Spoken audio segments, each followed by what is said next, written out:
starting to feel like the Earth was really flat. Like I knew it all my life. I You were just skeptical couldn't figure about it the out. Earth being flat. Wow. No, I'm skeptical about the globe. You're quite the contrarian. Okay, continue. Anyway, so No, continue. What happened next? yeah, so I was skeptical about the globe, and I was starting to think the Earth was flat again. Mm-hmm. And it Again? was, Second time? well, I mean, when I was a kid. Hold on. Can you hear that horn honking in the background? Yeah, that's my wife, dude. Hold on. She's like, dude, come on, bro. We're married. Get this over with.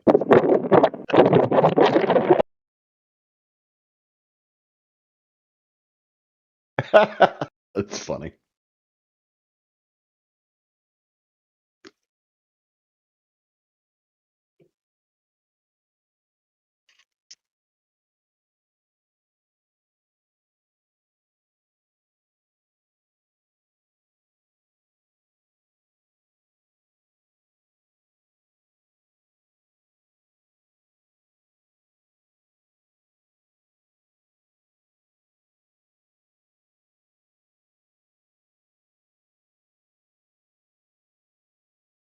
Oh shit, an audience member left. That's gonna be awkward. No, that was Professor Triangle.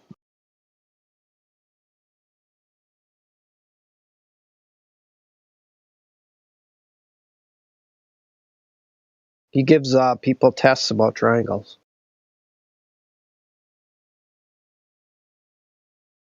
Well, let's get him in here, man. Tell him to turn his microphone off. I want to hear what Professor Triangle has to say. Well, he's not here no more, is he? I know, right? What are the chances? Bad timing. So anyway, story continues on that I'm at work one day, and this is during COVID, and so hospital workers are short-staffed, and so they've got contract workers, and I meet another guy who also tells me the Earth is flat. They're still short staffed. It's crazy. I know, that's why I left. COVID's totally over with, and they're still short staffed. How fucked up is that? Because everybody's sick because they're all vaccinated. So Dude, anyway, what if I created a Discord server called COVID is the reason why hospitals are short staffed in 2025? Might gain some traction. Who knows? Anyway, so anyway, him and I start having conversations, and he introduces me to a lot more playlists, and I end up finding the home server and talking to them and figuring things out, and went out and made my own observations, and now I know the Earth is flat because I see people, and I know that. That's why your Discord nickname has the flat tag attached to it. Got it. Long story short.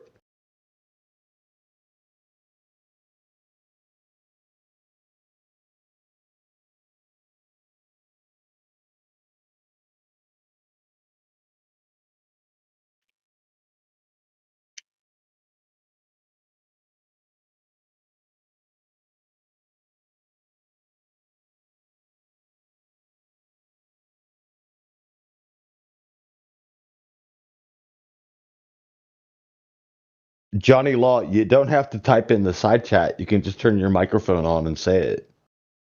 Oh, he's probably with family or doing things, and some people come in just to listen. It's fine. He stopped typing. Everything's fine. He's hanging out with his fam. So how do you know the Earth is a globe?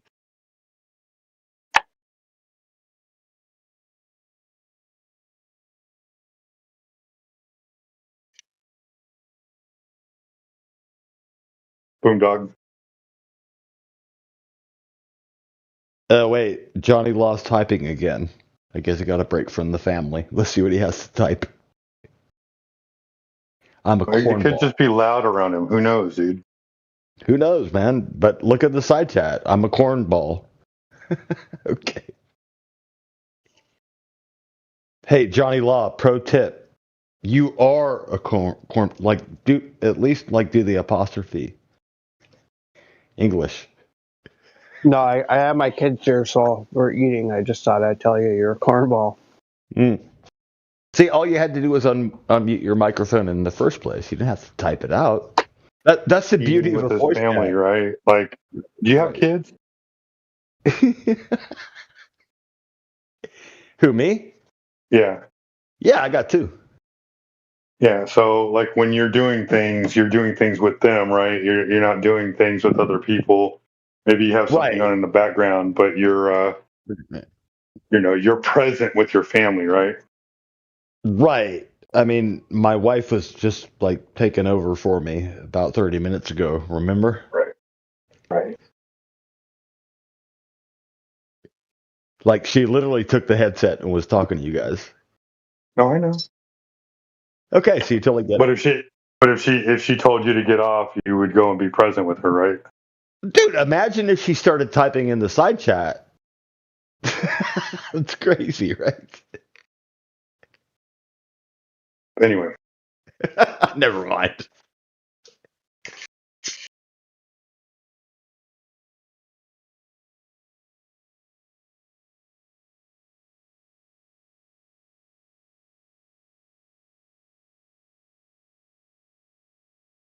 Well, hello, new person. Don't be shy. Unmute your microphone. What's on your mind?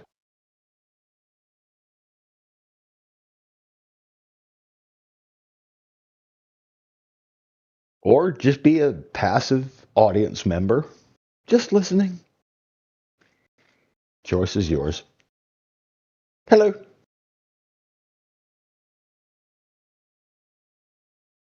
Man, we're getting a What's up, pretty big AI? audience. We're getting a pretty big audience. Let's What's up, go. Javi, Javi? What's up, Papa Fox? What's up? So Chill out. Oh, we lost the audience member. That sucks. you gotta relax, Boomdog. This isn't your show. All right. Remember that. All right. I'll try to slow my breathing.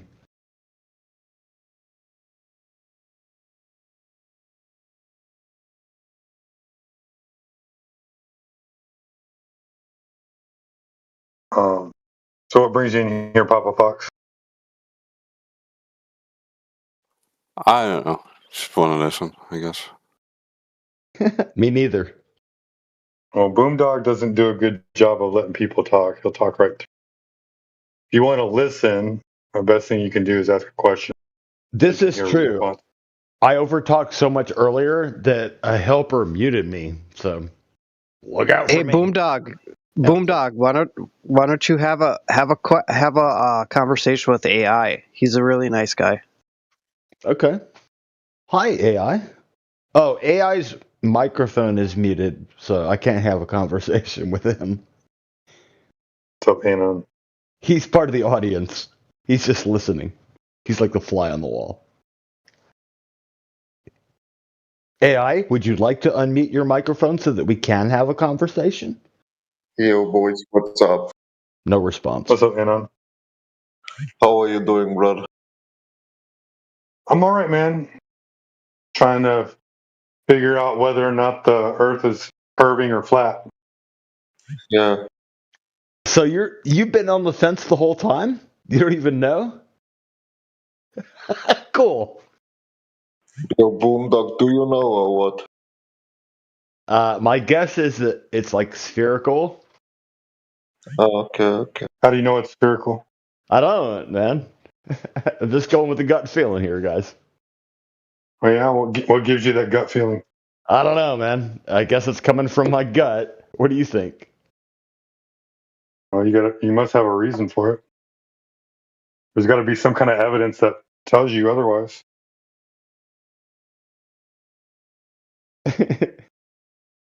I've heard all the evidence, man. I've already made my decision. Yeah, so something had to have convinced you, right? And you've pointed out what that is. Evidence. You got it. Bro. What evidence? Have you not heard the evidence? I mean, I've looked at the evidence, and there's no evidence supporting the globe. So Really? the So Earth measures you just flat. It's observably flat. It's practically okay. used as flat in daily engineering. Okay, I get it. So, So we just have two different perspectives. I understand. Its perspective is a How can you different. say there's not single evidence about it being a globe? Like that's pretty crazy. Well, then present your evidence of it being a globe. Then I mean, Uh, every satellite in the world, basically. 24 sunlight in Antarctica when it's like summer.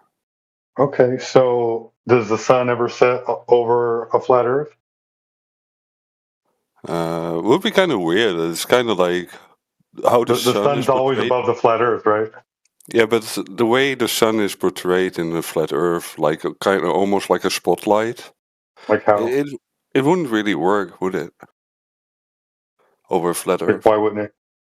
because it would illuminate. Like you would never have any like darkness. It would always Because illuminate the whole like the whole Why? plane. because the sun isn't a spotlight, it shines like in all Exactly. directions. Okay. Yeah. So do you know anything about the extinction of light and what light does when Yeah. it goes through a medium?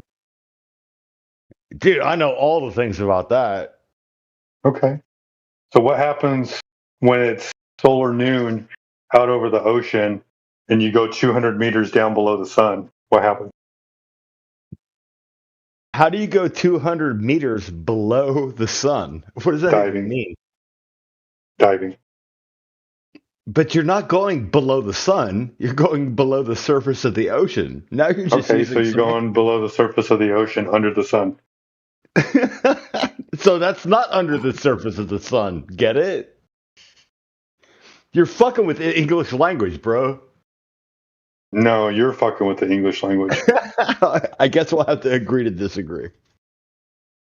So anyway, what happens 200 meters under the surface of water with the sun above it? Shit gets really dark. Yeah. So what do you think's happening when the sun moves really far away? Hey, what happens when you go 200 meters under the surface of the sun? Shit gets really bright, right? Dude, you'll get it. Just figure it out. Yeah, I have already figured it out.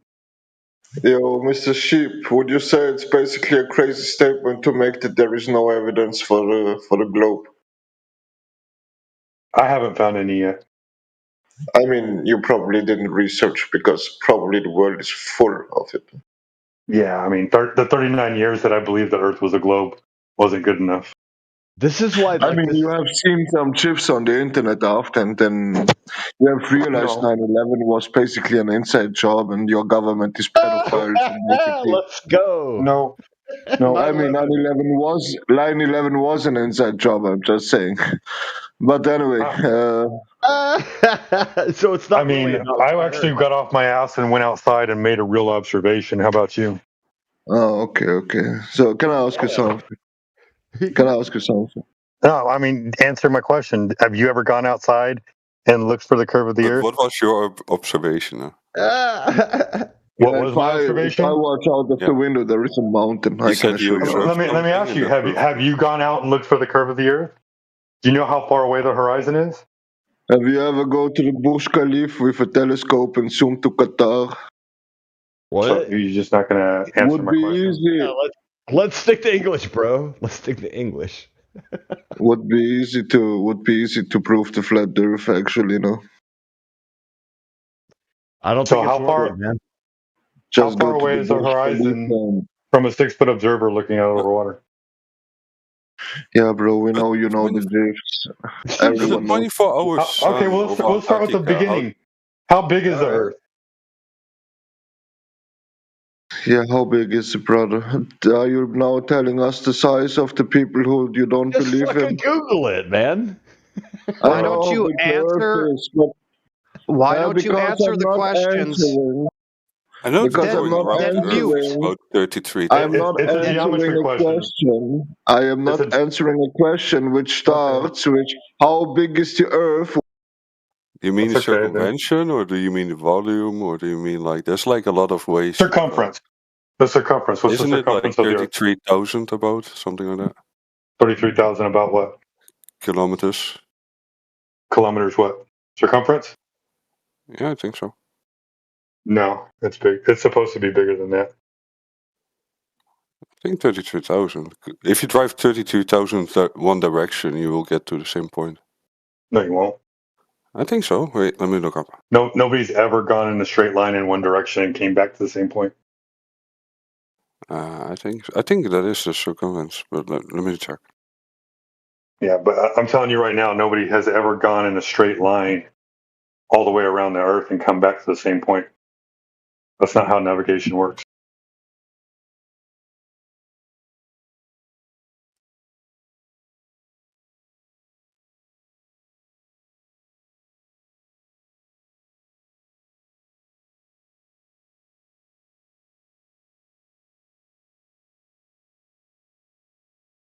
It's about 40k.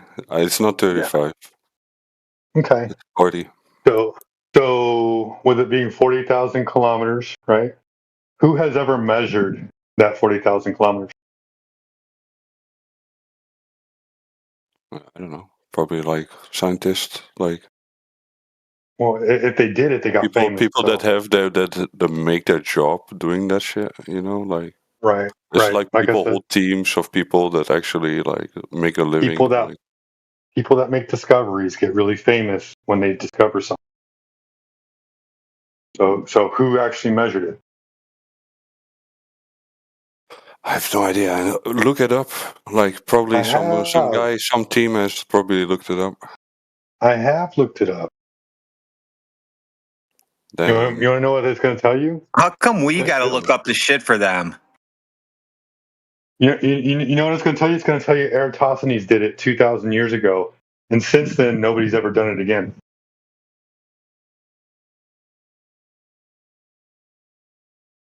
That's what it's going to tell you. How does that prove anything, though? That was just a made up made up guy. He never existed.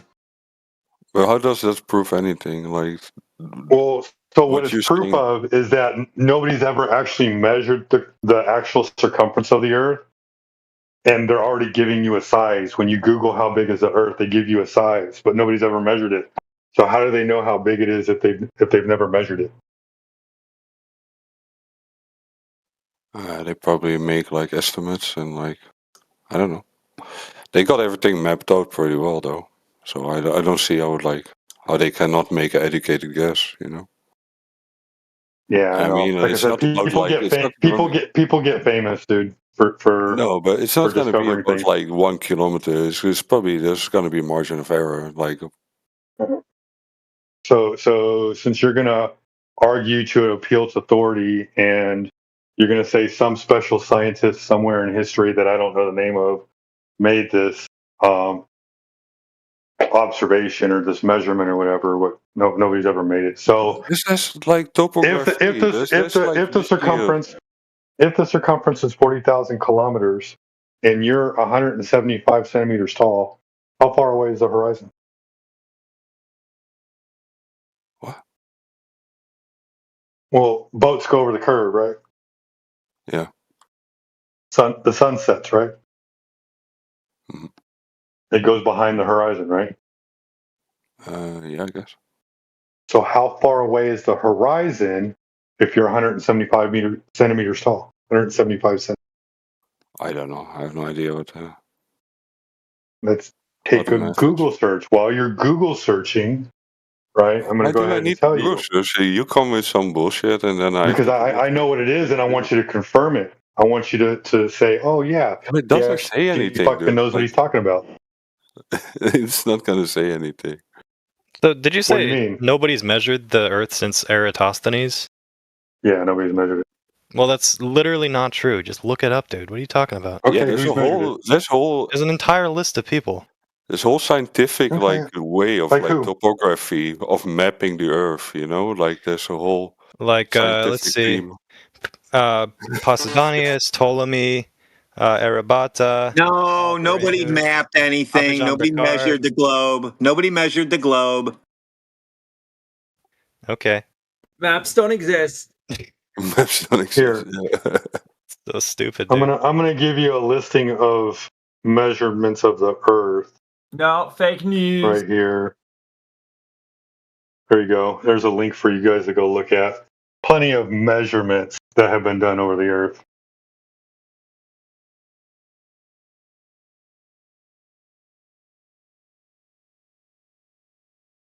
Nah, it's fake. I don't believe it. I don't think maps are real. Yeah, it's always got to be somebody from 5,000 years ago. No, it can't be anybody like from last week, right? But it has been done very recently. Just look it up. I've tried. I can't find it anywhere. Go ahead and post the link for me. You want me to find it Google for you? doesn't exist. Please. No, Google's not real. It's fake news. Dude, you guys rely on Google? How old are you? 13? Exactly. We shouldn't rely on anything except our eyes. If it looks that way, it has to be that way.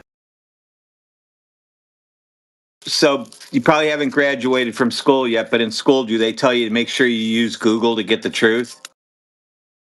They straight up do.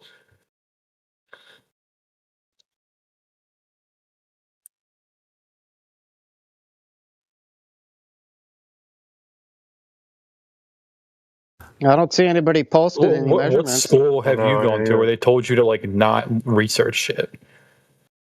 You gotta look it up in a book.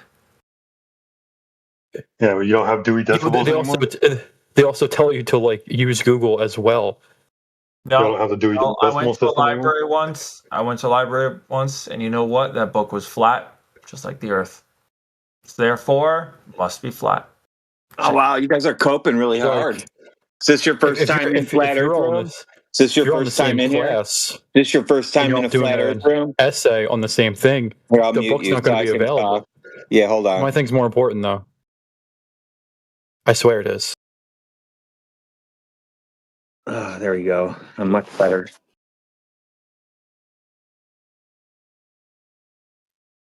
Why'd you mute him? I'm the one who's trolling. Oh, I'm just going to mute you as I feel like it. That's fair. You should do it as soon as possible because you don't know what shenanigans you're gonna. Here, these days, modern methods of measuring the Earth's circumference primarily uses satellites equipped with radar and GPS. No, you can't use satellites, dummy. That's why I just shared someone replicating Aristophanes' method. No, nobody did that. Nobody did that. Okay, so you're just going to ignore the What's the problem with using satellites? Yeah, you guys have to assume the sun has parallel light rays, which it doesn't. Well, but if you know how fast a satellite goes, and the satellites they had to know the circumference of the Earth before they put the satellites up in the sky. Yeah, but if they know, they don't they're putting the cart before the horse. Apparently, they think you can just do that.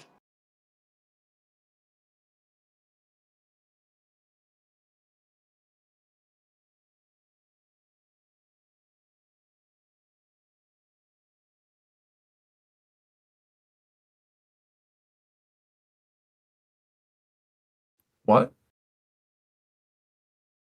Sorry, I blacked out for a second.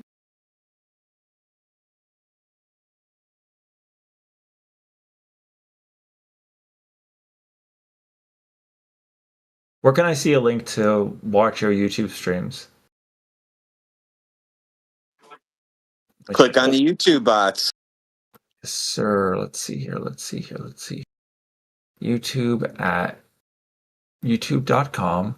All right. I assume you're streaming right now. I wonder if I can hear myself. Probably. I hate the sound of my own voice. I fucking hate the sound of my own. Oh, God. It's so horrible. Oh, fuck. Oh, jeez. God, I hate that guy so much. It's fucking dumb sounding. So is this what you do? You just come into rooms and disrupt them like that? If you want me to leave, just ask. I just want you to have some decorum. If you think I'm not standing up to decorum, just leave and I will. Or just ask him. Sorry, ask me to leave and I will. You know what? Here's the weird thing, right? I actually have a little bit of respect for you as a moderator in the server. Thank you. And I'm being polite. Oh, right.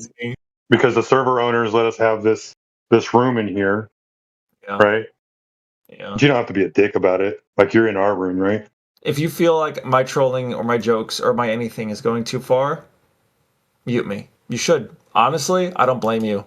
You don't have any. You don't have any jokes. I have a couple. No, you haven't. I haven't heard any yet. See, the trick to humor is like subversion. You can't make someone laugh when you're like they're expecting it. It's really hard. I got to catch you off guard. But I don't got anything right now. When you least expect it, boom, joke.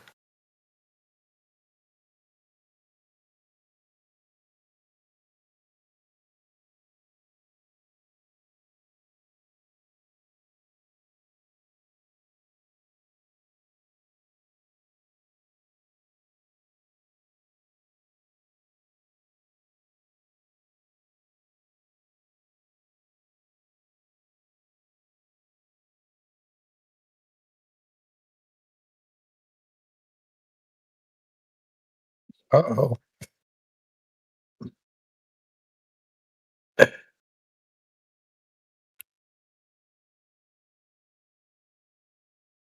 You know, a really good way to increase your YouTube viewership is to release short, snappy. We don't need to. Yeah, we don't need to. We have all kinds of streamers that take all kinds of clips. Don't worry about it.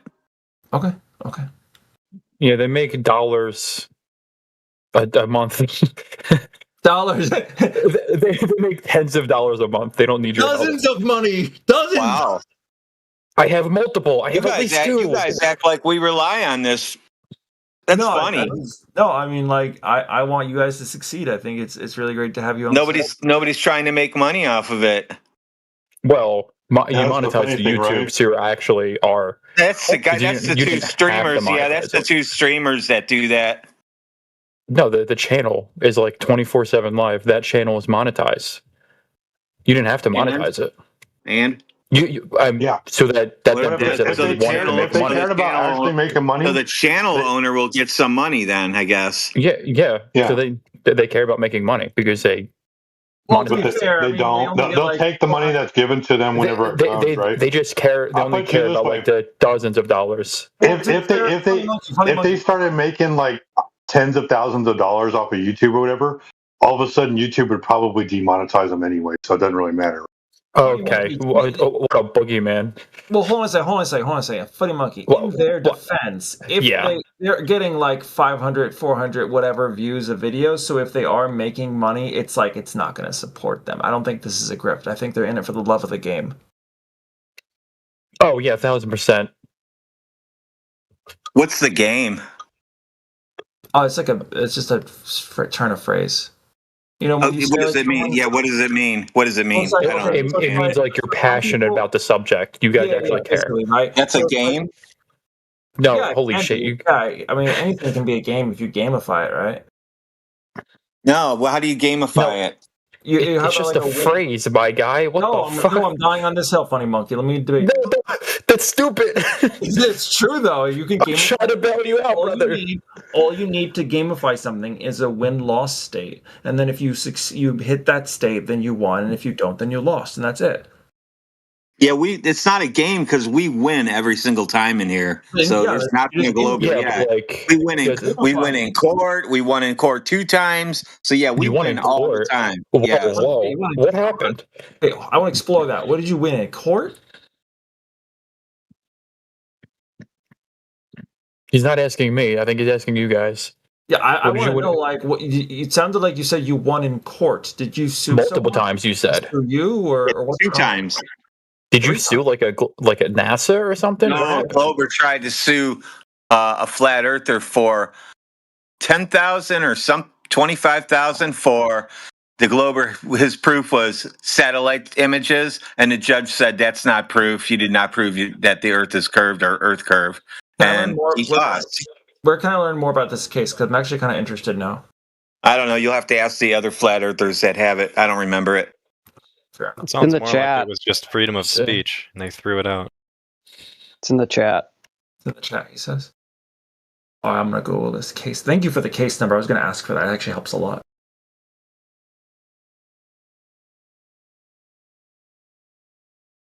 Yeah, so even in court we win. It's a piece of cake. All we have to do is say, prove you live on a globe, and you guys So it is flip a game out to and you. leave. You Because guys it's about rage winning, quit though. and go. I'm offering 10 grand to the first person to give me Earth curve measurements that I can go and repeat.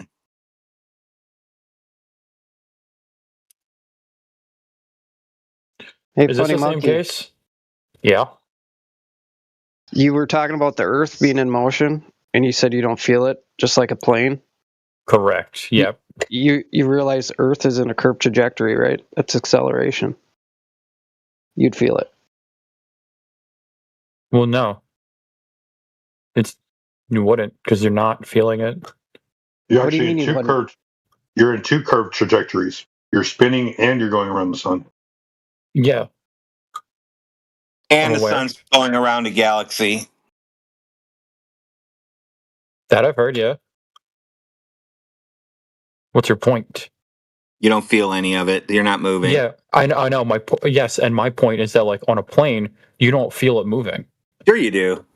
No, You know what else feels like you're? You know what I else always feels like you're feel. not moving? Yeah, I can always feel when the plane's moving. I know I'm not sitting on the ground. That's for sure. Plus, You know the what else? plane is Okay, going that's straight. not what I'm asking. You know you're moving, but you don't feel it. The only times you feel the plane moving Yeah, is like you when feel turbulence and it drops a Yeah, little bit, but you yeah. don't. It's always No, turbulent. Yeah, it's always a little bumpy.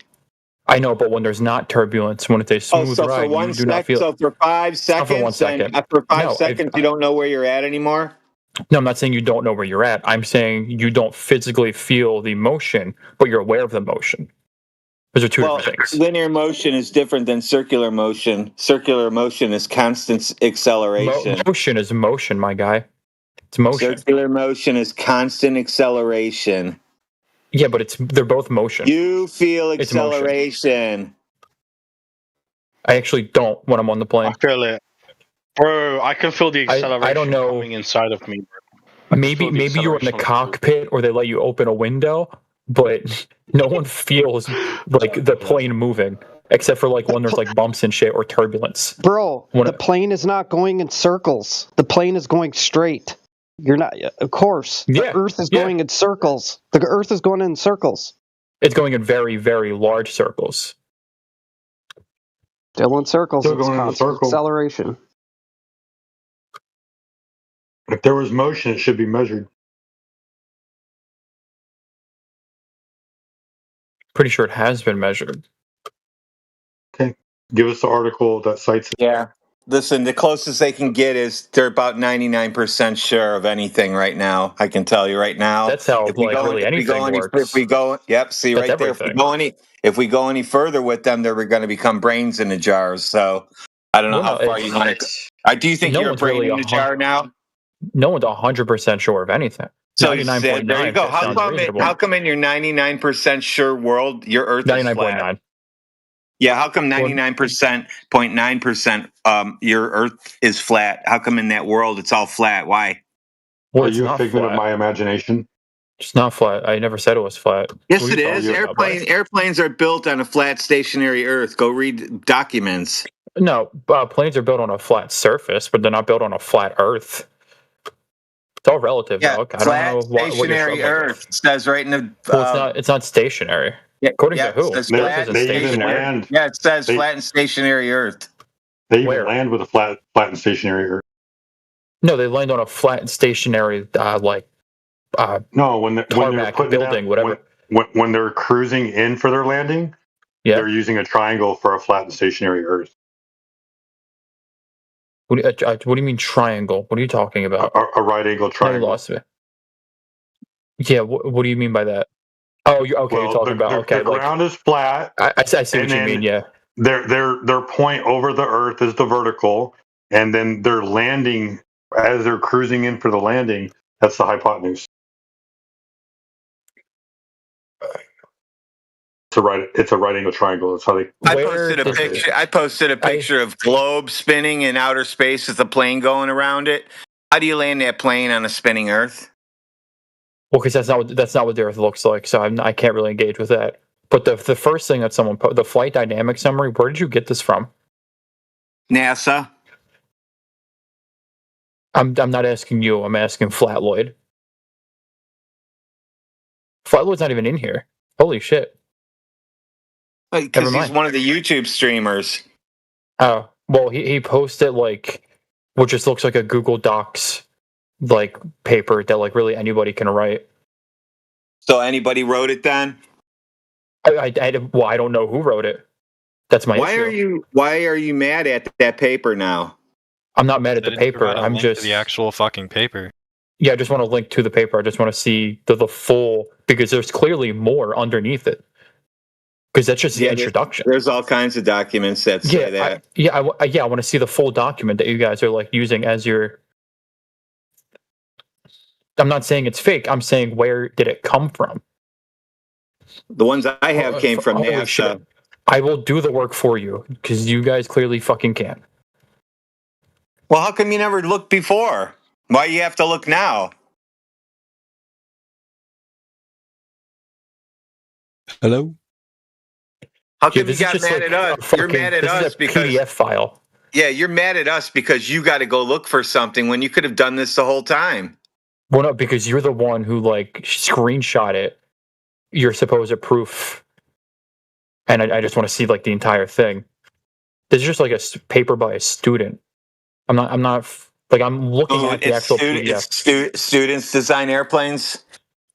No, like a student wrote this PDF. I'm looking at it right now. Nobody proofread it. Looks like a student manual. Yeah, Flight Dynamics 101. Yeah, it's a student manual. Right. I'm just going off of like if you're learning how. Flight Dynamics 101 is a student's manual. When it says aero students, right? It's saying like, hey, if you're learning how to fly, this is what you need to read. When you're flying over short we have to make.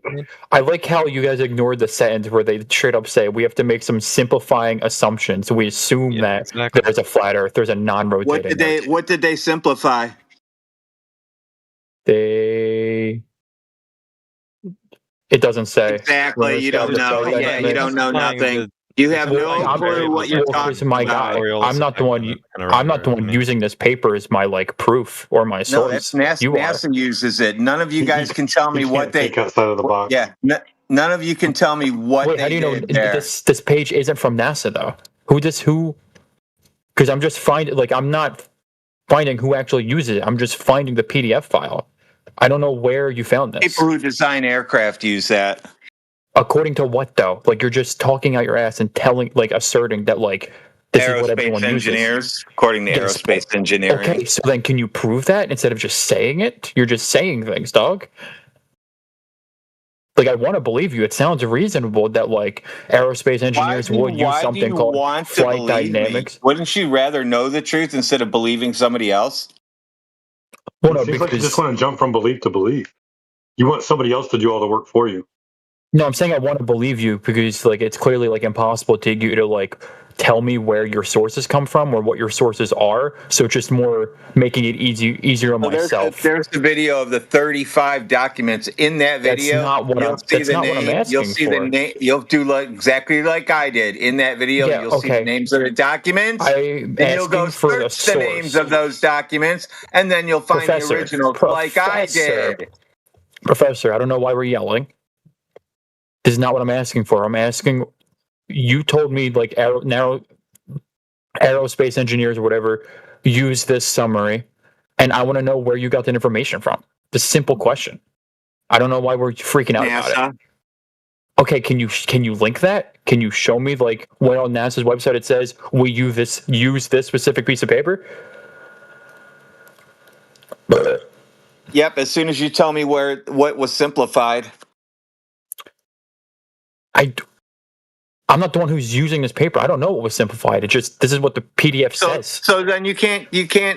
What was simplified? You said, "Oh, it's because it was simplified." What was simplified? No, I didn't say because it was simplified. I was just reading part of the article that you sent. Okay, so read the whole thing. Tell me what was simplified. In the summary, we'll describe the flight dynamics with the equations. It's, however, very difficult. To simplify it a bit, we have to make some simplifying assumptions. That's just what it says. I was just reading to like what it says, and if the Earth is moving at 1,000 miles per hour, how is it easier to say it's not moving? What the fuck you asking me for? I didn't write the PDF. Because the Earth is flat and stationary. Anyway, I posted 2 pages where you posted screenshots. You posted screenshots. That doesn't prove shit. It's not even a screen. Like the 2 pages you posted don't even like in the same fucking font. It says Ames Research Center right on it. There's your citation for now. Okay, yeah. So yeah, there's calculations on there, but like that's not the same paper that was referenced earlier. Yeah, it is. That's not you just gotta go find page 30. I'm looking at, or just do a. Dog, I'm looking at it right now. Dog, my guy, I am literally. I have it open in front of my face right now. I have the PDF in front of me, and it's not the same one. It is. Type in flat, and you'll find it. Oh my god, we're just fucking pathological liars. Type in flat, you dude. Can't do it. No, because I'm looking at it, and it's not there. Yeah, type the word flat in. Are you afraid to type in flat? Are you afraid to type it in? No, sorry. Go to page 36. How to 108.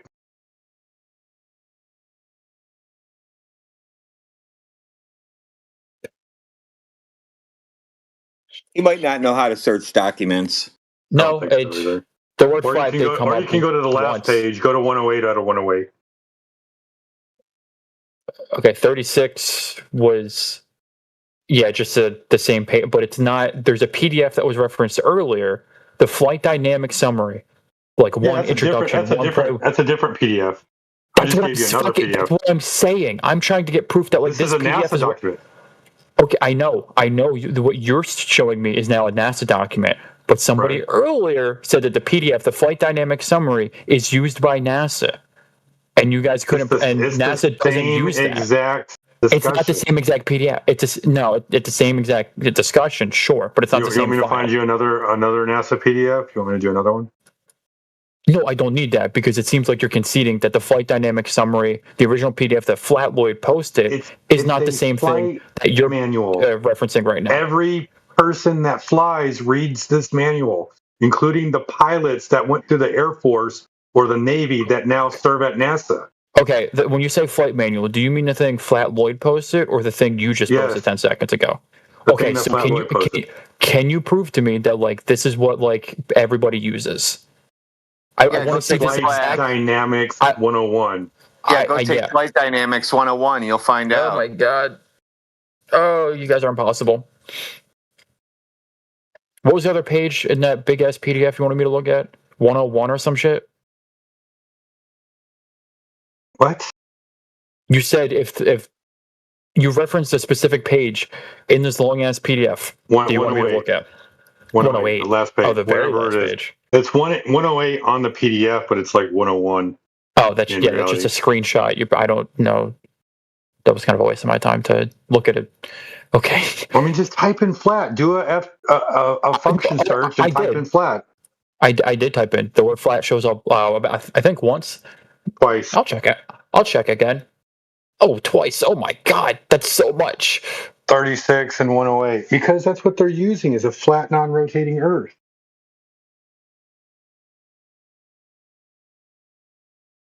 Even your priests say that they use a flat, non-rotating Earth. I haven't gone to church in about 7 years.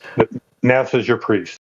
NASA's not my priest. The globe, you're in church right now. You're chanting globe all night. You've been in church all day talking to us. Every time you talk to us, you are in church.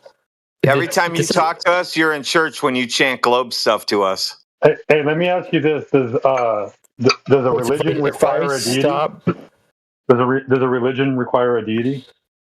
I believe so. Some form of thing that you worship, like a higher power. What about Taoism? What about Buddhism? Taoism and Buddhism both have like a higher power. That they worship gravity, remember? Everything is kind of like the guiding star. Like Buddhism has a NASA's the church. Science is the religion.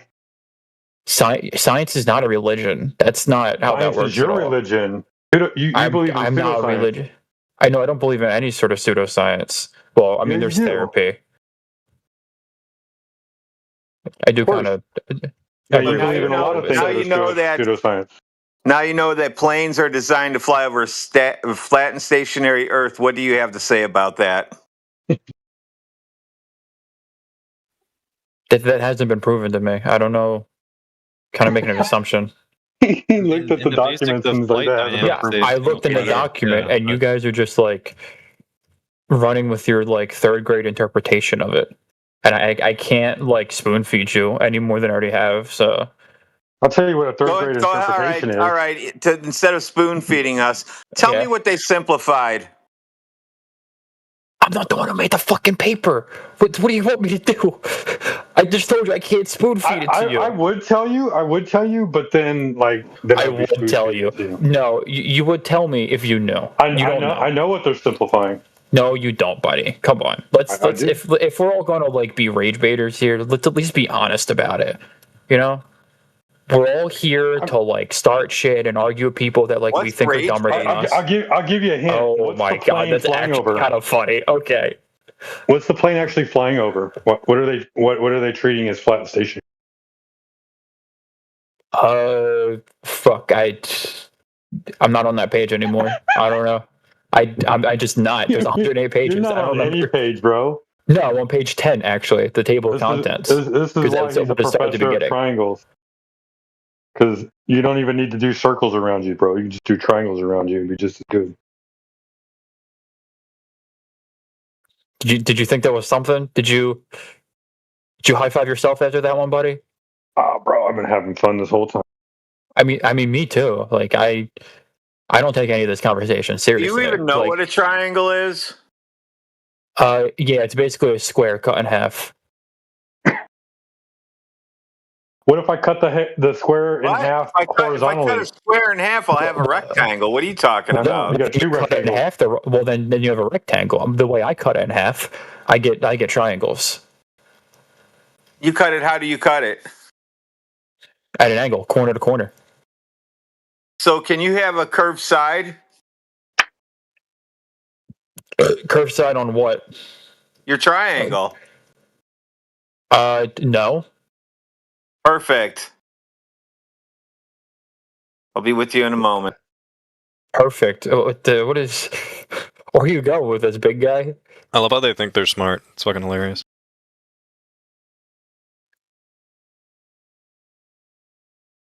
We all think we're smart. That is true. But some are smarter than others regardless. So you find out you're a brain in a jar, right? What is this reference? Who the fuck is is this a like Futurama reference? Don't know what Futurama is, right? Where like Reagan had like his head in like an actual jar. That was the joke of why they created those characters the way they did. Because in your reality, you don't even know if you can truly trust all your senses. No, hold on, time out. I gotta be for real about it. It's not. It is because of Walt Disney like freezing his head and shit. Okay, Mr. Walt Disney, I have a question. Wait, Mr. Walt Disney, what are you talking about? What the fuck is wrong with you? Yeah, Mr. Walt Disney. Anyway, look in the chat. Which of the figures below are not triangles? That's a NASA IQ test question. Obviously, I'd say B and C, bro. Come on. What? Obviously, A and C, dude. Are you blind? A and C are not triangles? Obviously, bro. Come on. So you failed then? Nah, dude. I'm right, man. They can't even answer the question. That's you idiots think the Earth is flat. What the fuck? Uh-oh. Not this guy. Nothing? No answer? Hey, Matt Lloyd, we were going to have you and Clipcourt try to find all of the failures. We should have around 200 Globers who failed this one already. There's another 2 right here. Whoa. I didn't get to take the test yet. The fact that you can't pick up on sarcasm is not my problem. All right, answer the question. Which of the figures below are not triangles? B and D. B and D aren't triangles. Fucking obviously they're not triangles, bro. Yeah. What is your point, though? That was the joke. Now you guys changed your answer? All right. It was a fucking joke, bro. I'm not with this I guy. was being obviously facetious. Yo, I believe in the flat Earth. Yo. Guy's got a deep ass voice. No, unmute him. He'll sing us a sea shanty. Yeah, bro. So here we go. So, do you know what a elevation angle is to the sun? What is it? I do. Yeah, but I forgot though. Oh, look, I'm an honest nigga, right? Okay, so we'll look at this. Do you know what that guy's doing in that picture? It looks like a salute to a certain 1940s dictator. Yeah, so you don't know how to measure the height of something using trig, obviously. Trig is short for trigonometry. I'm just using slang. Nom.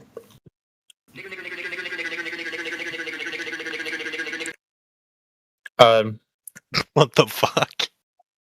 I'm just using a calc. The calc is slang for calculator. So, do you guys know what an elevation angle is? Yeah, it's that thing in the middle of like the angle between the flat and then the looking up part. Okay, perfect. So this would be an elevation angle. The one with the green check mark, angle of elevation, not an angle of elevation, right there. See how that works? Yeah. Perfect. Trigonometry. So if you're on I took it in middle school. Yeah, if you're on a ship and you want to take an angle to a star, you can't do that because there's no such thing as an angle from the surface of a ball, is there? Well, on a shorter distance. No. Yeah. No. Yeah. No. Yeah. No. Yes. No angles on the surface of a ball. Period. No. Yeah. That's how it is. Deal with it. Not exactly. You have to deal with it. There you go. I don't know about that. There you go. Nothing you can do. What do you mean, there you go? To fix that. See how easy you guys got smoked with that by answering the test correctly? What do you mean you're wrong? My guy, you're wrong. The earth is flat. My guy, you're wrong. I don't know why. What are you dancing around for? What are you talking about? That's not how that works. I don't know who told you that's how that works, but it's not.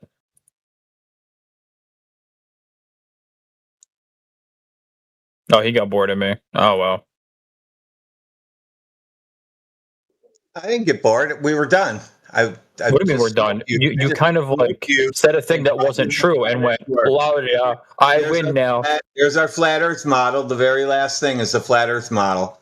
What, you guys have a model now? I could have sworn I got yelled at last time I asked you guys had a model. You said you don't. I always present this for the model. Whoa. That is like basically like heresy in like the flat earth religion. You can't do that. Why? You're gonna get stoned and like what are you talking about? Burned at the stake. What are you talking about? There is no flat earth model. Dog, delete this shit before they delete you. I'm being so dead ass. I'm doing this for your safety. No. I'm doing this for your own safety. They're going to get you. They're going to get rid of you. They're going to get you, dog. Hey, you think you'll get mad if I present a flat earth map? Dog, I'm telling you, don't do it. Do not present a flat earth model. They'll get you. I mean, you posted a lot of things there. Which one is the claim model?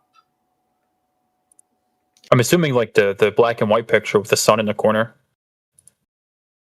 Because the other two are just like that he posted, right? Yeah, the one on the very bottom, black and white one. Right, so like a sundial type thing. Ground plane, yeah. Horizontal, vertical, azimuth, all that. Yep, that's a flat earth model.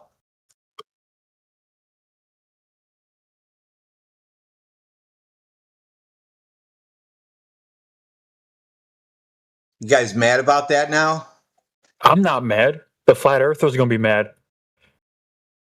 I'm telling you, dude, it's a bad idea. They're going to get you. They got the last guy. You ever hear of Marcus Simeon? Yeah. You sound paranoid. Hey, Professor Triangles. Professor Triangles, I just posted a flat earth map. Check it out. That's not a flat earth model, though. That's different. That's it's okay. A flat earth map.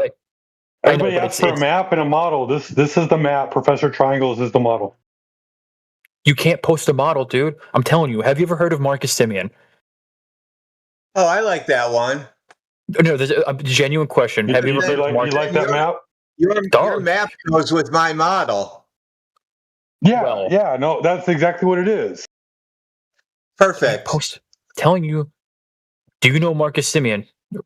I'm being so for real. No, this is you are at the pinnacle. I'm asking a very serious question. The very top. If they don't come in here, we don't know them. Got it?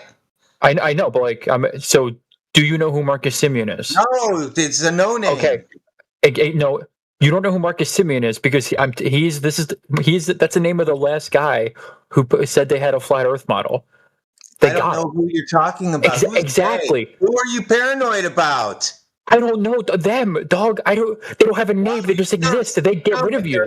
Are they in your backyard right now looking for you? No. I don't do the flat Earth thing, so they're not after me. They're after you now. You sound like they're like gonna come and get you. Because they have. Have you heard of Marcus Simeon? You haven't, because they erased that motherfucker. Talking about the baseball player? Come on, bro. Do they come to visit God you? damn it! You were supposed to Google it. I didn't.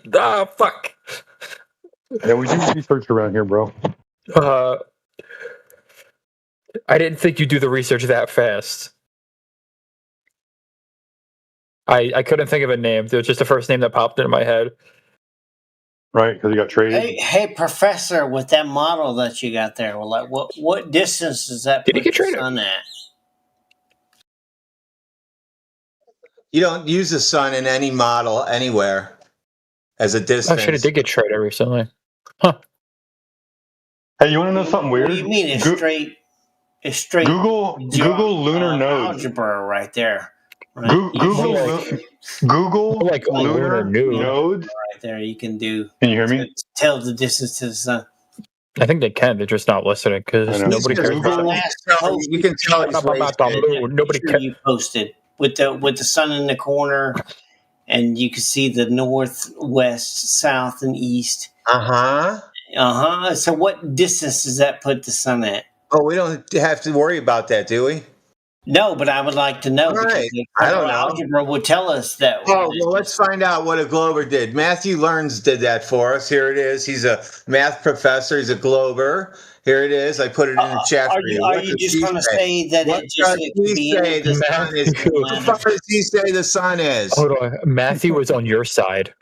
No. I've talked to him before. No, he's one of y'all. I've literally talked to the guy. I've been in you. Why to me? Right, any distance, it doesn't matter. It's just there. It's just there. God put it there, and that's it. Well, no religion. You can't talk about religion in here. They'll get you. You asked for a distance. I gave you a glober, gave me a distance, and I posted it for you. And you're mad at me because a glober did that. I know. Nobody's mad at you. We're just concerned for your well-being. Your model, and I'm trying to figure out with the model that you posted, the last thing that you posted with the north, south, east, and west thing. That's how it works. With those coordinates, you should be able to pinpoint how far away the sun is. So why? I mean, with that model where you pinpointed the angle. Matthew did.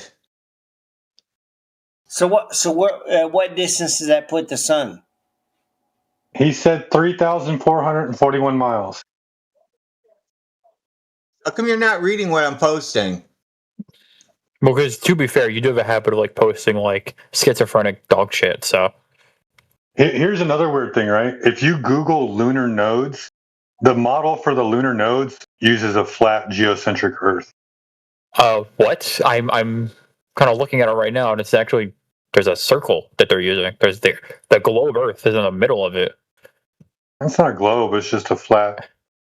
No, every fucking graphic. The sun and the moon actually move inside and outside of each other, based off of the node's path. Not outside. I mean, that's what it shows. I feel like you're reading it wrong. Okay.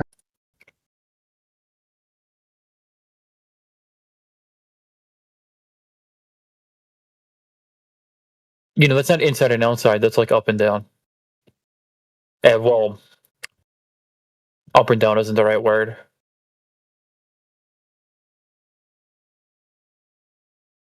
Here, I helped you out.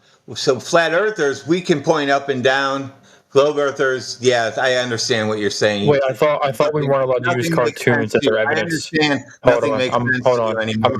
You think you're a brain in the jar. I get it. I could have sworn I'm not a brain in a jar. I'm not Ronald Reagan, but I could have sworn that we weren't using cartoons for like our evidence for shit. This is you using a cartoon. I didn't point to any cartoons. You did. Being a bit of a hypocrite. I don't know if I can.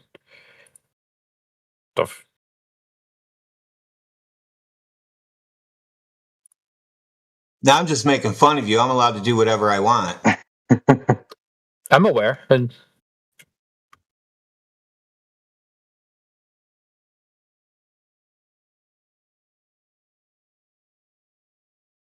I mean, it is based on like a straw man and like a misunderstanding of like what's going on.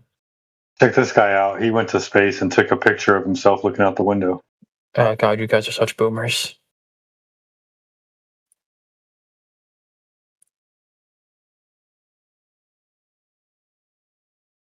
We got to split that one up into 2 pictures. It's better that way.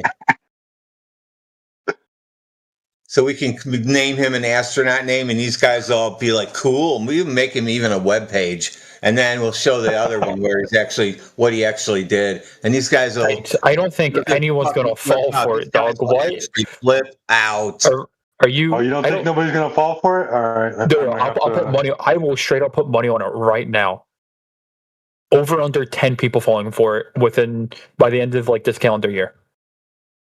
All right. That seems reasonable. Push it real hard too. 7 out of. I'm gonna push it real hard. All right. So Flat was betting 7. That is 7 out of 10. I read that wrong. Anybody have a still image of the 4 spheres? I want to put actual money on this. I think at most you get 9 people falling for it within the next month. If I get anybody to fall for it, you're toast. I mean, the only reason I'm giving it 9 is because I know there's going to be many misunderstandings of like you guys thinking someone fall for it when someone's like clearly being like satirical and sarcastic. That I have to go and record all of them. So when we go back and listen and we count up everything, so when we get to the satirical people, how do we know? We have to call them to verify? No, it'll be very obvious. How do we know it's obvious then? Tone of voice, the context in which the conversation they're having. Like what? Are you doing that now? No, but like for example, if I were to come in here and like just start like spewing a bunch of like nonsense and just fucking with you guys, which I kind of have been, and then like the guy earlier, like Semblancy, he was very obviously fucking with you when he said that A and C were the triangles or weren't triangles. I don't know what to say to that. He probably didn't know. A lot of people don't know, dude. Dude, you'd be surprised how many people don't know. The fact that you didn't pick up on it just shows your emotional intelligence is very low. Yeah, there's just I'm autistic too, but like sometimes you just gotta pick up on social cues, big dog. Shit's kind of very basic. It's not that hard. Yeah, you can't weasel out of it. That's the fun part for me. No, I'm not weaseling out of it. Well, you can't make triangles off of the ball Earth, can you? That's not. We're talking about sarcasm right now. Can you no? You can't. Okay, buddy. What's going on? Okay, he agreed. Everybody heard that. I said, buddy, what's going on? I don't know where. You said okay. Yeah, I said okay, buddy. You acknowledged that what I said was. No, I actually was straight up ignoring what you said and just went. Do you agree that you can't that a triangle can't have a curved side? I mean, yeah, we went over this, but we're talking about sarcasm right now. Then you can't have a triangle on the surface of a ball, can you? I mean, do you not think spherical trigonometry exists then? Oh my God. There's no such thing as a spherical triangle. Triangle has 180 He didn't say spherical triangle. He said spherical trigonometry. What do you think trigonometry is? We're not using anything spherical, are we? What do you think the word trigonometry means? It's like nometry of like triangles, trigs and stuff. Yeah. It's the study of triangles.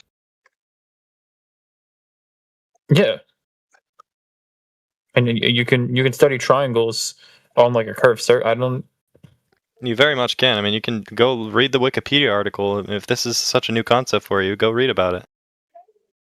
I only took trigonometry 1. I didn't get the trigonometry 2. It's just crazy to me they're acting like spherical trigonometry is not an entire area of mathematics that people have worked on for a long time. Yeah, so you don't use it as To be fair, I have as much brain power as like everyone in here combined, and I've never heard of it. So you guys forgot. Let's go back and look what an elevation angle is. Oh shit! This is how you do celestial navigation. Just so you guys understand. I'm looking at a sphere with a bunch of triangles on it. Sailing. Yeah, you'll make triangles when you're sailing. Yeah, you can actually like to be within, I don't know, maybe 30 this is the first time I've been in here and like learned something new that was like useful. Yeah, it's because I'm not a flat earther. Those are not triangles. Yeah, obviously. So now you can have curved triangles? Oh yeah, apparently. I didn't know that. So what does that total equal on the inside? Well, I'm only on page 1 of the Wikipedia. I don't know yet. You're gonna have to ask the other guy. I just heard about it now. So you guys don't know anything. What is the total area on the inside? What do you mean? It depends on the size of the sphere. No. What are the angles? What's the sum of the angles? It's the sum of the angles? 180 degrees. What? Isn't it 180 degrees? Wow. Yeah, that triangle right there is 180 degrees. Those 3 right angles. The ball? 9 times 3 is what? 180? 18? Yeah. 9 times 3 is 18. Everybody Correct. hear that? 9 times 3 is 18. I turned these guys into fucking marshmallows. Wait a minute. No. Holy shit. Okay, I'll admit that confused me. In my defense, I'm like actually dyslexic, so I don't give a shit. You know what though, Professor Triangles? If you had said the correct answer, he'd fucking tell you were wrong just because you're a flat earther. that's such a weird straw man to just pull out of your ass. I don't think I would have. We tell the truth all the time, and people tell us we're wrong. And then when they go and research it, then they're like, "Oh, I didn't know a flat earther knew it." So we got 270 degrees, so that's not a triangle. So what are you trying to show me?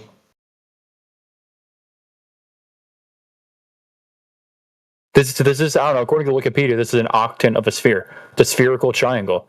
Because a spherical triangle and like those aren't angles. You can't measure those angles where the 90-degree marker is at. Are you disagreeing with like thousands of years of like Greek mathematics?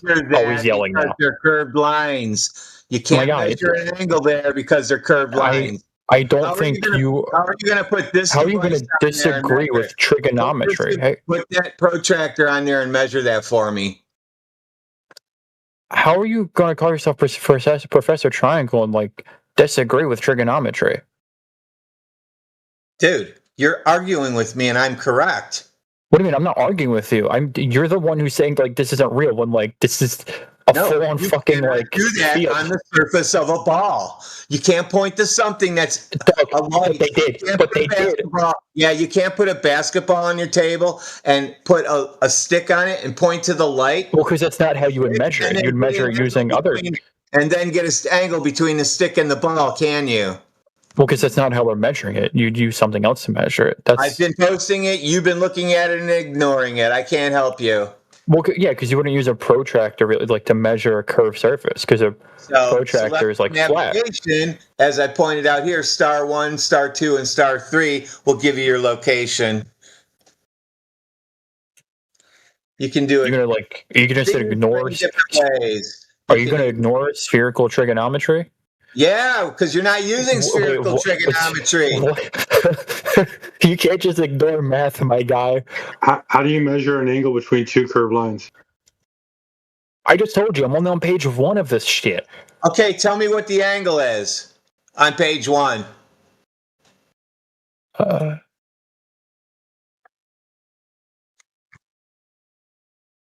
angle of what, though?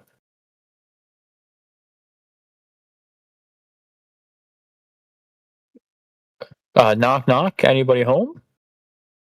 the ground position where the star is on the one I just posted, straight down where it says not 90 degrees.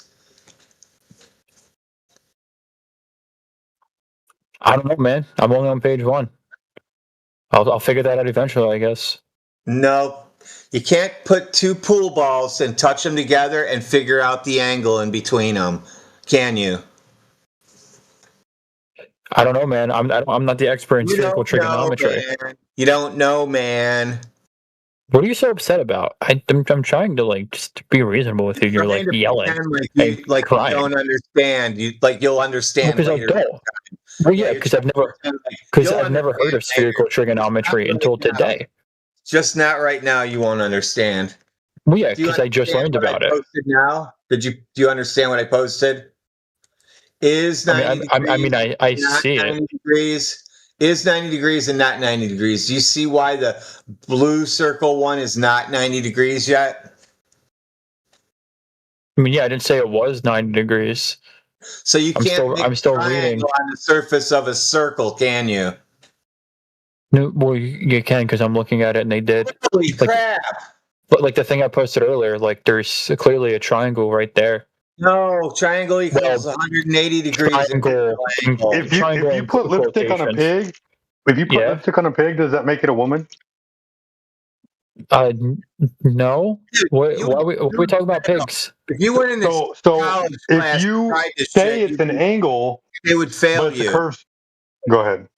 No, I'm trying to tell them, if you went into a college class and was talking like this shit to a professor, they would just... Well, it wouldn't be. The professor would be teaching me about spherical trigonometry. This is not for you. Go to a different kind of class. I think the professor would be impressed that I'm asking so many questions and teach me about spherical trigonometry, and then I would learn. Anything. Is 90 degrees... Oh, we didn't? Oh, okay. With the red arrow is... I don't know, man. I'm reading here. With the green arrow, correct?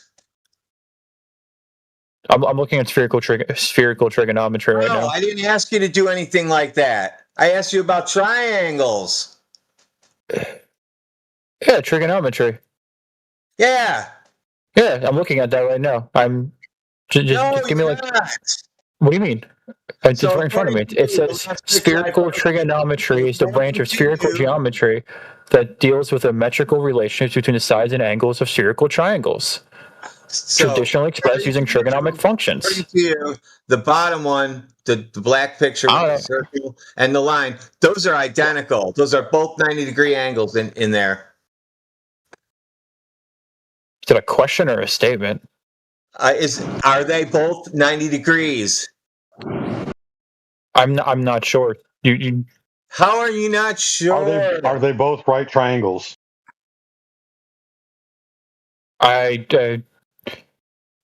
With my knowledge of right triangles, I don't think they're both right triangles. I guess not.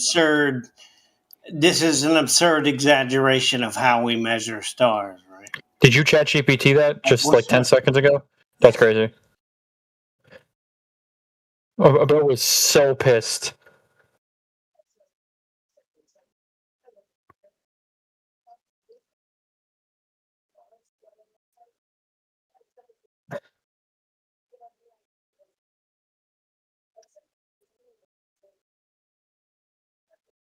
No curved triangles in celestial navigation. 3 straight sides. Isn't that amazing? So that doesn't work on a globe, does it? Does it, you globers, you weird globers?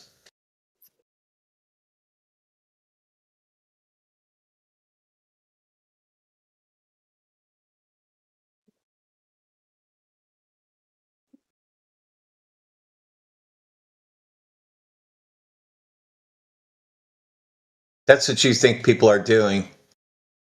These are called oblique triangles. The ones that have 4 right angles. They're not 4. 3, I meant. Dummy. No, they're oblique triangles. I'm looking at it right now. Every time you say triangle, no matter where you put it in the sentence or if you have a word attached to it, anytime you say triangle, you have to pull the definition of what a triangle is. So now, because you said triangle, it has to equal 180 degrees. Otherwise, you can call it whatever you want. You can't call it a triangle, though. How about spherical alphabet soup? What does soup have to do with anything right now? I think you're just like throwing a red herring out there because you don't understand spherical trigonometry. And I get it. I don't understand it either. You're So speaking. why are you using it? If you don't understand it, alphabet you soup. can't use it, dude. I'm not the one using it. I know, because you don't understand anything about it, because we don't use it to measure What do you mean? things. No. Well, I mean, We use it for my flat Earth model. See my flat Earth model? That's how you measure things. Ta-da! I finally got to the end. I don't know, man. I'm seeing triangles that like don't add up to 180 degrees.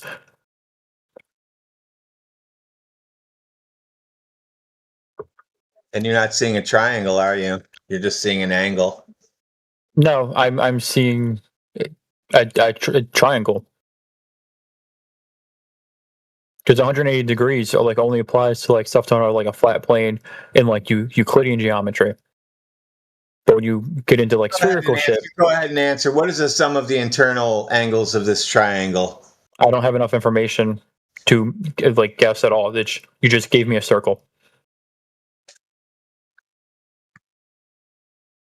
What is the internal angles of B? So I don't have enough information to really guess any of them, really. So what you're trying to tell me is if I just remove one line off of there and make it a shark fin, I'll make it like this instead. Well, actually, I'll just give you a shark fin. That'll be easier for you to imagine in your head. What do you think? What's the question? What are you turning into a shark fin? We're gonna figure out. Yeah, we're gonna figure out if you even know what a triangle is, because it seems like you forgot. No, I'm aware. Like in Euclidean geometry, when you're talking about a flat plane, is that a triangle? What I just posted? No. No, it's not a triangle, is it? No, not at all. No, it's. Yeah. You mean to tell me that you don't know the sum of the internal angles of a circle is 360? No, according to him, that's what you meant by that. According to him, it's 180 degrees times 3, 540. That's not what I said. Well, for you to have a curved triangle, that's a 540. For every you guys have a little problem. No, the curved triangles seem to have 540-degree triangles are also 360-degree circles. So in your world, all circles are triangles, and all triangles are circles. I think you're dumbing down the definition of triangle, my guy. No, I think you're a fucking dummy. Just that. Whoa, chill, buddy. I don't know why we're getting so heated. I'm not even heated. You're not heated. Okay. Yeah, I'm dumbing it down because you're the one that's making it stupid. I'm not making it stupid. Yeah. You're the one who seems to think that spherical trigonometry doesn't exist. You don't use it. Where do you use spherical trigonometry at? Wait, no, you would. If you're on a sphere, you would use spherical trigonometry. But we don't use it, so that means we're not on a sphere, according to your logic. You don't use it. You for some reason are using like Euclidean geometry. You don't have to. Oh, you can get a much more precise reading. You use spherical trigonometry. How do you get an angle to a star? Give me the spherical formula for it. I just told you. I'm still on page 1. I don't know yet. So then don't sit there and make up shit and lie. I'm not making up shit. I'm literally staring at a picture of a triangle that has yourself talk, dude. I'm literally looking at the word oblique triangle right now. I'm not where you think I'm lying about it. Triangle with no 90-degree angles in it. Yeah, there's no 90-degree angles, but it's not like 3 straight sides. These are curved sides. Yeah, it's a triangle with no 90-degree angles. Yeah, you can have that. Yep, that's But it's curved sides. 3 straight sides and 3 angles. No. These aren't. Hold on. And internally, time out. 180 degrees. Buddy. None of these sides are straight. Angles equal 180 degrees. Oh God! I'm so sorry. I didn't think it would do that. That looks like shit. I didn't know it'd be a PNG. Hold on. Maybe someone else can read that, but these are curved lines. Dude, those are not triangles. You know that, right? No, they're triangles. Dude, they're triangles.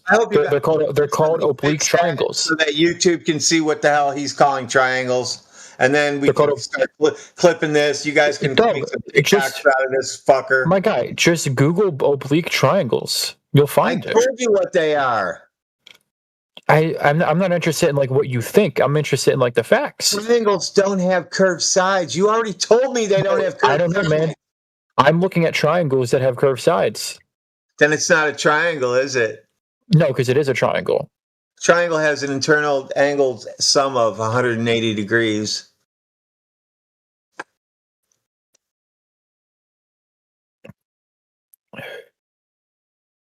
Dude, Professor, you've posted this image again with that, like looking at the sun, right? And the sun's in the right-hand corner. So that thing moves around like a clock, right? Like just like a clock, right? And so if I was standing in the center of that, I would be able to watch it move all the way around like a fucking clock, right? I guess. Well, but that doesn't happen in real life because we have people that live in northern, like Alaska and fucking Canada. If you live in the north, they observe loads of like weeks of nighttime. They observe weeks of nighttime. So where did the fucking sun go in that scenario? If you live in the north, that doesn't happen. Yeah, people in Alaska like they don't have like 6 months of darkness. Nighttime. I don't know. You're the one saying people in the north don't see that. Right. They observe weeks of nighttime. Yeah, but not weeks of sun.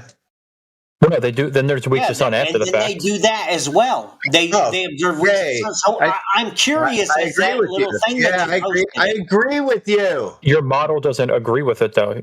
Well, your model doesn't explain why. Like your model doesn't explain why Alaska gets like 6 months of darkness. Angle. Oh, you're yelling. An angle from the surface of a ball, can you? Why are you yelling? Because I'm taking an angle. How does my model not work taking an angle? No, I'm saying your model doesn't explain. Yeah, your model doesn't explain why Alaska gets 6 months of darkness. Dark any goddamn where in that fucking thing. We should I be don't able have to to observe explain the sun. I'm not explaining. I'm not explaining the sun there. It doesn't matter where you live. Yeah, I don't explain the sun. But your model claims to explain the sun, and based on your model, what do you mean it doesn't? Shows you how you get angles. So we're just lying now, Professor. Professor, I thought you were better than this. Come on, buddy. Yeah, so when you're talking about the zenith and altitude, you know what somebody's talking about. It's a diagram, so you can understand. What if hear me out, Professor? You talked about my balls instead. What south means, what east means, what west means, vertical. That's what that's for you to understand what all that means. And then you can apply it as you need to. Has nothing to do with measuring distances to sun. Shit! Is it doing magic? Here, look it. I found your guy's chamber. There you go. The globe retard chamber. Some memes. It seems like you guys are full of memes and not much like real science to back you up. Don't you love that? Oh, what's the real science? Tell me. You grew up on memes. Your textbook had nothing but memes in it. That's how you learned. I want to know about this real globe science he just mentioned. I said real science. Yeah, I want to hear about it. Yeah, real globe science. I talk about real science. Real globe science. Will you hate Apparently, your science is different than my science. Right? You think what's the definition of science? You think the world's being run by Dr. Mengele or some shit? No, you do. You think that. I just told you the Earth is flat. You came up with all these other stories by yourself. What's the definition of science? That other guy got his ass whooped. He left. I just want to know what the definition of science is and what the definition of pseudoscience. I would say the definition of science is the study of all things nature, all things natural, right? Okay. And what's pseudoscience? Say again? That's not the full definition. It's like a well, that would be my definition, right? All things natural. Well, I don't agree with your definition. Of all things natural, or like for instance, if you're maybe we should go get study trees or whatever. Maybe we should go get the actual definition then so we can agree on terms. Well, sure. The mainstream definition is the study of whatever. I don't know. But my definition is the study of all things nature, all things natural, right? You can't make up your own definition. I know. Sure I can. Why can't I? That's why we don't agree on terms. Because I said so. That's why you're a Glober, because you guys just make up your own shit. Well, what is it then? What is science? Made up mumbo jumbo? Then what's the here I'm about to post it in the side chat for you. Is it not the study of things that are natural in the natural world? It's the systematic study. Say again? The systematic study? It's the systematic study. There's a method to it. Okay. Yeah, well, they've come up with their methodology, right, to try to debunk each other. No, they came up with a method so that way people wouldn't create bullshit and call it science. Right. So it gave your colleagues a way to debunk you, right? Hey, not a way to debunk you, to falsify you. I can make lightning out of the air or whatever. I can make electricity out of the air. And your colleague says, no, you can't. And I just repeated your experiment and I didn't achieve the same result. Right. And then we go down the path of what was done on both sides, right? Right. And then we perfect the technology until we actually can find something that we can do. Right. Perfect the technology. Right. Like, let's say I say, hey, look, I just pulled electricity out of the air. And my colleague says, no, you didn't. I just performed your same experiment and I didn't. And I was like, well, shit, there must have been something wrong I did.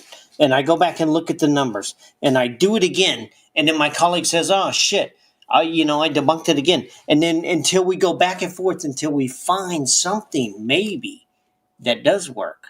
Well, that requires you finding out what the independent variable is, right?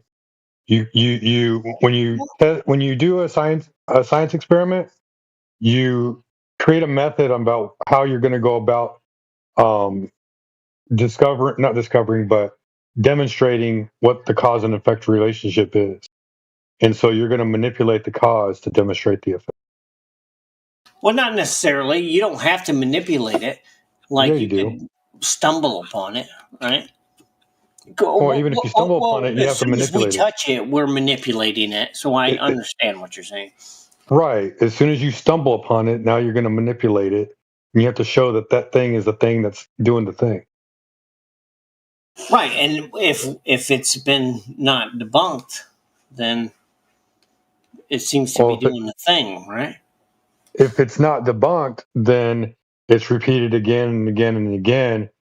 And then once it's shown to have conciseness to it, then it becomes a theory. And then if it's not unfalsifiable, but if it works the same way every time, then it becomes a law. Right? Right. Right. So I'm looking for, bear with me, definition of pseudoscience. You know what the definition of pseudoscience is? No, not off the top of my head, but it's like junk science or let's say electric universe. We'll call that as my definition of pseudoscience, right? Okay.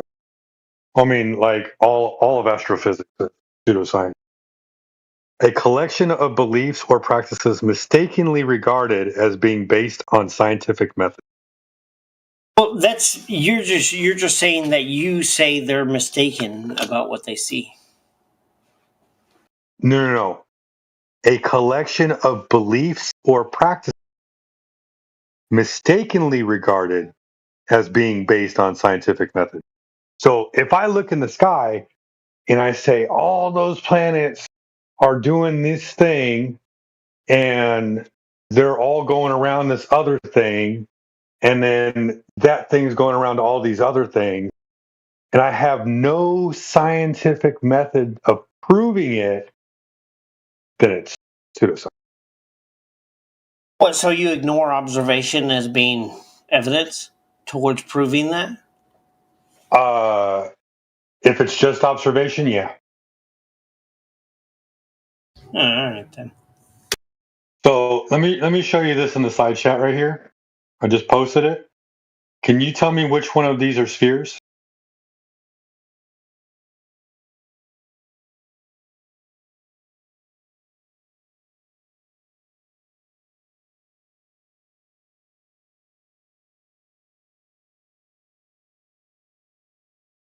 Did he leave again? Figures. Pussy.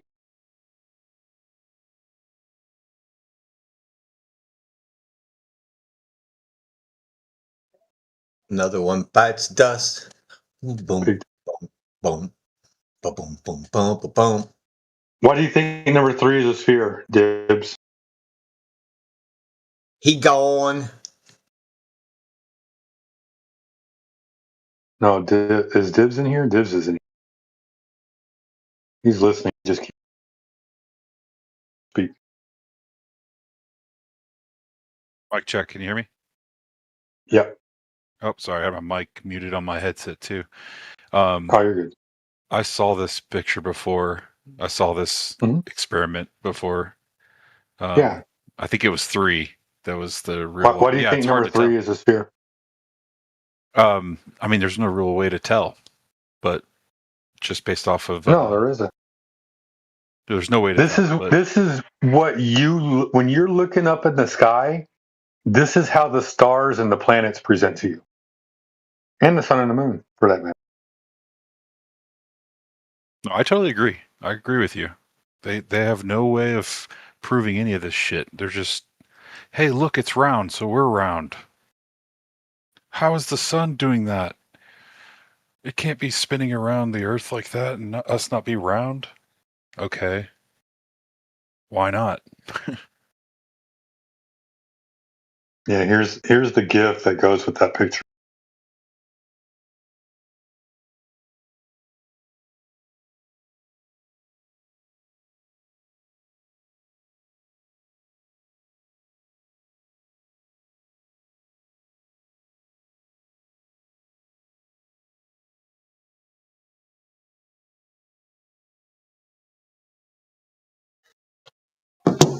I don't get what your point is. It's like you'd have to believe that everything that is presented as a sphere is some intentionally set up optical illusion to convince you that it's a sphere. No, that's not what I'm saying. We're not saying that we know what it is. We're just saying this could be I happening. can easily just. You're saying that it's not a just sphere. say I don't know. Everything looks like it's spherical. I can easily say I don't know. By the way, I don't need to give you an answer. Number 3 was wrong. You are saying that you do know. You're saying that it can't be a sphere. No, I didn't say that. I said I don't know what it is. It could be a sphere. I don't know. Except if everything looks like it could be a sphere, then that implies that they're spheres. It looks circular. There's also convex and concave, bro, and flat circles. No, you're not gonna fucking have everything being a circle that's pointed at you. Okay, that would mean everything would have to be pointed to you. You have to even declare how you're going to figure out whether or not it's even physical. This is the stupidest thing I've ever heard. But you know what is physical? The surface of water. Oh, don't upset him. He's got to Google it now. I don't know what you're on about, man. Yes, there's a tangible. Dear AI, is water flat? What exactly do you think the Earth would look like if it was a sphere? The size that it said that it is. Water, they would 10 miles. No, you wouldn't. Yep. You wouldn't. Down behind a curve. Yeah, what does a circle look like if you zoom in far enough? It looks like a fucking flat line, does it not? You would always see the tops of the buildings at the same place understand this shit. every day. You could mark on the road. This line right here is the exact point where the Earth curve is from this point back here. If you are this tall, you will see this part of the building. And you could do it every single day, the same spot. That does never happen anywhere ever. I don't fucking know what you're trying to say about a setup. The question was, what would Earth look like if it was a sphere the size it said, and you were looking at it from the ground? You would not. Prove it. What the fuck do you mean, prove it? I mean, I want think about how big the purported size is. The Earth is flat, right? How big is it? You have to make some kind of big Earth now. Big round Earth. How big is it? How big is it? What is it? 40,000 kilometers of fucking circumference? Something like that? Awesome. So if you're a 6-foot observer looking out over water, how far away is the horizon? What, 15 kilometers plus? You're not going to fucking see that. You're not going to have an obvious curve unless you get like pretty fucking high up. It's 4.5 kilometers. Any simulating program. It's 4.5 kilometers. 4.5 kilometers. Just load up Stellarium or something and see how far you have to scroll out until you actually see like a noticeable curve. Oh, so I need to look at a computer program to see reality? No, you need to look at a computer program to understand a simulation of reality and understand, okay, I'd rather just go look at reality. What reality would look like in this circumstance, then I would rather just go look at reality. Yeah. No. Okay, if it doesn't look flat the horizon's not 15 kilometers, by the way. The horizon's not 15 kilometers, by the way. You literally did not listen to a word I said because you were trying to fucking talk. You look at the program. If it doesn't look flat in the program, then it wouldn't look flat in real life. What does that even mean? What? What do you mean? There was no difficult words. There's only 10 Okay, this other guy needs to shut up. The guy asked me a question. Okay, shut up. Shut up. Thank you. Okay, you look at the program. So Woo, look at the program. Again, how far away? Distance. We're 10-foot rendering distance. Now what? How far away is the horizon, Woo? 10 feet. From a 6-foot observer. Look, I am trying to fucking speak here. I'm just trying to get to reality, man. I don't want to look at a computer program. Man, I was trying to answer. Okay. How far away is the horizon from a 6-foot observer? No, I'm not answering that question because we got to go point by point. I'm not going to let you fucking change the subject every time. I don't want to look at anything except the Earth. If you're going to make me look at a computer program, that's not the Earth. Except it would show you what the Earth would look like if you were 15 kilometers up, how much curve you would see. You asked the question before. Assuming you had a spherical object, you were looking at a certain amount of kilometers up. Why am I going 15 kilometers up? You can simulate this, you dumb fuck. You don't need to look at the Why am I going 15 kilometers up? Then go further up if you want to go further up. It's a fucking simulation. I don't need to go further up. I want to stay on Earth, and I want to look at the horizon. Okay, man. If you want to look at a visible curve, you're going to need to be able to go fairly fucking high up. It's not about the visible curve. It's about the consequence of the curve. Right? Ships go over the horizon, right? It is about the physical curve. That's the question. Right. Do ships go over the horizon? How far high would I need to go up in order to see a curve? Do ships go over the horizon? Do boats go over the curve? Yeah, do they go behind the curve? You see them disappear bottom up. That should answer your question. Okay. Does the sun set behind the curve of the Earth? I mean, if it didn't, then it would slowly fade out into the distance instead of going below the ground, apparently. So how far away is the curve of the Earth? Like from a 6-foot observer, I think it's about 15 kilometers. It's not. It's 4.5 kilometers. I already said that. All right, then, whatever. But you can see things 15 kilometers away, and then you can see the horizon behind it. Now what? You do have to account for refraction. But oh, really? Like this is a pivot. Okay. So how much refraction are we talking about? Really? When you're at the airport, hold up. When you're at the airport, how much refraction are we talking about? Okay, dude. Okay, there's different types of refraction. Okay, so As long as there is any I'm not type of asking for a refraction type at of all. refraction. Okay, I'm dude, I'm trying to asking answer. for. I'm trying to answer your question. I'm trying to answer I'm your question. asking for a refraction coefficient. How much refraction? No, you're not. You asked what type of refraction, and now you're pivoting. No, I didn't. I said how much refraction? You literally said 3 seconds ago what type of refraction, because there are. No, I didn't. I said how much refraction. Let me answer that question. Except I said the how much. moment I try to answer that question, refraction? because you realize that you're going to be Pull fucking out the cornered on that refraction point, you Bible and pivot. interpret the refraction yourself.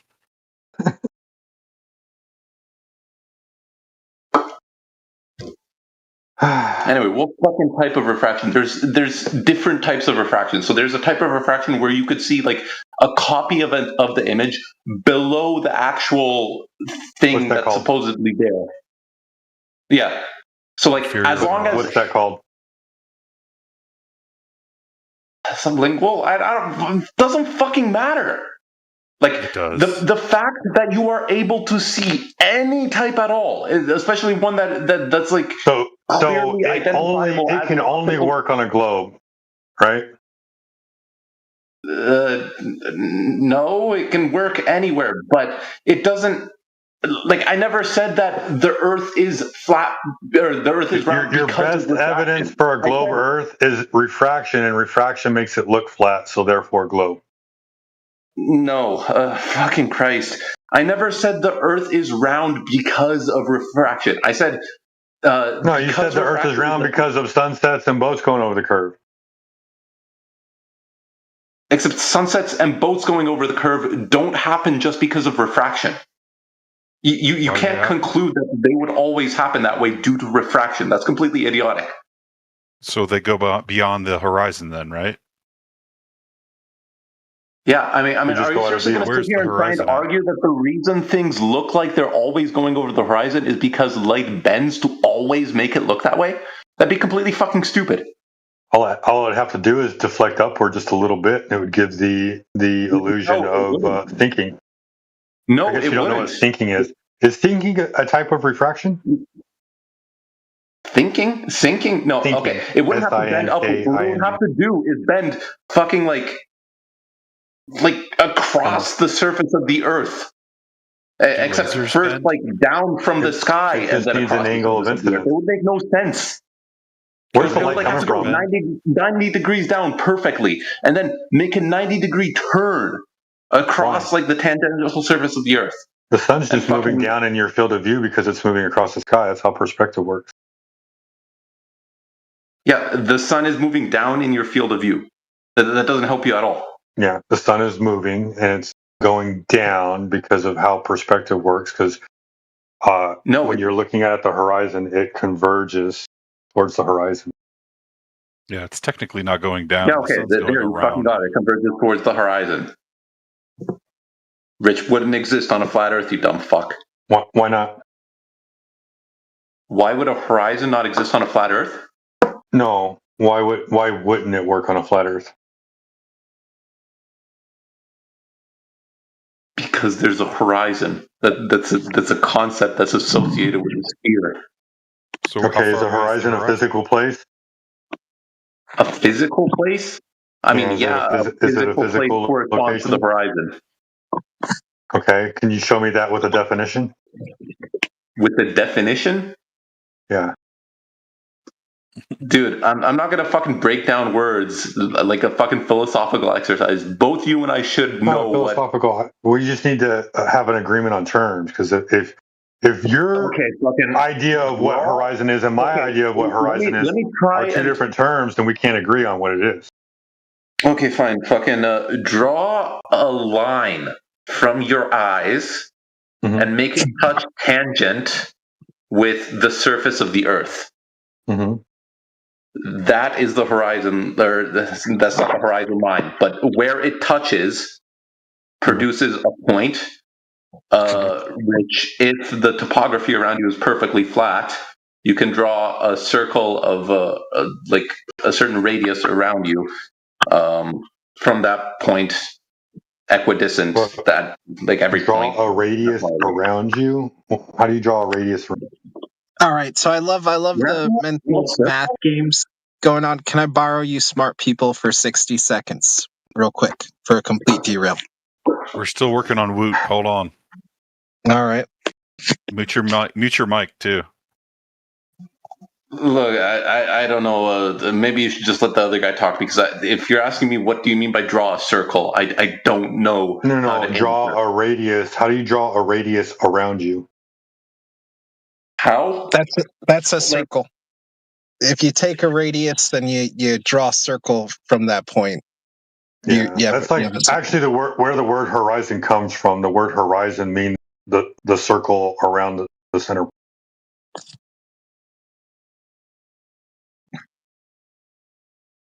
Like, I don't know how more clearly to describe this to you. Like, suppose that you were looking at an observer on a spherical Earth from above. You put a protractor on their fucking head. I don't know how to imagine anymore, bro. Let's talk about reality and what you can actually see. You're asking me how to draw something. And then you're telling me that I can't imagine it. Well, I'm asking you how to draw a radius. You said draw a radius. That's what a radius looks like. I don't know. How do you draw a radius around you? He was talking like about I said, suppose you had a protractor and you stuck it into a motherfucker's head, and then you extended the other arm of a protractor.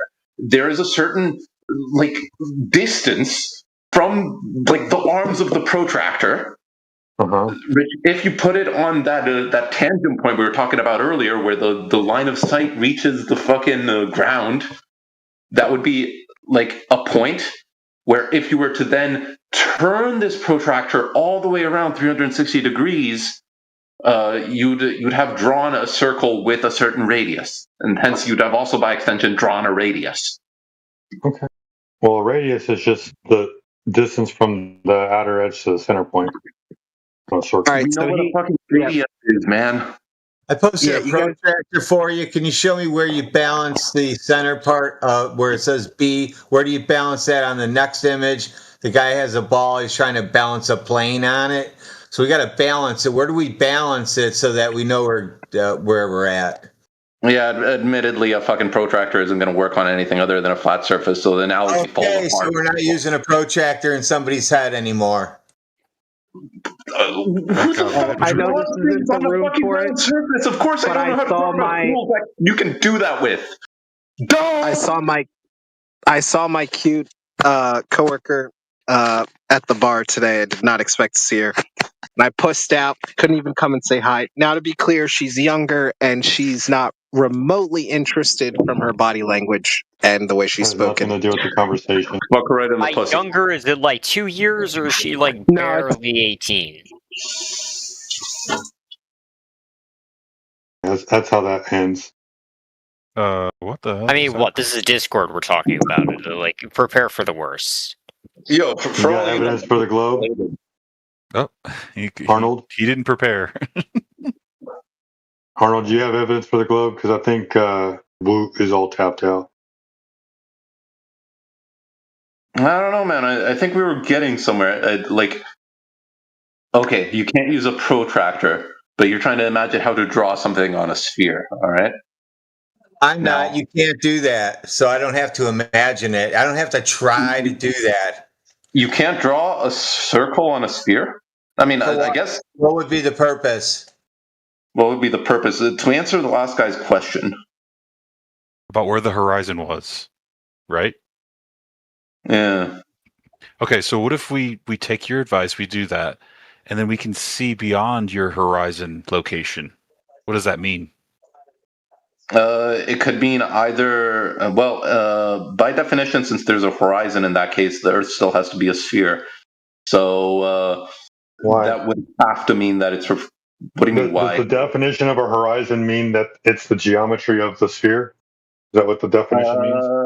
It does mean that it's a geometry where if you can do this anywhere, it's awesome. a sphere. So show me where it says it at. Where it says it? What's it? Yeah, where it says that the horizon is the geometry of the Earth. This isn't something that it says. This is something you're supposed to be able to do yourself, from the fact that part of the definition was the line of sight's tangent line with the surface. Tangent means it touches it at one point.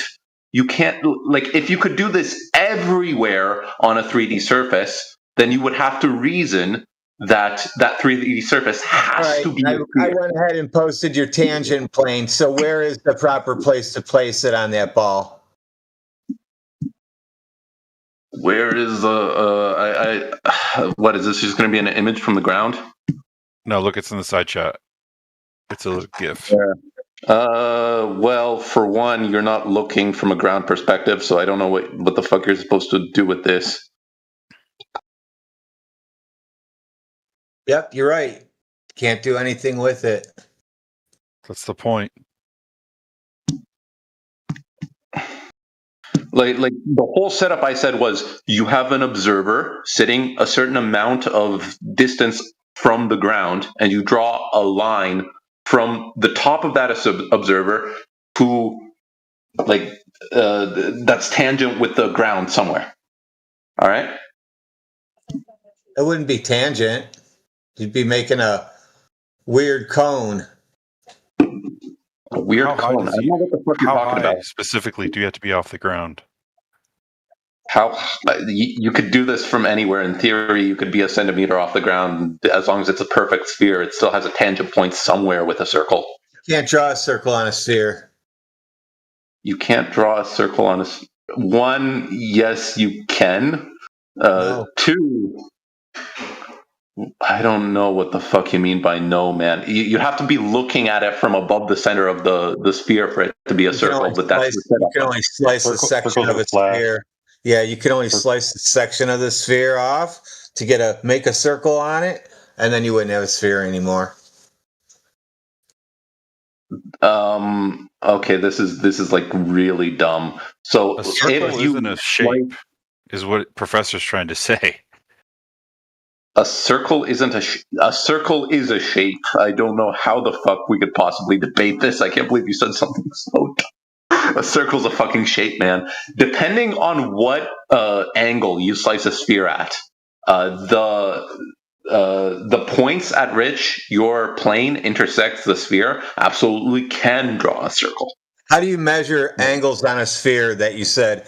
On a sphere, when you cut certain angles, how do you get those angles on a sphere after we went through this for an hour already where I punched everybody in the face with the fact that you could certain angles. How do you get those angles? And yet you just said it again. Yo, I'm sorry. You need to back up. So how do you get certain angles on a sphere was where I had to cut you off because I don't know what angles you're talking about. You said depending on what angle you cut a sphere at. Okay, how do you measure that angle? How do you measure that angle? I mean, if you want to cut a sphere with a plane such that you draw a circle, then one really easy way to do this is to align, have the center point of the sphere intersect with the plane. All right, there you go. That's the end of it. That's the end of your story because you don't have a center of a globe, Earth. So that's the end. We're not even talking about globes right now. We're talking about. We don't have to anymore. You've already ruined it all for everybody.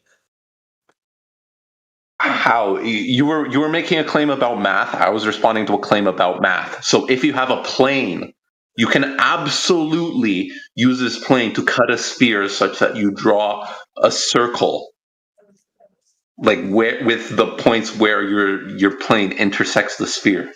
Yeah, you don't have a sphere, so voila. This is a question about math. In math, you absolutely have. We don't give a shit. We don't give a shit about drawing pretend shit in math. We're talking about real life.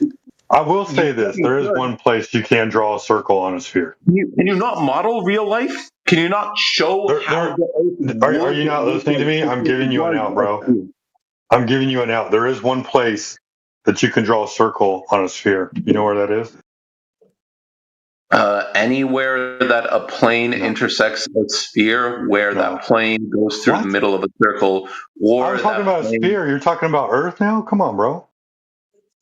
I still wasn't talking about Earth, but you just mentioned Earth. So anyway, the only place where you can draw a circle on a sphere is around the circumference. No, that's idiotic. What if you were It's to the only rotate place you can draw a circle. 90 that's degrees? a true circle. If you were to rotate the circumference 90 degrees, is that not still a circle? Is it still the circumference? No, it's not the circumference well, actually, yes, that is a circumference. Sorry, I'm thinking about like a globe. Yes, You guys always want to be right about everything. Oh my fucking god! Sorry, for some reason I thought you said equatorial line instead of circumference, but yeah, whether it's the equatorial circumference or the polar circumference, it's still a fucking circumference, bro. But no, not even if you don't have even if you like use a plane to cut through a sphere, you can do this at many points that aren't the equatorial line of that sphere, and you could still end up with a circle. So like, I think you're just imagining things again. No, well, technically yes, I am imagining things. You're supposed to be imagining things too. Suppose you have a sphere. Maybe you should go into AutoCAD, create a sphere, and then try to draw a circle on anywhere except the circumference.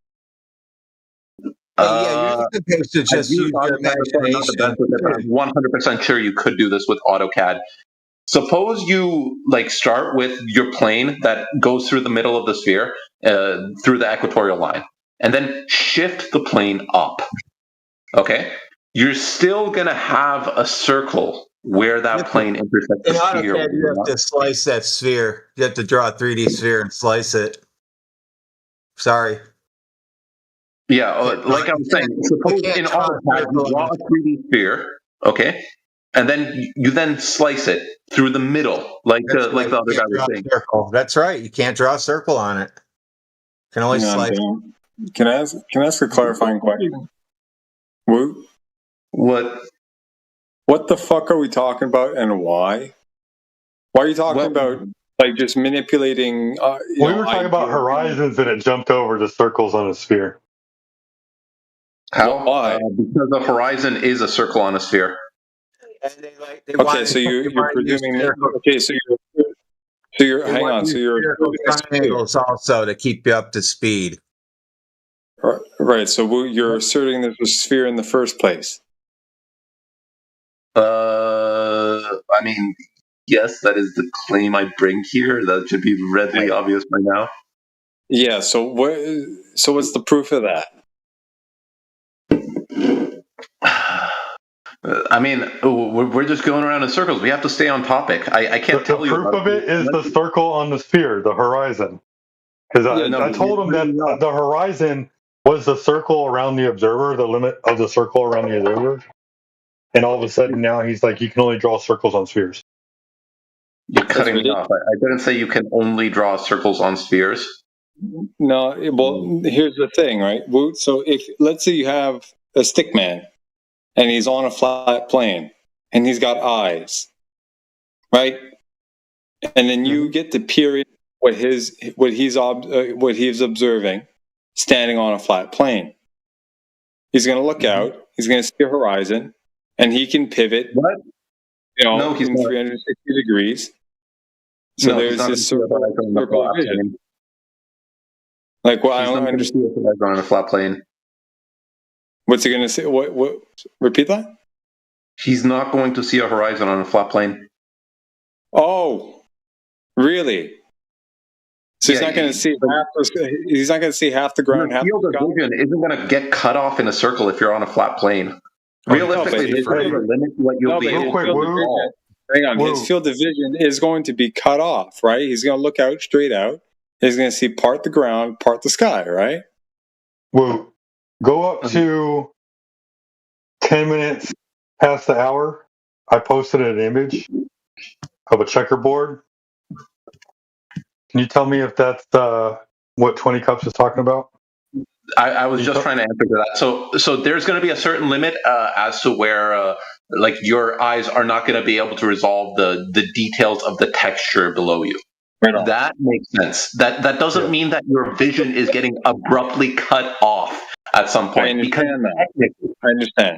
understand. Okay, so you mean to say that our vision is not is getting abruptly cut off, and it's not just blurring out beyond a point where we can't resolve anything anymore.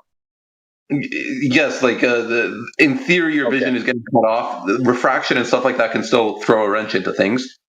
But the notion of a horizon line still makes sense as something that uniquely cuts off your vision in a universe where you can completely ignore refraction. Okay, but is this horizon line that you speak of literally the cutoff point, or is it the limit to which everything approaches and then eventually goes too far and is too small for our eyes to resolve? How do you make the decision? What did you do to do that? Neither of that. So like what do you call it? Earlier we said we have a plane we could draw from our eyes that goes outwards in like one direction. That's not what I'm talking about. You're standing on a plane, right? And you look outwards. That's what I was saying. Unless you were talking about something before that. So I was saying what you were asking me a question about what it would look like in my model, and I tried to answer it. That's a spherical model, right? I asked you the question that I asked you about the stick man, right? That one, in that idea, that hypothetical, he's on a flat plane, he's got eyes, and he's looking out into the distance. What's he going to see? What's he going to see? At the very end, I guess, depending on like fog, he might see fog. If it goes further and there's, say, no fog, it's completely clear, then he's going to have a similar effect to what you'd get with a like certain checkerboard where... Right, so everything approaches a vanishing point, and then it becomes too. I never said it. No, I'm bringing that up to clarify, because it sounds like what you're saying is basically what I just said, but just with a whole lot of words that don't add much. No, except what you're saying is technically incorrect. It doesn't approach a vanishing point. Oh, so really? In theory, really. So the you should look up the word vanishing point. I'm trying to speak. Okay. So the horizon line is not an apparent line. So the horizon line is not an apparent line to any particular observer, right? Okay. I'm going to ignore the horizon line is not an apparent line to any particular observer. I'm trying to answer your point on the vanishing point. All right. The difference is if you had a really, really good camera, the vanishing point would be further and further away because there is no vanishing point. Let me ask you this. Do you think you can see through air forever? Dude, it's a limit. What I'm talking about here is a limit. It never actually vanishes, right? There's no actual point or line. The line is just the intersection between the bottom and the top, and everything approaches that, right? So in theory, yeah, you could zoom in infinitely, but in reality, you can't actually do that because there's limitations. Except in reality, your camera should be able to be better than a human eye at doing this. Given this, how do we differentiate between the two situations? Where in both situations you have limits, right? How do we then determine? Oh, this limit is caused because of the ground actually being physical and curving away down, and everything beyond that, hump in the ground. Hang on, I'm fucking talking, dude. How do we differentiate between that, right, and just the limitation of our optics not being able to resolve anything further? Like I said, one way is height. So if you were really, really, really high up, in theory, you could like easily kind of notice a horizon line yourself, even without the aid of taking a picture and then projecting a line through that picture. Okay. Wait, so do you mean to say that at a certain height, there will be no horizon line? No. So why'd you bring it up? So why'd you bring it up? What does it help? What does it help? Because of the horizon line is clearly like drawing a circle for which you could see the entire shape of. In that case, that's like literally the blue marble picture. The famous blue marble picture, technically it has a horizon line in it. Nobody thinks of it as a horizon line, but it's a horizon line. Okay. Right, okay. So you mean when you say you draw a circle, you're not just talking about spinning the observer on an axis. Spinning the right, observer. If you take an observer, he's looking straight out, and you rotate him 360 degrees. Hold up. I'm trying to understand what you're saying. Think about it, right? Think about it. You're a little stick man. You're a stick man on a flat plane. You're looking straight out. You got an angle of view left to right. Okay, but then you pivot. Right? You know what pivoting is? Like you start to turn a little bit left or right, and you keep going all the way around until you end up back where you started. Okay, right? In the same square. It's the famous blue marble picture. Okay, if you were to do the process you just described, this would have the effect of rotating that picture. What? Yeah. Okay. Yeah. Rotate it about the center point. Yeah. Sure. But all what we're getting at here is you mean to say that you can't really have a horizon line unless the ground is curving away. I'm trying to clarify that with you. Like, how do you get that? Because the terms you're using, like your circle of vision, it's very ambiguous. Right? To me, here's a guy. Here's a guy standing on a flat plane and like take a simulation or something like that, and have him pivot on I'm not fucking finished. Right? Have this guy pivot on a single square. He formed a circle. There's his circle of vision. Like, can you clear that up, please? Because this term is not exclusive unless you can define it better. The definition I gave is actually really good. I think the crux is that with the horizon line, the point where your line of sight intersects with the ground has to be tangent. No, it does not. Unless watch this. This is the problem, okay? Because this tangent, right, your line of sight intersecting with the ground, okay, that would be in the case where the ground is curving away. It's not going straight out. Yeah. So then stuff beyond that tangent point would begin to go down, right? Yep. Right. We understand. Okay. Perfect. But then that point. That limitation is a function of the height and the size of the surface of the curve of the surface, or rather, the size of the ball. Right. Yep. So there's a geometric relationship between the two. And in your case, the size of the ball is essentially infinitely large. I don't mean to say the Earth is infinitely large. I get that. Yeah. Okay. I understand. I understand that terminology. It's a little bit weird. Right, because there's no such thing as an infinite thing. I get that. Okay, but here's the problem, right? So if you mean to say that we are on a ball of a certain size, right? Mm-hmm. That relationship, we can actually calculate that and then test for it. Right. As in, like, if you were a certain amount of height above the Earth. You could, in theory, test for how much expected curve you would be able to do from that height. Yeah. So far, so good. Right. So, do we actually witness that in reality? Does it match the model?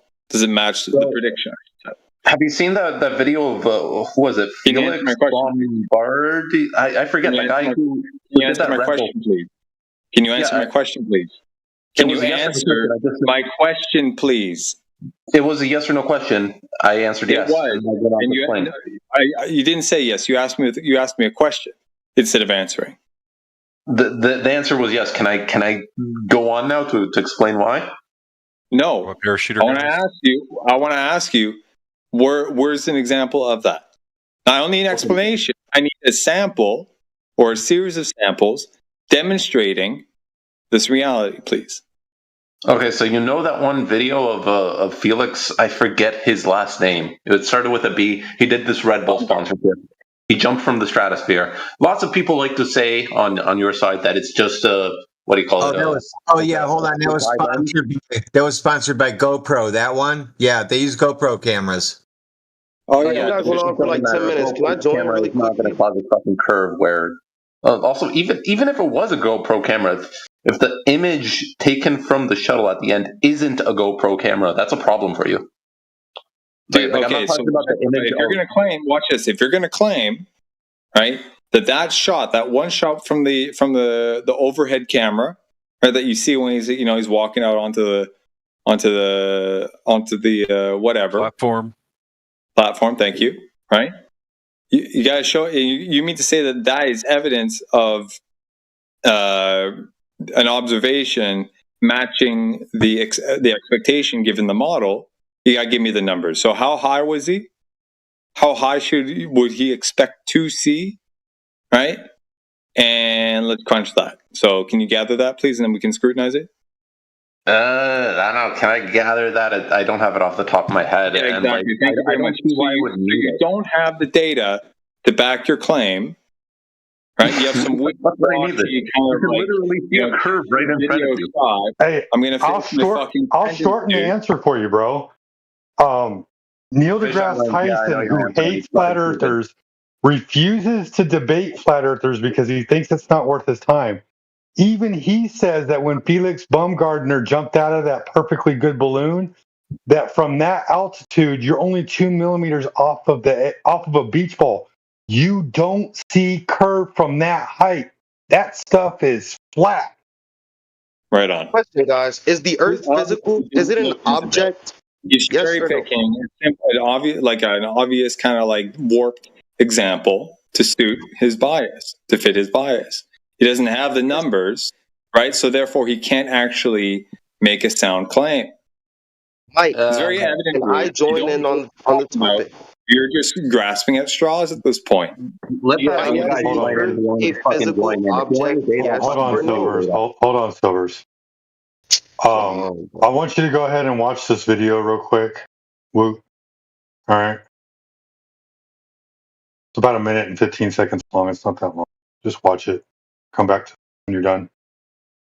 What? We'll take a stab at Silvers. About what we're talking about. I want to know if the Earth is an object or not.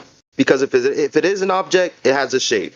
The shape is your claim is that it's flat. Wait, let me finish. Down 23. Physical. You're very excited, dude. Dude, you're excited. You got to slow. I can be excited, bro.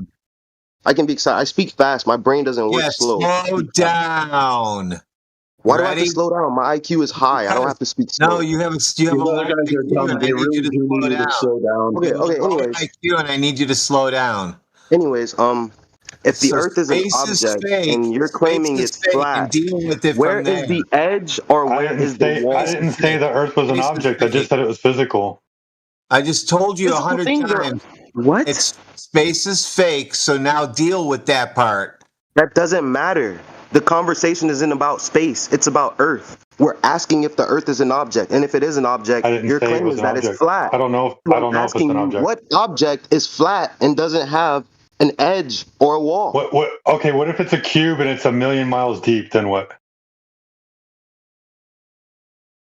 What? What if it's a cube and it's 1 million miles deep? You can't randomly change it to a cube. Your claim is that it's flat. Defend your claim. Is the surface of a cube flat? Question: is the Earth flat in your claim? Yes or no? And if it is, where is your edge? The surface is flat. The surface is flat. The surface is flat. So we're living beneath it now? No, the surface is flat.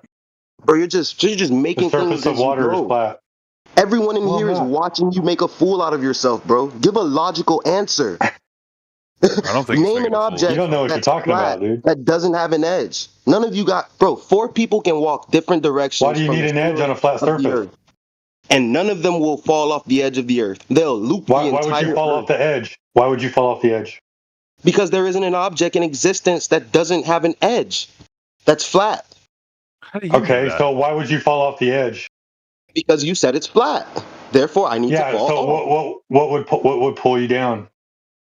What do you mean? What will pull you down? We're looking for an edge. Stop worrying about everything else. If you went off the edge, lock in. I know he's looking for a sheepdog. He wants to know where the edge of a lake is. Yeah. Where's the edge of the ocean? What do you mean? You can cross the ocean and end up on the other side of the Earth. That's how we know that the Earth is a globe. People can walk around it. So the beach is the edge of the water? Bro, you just deflect. This is cognitive dissonance at its finest. My question is fucking simple. Why isn't your flat earth have an edge or a wall? Why did I mean, I'm surprised you guys didn't obviously pull out it's the in a Antarctica container. ice wall yet. Obviously it's in a container, right? Yeah, so where's the thing keeping us in? Can you tell me what's that? I don't know. Why can't you don't know? I don't know. You don't know. Oh my no. God! Wow, the truth just came out. Flat Earth group. You guys don't know. No, we always say that. We always say that. No. You guys have never said that. Yeah. Yeah, we do. Yeah, you just have to ask the right question. But what about the people that do know? You know when you don't know something, there are other people that do know, just totally ignore Who those knows? people, right? Who knows where the edge is? I don't know. Maybe the people who didn't have NASA in the 15th century, who walked the entire Earth. Maybe the people who discovered land masses using sailboats. All right, dude. I mean, hello, guys. Where is your logical So they found the edge? 5th grade math and science. Hang on, dude. He doesn't even know he's arguing for both sides. He doesn't even know what he's arguing. Yeah, check this out. I was open to the theory of the Earth being flat, but now you guys are just ridiculous. If it's flat, I need an edge. Calm down. Breathe. Okay? We asked you who knows, and you said maybe so-and-so or so-and-so. So you don't actually know. You can't the word actually... maybe is sarcasm. I'm not sure if you know what sarcasm is, but when a person says maybe, when the answer is clear, they're being sarcastic. Do you want me to say, yes, Columbus, yes, the people who discovered land masses? Like, I can do that for you. No, bro, okay, you're going to have to chill out, okay? If we ask you who knows, and you say you don't know, that's one thing. But if you say you do, then we're going to ask you who. So, like, can you be clear? Like, you know, if you want to be sarcastic, and you want me to say his name is Michael James Irving? That's what you want me to say? If you want to be a punk ass bitch and be all sarcastic and shit, don't call me names because you're losing the debate, loser. I will. Don't call me names because you're losing the debate, loser. No, eat shit, dude. Okay, they're gonna talk like this. Okay, we're asking you serious questions because we want serious answers. Okay, you don't need to dance around like I think we're done with him anyway. We need to go back to Woot because I think Woot had a video that he had to watch, and I think he watched it. It was only 1 minute and 15. Okay, if he's ready, yeah. So 23 silver, eat shit, and come back when you're done. Go ahead. All right. What you got, Woot? Did you watch that video? To describe how large the Earth is and being in awe of it. That's not necessarily a problem. I mean, I agree. I think the Earth is very, very large, but I don't think it's a sphere. All right. Well, if it was a very, very large sphere, you wouldn't necessarily be able to see a very, very clear horizon line, even if you were up on "quote unquote" the edge of space. It would be. If it was a sphere, it would have measurable curvature, because that's the definition of a fucking sphere, is fucking curving surface. If it's you want to measure the fucking curvature? Hold up. What NASA says, if it's bigger than what NASA says, your orbital mechanics won't work. 20 of you. Can you please let me try and talk to the other guy? Okay. So if you want to measure the curvature of the Earth, do this. On a curved Earth, if you have a star, which is in line with the axis of rotation of the Earth, then your angle from your perceived flat level to that star would be the latitude of your position on that sphere, would it not? Go ahead, Professor Triangle. I can't tell if you're talking to me. I'll pause and wait for Professor Triangle, because I know he heard every fucking word. Unless he's just dying laughing. Yeah, did you hear every word? No, I did not. Oh, no, okay. Well, you got to repeat yourself, because this was kind of funny. But Professor, you gotta let him finish first, okay? Okay, let's hear it. The problem is this guy's just gonna say it's a non sequitur. No. I want you to. I will say you're finished when you're finished, because you'll tell me that you're finished, and then I'll say you're finished, and then Professor Triangle's gonna respond. Go ahead. Well, thing is, it doesn't matter if you say I'm finished or I'm finished because he's going to hear the first 5 words I say, and then he's not going to hear. I told you I'm intervening for you, bro. Go. He's just going to say, "Oh, you started." Hold up, Professor Triangles. I am muting you, so that way he can feel comfortable in his safe space. Okay, go ahead, dude. Okay, once again, it doesn't matter if you mute him if you're going to cut me off yourself. Poison the well. Just get on with it. The Matrix, you got to let him say the whole thing. It's really funny. Go ahead. The problem is you're not going to let me entertain a thought experiment. So you need to start off with, suppose you had a round Earth, and this is what you saw. That sort of setup. All right? Now, this is important to consider because if the setup that you see and the results that are implied by it correspond with what you see in reality, that implies the Earth is flat. No. That's not what you were saying, dude. You were saying that you look at the sky and you shoot an angle to the star. I want you to tell me that story again. No. We don't do that because fucking the guy you said that I need to have this conversation with is literally not able to understand the concept of a thought experiment. He said, "Never mind, he's not going to do it. Y'all can have him." I was trying to be nice and let him explain himself again, but he doesn't want to. You're not trying to be nice. If you're trying to be nice, you would fucking respond to me yourself instead of trying to get one of your jackass friends to fucking respond to me. Like you're clearly not capable. Okay, so I shoot an angle to the star, so I imagine a flat baseline and then my elevation angle to the star. Okay, now what?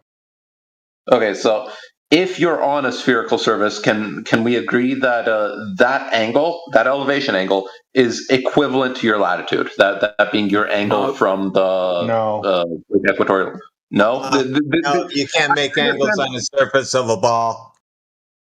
On the surface of a ball, we're not making angles on a surface of the ball. We're making an angle from a plane that intersects a ball at the tangent line where you are sitting at. At the tangent is the horizon being refracted?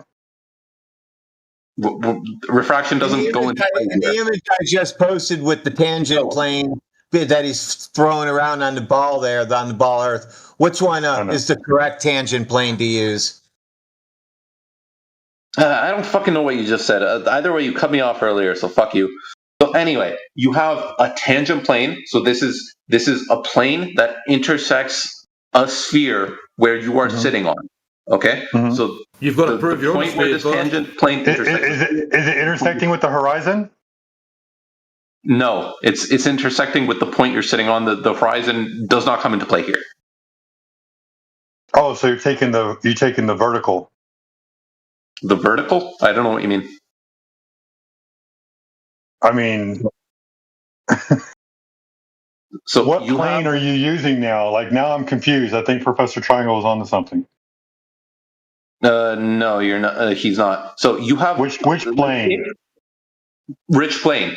By definition, there can only be one plane that intersects a sphere at one point. That guy's moving that pad around, and he's making about 50 million planes right there. No, there's only one plane that can intersect a sphere at one point. As in, if you specify a point on a sphere, the point where you're at, there's only one plane that can intersect the sphere. Oh, you mean to the center? Yeah, you don't have a center to work from. So if you just lay it on the ball, No, that's not the center. If you draw a plane going through the center of something, you just lay it on the ball, and then you just lay it on a ball, and then you make an angle, right? Right. No, you're not trying to understand it at all. Can I draw an analogy just to clear the air, right? Just to make sure it was clear, right? If you were to take like a piece of cardboard, right, and you put it on the top of a basketball, that's the plane you're talking about, right? Yeah, something like that. Okay, go ahead. So you take your angle from that plane to some distant star that is aligned with the axis of rotation, meaning that if you were to take a camera, point it at that star, do a time lapse, you'd see like a tiny little circle for that star, whereas every other star in the sky is going to draw like larger concentric circles around it. So you know you're looking at Polaris. So far, so good?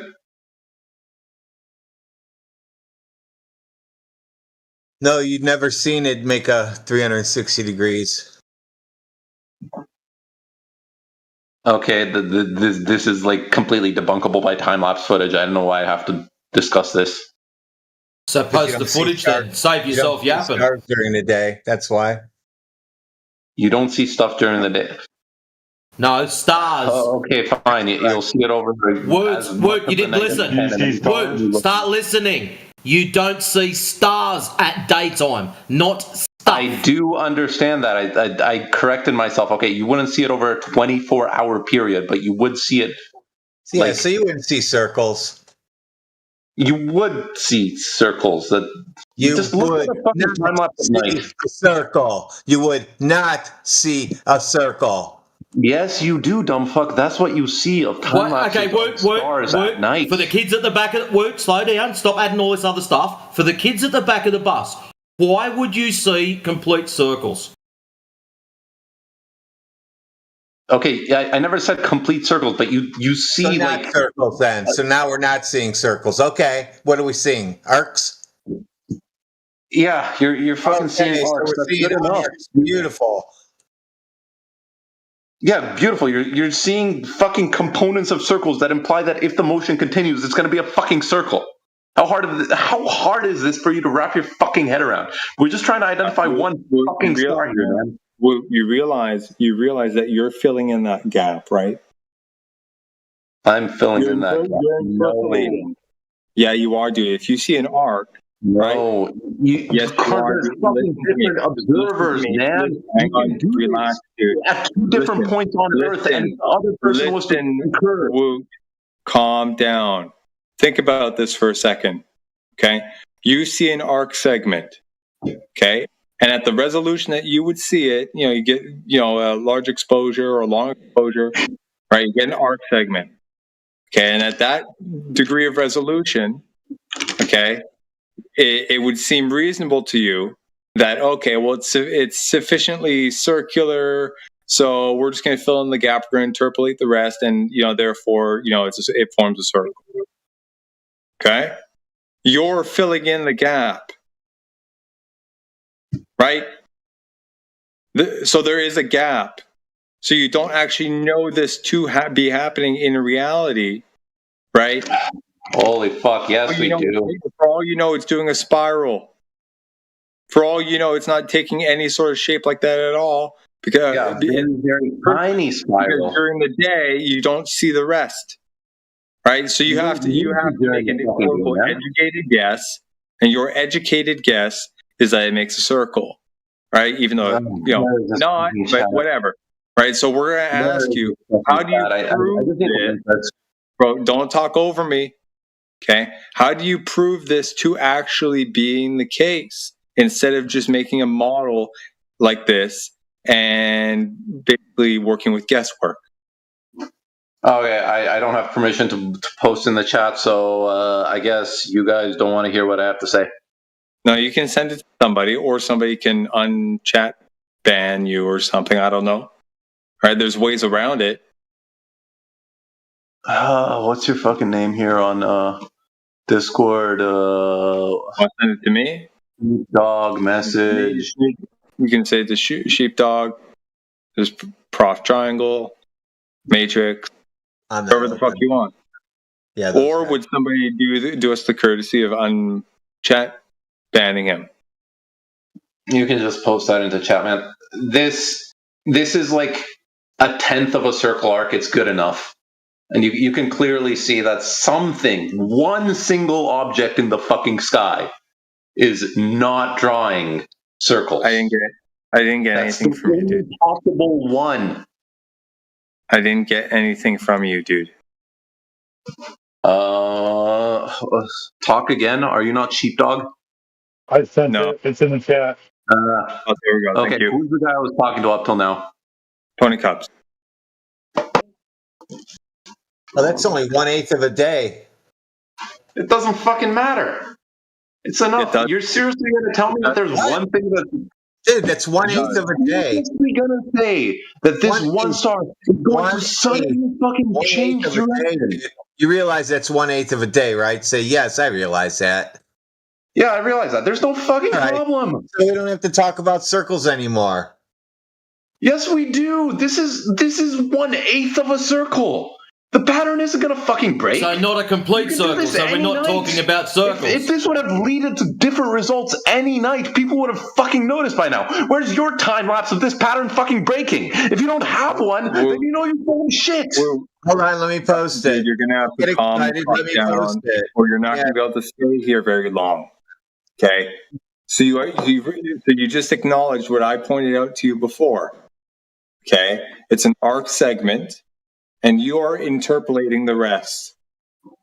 Okay? And in your model, you're granted the allowance to interpolate it as a circle. Okay? We're asking you, how would you actually prove that in reality, instead of just working with this hypothetical best guess of a model?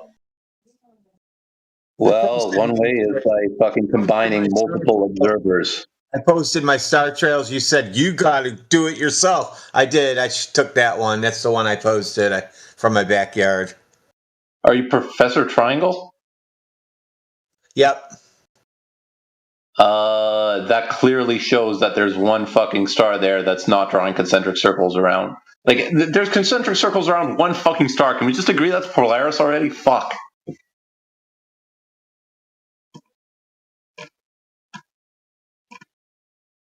Where's the? You know how I know it's Polaris? circles? Because I found it as Polaris, and then I set my camera up. That's why it's centered.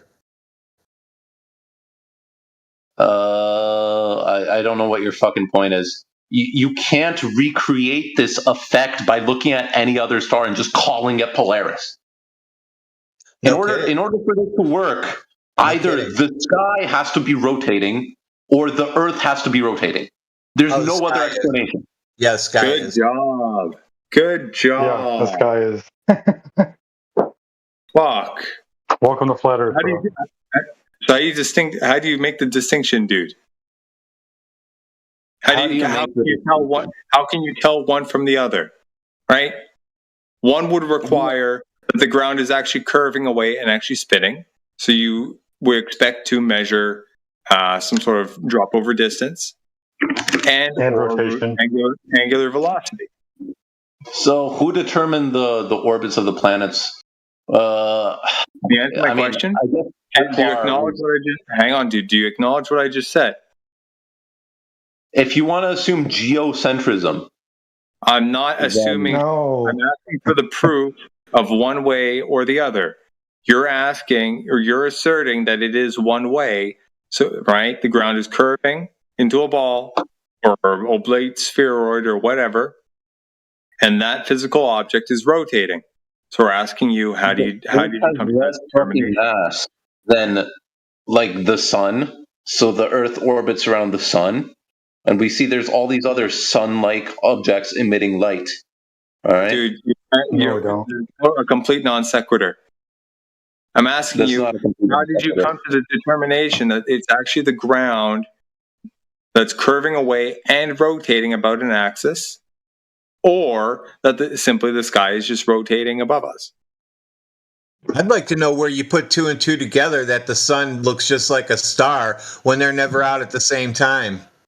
Yeah, and not only that, but no star emits the same light as the sun. That's the stupidest thing I ever heard. No star in the sky emits the same light that the sun emits. Yeah, it's almost like the others are far away. Oh, you would think that, right? That could be one. That could, right? Still light. Yeah, that could be one interpretation, right? Or they're just really small and closer. Who knows? How do you know one way or the other? How do you know one way or the other? Man, it's not that fucking hard. Like, yeah, thank you very much. Okay, so it sounds like you actually do know one way or the other, i.e., you do know the distances. Interferometry. Right? Having 2 telescopes on either side of the Earth and being able to point them at one place essentially acts as one really big telescope. So we're able to triangulate shit that way. If the If Okay, so everything you is can precise triangulate enough. shit in the, so you mean to say you can triangulate shit in the sky? Not me personally, but No, but people it can be done, right? I didn't say it can't be done. I said not by me personally. I'm asking you to clarify that. Are you saying it can, CAN, be done? Or even can perhaps be it done, has not been by done? you or me. Or even perhaps that it has been done in the past to have yielded us this information that it is known for this to be the case, that they are indeed yay far away or whatnot. Yes. Okay, so can you whip out some test or observation or whatever that has been done, okay, and how they came to determine, showing how they've come to the determination that these things in the sky are these perhaps giant orbs or balls of gas or plasma or whatever the fuck, billions of miles away. If you haven't figured it out yet, man, you're making a lot of claims that you can't back up because you've never seen it before. You just think someone else has done it. Most of you would be willing to die for the belief of some fucking god or something that you've never seen or have no way of possibly. Complete non sequitur, bro. It is a sequitur. You're dying for the belief of NASA, bro. You're dying for the belief of scientism. Yeah, well, you're going to have to smarten up a bit, dude. Okay, you've made at least 3 or 4 different claims back to back, and you haven't 3 or 4 different claims per fucking minute. Yeah. Not really. Fucking, my last claim was that you can have 2 large telescopes on either side of the Earth pointing to one place. Okay, and so as now long as are you speaking in hypotheticals? Okay. Hang on. Okay. Hang on. Okay. Wait, hold on. I was going to say something real quick, 20 Cups. Two different telescopes on 2 different sides of the Earth. One side is in daylight and one side is in nighttime. Come on, bro. That's a good point. Fucking, one operates at one point in time, the other operates 12 hours later. We're going to throw anything on. Hang on. Perhaps you've got 2 different telescopes at 2 different locations that are both in the dark. I don't know. Maybe Wood actually has an example of this that he can show us, right? I don't know how to more easily describe this to you. Okay. No, dude, I'm not asking you for Hold up. But Wood, all you've got is stories at the moment. Well, you gotta shut your mouth from time to time when people are speaking, dude. Okay? Perhaps you can whip an example up, okay, that was done to show what you're talking about, instead of speaking in purely hypothetical terms. How about that? Can we agree that there is a certain set of objects? Can we agree that we would all be better off if you actually just backed your fucking claims up with real data? No, I'm not going to agree. Can we agree? That you can manipulate, dude. Can we agree that all you want to do, Woo, is imagine you're somewhere else other than Earth? No. Just so you know, Wood. So, can we agree that there's a certain set of objects in the sky which move more than everything else? As in, if you look at the sky, there's about just so 8 or you 9 know, things, depending on how you define your them. stories are not conditional. We don't have to agree or disagree in order for you to present data. You don't data. have to agree or disagree. Okay, then you could just deny that planets exist. Listen carefully. You're trying to jump onto another tangent. Your stories are starting. Slow down. Your stories are starting. Do you agree? So if one of us says yes and another one says no, do you change your story to suit the right person? When somebody says yes and the other says no, do you change your story to suit the... Dude, I don't know what the fuck you're talking about. I have it down on really low. Listen, before you have a meltdown, the reason I said that is because, do you agree you're trying to pigeonhole us into some random bullshit? If you've got some kind of evidence or data that we live on a globe, just present the data. It will speak for itself. Okay? That's how it works. We live on a flat plane. I was trying to get there, man. I was trying to get to the data. So, as I was saying, do you agree that if you look up at the night and off he goes again. We don't have to agree. Just tell us the story. You don't have to agree. You don't have to agree that planets exist. You don't have to agree that. Hey, Woo, I'll play with you. I can see Mars. I can see Saturn. I can see the rings of Saturn. I can see Jupiter. How does that make the Earth a ball? How? Okay. Would you agree that because these other objects rotate more with respect to the fixed stars? No. No. They don't rotate more from the perspective of Earth? Now it's my turn. Would you agree that if there's no curvature, it's flat? The word planet means wandering star, man. Like it's fucking obvious what planets are doing that's what it means in the sky. But that it has nothing to do with the Earth. Those things are in the sky. You're not even looking in the right direction. Dude, you have to be able to extrapolate. For what? I'm talking about measurements, bro. Yeah, but this is your problem. Fucking topic. Watch, we discovered your problem. You're extrapolating. Okay. Yep. No, this isn't a problem. If you're measuring, no, you're extrapolating. Listen to him. Hold on. Listen to him. You live on a round surface. Watch this. You have to extrapolate. Listen to 20 Cups. Listen to this, dude. This is the problem.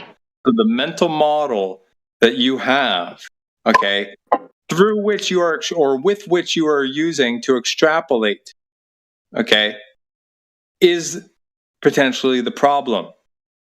Okay, because the constraints in that model, okay, are going to basically put limitations on the way that you extrapolate.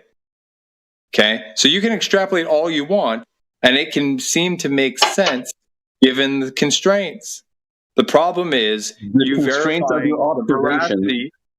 The problem is you verifying the legitimacy or the veracity of said constraints. Okay? So when you look up in the sky and you see these little lights, your philosophical underpinning tells you those are objects. And then furthermore, that we are like that thing in the sky.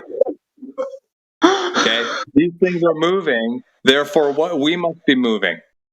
Okay? These are logical inferences that you make given the framework. Problem is the framework has never been shown to be legitimate or have any grounding. It just works mathematically, of course. Okay, so the problem is you're measuring everything from your perspective. And from your perspective, nothing is moving relative to the Earth. Therefore, you're assuming that the Earth isn't moving. You're going to have to shut your mouth from time to time, goofball. The problem is ensuring that this math or these frameworks actually adhere to reality. Until you do that, your extrapolation is basically your best guess, just like has been pointed out to you before multiple times. So can you start with one piece of this framework, okay, and show it to have any legitimacy, and then we can build upon that. Yeah, we start with the curve. Exactly. Start with the curve or start with the motion and go from there. Exactly. Get the motion down first. Get the curve down first. Go ahead. Exactly. No, you're right. Exactly. I was just going to point the exact thing out. One cornerstone is we're on a ball. Okay. Let's get the dimensions out. Let's get them down pat, right? We have a prediction of what it could be or should be given everything else. Let's see if it fits. Let's go to reality and take some measurements. Okay. Do you have said measurements, sir? Go ahead. 40,000 kilometers radius. If you want me to prove that, I think the best case we could start. Actually, before I tell you the name of the experiment, let me ask you a question first. Can you agree that the sun? What do you mean? No. Shut the fuck up and get the goddamn measurements, dude. Okay, this 40,000 kilometer thing. This is a calculation inferred from other things. Hold on. You said a 40,000 kilometer radius. Very well aware of them. Can you 20 cups. get 20 a cups. real world? He said a 40,000 kilometer radius. So maybe we should start there. Okay. Circumference. My bad, but. Very good. But if you're not going to let me ask you a question beforehand to see whether or not we can agree on the premises. How was this determined, sir? Can I ask about the premises? Was the premises of the argument? Sir. When I ask about the premises of the No, we fucking just want to hear argument. your data, the evidence, that's all. Yeah. Well, Are you speaking? I just want to be clear, right? Are you hang on? Let's be clear about something, right? Just to clear the air, right? Are you speaking in hypothetical or mathematical terms, like this was a calculation inferred This was a calculation. This can be done by anyone. Or was it there a real world measurement that allowed us to arrive at that number? Which one is it? This was a real world measurement. Okay, very good. Can I go with the premises, please? Walk us through it, dude. Okay, the sun is about 400 times further than the moon, and the moon is about 400 times smaller than the sun. That's a climb. Very good. How do you know that? How do I know that? You could, well, what do you call it? You know that roughly the sun's perceived size in the sky is about the same as the moon's, given solar eclipses. Yeah, same angular size. Go. Okay. How do we know the sun is not 400 times smaller and 400 times closer? 400 times smaller? Or let alone 3 times. Well, 3 times further and 3 times smaller or bigger. How do you know? Where does this 400 come from, sir? Okay, so if you look at the phases of the moon, do you know how moon phases could come up? Like you have to have, what do you call it, a half moon, not when the moon is at 90 degrees, or sorry, not when the moon is like halfway between an orbit, like between the Earth and the other side of the Earth with respect to the sun, but it would have to be at where you have a 90-degree angle between your Earth, Moon, Sun system. Oh, okay, so the sun and the moon are the same size and they're 90 degrees from each other. Nobody said that. Well, how do you know that it's 400 times further? How do you know it's 92 million miles behind the moon? Oh, you calculate that, or was that measured, sir? 92 million miles behind them.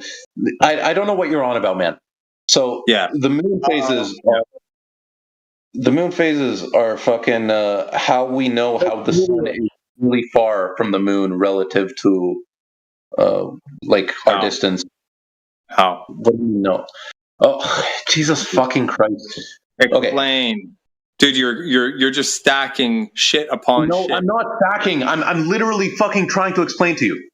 You're okay? Yeah, I know. I understand that. Your explanation is a series of stacked claims. Okay. Another premise. Is the moon a sphere or just a circle that's always pointed at you? Very good. Okay, so you mean to claim that it's a sphere, right? According to the heliocentric model? Okay, how do you verify its sphericity, sir? How do you verify? Well, if you fucking look at the shape of the shadow that is made on it, you'd have to conclude that if it was a circle that's constantly pointed at you based off where the sun is, it would just have to look noticeably different. Explain. Like, fucking load up any simulation software and see the shape of the moon shadow, from the Okay, so you're inferring that it's spherical based off what it looks like, basically, and its attributes. Yeah, I'm inferring that it's physical based off the shadow, the shape of the shadow that it will always have. Very good. Okay, so what was done to confirm that?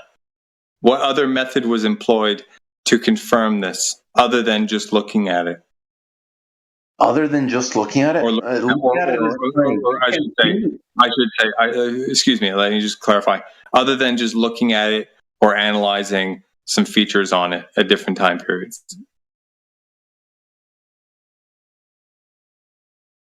Think about what the moon would look like if it was... Okay, hold up. There's two options. Thank you. No, thank you.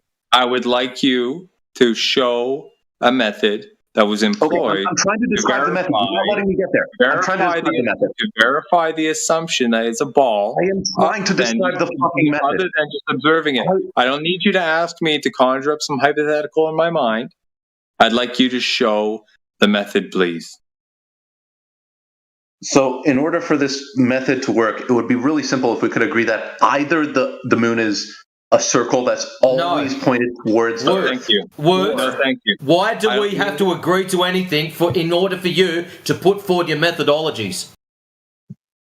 Yeah, dude, instead of coming up with some idea, future hypothetical method that one of us could do or whatever, the whole point here, sir, is that allegedly this was already done, right? It was. You're not letting me even fucking so walk us through what was already done instead of providing us hypotheticals, please.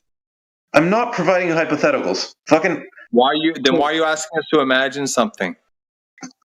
I'm not asking you to imagine something. I'm saying in order for the moon to look the way it does, can you agree that it either has to be a circle that is always pointed towards Earth or a sphere? I still can't believe this guy doesn't understand yet. We don't have to agree to anything. Just put forward your information. Yeah, he's absolutely fucking brilliant. If it's not one of those two shapes, then what can it fucking be? There we go. Here comes the spiral. That's the problem, dude. We don't know. That's what it is. That's the question. That's my favorite. We're not getting into it. The whole point is you apparently know, right? That's the question. Woo. You're too fucking stupid to understand. Woo. It's That's the question, right? Pointed towards if it's Earth, not this and it's not that, what else could it be? What can it be? I don't know. It's not the problem, dude. The problem is you know what it is, right? So show us how you know or how it's known. I'm trying to fucking get there, but first I have to. You're failing plausible assumptions. You're failing. Why are you making assumptions? I'm not failing. You are making assumptions. If I assume no, I'm not. You just said that you were making assumptions. You're making probable assumptions, and we have to agree to these assumptions in order for you to get to your point. It has to be either a circle or a sphere. It looks that way. Know that? It has to fucking be one of them. What if it's a cylinder? What if it's a cone? Exactly. Yeah. What if it's a truncated cone and dude, you don't fucking know that. Okay, fine. It could be a myriad of things. It could be a myriad of things, like some non-ID, but that looks like a circle. It's not a myriad without a category. All of the things you gave are the things. Problem, Mike. So if you mean to say that you can boil it down to one single thing, we're just asking you how it was done. I can boil it for now. I can boil it down to two things. Either it is a volume with a circular base, like a cylinder, a cone, or I don't fucking know any other weird volume. Very good. Okay, so let's start simple. Hey, what if it's a football and it's the pointy side facing towards you? How would you know? A bubble? That's a sphere. No, a football. No. A football. And have you ever seen a football coming at you? It looks like a circle. Like you should look at some really high-res fucking photos. You're not getting it, dude. It's not a football. You're not getting it, dude. There's an infinite number of. If it was a football, you'd see a fucking shadow, man. Watch this, dude. Okay. Theoretically speaking, right? It can be an infinite number of things. Okay. Because we don't have all the variables at play yet. You seem to have been able to narrow down to a few things, right? Given a handful of variables and stuff like that. Very cool. So you've come to your conclusion. A number, yes, right? I'll agree. So what are these variables that you took into account? What was done to test them? Period. Like it's not that hard, dude. I'm trying to get there, man. So fucking, like, yes, it could be an infinite number of things, but those infinite number of things are in two classes. So one is something with a circular base pointed at you. I'm going to throw out the fucking football idea, because if it is going to be a football, then you're obviously going to see a big-ass shadow coming from the, like, one other side based off where the sun is. Or it's going to be a sphere.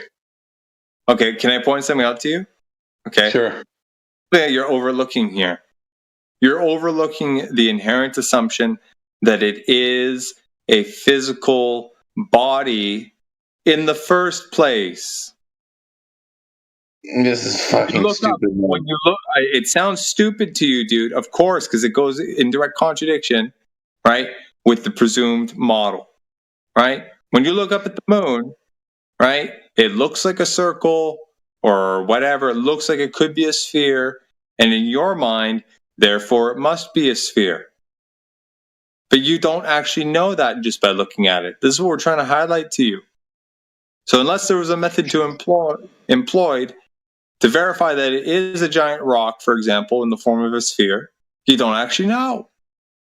It's not. It's really that easy. Everything. And I'm gonna hold on. I'm gonna extend this a little bit. Okay. In your mind, you have this idea that the Earth is a sphere, the Moon is a sphere, the planets are spheres, the Sun is a sphere, and everything's going around the Sun. You can't get over that. No, I fucking can. I was literally just trying to start with like, okay, let's throw that all out. Let's assume instead. Let me ask you this: when you look up in the sky, do you see the sun move, or is the Earth moving? This is a fucking non sequitur, man. From your perspective, it looks like the sun is moving because you're standing still with respect to the Earth. Good.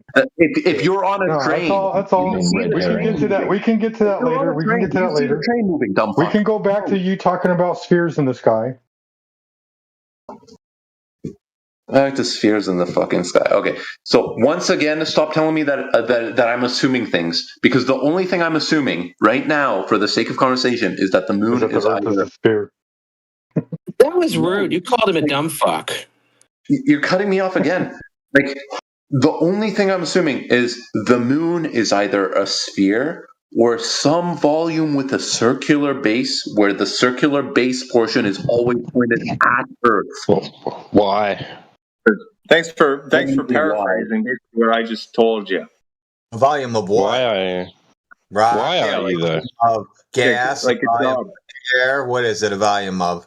Is it a container? Okay, man. What's your assumption based on?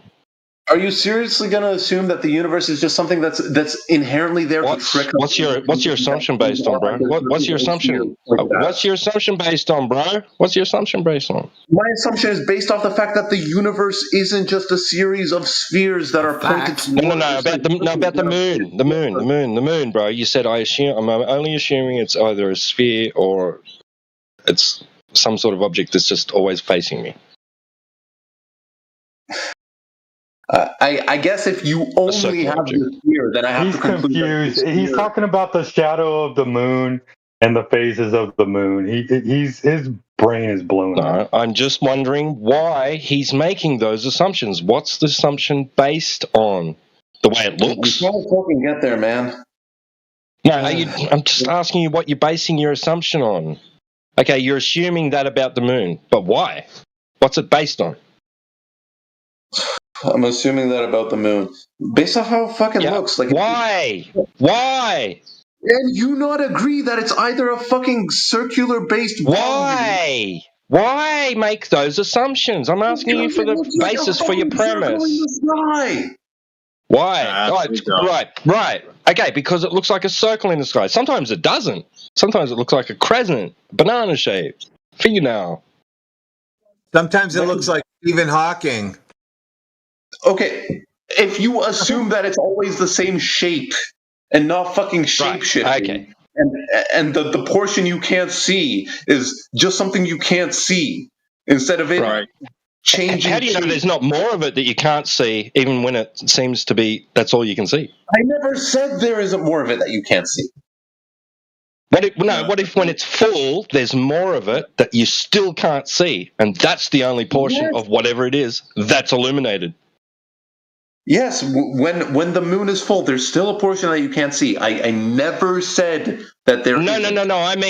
I mean extending bigger beyond that. That's even a different shape. Even like, what if there's a section of the face of the moon that you're seeing that you can't ever see, that we never ever see, and that's just a section of whatever it is, a larger object, which is the only part that's illuminated. why would so in order for it to be the same object, this larger part of the object would have to be connected to the moon, would it not? No. What if that is the moon? What if there's a larger part of the moon that's not illuminated that we never see? What if what we see is just a small portion of something much larger? Okay, I'm trying to respond to this. So, and it's just illuminated in a circular way. So, in order for this larger part of the moon to be the moon, would it not have to be connected to the moon? That would be the moon. Would not be connected to the moon. It would be the part of what we're seeing. The moon. Yeah. Okay. Then why isn't it being lit up by the sun? Is this made out of some magic? Whoa! Now there's another claim. There's a claim stack. Yeah. How do you know that the light that you see, right, when you look at the moon, is a reflection of the sunlight? What other fucking light is there going to be? Are you? Thank you very much. There's your question proof, right? What else could it be? We're not making claims on that, dude. You are. Okay? This is the problem. This is like the fifth fucking time in the last half hour that we've tried to highlight this to you. Or at least I have. I lost count of this. Lost this debate hard. You need to resort to claiming that the moon at night is being lit up by things that aren't the sun. No. Yes, that's literally what you just did. No. What we need to do is look at the claim at hand and see if it has any veracity. And if it doesn't, then we might want to consider other things. Like for all we know, other thing you considered is the idea that the moon is being lit up by things that are not the sun at night. No, dude, you can't fucking talk over me like this, dude. For all we know, the light is being emitted from the moon itself. We don't know that. I'm not going to try and argue that point. Okay? But if you mean to say that it's the light bouncing off the sun, we want to look into that before considering anything else. Okay, fucking. If you want to think that it's the moon, I told you I don't actually think this necessarily, and I'm not going to try and argue it. My point is, we don't know. How many times do you want to hear? Do you need to hear us say this? We don't actually know, and neither do you apparently. And this is the funny part. But you come in here all fucking bombastic and shit, making claims that you can't back up. This is why we're frustrated. Woo. I need you to go and look at something for me in the side chat, okay?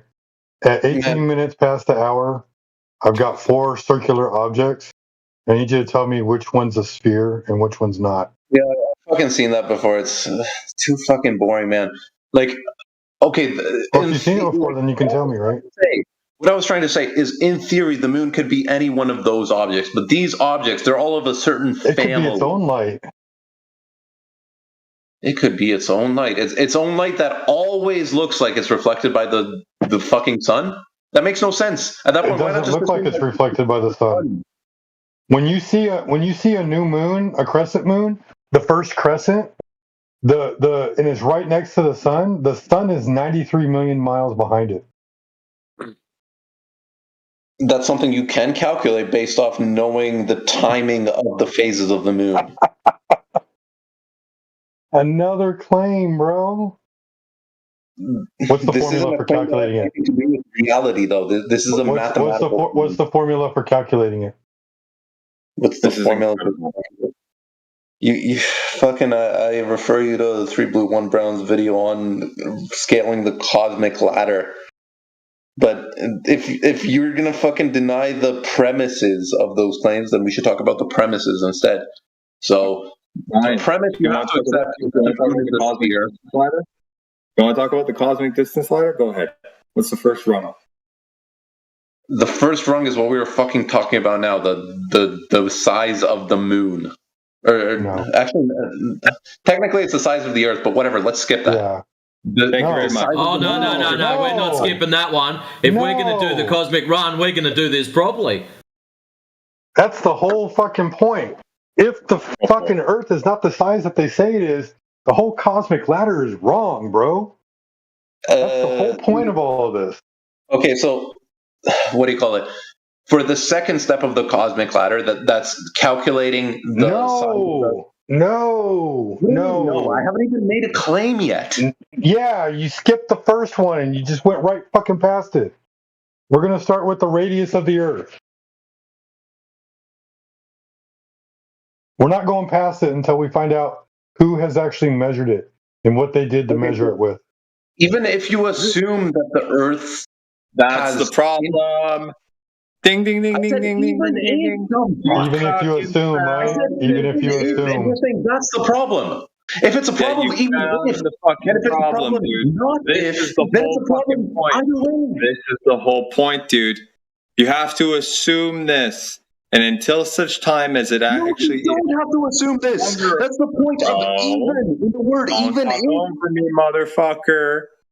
All right? This is the problem. Unless you can prove it and make it no longer an assumption, then you can actually move on to the next rung with confidence, right? This is why maybe in the last hour, 45 minutes to an hour, stop talking over me, dipshit. This is why in the last 45 minutes to an hour that I've been listening in and contributing, okay, we've been trying to keep the focus on the Earth because it would help further your claim, if it holds up, right, that this rung actually might have some validity to it, if, of course, the ground is actually curving into a ball. So we try and focus on that. Don't you see? It's very simple. Do you agree, right? I'm going to use your terms, Wu. Do you agree that if the Earth is not curving at the rate they say it is, the entire cosmic ladder is wrong? The distance, the relative distances between the sun and the moon, which is what I was talking about right now, would not be wrong because those are relative. So, like, as long as I'm not providing to the diameter of the Earth, distance to the moon. Hey, Woot, relative to what? What are they based off? The distance to the sun and the moon. The relative distance of the, what do you call it? Like, how many times further away the sun is from the moon? And they are all based off of what? They're the same distance. Well, based off of what?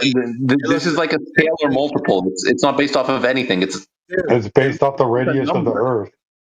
They look the same distance. It doesn't have to be based off the fucking radius of the Earth. That's what I'm trying to get at here. Like, you can do this with... So how did they get the distances then? They just randomly picked numbers out of the sky and went, fuck it, 250,000 miles, that's good enough. They just picked random numbers then. How did they measure these distances? I was fucking trying to get there, so that's why we have. No, you're not. You're just dilly-dallying around to sound cool, and you're not doing a good job of it. So, like, they took the radius of the Earth. Look, this is the whole point, right? They took the radius of the Earth that got them the radius to the moon. That's where the absolute distance to the moon. Got them the radius from the sun. The relative distance to the sun from the moon. It's all based off the radius of the Earth. It's all based off the radius of the Earth. The absolute distance is the relative distance is not. That's why we don't need a radius value of Earth for now. So okay, let's just define this for the people of the panel. Woot, shut up. I'm going to ask you a very simple question. What is the difference between actual distance and relative distance to the sun? One's a fucking scalar multiple of the distance to the moon. The other is something with, like, respect to an SI unit, like meters. Excellent, thank you. So, how did we get the distance to the moon in order to calculate the distance to the sun? You don't need the fucking distance from the moon. You calculate... Okay, thank you. Before you have your little spurg out... Hello, Charlie Brown, settle down. So what you're saying is we just look up and we're assuming that one is 400 times the distance. That's all you've done. It's a cold, hard assumption. Yes. No. Yes. You can say no till you turn blue in the face. You are cold, hard assuming. You don't nothing assume more, the nothing answer, less. You dumb fuck. I was trying to explain what you would fucking do, but I haven't been able to get there at all because you guys can't agree whether or not the moon is a sphere or a circular base. This is coming from a numpty who goes, hey, let's talk about the cosmic rung, and we're going to start at step 2 because step 1 I can't do. No, like I'm talking about the relative distances with respect to the cosmic rung. I'm not talking. Oh, so you're talking about so you're talking shit. Of you're talking shit. So no values. I believe that it's 400 times the distance because. Finish that off. Like that's literally not what I'm fucking doing. That is what you're doing. You are in a belief system. You've got nothing to validate any of your claims. Yeah, let's get something clear, right? Okay, check this out, Wu. Okay. You have distance from the ground under your feet to the moon as X. Okay? Size of moon is... we're assuming we don't have X. I know. This is the whole point. So we're just defining a placeholder, right? Okay? It's a variable. We don't know it. But that's just going to be our setup, right? Okay? Okay. So you have X. No, let's just make it D, okay? DM. Okay? The distance to moon. Okay? Then you have SM. Size of moon. Okay? What allows you to define the size of, the magnitude of the scalar multiple of dm and ds to be 400 or 1 over 400? Okay, so once again, in order to start with this, we need to establish, can you agree that the moon is either a sphere or a circular-based volume? No, we don't have to agree to anything. We told you that before. Obviously, your stupid brain isn't working, or your fucking ears are painted on. What it fucking looks like. If you can't, what we're doing here is entertaining, this hypothetical of yours under the assumption that they are. We're not going to agree that they are, but for the sake of argument, I can entertain it to listen to you babble on like a retard. It's a sphere with an angular size of 0.5 degrees, and the sun is a sphere of an angular size of 0.5 degrees. Right. So the question is to you, Woot, okay? You have scalar or variable A, okay? A is going to be the scaling factor. Okay? So distance to sun, ds, is equal to A dm. Sorry, what's A again? A is going to be this unknown scalar. Okay? Okay. Right? Okay, good. Okay. So distance ds is equal to A dm. But then also SS for size of sun is equal to M over A. Right? Because they look the same, so it must be that if it's further away, it's also got to be scaled down, right, to maintain the same angular size, right? By the same value. Got it? Okay. Yeah. Got it. So there's our setup, or algebra, right? Or the relationships, the ratios, and all this shit. Where the fuck is A come from? How do we know it's not 2? How do we know it's not 7? So with the setup, would you agree? With the setup, stop asking me these fucking disagree questions, dude. I'm asking you, where the fuck does A come from? And you're gonna give it to me, or else you're gonna shut the step by step. I'm asking, would you agree to see? Are you following? Go get it and bring it to the table. How about that? Because I'm pretty sure no one in here wants to continue listening to you in this manner. I am going to keep asking, would you agree? Because this is now. No. So if you're going to keep doing that, you can eat shit. You supplying a number doesn't need 20 or myself or Professor Triangle or anyone to agree to anything. I agree 2 is a 2. So you are going to provide those numbers. So you can agree it with yourself and I, or whoever else is in the room or in your head with you, and just spit out the number.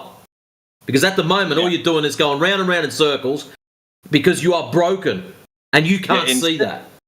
Instead, what you ought to do, okay, is provide the method or provide the number, and then add on some caveats. Here's the assumption X, Y, and Z that allowed us to arrive at this number. And then we can talk about those assumptions afterwards. How about that? So what the last guy said was just spit out the number. When I do that, he's going to say, all you did was spit out a number. You're so fucking stupid. Can't you see you No, relax, dude. Dude, quit shitting your pants. That's called poisoning the well. Dude, 20 cups. I put a couple of... Dude, we're clipping you. Don't worry. We're making sound bites out of you. 20 cups. I put a couple of formulas. I don't know which one you want to use in the side chat. I'm just trying to help. So that way we're all on the same page so we don't get confused. Very close. Very close. Okay? I'm not going to fucking... let me clear it up. Okay? So distance to the moon, right? You can put like D underscore, capital D underscore lowercase m. Okay? Is an unknown. Okay? So you put a question mark. S underscore lowercase m, okay, is going to be equal to some multiple of dm. So you can write S underscore lowercase m is equal to a dm. Actually, you know what? Fuck it. I'm going to write it down instead, okay? It should be quicker. All right? Sorry, I just wanted to make sure that way we don't get confused. No, yeah, I appreciate you tracking it, dude. Like, yeah, I'm waffling at the mouth here, you know, but no, good stuff. You're onto it. Okay, let me write it down. Like, while you're writing it down, like the thing that we're trying to figure out, Woo, is we have an angular size of the moon, which is 0.5 degrees in the sky. We have an angular size of the sun, which is 0.5 degrees in the sky. So how do we determine the distance to those or the size of those if we only have the angular size? For now, since I'm trying to take it point by point, we're not looking at the absolute distance. We're looking at a multiple of how far away the sun must be from the moon. How did you do that? How did you get that relative distance? One of them is an angular size. The other one is the same angular size. So you must have some other measurement that you're not telling us about in order for you to say that this one is 400 times the distance. Yes, I do. Except I don't know. You have an angular size because the moment I try and don't poison the well, just say it. Hold on. I just want to get this out real quick. In order to, like, if you have an angular size 0.5 degrees, a known angular size, we can look at that and make that measurement. If you have the angular size 0.5 degrees, in order to calculate the distance, you have to know the actual size. And in order to calculate the size, you have to know the actual distance. So you have to know one thing. Yes, aside you do. from the angular size. We're not calculating either the size or the distance. Oh my God, that's exactly what we're trying to tell you. You saying it's 400 times further away and 400 times bigger. You don't have to know the size or the distance to the moon, to the sun. Yes, you do. The sun. How do you know it's 400 times further? I'm trying to get there. Okay, how do you know it's Dude, land the plane and get there. Tell us. Thing is, this is going at fucking Sloth's pace. Like I've literally been at the same point. It's because of you, and you're too stupid to realize it. You keep saying we have to agree with you on something. Just get to your point. So, would you agree that, I have to remind you earlier that for the sake of argument, you agreed that. How about this? You tell us how the fuck you can tell the little fucking bright one is fucking 400 times further than the little dull one. That's all we want to know. I don't give a fuck about your agreements, disagreements, or what flavour fucking underwear you do or don't like. Just spit the fucking information out, for fuck's sake. Well, the moon is a sphere and the sun is a sphere. Go. All right, so would you agree The moon is a sphere and the sun is a sphere. Okay, thank you. So beyond that, would you also agree that in order for you to see a half moon, you'd have to have a 90-degree angle between the Earth, the moon, and the sun? You're assuming the sun is causing the fucking light on the moon.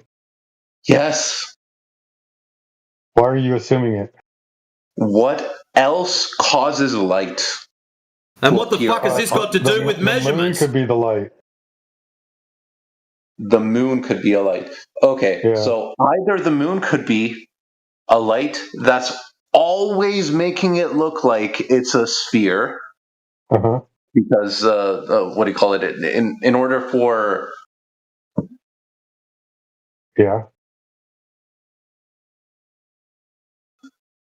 it's one of those two.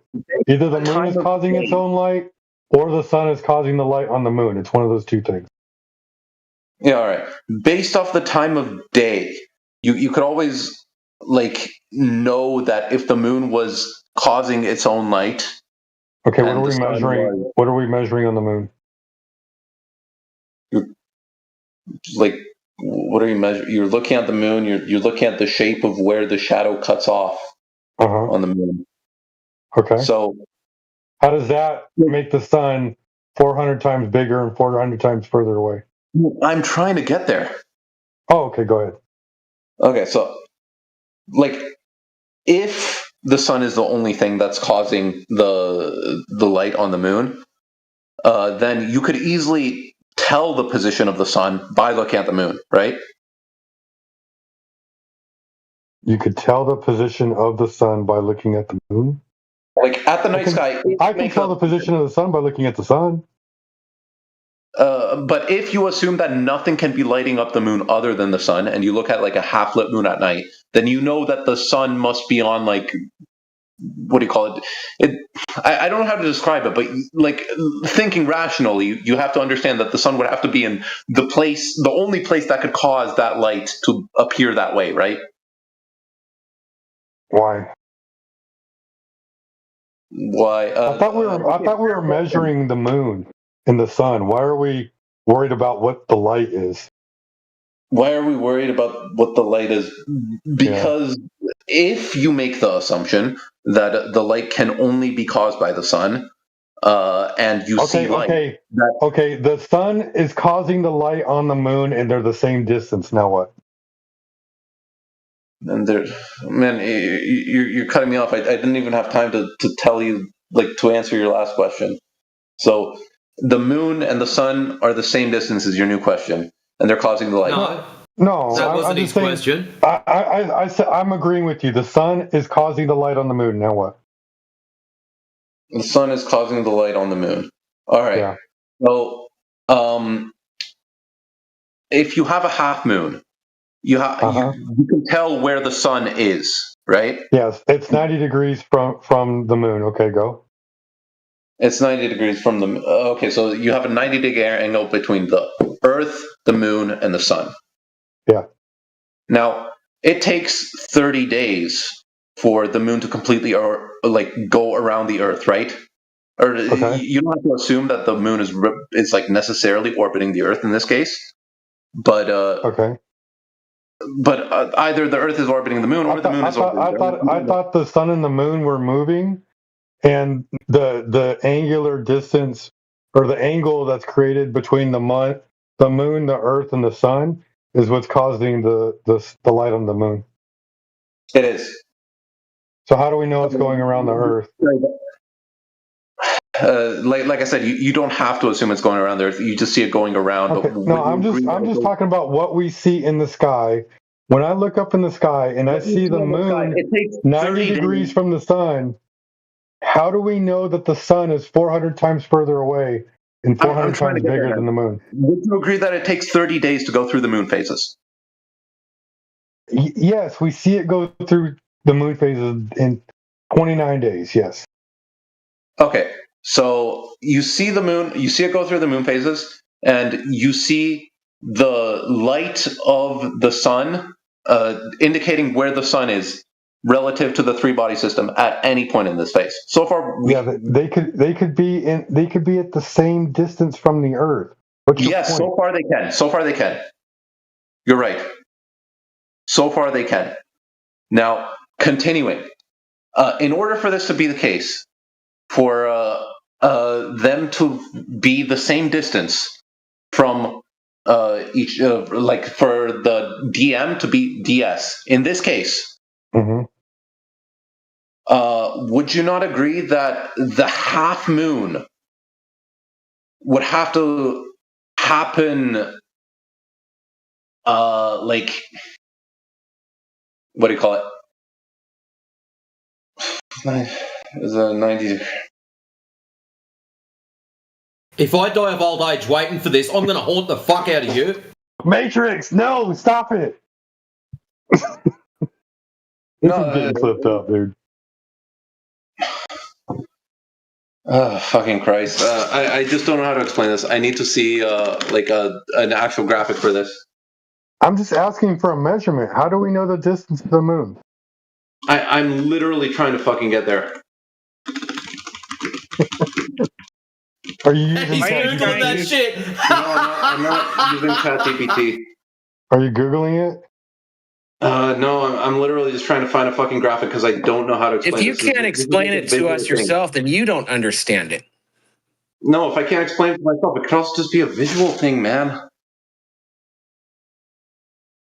Well, like, how do we know that the moon is not, or the sun is not twice as big as the moon and twice as far? Yeah, it like very well could be, but based off the timing of the moon phases, that can't be the case.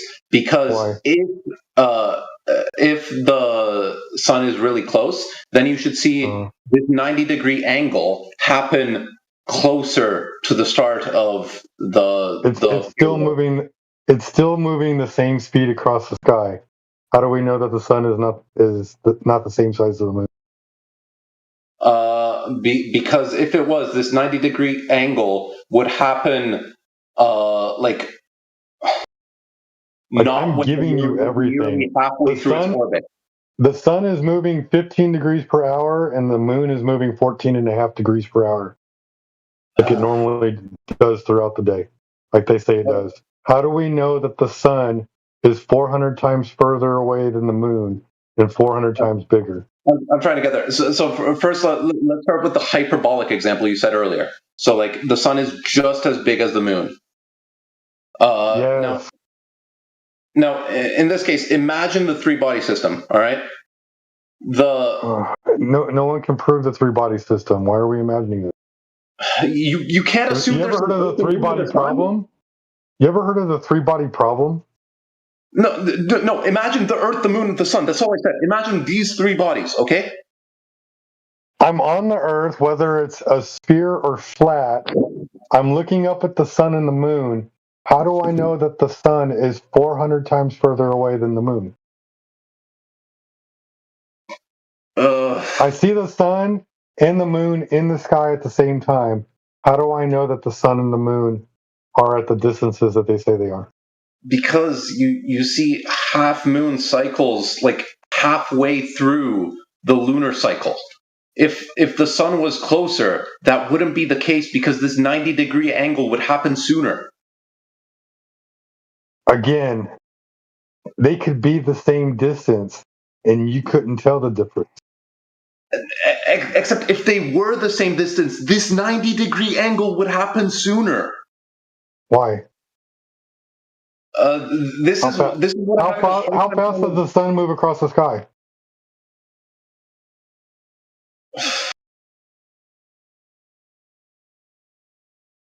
I don't fucking know what you want, man.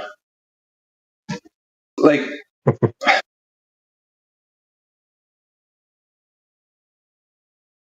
it's a month-long cycle where the half point happens when the three-body system is at 90 degrees. That can't happen if if the party causing the light isn't significantly further than the moon. And I don't know how to describe this to you other than look at a fucking diagram. It's immediately obvious if you look at one. So what's the math equation for solving for the distance and the size of an object in the sky. Can you share that diagram, please? I'd like to see it.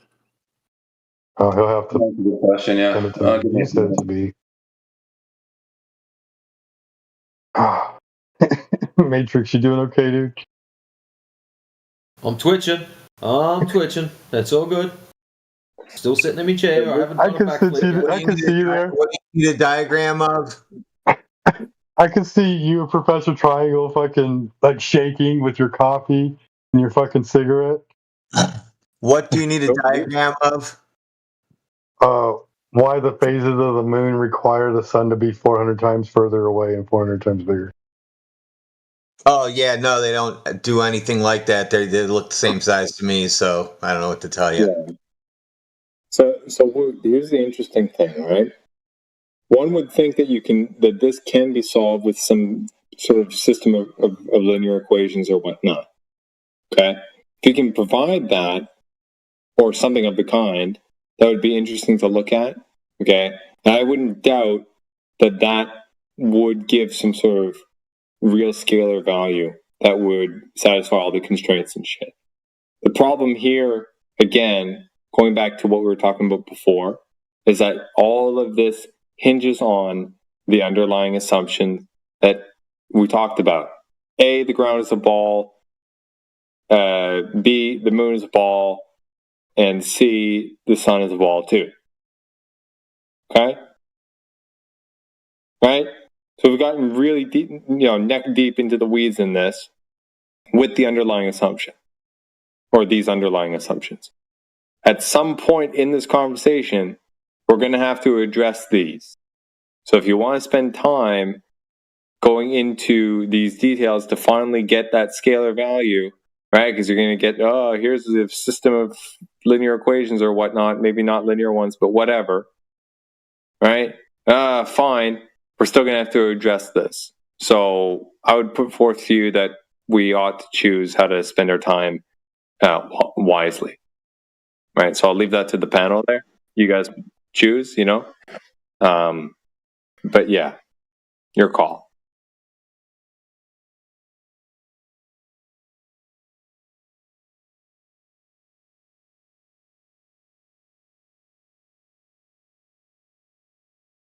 Appreciate you, 20 Cook.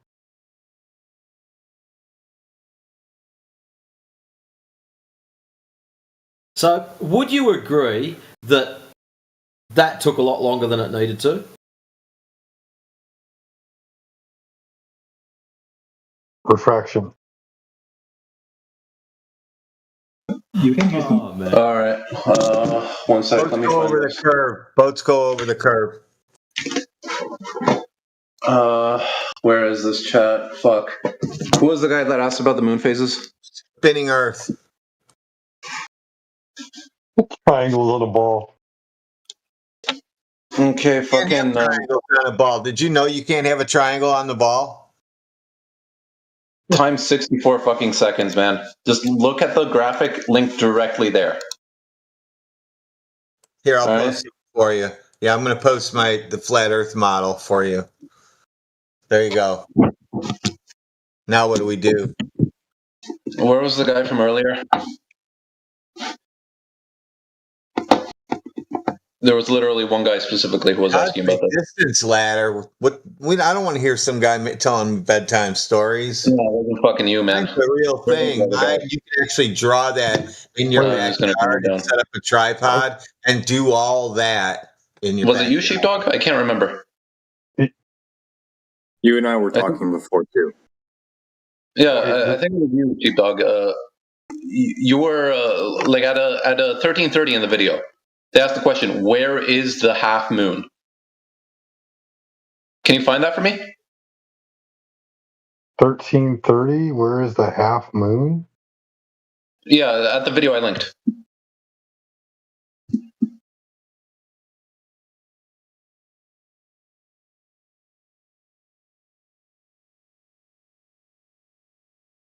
Again, it could be 90 degrees from it, even if it was the same distance. From our observation. The sun and moon are the same size at 1330. Yeah, and that's the thing. Look at 1344. That's the sun and the moon are like roughly the same size, or well, the sun in this case is 2 times further away, and it says not here. That's the moon. Okay, according to your diagram, the moon is halfway between the Earth and the sun. Is that right? What do you call it? That's an illustrative diagram to show you why the moon isn't halfway between. That's what your diagram shows. The diagram also says not here. I took a screenshot at 1330 and I put it in the side chat.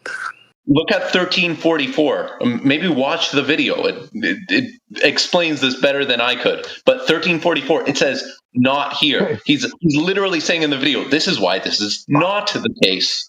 Hold on. Result that does not align with reality. If the sun is 93 million miles away and the moon is 238,000 miles away. We're not saying it's 93 million miles away. They not are. For now. Not now. No, not now. Yeah, so right now if you're taking sine theta, which is the angle from the sun to the earth and from the sun to the moon, right? Man, what's that angle going to be? What's that angle going to be if the sun is 93 million miles away and the moon is 238,000 miles away? The fact that you're talking this early on implies you clearly have not seen the video, even from the 1330 mark. I'm not asking for a lot of your time. Just give it a few minutes. I've played with AutoCAD before. Watch 2 minutes. I've created the triangle before in AutoCAD. No, I couldn't use spheres in AutoCAD to do it. I just had to create a triangle with those lines, and the fucking triangle is impossible, bro. Okay, a triangle is impossible. That's why you're not going to watch 2 minutes of a video. That triangle is impossible. That triangle. To assume the sun is 93 million miles away, and even so, let's say from the sun to the earth to the moon is a 90-degree angle, right? Or even from the sun to the moon to the earth is a 90-degree angle. The angle from the moon to the earth from the moon to the sun to the earth is like fucking 0.00000000001 degrees. Yes. It's the most ridiculous fucking triangle. You can't measure that. Indeed. That's a ridiculous triangle. That implies that the sun is really far away from the moon, relatively speaking. Yeah, so who measured that? Who measured that? The fact that you're able to try and measure and immediately get an answer that implies the sun is really far from the moon. Maybe you can only measure it as 50 times further from the moon with your conventional means. Okay, that's fine. That still means the sun is really far from the moon. Okay, what if it's 50 feet further and 50 feet bigger? That 50 feet further. Okay, this is an issue of scale multiple, not increment. For both, like if it's 50 feet further and 50 feet bigger, then it's like 1 to 1. So that means the sun is just as far as the moon. Right. And for that reason, it would fail, like your observations, for the same reasons discussed in the video at 1330.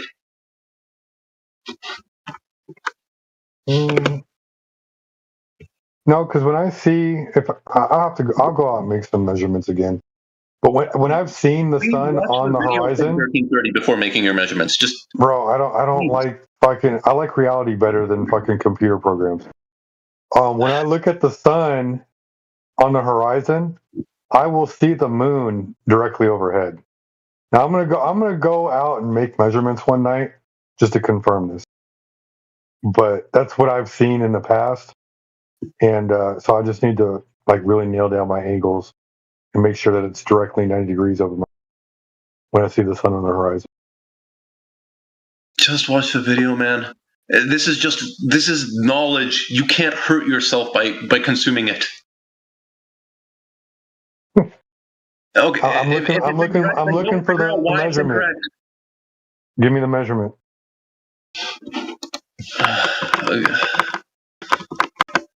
I want the measured distance to the sun and the measured distance to the moon. Once again, this is useful as a scale multiple. So the distance of the sun is equal to the distance of the moon divided by the angle between the what do you call it? Earth, sun, moon. That angle. Can I put something in here? Okay. Just to reiterate what I was saying before, because I think we're starting to hone in on this thing. Again, whatever the scalar multiple is as a result of this system of equations or whatever it is, okay, that basically solves for this one value that satisfies all these conditions, okay, it's going to be a scalar multiple of a real value. That real value is going to be needed somewhere, right? Upon under which multiple, there's no reason to talk about that.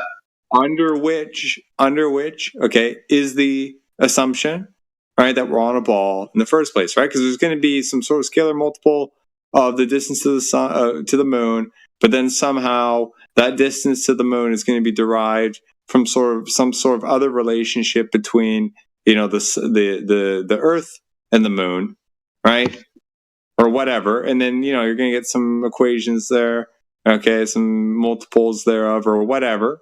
Okay, and then at the end, right, the crux of the entire matter is going to be somewhere the actual size of the Earth, right, and then you plug that size into this abstraction or the scaffold of different equations that are all interlinked, right, hinging upon this unknown or this variable, right, that we finally have to come up with.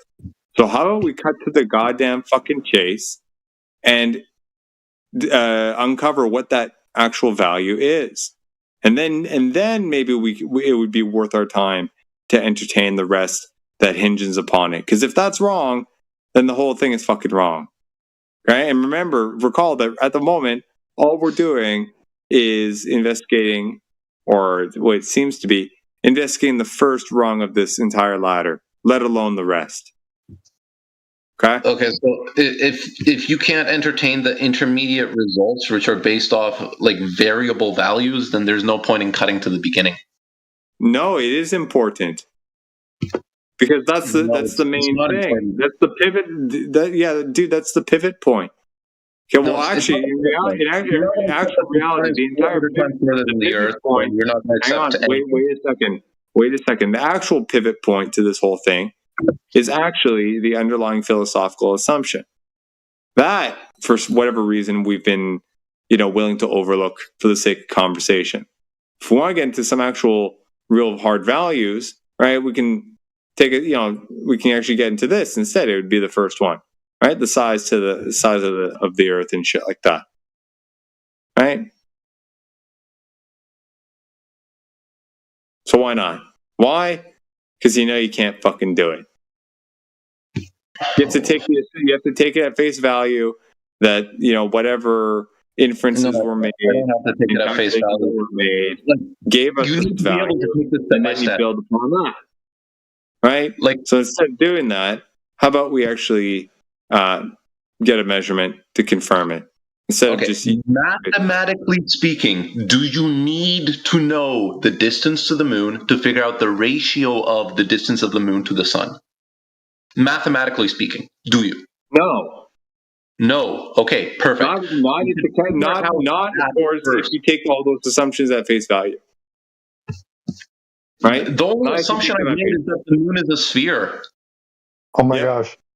So I just went back and I watched like the first 2.5 minutes of this video, and they don't even take as soon as they start talking about the radius of the Earth, they're like, the first thing we have to do is look at the moon. Why? I don't think they did at the start. If They did, you assumed the probably Earth was a didn't. sphere, and they looked at the moon. 30 because we're not concerned with the absolute values here. We're concerned with the ratio. I am. Worry about that later. First, worry about the ratio. No, I want the absolute value. Okay, worry about the absolute value after you get the ratio. You can't figure out The ratio is 1 to 1, man. on your own unless you accept that the sun is pretty far away, at least compared to the moon. It's in the sky.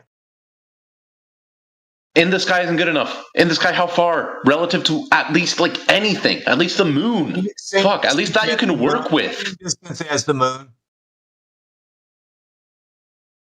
Why are you so afraid to find out how far away the sun is relative to the moon? Why can't you just figure that out? What are you talking about afraid, dude? We've been asking for this the entire fucking conversation. That's why we're here. We've been asking you to give you an answer. No, you gave you're giving us a proportion. You're giving us how to arrive at that proportion, okay? Which is that proportion between some other value and some other value. You know what? I want to advance this conversation. What is the sine theta angle of the sun from the moon to the sun to the Earth? I mean, this is like a basic trigonometry on a half moon. This is like a basic trig question. Yeah. Okay, fucking, what's the distance? That's the thing, though. Like, yeah, what's the distance? I want to. If the sine theta is what determines the distance of the sun, then what's the sine theta angle from the moon to the sun to the Earth? Are you asking me for an accepted value, or are you asking how like ancient people who fucking like did these calculations first figured this out? Because they did this based off timing. They didn't use an accepted value of the sun and the moon, or rather those distances. Because if they know that the moon, if they know that it's I don't get it, man. Can you see the sun and the moon in the sky at the same time when it's a half moon? You don't need to, and you don't need to, but you can know where the sun is because of the light that it's putting on the moon. Okay, so can you see the moon and the sun in the sky at the same time during a half moon? During a half moon, no. I don't think so, no.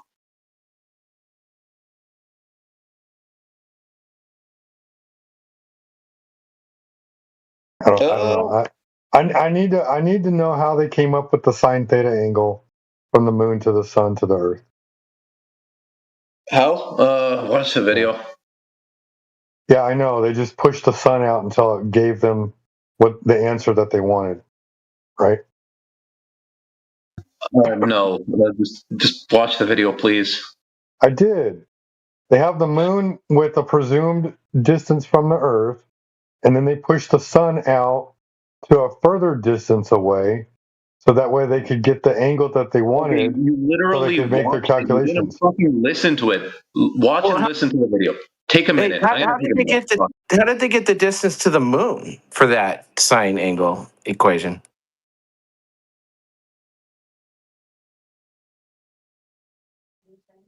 Well, they know the distance to the sun.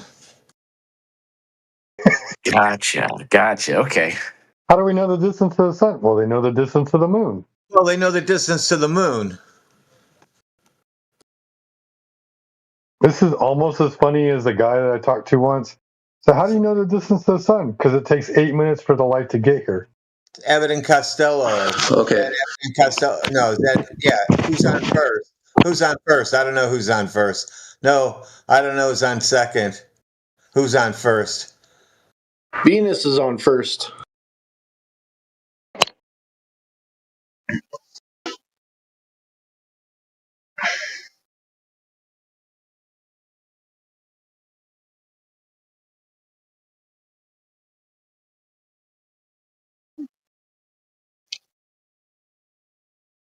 How does sine theta determine the size of the moon?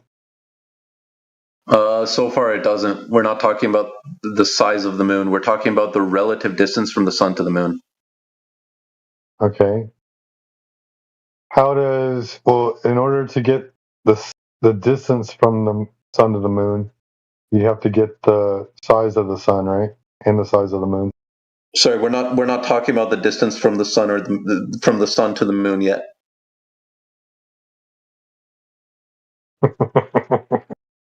We need to take this step by step. So we're talking about the ratio of the distance from the sun to the earth to the earth to the sun. Sorry, from the earth to the moon to the earth to the sun. That ratio. Okay. So so what's the angle that we get during a half moon phase? What do you call it? It's about 6 degrees from the Earth, Sun, Moon angle. That's 6 degrees at a half moon. Okay, so it's 90 degrees from the sun to the moon. I'm done. Let me rephrase. It takes like 28 days for the moon to orbit the Earth, and instead of it being perfect 90 degrees, it's at whatever angle is like 6 hours off. So what's like 28 days over 6 hours? 6 hours would be a quarter. Times 24 divided by 6.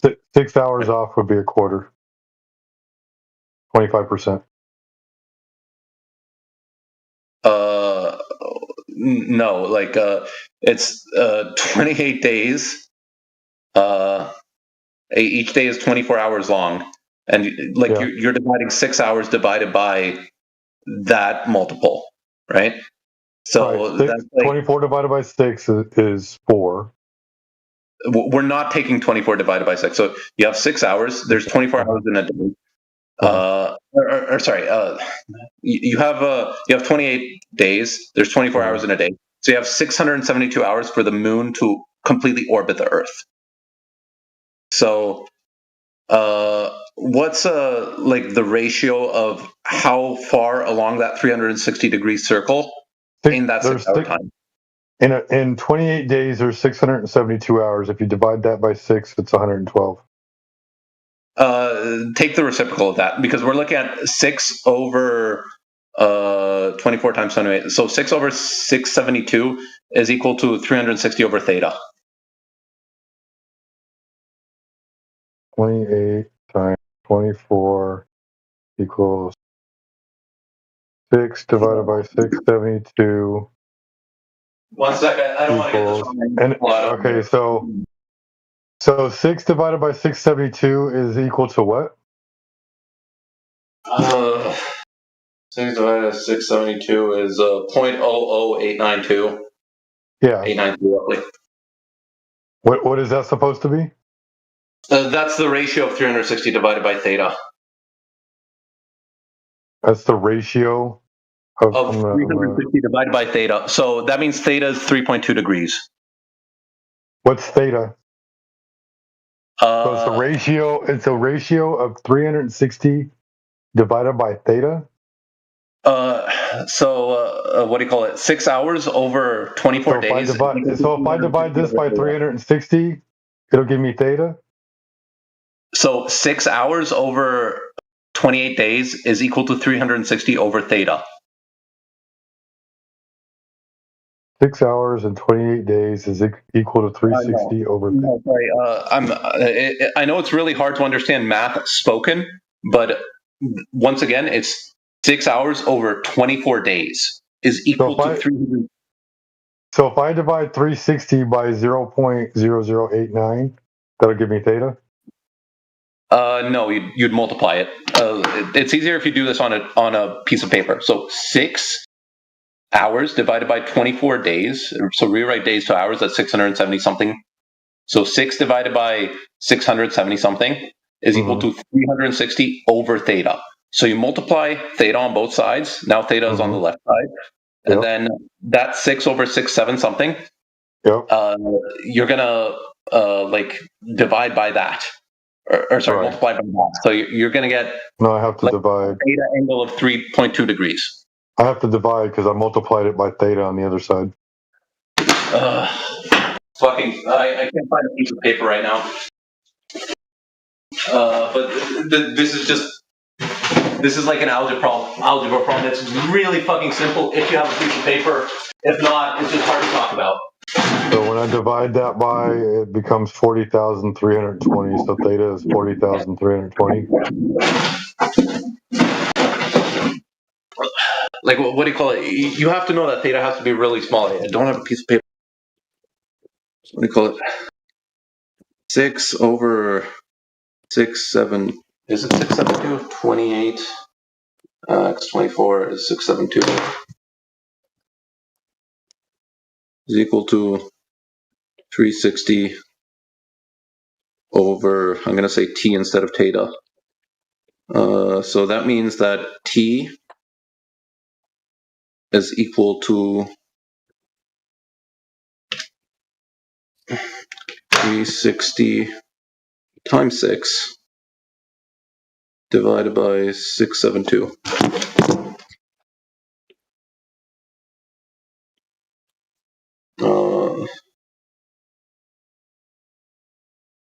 Yeah. So that's your value of theta. 360 times 6 divided by 672.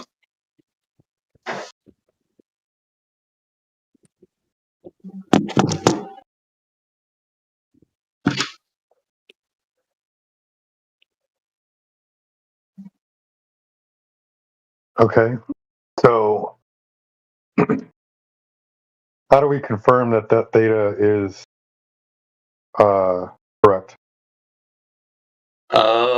So you'd have to look at, like, what do you call it? When you see the moon phases. So this is going to take a month long for you to experiment. And you're going to try and time precisely when do you get a half moon. So, like, if the sun is, like, infinitely far away, you're going to get a half moon precisely halfway through your orbit.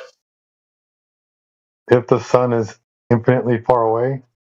Yes, if the sun is infinitely far away and it's still radiating the same amount of light. How big is the sun if it's infinitely far away?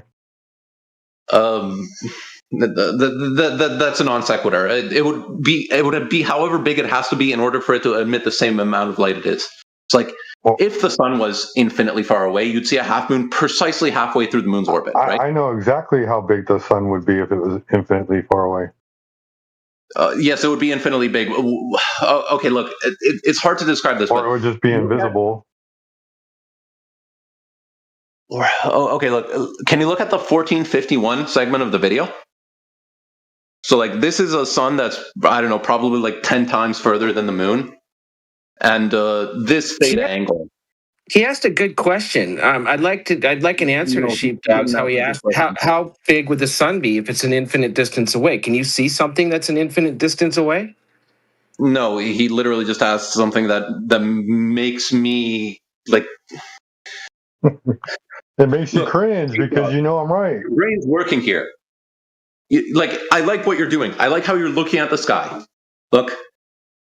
Just look at the sky and, like, over the next month, tell me what it tells you about the Earth, Moon, Sun system, assuming that the moon is a sphere.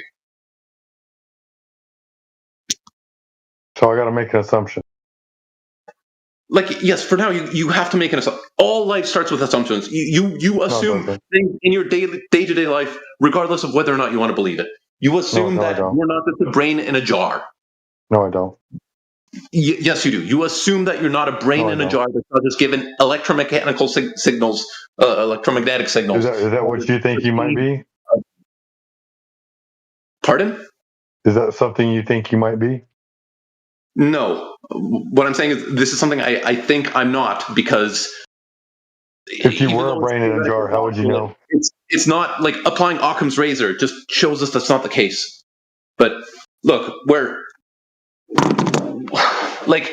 I go with the way reality presents itself. Even if it's just an assumption, can't you just do it?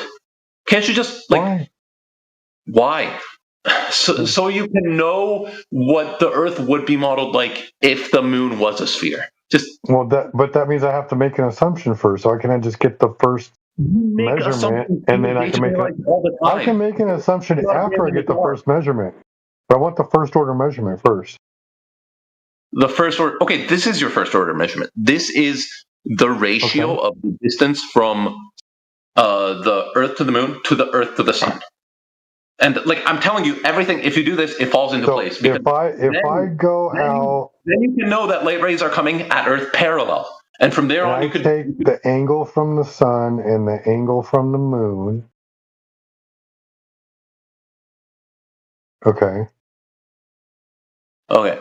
So if you do that, you multiply, like, or rather, you just take the sine of that angle, and that tells you your ratio. All right. From there on, you can start plugging in any values for dm and see how far ds would be. And you would have to reason that the sun would have to be far enough away for light rays to come mostly parallel down to Earth. Who says they're parallel? Pardon? Who says they're parallel? You would say they're parallel, actually, if you do this. Because if they're not mostly parallel... Is that another assumption? No, this isn't another assumption.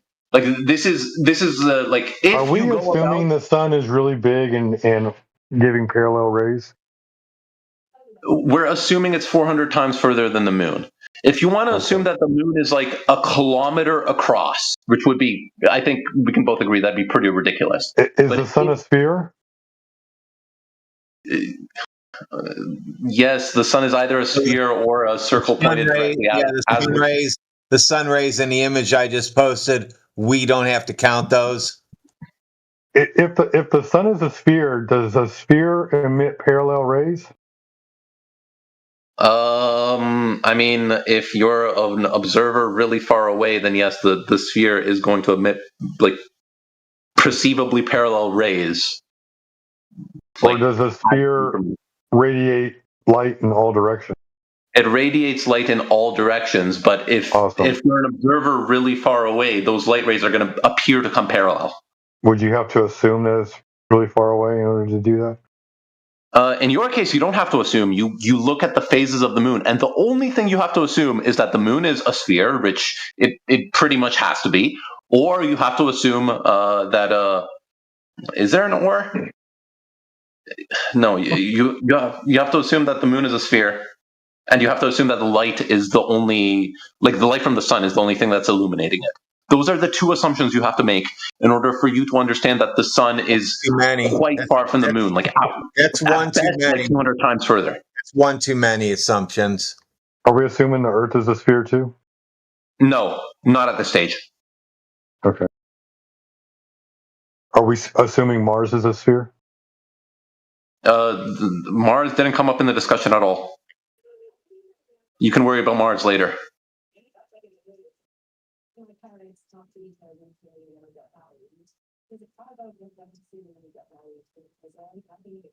Do spheres emit parallel rays? Do spheres emit parallel rays? So the sun, as we've already said, doesn't emit parallel rays. It emits light in all directions, but if you're far from the sun, the rays are going to appear to come parallel. So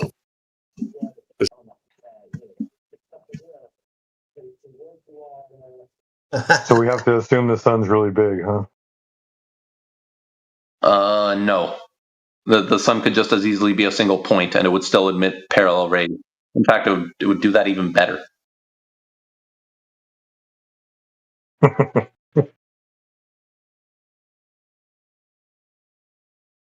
This is just getting more and more confusing. It's really not getting. So if the sun was the size of my eraser on my pencil, it would emit parallel rays. I mean, yeah, if you were sufficiently far away from it, why not?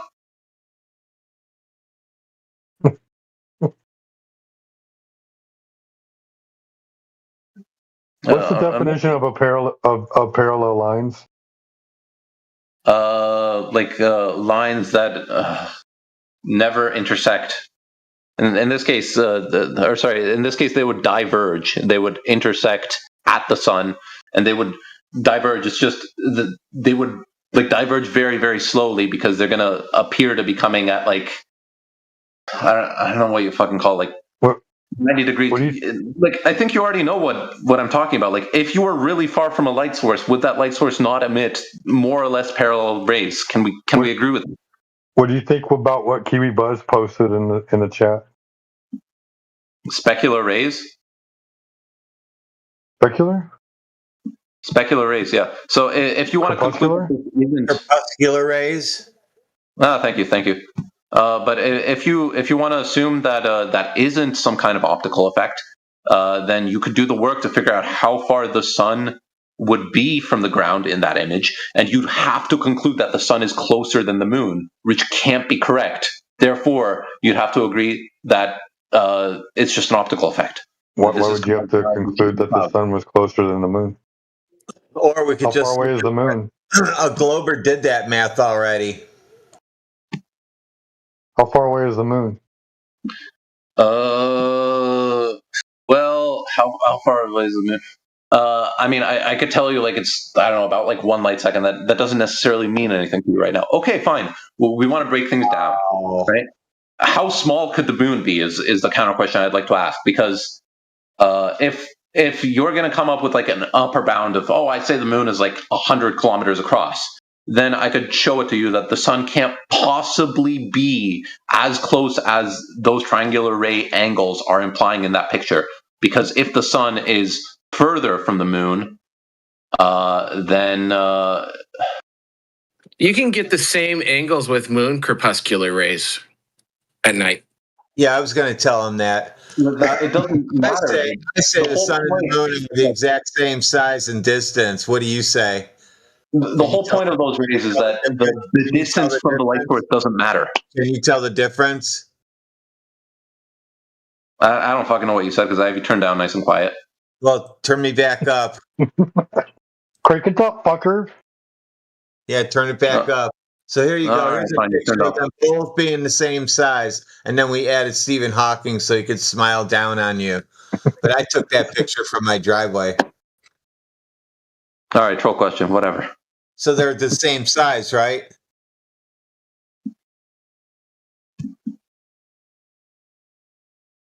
Hello? Hello? It was a fucking troll question. I don't know what you want me to fucking do, man. Are they the same size? I don't fucking know what you want. Look, I'm lying. I didn't turn you back up. I'm sorry. I heard you say something about Stephen Hawking. It sounded like a troll question. I don't fucking care, man. He heard you quoting Stephen Hawking, dude. He must not like Stephen Hawking. I definitely didn't quote Stephen Hawking. If I did, it was by coincidence. Anyway, fucking figure out that theta value, man. Just figure out how far the sun would be relative to the moon.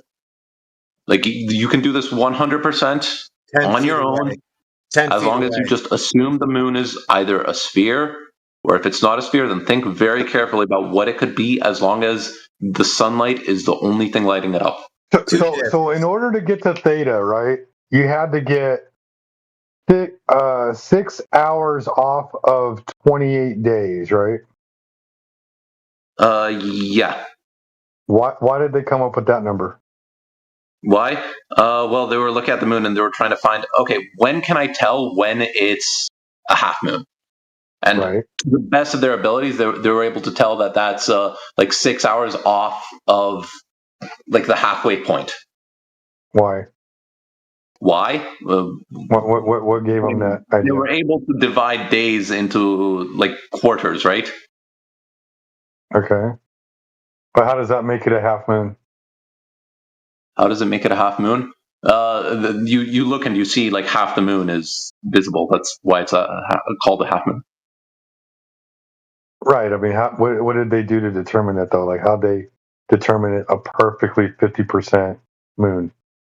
Well, they can't determine perfectly, but so you then account for some margin of error. Okay.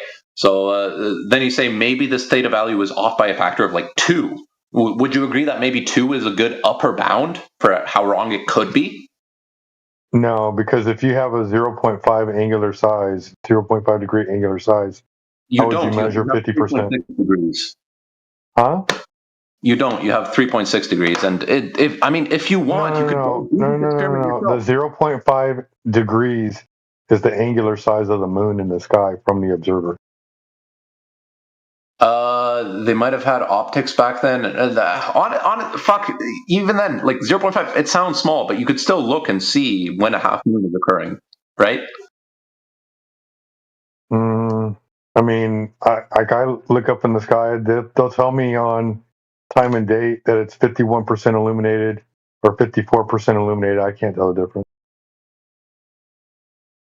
Oh, okay. So you assume that like 54% and 50% are like if those are completely like something that you can't tell apart, then you take that as your worst case estimate for the theta value. Okay, do that. Take your worst case estimate for how far away the sun must be. It's not a measurement. You'll find it's far away. I'm trying to figure out how far away the moon is, though, so that way I can figure out the sine theta. You can worry about that later. You can worry about how far away the moon is after you figure out this ratio. Because if this ratio tells you that the sun is 20 times further than the moon, which, I mean, if the accepted value is 400 times, then surely you could calculate 20 times. Yeah, just I know the moon. You'll be fine. I know you don't like Professor Triangle's voice, but it is late and he's not talking as loud. You're going to have to turn him up. It's part of the rules of the room. You can't mute people in the room. I didn't mute anyone. I turned them reasonably quiet. If they were, I know they were just talking again. Okay, they can speak. I'll listen. How can you establish a distance to something in the sky if you can't get to it?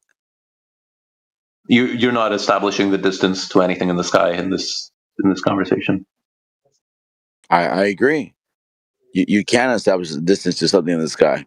You're just that literally wasn't the topic of the conversation. We weren't talking about determining any absolute distance values. We were talking about the ratio of the distance from the Earth to the Moon to the Earth to the Sun. That's called distance to something. I don't know what you know. No, it's not. That's called a scalar multiple. Okay. And here's the problem with it. You're assuming the 6 hours out of the 28 days that creates the 50% moon. Okay, great. How do we get the distance to the moon? Like I said, you can worry about that later. Please first come up with your worst case amount. It's just an assumed calculation, man. Again, I'll say it again. How do you get? I'll say it again. How do you get a distance? Assumptions. Again, I'll say it again. How do you get a distance to something that you cannot measure? Well, you'll be able to measure it after you do this first step. So first, do the work to figure out the distance from the ratio we talked about. I calculated the distance based off of sine theta. I calculate the distance to the moon, and I calculate the distance to the sun. Now, how do I confirm those measurements? I mean, your calculation is a confirmation. What happens? What happens when the calculations are the same because they are the same positions from your position? What happens when you look up at something in the sky and they have the same angle as one another? Then how do you calculate the distance from one to the other? Like, wake up, bro. I have you turned all the way up, and I don't understand what you're on about. How do you determine? He's just specifically talking about the half moon. That's the whole point of his. That's the crux of his argument. When you look at the half moon, the full moon, the fucking quarter moon, whatever you want to talk about. Hold on, OG. I went down this rabbit hole with him. I gave him the moon being a sphere. I gave him the sun being a sphere. I gave him the sun causing the light on the moon. And then now we're trying to determine how the sun is 400 times bigger and 400 times further away. Exactly. And he comes up with this equation that you multiply 28 times 24 times, and then divide that by 6. Yeah, he's full of shit. Yeah. I'm not full No, of shit. I got that. I got that. If you look at something, pay attention. If you look at something in the sky, and they are technically the same size, then how do you derive the distance to it other than the disposition of the size and distance by the story, the narrative that you've been given? You have a bias, and you are then therefore negated from the conversation, because that's not what we're not trying to talk about your bias. We're trying to explain to you that you do not know the distance of either of them, because nobody's been to them to give you that distance. Like, I wake mean, up, bro. look at all the things we had to assume, right? We had to assume the moon was a sphere. We had to assume the sun was a sphere. We had to assume that the sun was casting the light on the moon. That's your And second then assumption. You made 2 assumptions. That's all. 2. I can go more. And then you had to assume that the sun is casting parallel rays on the moon.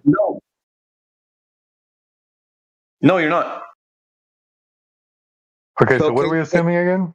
So can you concede? Can you concede to the fact that just because we see something in the sky, that doesn't mean we know the distance to them? That we've been told what is the distance? Can you at least concede to the fact that that is not something that we can actually do, other than believing what they've told us? Can you at least concede to that, bro? I will agree with you. No. And the reason why you'd have to go actually follow through with the conversation for how you could calculate this yourself. But if we're going to start as a premise that So pay attention. You have an object in the sky, and they're the same size, right? How do you determine a distance of both of them if you cannot physically actually equate the actual distance to one or the other? Like that's exactly what the conversation was about. you either That's exactly stand what the conversation was about. Okay. you either stand on a position that, because you've been told. Okay, you're grandstanding now. I get it. I know nothing. I'm being brainwashed. Okay, let me try and answer your question now. Go ahead. So you have 2 objects, right? How can you know that one is actually further than the other, or you can't. Oh, okay. Hold up. I'm trying to get to that. So first of all, would you agree that the sun goes behind the moon in a solar eclipse? Is that what's happening? Because I have a photo that shows the moon eclipsing the sun, and you do not see the moon blocking the sun's radius of a circle. And if you want me to provide that picture, I can. That photo, I can. It was taken from my camera, from my P950. I took a photo, and you can look at the photo and see that this is not what you think maybe it is. So I'll tell you what. Let me just post it, and then we'll go from there. Hold on. Give me a second. OG, I just posted a video for you. 37 minutes past the hour. This is the crux of his argument. Hold up. First, Sheepdog, you do know, this guy he's rejecting the idea of solar eclipses, right? No. I'm saying that. So here's the problem. Here's the problem with the solar eclipse issue. At no point do you ever see the moon approaching the sun. You just all of a sudden see something over the moon. You just see something over the sun on the sun. You do see the moon approaching the sun. No, you don't. Okay. Yes, you That's do. a lie. I took a picture of a partial solar. Show me. Okay, explain this. I'm gonna post it right now. Explain it. I want you to explain it. I'm gonna post a photo right now. I'm looking for it through my photos that I took myself, and then I want you to explain how is this possible? Because if you can see the full circle of the sun, yet there's something like this black object in front of it, That's the moon, dumb fuck. That means the moon is closer than the sun. What's with the name calling? Chill out, man. This guy, he literally doesn't know what. Just chill out. There's no reason for that. You're losing control, my friend. Calm down. So again, if it's the moon going in front of the sun, you don't see the moon until it's over the sun. So, like, once again, it's really hard to with the naked eye, but if you're determined even with assistance, like a camera, like even with a filter. If you said you had pictures of this, Woot, can you link them, please? Maybe eventually. I can't remember if I even took them with this phone because it's been a long ass time. But I'll try and look through my gallery. Why not? Photos. But that's another problem that we run into. We don't know what's blocking the sun. We just it's during a new moon phase, but the moon is never seen in the sky during a new moon, so we can't confirm it. There you go. I got it right now. There you go. There you go. I posted my photo, bro. I took that with my own camera. How do you explain that? How do you have the sun recognizing a full circle and the moon? How is the moon not blocking that position? I want you to. So you posted a picture of a partial solar eclipse here. So the moon is moving into position to you're block not the getting. sun. No, you're missing the point. The moon sun outline is fully there with the moon over it. Exactly. The sun outline is fully there. Yeah, the full circle is there. Probably some fucking optical effect. I don't fucking know, man. Yeah, you're lost, bro. The point being is that I captured this way back in April of last year when the total eclipse happened. No, maybe 2 years ago now. The total eclipse happened last year, and I was in Arkansas, and we had the full. Matter of fact, let me post an awesome image of the full eclipse. When I was looking at it, but the moon transversing the sun, okay, it didn't block this this position that you think is happening. Hold on. I mean, this in a way it's kind of what you expect because it's really bright outside. You're not going to see the surface of the moon that's not blocking the sun, would you? You're just being stupid right now, bro. Like, no, just I'm use not your being logic. stupid. You're the one who's assuming that some giant football is blocking the fucking sun. Do you understand how the sun's outline is fucking present and the moon that's supposed to be like transversing it is no longer fucking like is no longer fucking what? You might have got a call. Thank fucking God. Man, this is really desperate. Like, you're looking at a picture. It's not desperate. You're just making a lot of assumptions. I'm not making a lot of assumptions, man. Like, there's only... What do you see going on in this picture? In the sky, as seen from Earth. I'm assuming the one blocking the other one is the moon. Why don't I see the full circle of the moon blocking the sun? Why? For the same reason you don't see the full circle of the moon at daylight. It's too bright. During a partial solar eclipse. But the moon is in front of the sun. Shouldn't I see the moonshine around the sun? It's partially in front of the sun, right? So, what do you call it? How come I can see the outline of the sun? Look, that's my photo that I took when it was completely eclipsed from Arkansas. No, you didn't take this when it was completely eclipsed. You could it was, see. bro. Sorry, the one below that. Yeah, that is completely eclipsed. That's fully eclipsed. You see the corona around the sun. So that means the sun is just about as big as the moon. Exactly. Like, they're the same size, bro. They're the same size. And they're the same relative. distance. They're seen to be the same size. Bro, that's not the same as them being the same size. Once again, like these objects are bigger. These objects are further away. I know you've heard that meme before. Okay. Now look at the photo I posted before that. Look at that. How are you able to see the sun circle with a black shadowing, and how is that black moon, right, not blocking out the perfect circle? Fucking, like, come on, bro. Like, this is MasterCard right here, bro. You have a credit card called MasterCard. They show you two circles, bro. And that circle should not be resonating behind it. The way we saw it, the way me and my girl saw it, even my girl was like, whoa, that's crazy. How's that even possible? So check it out, bro. You're either just stuck in your bias, and that's fine, bro. That's fair. But it is what it is. Like, just recognize that you don't understand the heavens above us.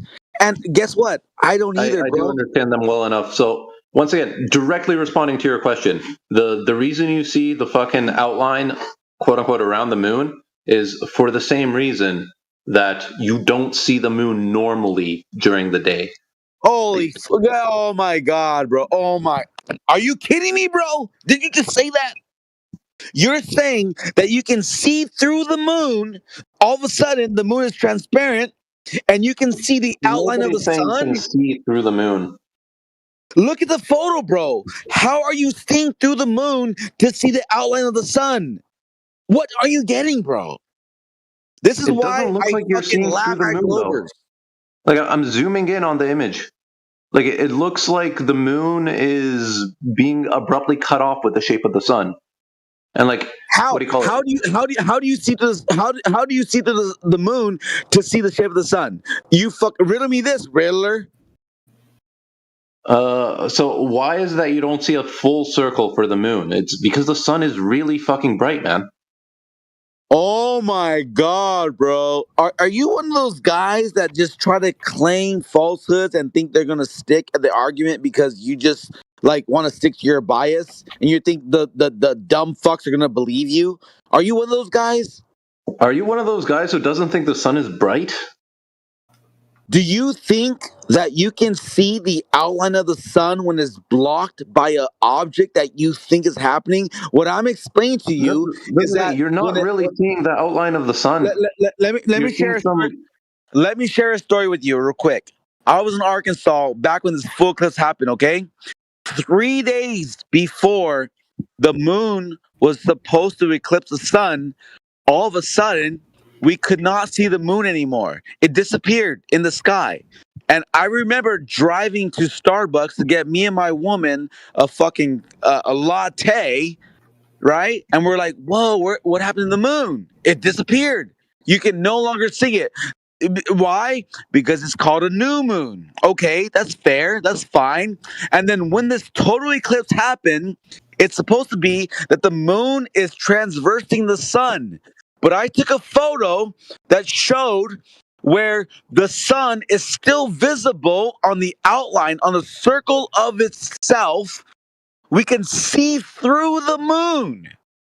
And I told her, bro, what's happening here?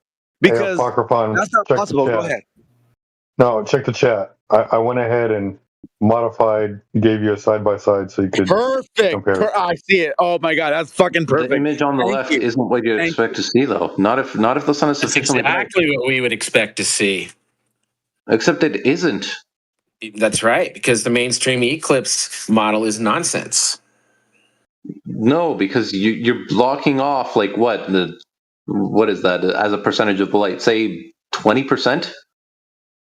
Okay, so you make the day 20% darker. Yeah, but the sun, the outline of the sun is still there, and it's going through the moon. Exactly. It's literally going through the moon, bro. Do you understand? It's really fucking not. Bro, I mean, to tell you, like that's like you see that for the same reason that like the sun's glare appears larger than the sun itself. No, you wouldn't be able to see. You wouldn't be able to see. Normally, when you look at the sun, you don't assume that the sun. Why do you see the sun? Why do you see the sun behind the moon on the part where the moon's covering it? I'm trying to explain this to you right now. Like I literally just try to answer. So normally, when you see the sun in the daytime, you don't assume that the sun is as big as the moon. Oh my God! You assume it's got to be. It's not even about that. I assume they're the same size. Does the sun look like a sphere? in the sky? Yeah. Or Does the sun also kind of look like a circle in the sky? Yeah. All right. So you see how the sun has 360-degree circumference all the way around the outer edge, right? Exactly. I mean, yeah, but you could So and the moon goes in front of the sun, right? Yeah, but that doesn't mean you're gonna see the image on the left. Bro. No. So here's the How do thing. you Why see can the I circumference of the see sun through the moon? how can I see all 360 degrees of the sun in only part of the moon? You're really not seeing 360 degrees of the sun. You're seeing like glare around the edge. Oh my god, there's so much What are you bias talking going on, bro. about? There's so It's much literally going through disfog, the bro. moon. What do you mean? Fucking, am I using the word glare? Oh my god! You know what? Here, I'll put an arrow pointing to it, dude. I don't know how else to do this. I don't know how much cognition it takes for you to negate this photo that you're seeing, bro. Like there's so much indoctrination and brainwashing going on, bro, for you to not understand this photo. Hold up. Look at this other image of the sun. No. Don't go to another image. Look at the image I actually presented because I that did, was and I tried to respond to it. And in order to respond to that, I now need you to look at an image of my own so you can understand the concept of an optical effect. Look at the image above the one Sheepdog just posted. Would you agree that even though it looks like a glare. bunch of rings are coming It's out glare. of the sun? Okay. It's glare. Got it. Okay, so good. Now, can you look at my image and you can look at the arrow where I'm pointing at the side of the sun? Yeah. Well, how come you can see that the hard edge of the sun through the moon? Like I said, you can see the Who took that picture?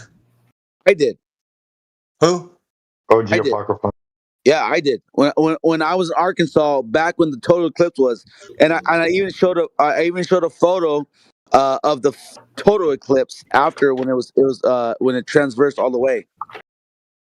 I mean, this isn't the first time I've seen nothing like this. I could probably do a Google search of a partial eclipse and get hundreds of images like this.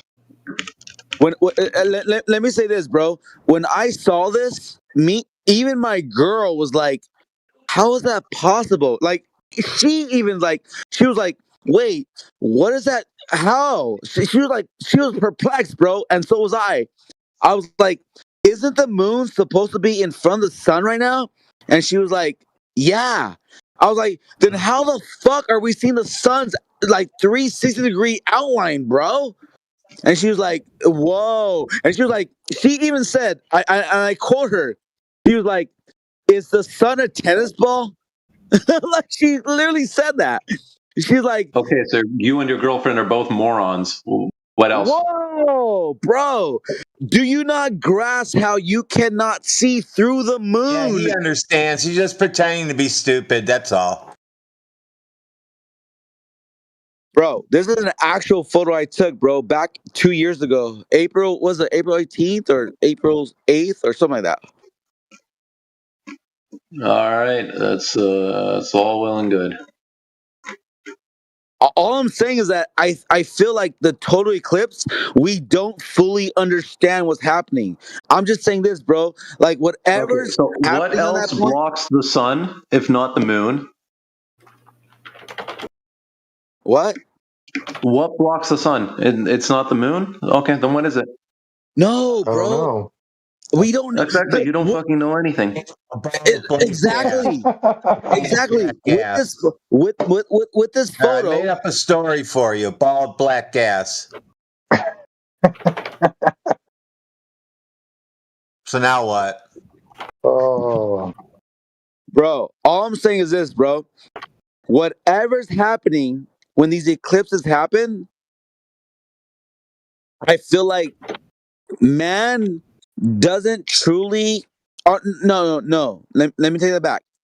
Those that maybe know what's happening, they might know, but the majority of people, like 99% of the people, don't truly know the actual fucking phenomenon that's happening. because what I captured on fucking photo doesn't fucking equate that the moon is transversing the sun, because technically, if the moon was in front of the sun, we would not see the ring of the sun through the moon. Except you would. Okay, let me ask you this. Fucking, are we able to determine the time of solar eclipses within second precision anywhere they happened on Earth? Yes, but you don't need a globe to do that.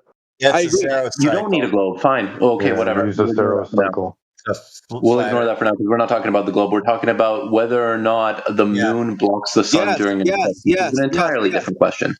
Yes, we agree to that. We agree to that. We all Can we also tell where the moon is around the Earth relative to, like? Yes. That's okay. true. I agree with you. We use the position of the moon around the Earth to determine the time of the solar eclipses. Yes, I agree with you. Yeah. Okay, so anytime there's a solar eclipse, we expect the moon to be between the Earth and the sun. I agree, but I captured a photo that you are seeing the sun through the moon. Do you Maybe there's an understand that? optical effect you don't understand. Maybe you don't understand what it means for it to be really fucking bright outside. Maybe you don't understand. Let me share something with you, okay? 3 days before, okay, just listen. 3 days before the moon was visible in the sky, it disappeared completely.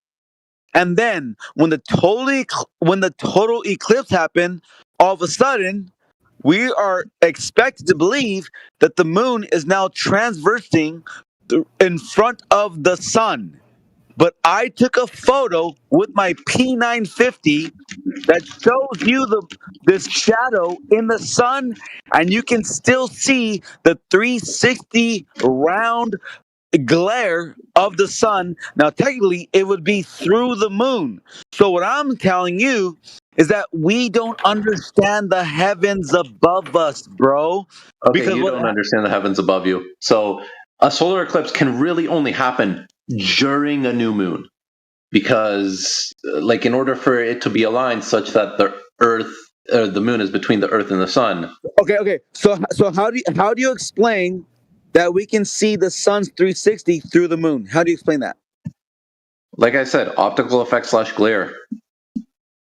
Holy fuck! You're just another brainwashed, indoctrinated, biased. Yeah, I'm just another brainwashed whatever. Yes, and you're somebody who thinks that you're Clearly the only you are. person who realized that the moon disappeared. You have to believe only that photograph. Only that. That's the only evidence you have to believe. Yes. No, bro, you're a moron. Not using logic. You're not using logic. You're a moron. You want to just use your picture as the evidence for the whole thing. Just your picture. Just that single picture. And yes. When you're a moron. You're a moron. You're an imbecile. Pay attention. When I take a photo of a bear climbing a tree, I will take that photo to be reality. I admit that the photo represents reality. Why do you scream, bro? Now, okay, you're right. Let me tone I got a question I'd like to know, Woot, I tagged you in some pictures during an eclipse and at no other time of year. Leaves leave crescent moon shadows. What's your explanation for that? This doesn't happen at any other time except eclipses. Any other time except, these are crescent moon shadows that can be seen during eclipses, you're saying? Correct. They only happen during eclipses. Do leaves from trees cast crescent moon shadows? Why is that? Oh, that's interesting. I've actually never heard of that phenomenon. Look, just Google it. Eclipse leaf shadows or something. You'll see hundreds of these pictures. Okay, what's your point? From eclipses. Wow, bro. I love the way these guys are going to hand wave the actual photo. You're going to hand wave the evidence visually, optically. This was what happened. And you guys are so stuck in your paradigm, bro. I'm just still waiting for the distance, for a measured distance to the moon, or measured distance to the sun. Bro. Maybe Hobby does. What? Or maybe measure curvature. Like in order to have to assume the second cosmic rung and the third cosmic rung, we have to assume the first cosmic rungs. Yeah, so if you care about the actual distance value themselves, if you care about the ratio, you don't. And that's the first thing you should figure out. It's good to do it. If you figure that out yourself, it's proof that you're actually. If there's no measurable curvature, would you agree that all of the other stuff is wrong? No. So the ratio of the Earth, Moon, Sun, three body system, that is something that can exist on a flat Earth. No, bro. You do understand that. Listen. You do understand that in your paradigm, that the three body system is like what do you call it? Problem. Yeah, it's a three body problem. But there's another word for it. Fuck. What's the word, bro? Paradigm? No. Equinox? No. Fuck. What's the word? They call it the impractical, impossible. No. It's Yeah, we can't have a sun, moon, and Earth. That would be impossible. No, the orbit. It's impossible for the. You can have the sun or you can have the moon and the Earth, with the moon orbiting the Earth. You can have the Earth orbiting the sun. Geocentrism. But if you get the Earth orbiting the sun and the moon orbiting the Earth, the orbits pull everything out of whack. Paradox. Okay, paradox. whatever. You can assume geocentrism if you want. The word I was looking for was paradox. So you have a three body system, but there's a paradox in it, bro. And they can't explain it.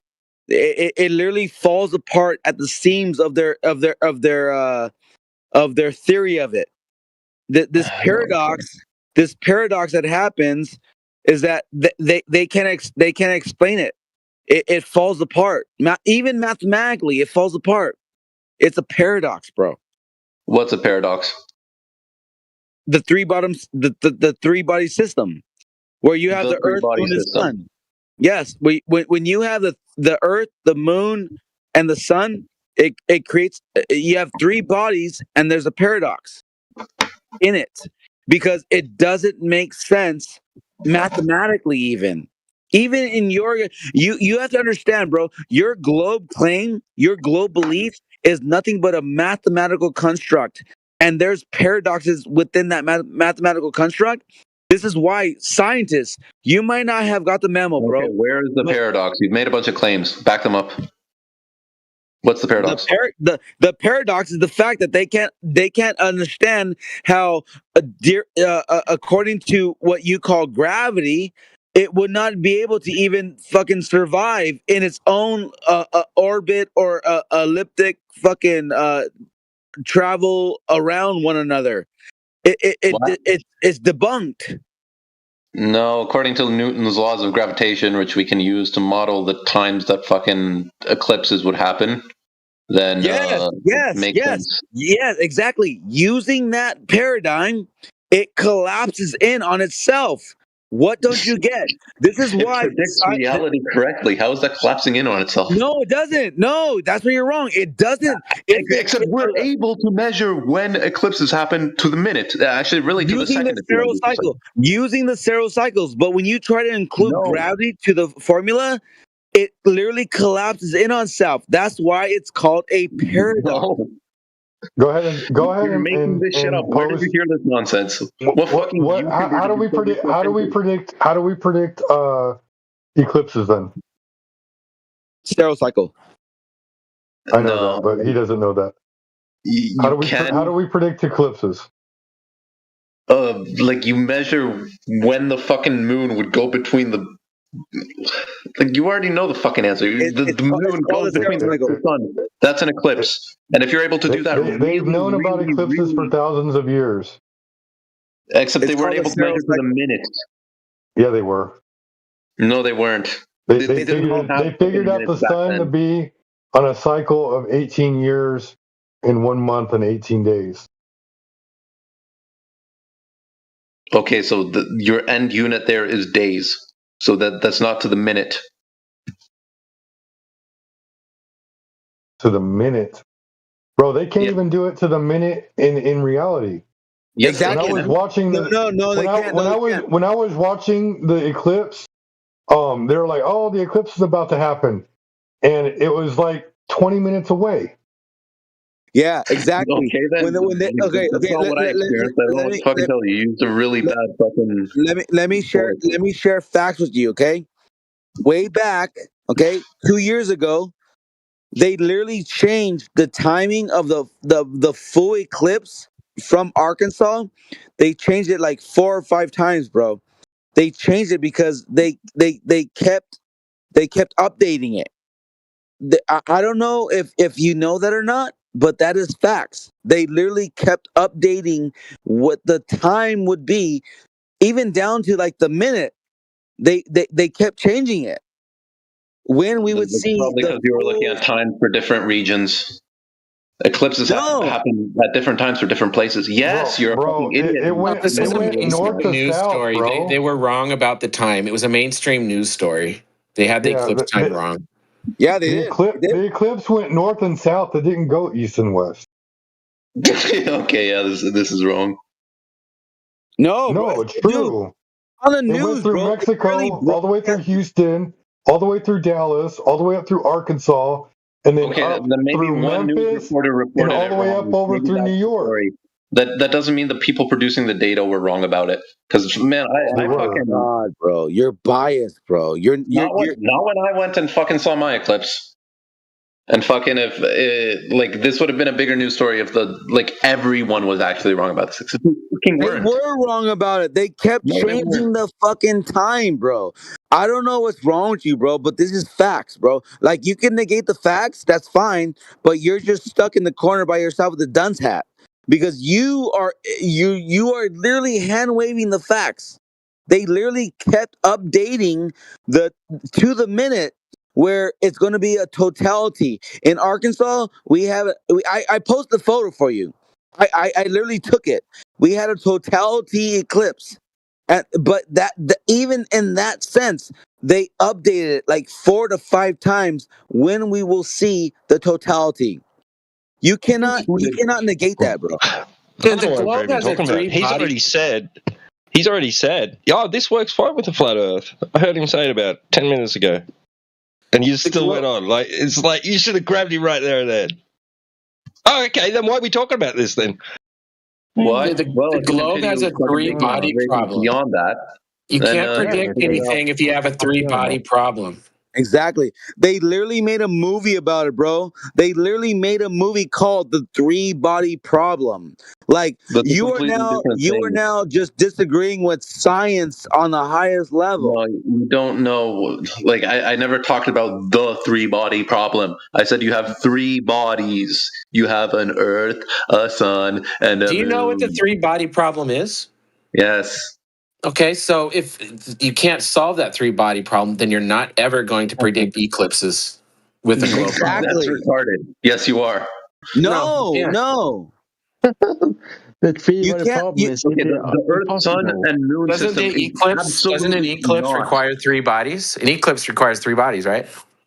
Not 3 bodies that are all like of Sun, Moon, Earth. That's 3. 1, 2, 3. Sun, Moon, Earth. 3-body problem. Therefore, you're not predicting eclipses. The gravity emitted from the Earth to the Sun and the Moon to the Sun is negligible. So you it's not the same 3-body system that people would be talking about when they talk about. So that you don't have a 3-body problem? Is that you've solved it? Wow, you solved it, bro. You don't have the 3-body problem. You have 3 bodies. The greatest minds of our existence have said that there is a 3-body problem because when you invoke gravity, it doesn't make sense. No, you don't know what you don't know what the 3-body problem is. It's not a paradox. What is it? Go ahead. What is it? What is it? 3 suns orbiting each other. Yeah, it's like what are the stable orbits for a system of 3 bodies all emitting like approximately equal gravity on each other? Bro, stop waffling. What is the 3-body problem? I said, like, what are the stable orbits? As in orbits that won't chaotically devolve over time. Unpredictable orbits. What are the stable? As in not going to chaotically devolve over time. Not over time. They go chaotic after a few seconds. It's not like over years or something. It happens very quickly. Okay, you're fucking stupid. You don't know what you're talking about. Stable orbits are predictable orbits. Like when it says stable, it means like this orbit. They're not predicted, they're post-dicted. People watch them do the same patterns over time for thousands of years. There's no prediction involved. They're just repeating habits that happen, cycles that happen over and over. I just posted in the side chat. This is a math problem. In the side chat. This is what they say is really going on with the three-body problem. Like, yeah, that could be one solution for a three-body problem. No, that's the only solution. No, I don't think so. Do you understand? Do you understand how do you understand? Do you understand how the three-body problem is based upon this gravity that you think exists? Yet, when they have an orbit to their in your paradigm, that they will not, and I repeat, they will not account according to how the modern day science predicts them to act. This is why it's called what a three-body paradox. systems do you know that don't act the way that we expect them to? Science. Doesn't matter how we predict it, or please tell me the three-body systems that aren't acting the way you expect. Go on. Can somebody please tell me why we are discussing this? Where's it going? Is this to do with eclipses? Is it to do with? We're trying to figure out the distance to the moon and the distance to the sun. flat Earth. So. Oh, can we get back to that? Hurry up! Like this is so long and drawn out, bro. Like, come on, get back to the Earth. Like, he doesn't want to talk measurements about the of first curvature. run. Measurements of curvature, anyone? He thinks that we can skip the first rung and we can just take the angled measurement from the sun and the moon during a half moon phase, and that gives us the cosmic ladder. I never said it gives you the cosmic ladder. I said it gives you the ratio of the distance from the Earth to the moon to the Earth to the sun. And you agreed what's the with ratio? me. What's the ratio? No, I didn't. 400. What is it? 400. So whatever distance the moon, the sun and the moon are, and what sizes they are, right? So whatever distances they are, that's the ratio. So, like it doesn't matter how far the sun is away, the moon will be 400 times smaller and 400 times closer. Yep. Same ratio. Okay. And you said that this is not conflicting with the Earth being flat. This doesn't directly immediately conflict with the Earth being flat, but okay, cool. Okay, cool. Okay, so all right, so yeah, well, let's move on to whether the Earth's a ball or flat. Do you know if it's a ball? Moving on. If you why are you guys? What is the fucking psyop, bro? So it's round, right? Yes. So why are we fucking? What is psyop? Earth is flat. Yeah, we just want measurements of curvature, bro. That's all we want. How big is the Earth, Mello? Like 400,000 kilometers wide. I don't know. Pretty fucking big. How big? How big? 400,000 kilometers. You're an ant in the scale of this. You're an ant. Okay. All right. How far away is the horizon? What? How far away is the horizon? Yeah. I don't know. Then how do you know it's round? Yeah. How? We can visually see it from space. We have pictures of it. Hold on, I want to ask, Mello, Mello, question for you. You and your friend are at the beach, right? Will you answer a question if I ask you? Sure. Okay, the lake is 6 miles. You and your friend are at the beach. The lake is 6 miles across. You're looking across that lake. How much curving drop over that 6 miles do you think that lake requires? A few inches, a few feet, a few hundred feet? Too small to notice. Well, give me a number. Is it too small? What does that mean? 2 millimeters? 2,000 millimeters? I can't even measure. So what you're saying is the Earth That's looks how flat. big the Earth is. That's The how Earth big looks Okay, flat. so hold on. So you said it's too small to measure. Is that what you said? I mean, for me at least. So if I told you that the globe required 24 feet to drop 6 miles, would that surprise you? Cut out. I got to repeat that. It depends on the height. I mean, horizon on the ground. I mean, that's from ground level. 6 mile wide lakes require 24 feet of curving drop across far them. away to notice the difference. That's how big Earth is. We are ants on this Earth, by the way.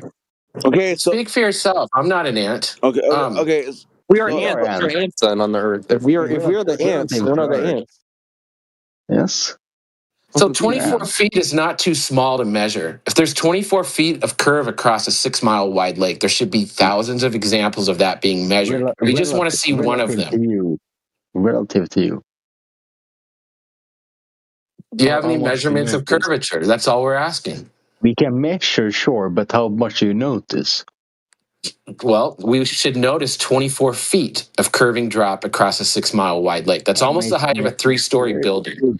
Dude, shut up while I'm talking, bro. Do you have any measurements of 24 feet of curving drop across a 6 mile wide lake? That's all we want.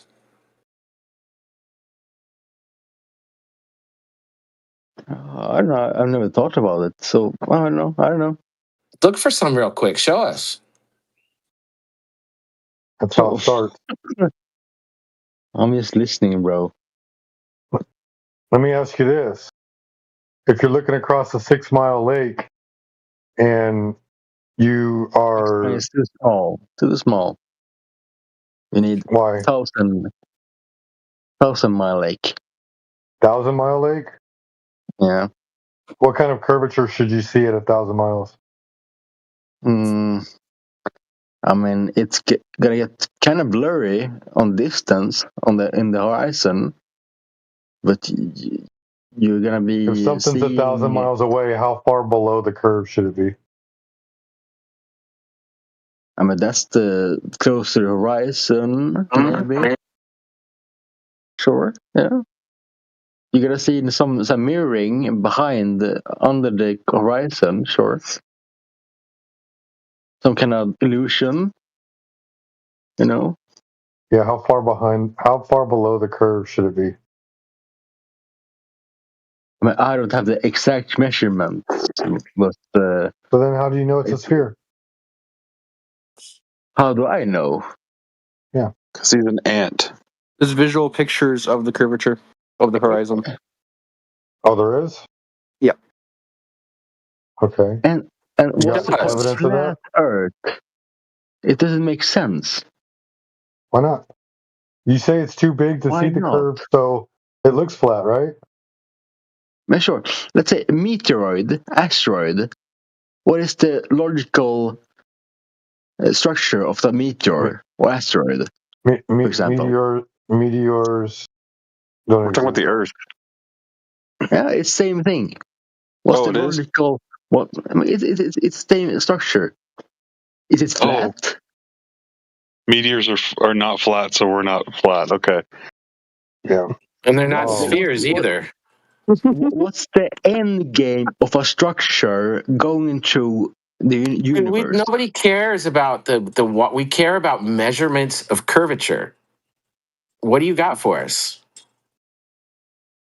Okay, well, that doesn't make sense, but okay, whatever. This whole debate is whether or not the Earth is curving or flat, and then so when we ask for measurements of this curvature, you're like, that doesn't make sense.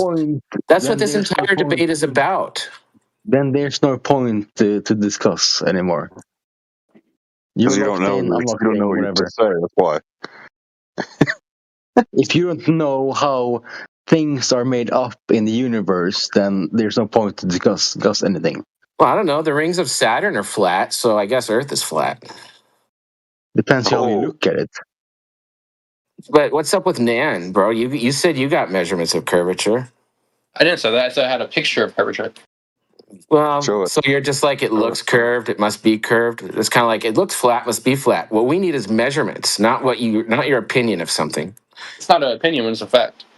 Well, then show us the measurements. It's not. It's a picture. Yeah. How high up was the image taken? Measurements have been shown for the past 10 years, but it's been all coping for the past 10 years, so it doesn't matter. What? Okay, then why are you here Can I ask a question? Why do you think the Earth is flat? Has been shown for the Because past of 10 measurements, years. because the Earth literally measures flat. That's why. What measurement is that? I'm going to share a quick 4-minute video with you. If we show you measurements... Hold on, Mello. Yeah, I want measurements. I don't want you to say if we show you measurements. I want measurements. Bro, we were doing this fucking dance for 10 years. Do you have a degree? Give me a measurement. Doing this dance for 10 years. Give me a measurement. Shut the fuck up. No, it doesn't matter. Because you're Don't tell me to shut the fuck up. You shut the fuck up. The fuck are you saying? It doesn't matter, You want man. measurements? Here, I'm going to give you... It doesn't matter. I'm going to give you hundreds of measurements. No, it doesn't matter still. So you've been arguing flat Earth for 10 years?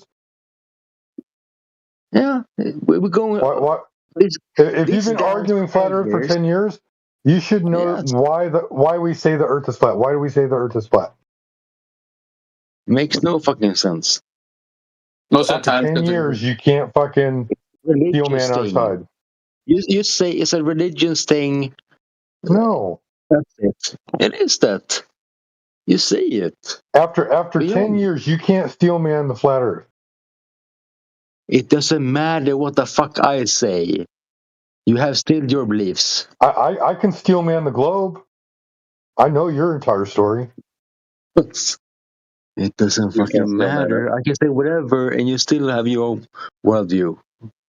I'm just asking you to Dan. I'm just asking you to tell me my point of view. No, it doesn't fucking matter. I can say fuck all. You said it doesn't matter like 4 times now. I'm done with you, dude.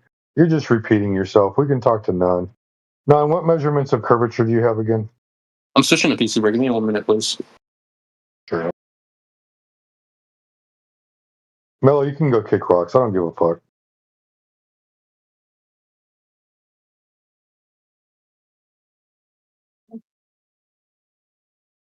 Go play with ants or something.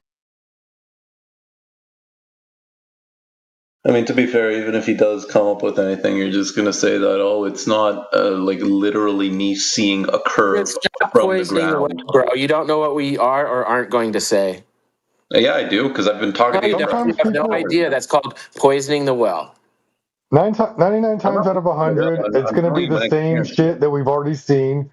But once in a while, we do get to see things we've never seen before. We're like, I've never seen that before. And then so we want to go over the entire story of what we're looking at. Well, you gotta understand, we all tried to debunk flat Earth before we got to this point. Okay, so we're not like just believing this. We measured this, and this is what we see. We're not trying to just say "nuh-uh" every time you guys say something.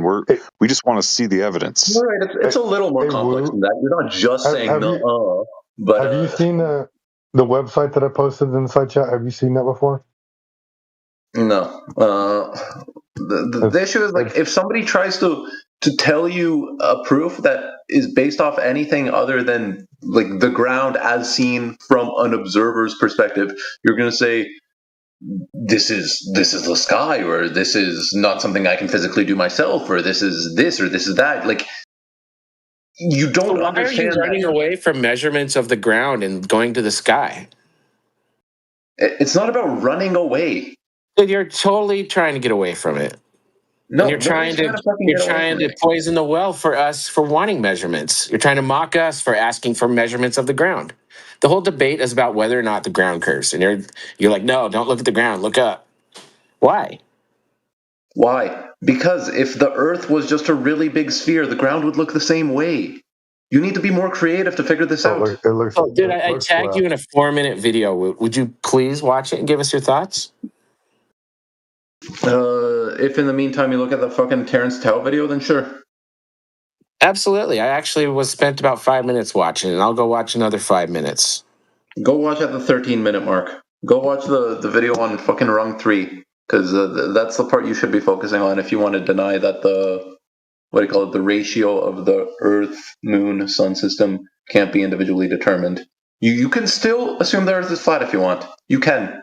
That's why I started with that. Fair enough. I'll go watch it. We have a deal. You watch my short 4-minute video, and I'll watch 10 more minutes of yours. Doesn't like test. Is this just another fucking laser test? Like I can watch it, but I'm gonna say refraction. It's not. No laser involved. It's one of my favorite observations. I'm going to say refraction. Wow. Well, it's tough to say refraction with this one because the light is at 1.9 feet below the curve, and then 14, then 22, and 30 feet. So if it was refraction, it would raise the light all the same height. It would raise them all 5 feet or all 6 feet. It wouldn't pick and choose a different height for each light. And they're all different colors on the spectrum, also. Right? Yeah. Yep. It's one of my favorite videos. I love it.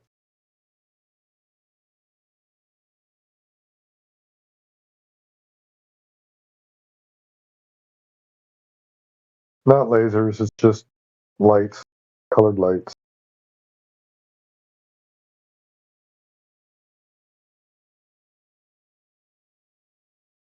Clip cord.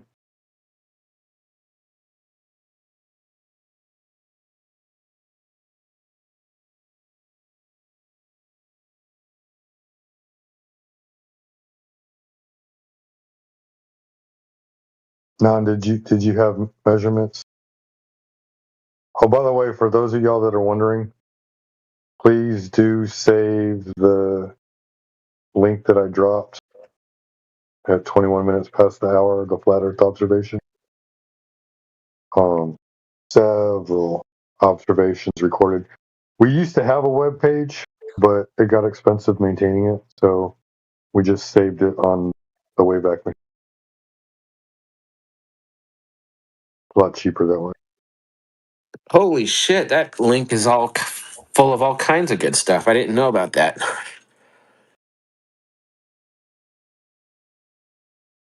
Yeah, they do visual observations with known distances. They do laser tests, and they do radio waves.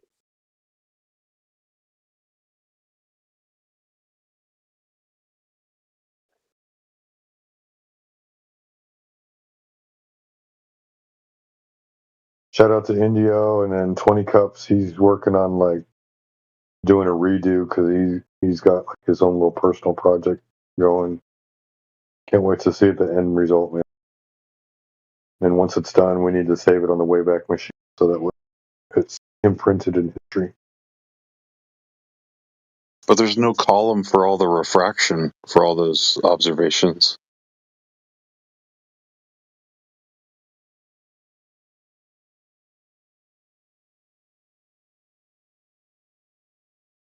The refraction would essentially have to make the Earth look flat from all observation.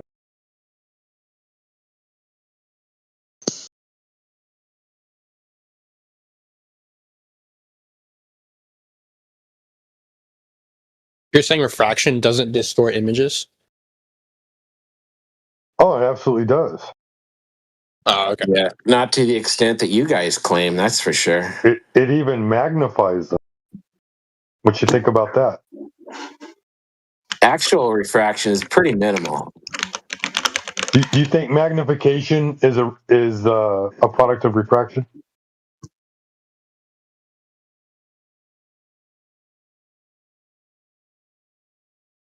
That's minimal. If you look at it's nothing embeds on this fucking server, bro. Do you think that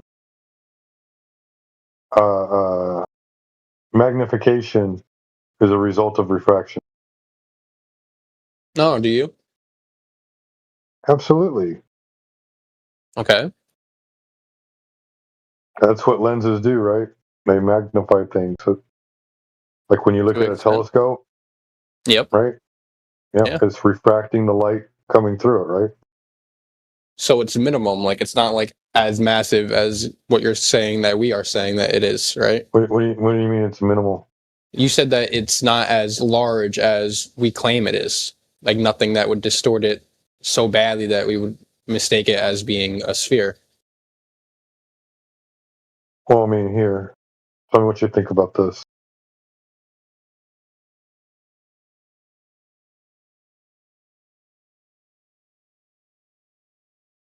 Posted at 29 after.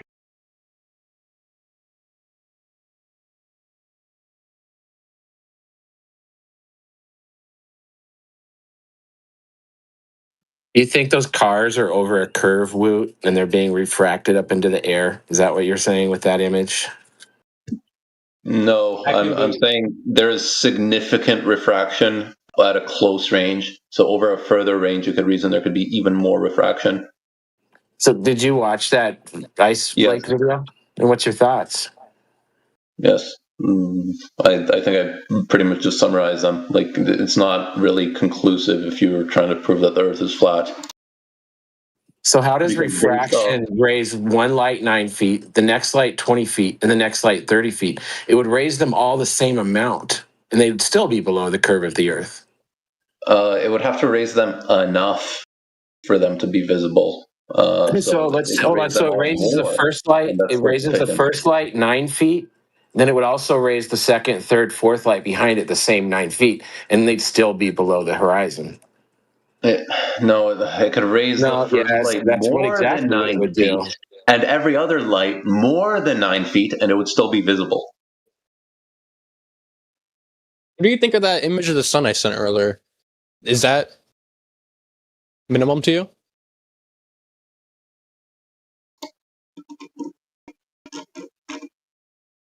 The image of the sun? Yeah. That's not refraction. You're just trolling and changing the subject at this point. That's not refraction?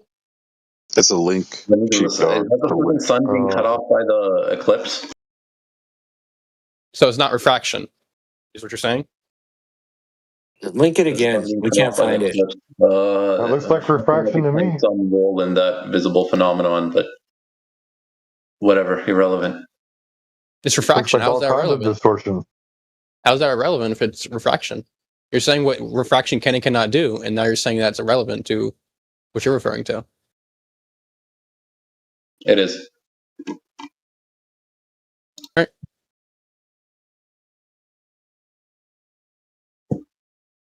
Also, like even if you assume that even if you assume that it has to be the case that it's raising, what do you call it? Like it's raising the first thing by just 9 feet, then that could also just mean that it's refracting light such that things are going to appear like, what do you call it? Like the further it is, it'll refract it at the same proportion as it does that 9-foot object to be like somewhat kind of even with the curvature of the Earth. Yeah, I need a citation for that. That sounds absolutely retarded.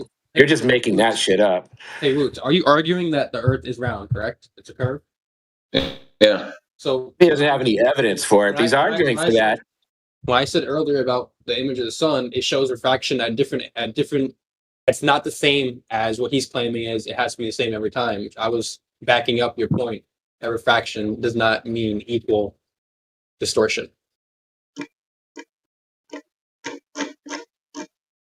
Refraction is not the same as distortion?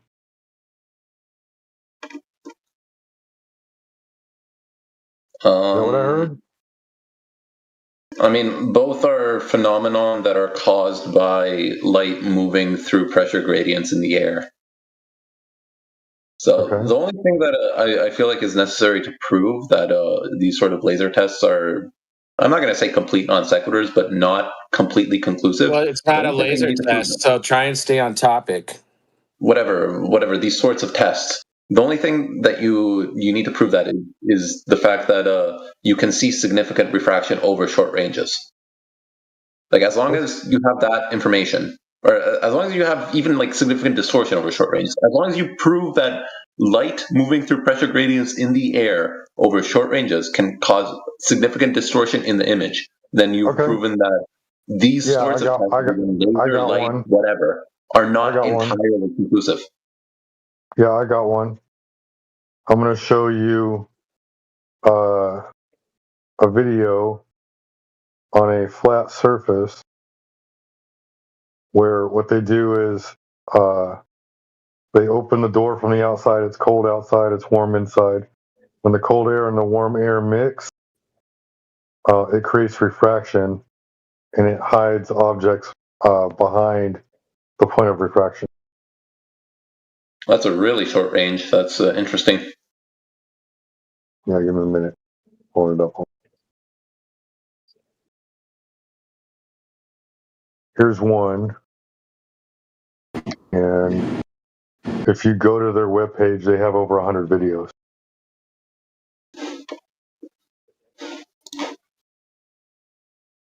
This distance is... Huh? That's a very short distance right there. Yeah, it's like 15 feet maybe. I mean, they do this with a boat, right? And what they're doing. The boat disappears. The boat disappears before the geometric horizon. Yeah, they what they do, they did like 300 feet away or something like that, 300 yards away, and the horizon's supposed to be 2,000 feet away, but the boat's only 900 feet away.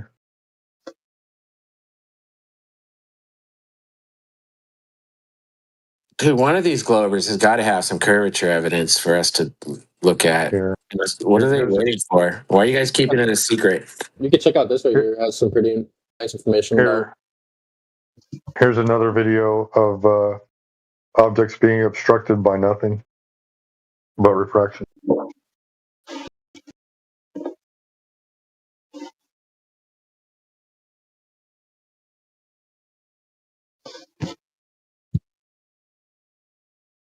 So, taking a quick glance at that, Nan, I see a whole bunch of R's. Well, how did they come up with that radius value? What do you mean? What part of that did you not understand? How they come up with the radius values? I'm pretty sure there's a distance formula for the horizon. So how did they come up with the radius of the Earth? Let me check that for you real quick. Don't let it be Eratosthenes either. You got to have something better than this, some 2,000-year-old stick and shadow nonsense. You got to have something up to date. That's archaic. They did not embed it right here. I did drugs. Anyway, I'm still trying to get somebody to explain this video to me. About to post it again. I really like it. If anybody can tell me what's going on in this video with the windmills, I would appreciate it a lot.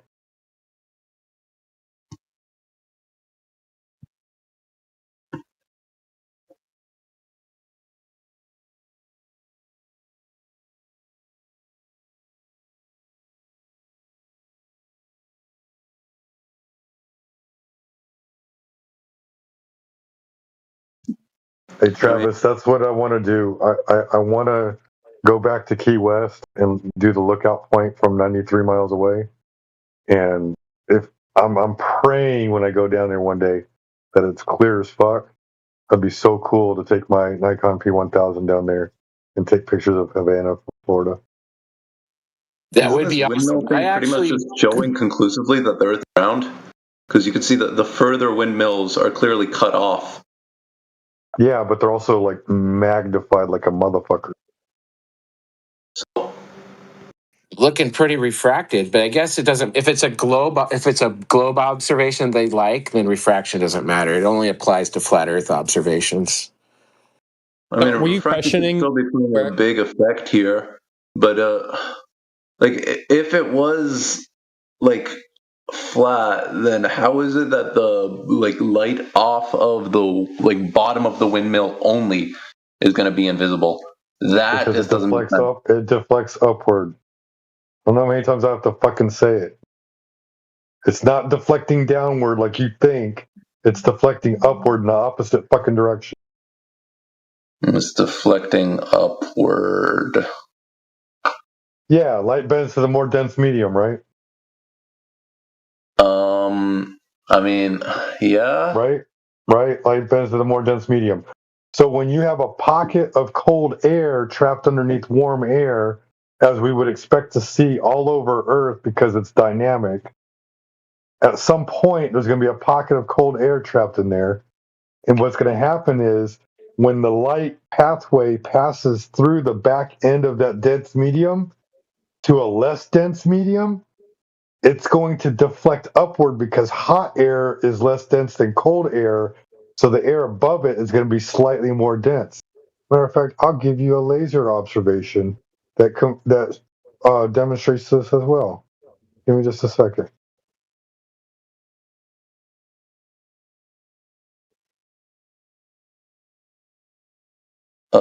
Except if the Earth is flat, then the Earth is flat. Pardon? If the Earth is flat, then the Earth is flat. So, like, you gotta let me talk now. Can you explain to me what's happening in this video or in this image? One video at a time. So with this image.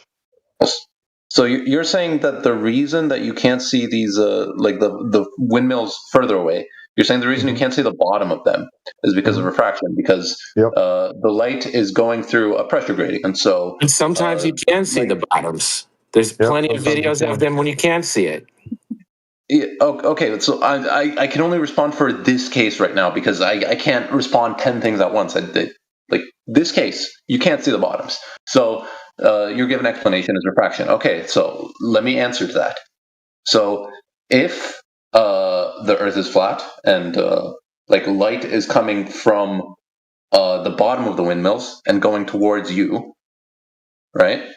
Then wouldn't it be the case that the light is going at like 90 degrees, to the tangent line of the Earth's ground? It's like why? It's going parallel to the Where's ground. the light coming from? It would be coming parallel. Where's it coming from? It's coming from the sun, but light that's going. So when the sun moves really, really far away, it's going parallel to you. When the sun moves really, really far away, it's no longer 90 degrees, right?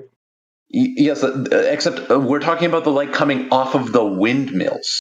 So, okay, right. The light can come from anywhere. So you know what the albedo effect is, right? When it hits the windmills. It can come from any angle when it hits the windmills. You know what the albedo effect is, right? Albedo effect? Yeah. And by surface compared to how much light is observed. Yeah, okay, that makes sense. Okay, right. So if the Earth is a ball and it's spinning, it's not going to be coming at 90 degrees all the time. Every single time, right? Like as the sun I'm not talking about the light coming from the sun to the Earth. I'm not talking about that light. I'm talking about the light going from the windmill to the observer. To the observer. That light has to be going parallel across the apparently flat surface of the Earth in your model. Until it reaches angle of incidence where there's like a change in medium off in the distance somewhere, and then it deflects upwards.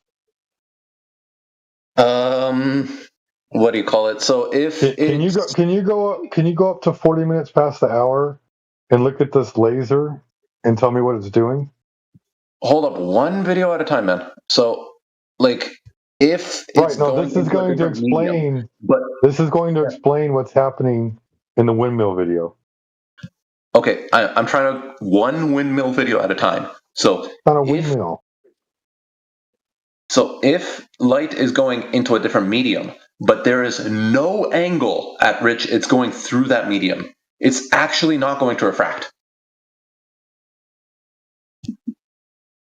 So you're just going to throw the whole thing out because you don't understand what I'm showing you in this GIF. It takes you 5 seconds to fucking take a look at it. Can you please tell me what's happening in this GIF? I'm still looking through the 20-second GIF right now. I can't see the bottom of the windmills, and There's no windmill in the GIF. This is just a laser light showing you upward refraction. Right now, I'm looking at the GIF before that. So the one you posted at 2:37 a.m. In my time zone. Go down. Dude, we have to approach one at a time. I think this is a great example. I know, and I'm telling you that light is refracting upward, causing the windmills to appear to be sinking. It can't be refracting upward because if the Earth was flat, then you'd have light going parallel to the observer. Didn't you just show a laser refracting up? Yeah, so could you take a look at the laser? It doesn't matter if it goes through a different medium. Dude, that laser light is refracting up. Why is the laser light refracting upward? Just go down 3 minutes, dude. I'm trying to go one at a time, man. It seems like you're If you're going to ignore the evidence that I'm presenting to you, then I don't know what else to say to you. I'm literally responding to the last piece of evidence you gave me. I know. You're saying it can only happen this way because any other way would be absurd and stupid, and now I'm giving you an absurd and stupid observation that confirms what I'm saying. I have no idea what you're talking about, man. I am responding to one piece of evidence at a time. I should not have to respond to a different video to talk about that one piece of evidence. Dude, you're running from the evidence, dude. He's showing up. You're saying that light can't refract up. He's showing you a laser refracting up, and now you're like, no, I don't I'm not saying that light can't refract up. I'm saying that if light is going parallel to the medium that's... I know. This laser is shooting a parallel line across the flat Earth. That's a different video. It's the same concept, bro. I'm just showing you how it looks because the lasers shoot straight lines, except when there's refraction and then shit gets bent.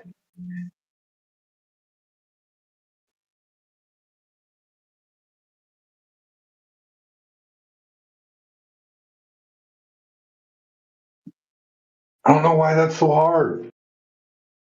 Just one at a time, sheepdog. One at a time. Oh my Can't handle it. Okay, so in the second GIF you showed me with the laser pointing up, this laser is clearly like tilted up in the first place. So it's not actually going parallel to the ground. How do you make that claim? How do you know that? You can't even see the source of the laser. How are you going to say it's clearly tilting up? If you watch it, it's literally pointing straight and bending upward. Even when it's pointing off to the side and they move it laterally across the flat surface, you can see it bending upward. Moving it across like a bat signal. Like slightly tilted, admittedly, but still like a bat signal. Do you need a picture of a level sitting on top of the laser on the other side of the lake to prove that it's not pointing up? Fucking... I mean, if we produce that, what would you say next? I don't know. I'd be interested to see it first. There you go. All right, guys, got to get better at your evidence.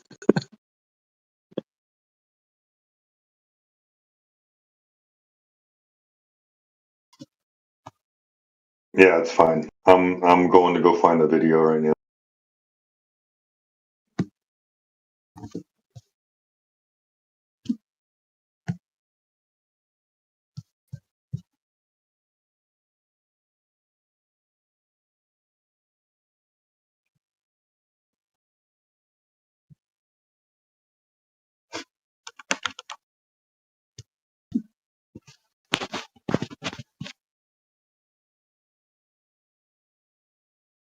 All right, I just posted the video.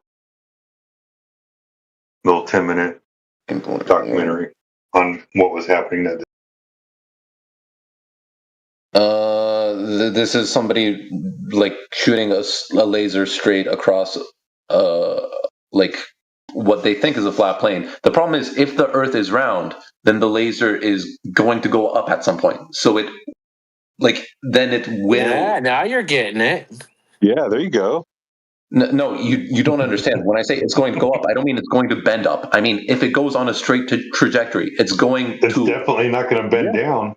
You're right. You're right, Woot. It should go up if it's a ball. You don't understand what I'm saying. I don't mean it's bending up. I mean like the laser. I never said bend. I never said bend.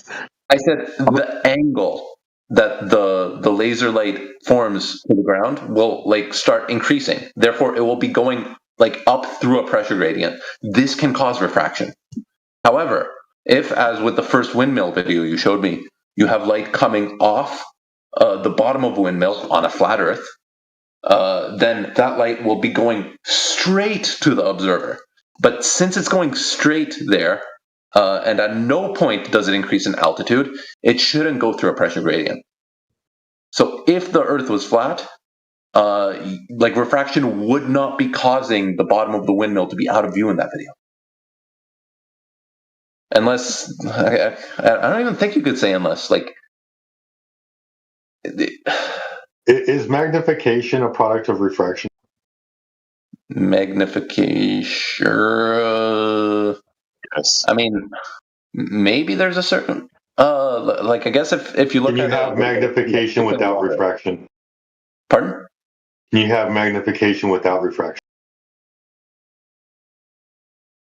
I mean, no, you can't have magnification without refraction, but you'd also have a lens, right? Right. What do you think the air is doing? It's creating a lens. Yeah, but if you have light going straight through a lens and it doesn't hit the curved part of the lens, then it's just going to go straight. Right. And so when it goes straight through the lens part of the air, the part that's more dense than all the air around it, when it goes out through the other side, it's then going to bend to the more dense medium. And if there's warm air on the ground and cold air directly above it, it's going to lift upward because cold air is more dense than warm air. Except the light needs to have some angle to the ground in order for this phenomenon to work. Otherwise, it's like you're shining light through a lens, and you're only looking at the part of the light that's hitting like the center of the lens. Obviously, that light isn't going to get refracted because it's hitting the center of the lens, and that's the case with the light coming off the bottom of the windmill. Did you watch the Sky Free videos that I sent you? Yeah, I've seen some of them. Yeah, like they're using natural conditions to demonstrate refraction on a flat surface. So? Yeah, so like this is how refraction works on a flat surface. Hold up. Like this first one, light refraction across a 4-foot table is what I'm looking at now. This just looks like a hazy image. Can you see the object? Can I see the? Yeah, I can see the two coins. Okay, and then what happens as it continues to move forward?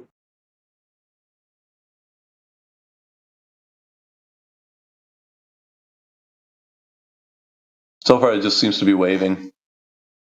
Which one are you watching? The second one or the first one? Light refraction across a 4-foot table. I'm looking at a random video. It's not even one you linked. Oh, I didn't post that one. Oh, okay, whatever. At home refraction test. Refraction. Yeah, there you go. Oh, fuck up the film, Mobby. You don't have to watch it all. You can grab the scroll bar and scroll through it and look at it for points of reference.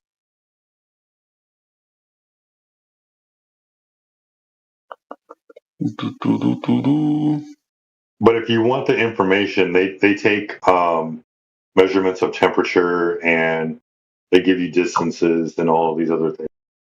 They give you detailed information. At home refraction test. Okay. I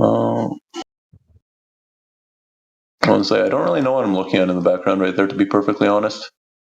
Like it's presumed it's something in the distance, but I mean, 170 is that inches? talking about the Arctic blasts at home.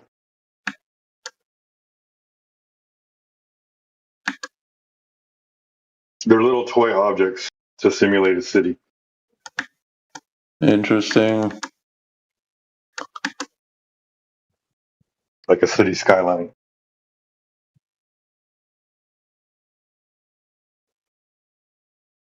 Like maybe the Chicago skyline or the Toronto skyline. Mm-hmm.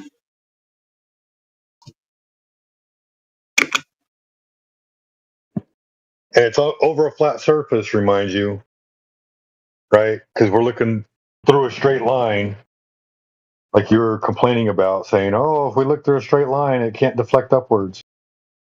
And here's a demonstration of it deflecting upward. Matter of fact, I'll even post Skunk Bay for you, because Skunk Bay is a time-lapse video of this bay, and you see the horizon go up and down throughout the entire day. The background doesn't change, but the horizon goes up and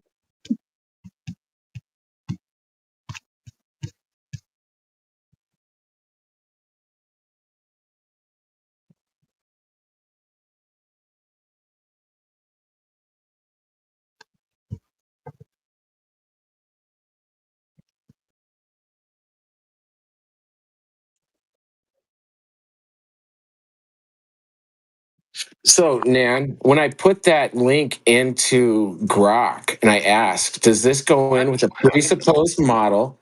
And then in the corrections being made, are they assuming an Earth radius? What link? What link? The one you shared. The one you shared. They only shared. So hold on, dude. Stop, I'm fucking talking, bro. Chill.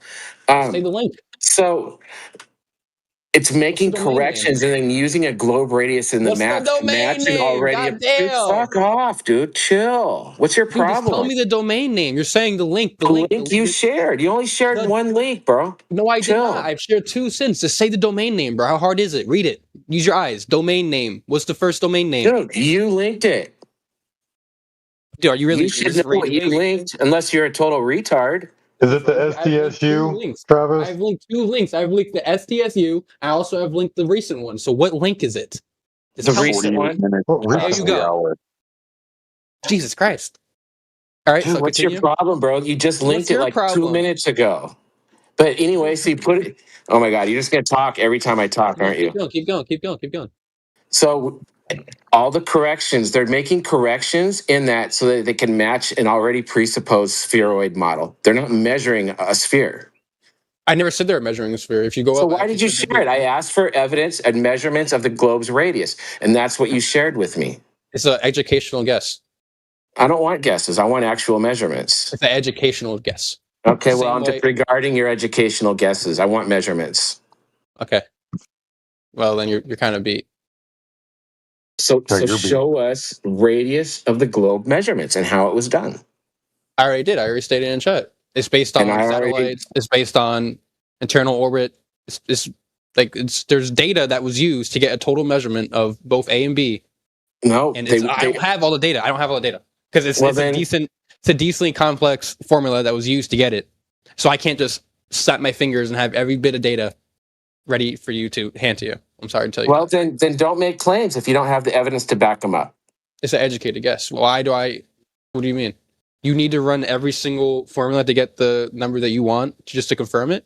Dude, you're just throwing shit at a wall and hoping something sticks. You're like, satellites, I'm not. This, that. Just show us one thing. I've linked multiple things. I just want to link another thing. He just comes back and you point out another thing. The WGS, they are already going in with a presupposed spheroid model and then making corrections. As they make measurements, they make corrections to match the spheroid. They're not actually measuring anything. Hold you're saying that they didn't measure the data? Who said that? They made measurements and then they made corrections to match a presupposed model that they already had.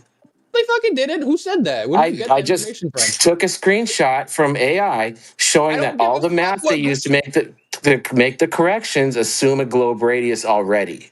You want to know why Grok said that? Because when you hand Grok a PDF file of fucking numbers are already in there that don't have the locations of the numbers, it's just assuming that the numbers were pre-compiled in the PDF file, and it's making that correction based on those already set numbers. It doesn't take into account It's already data. all the corrections already assume a globe, dude. It That's doesn't not.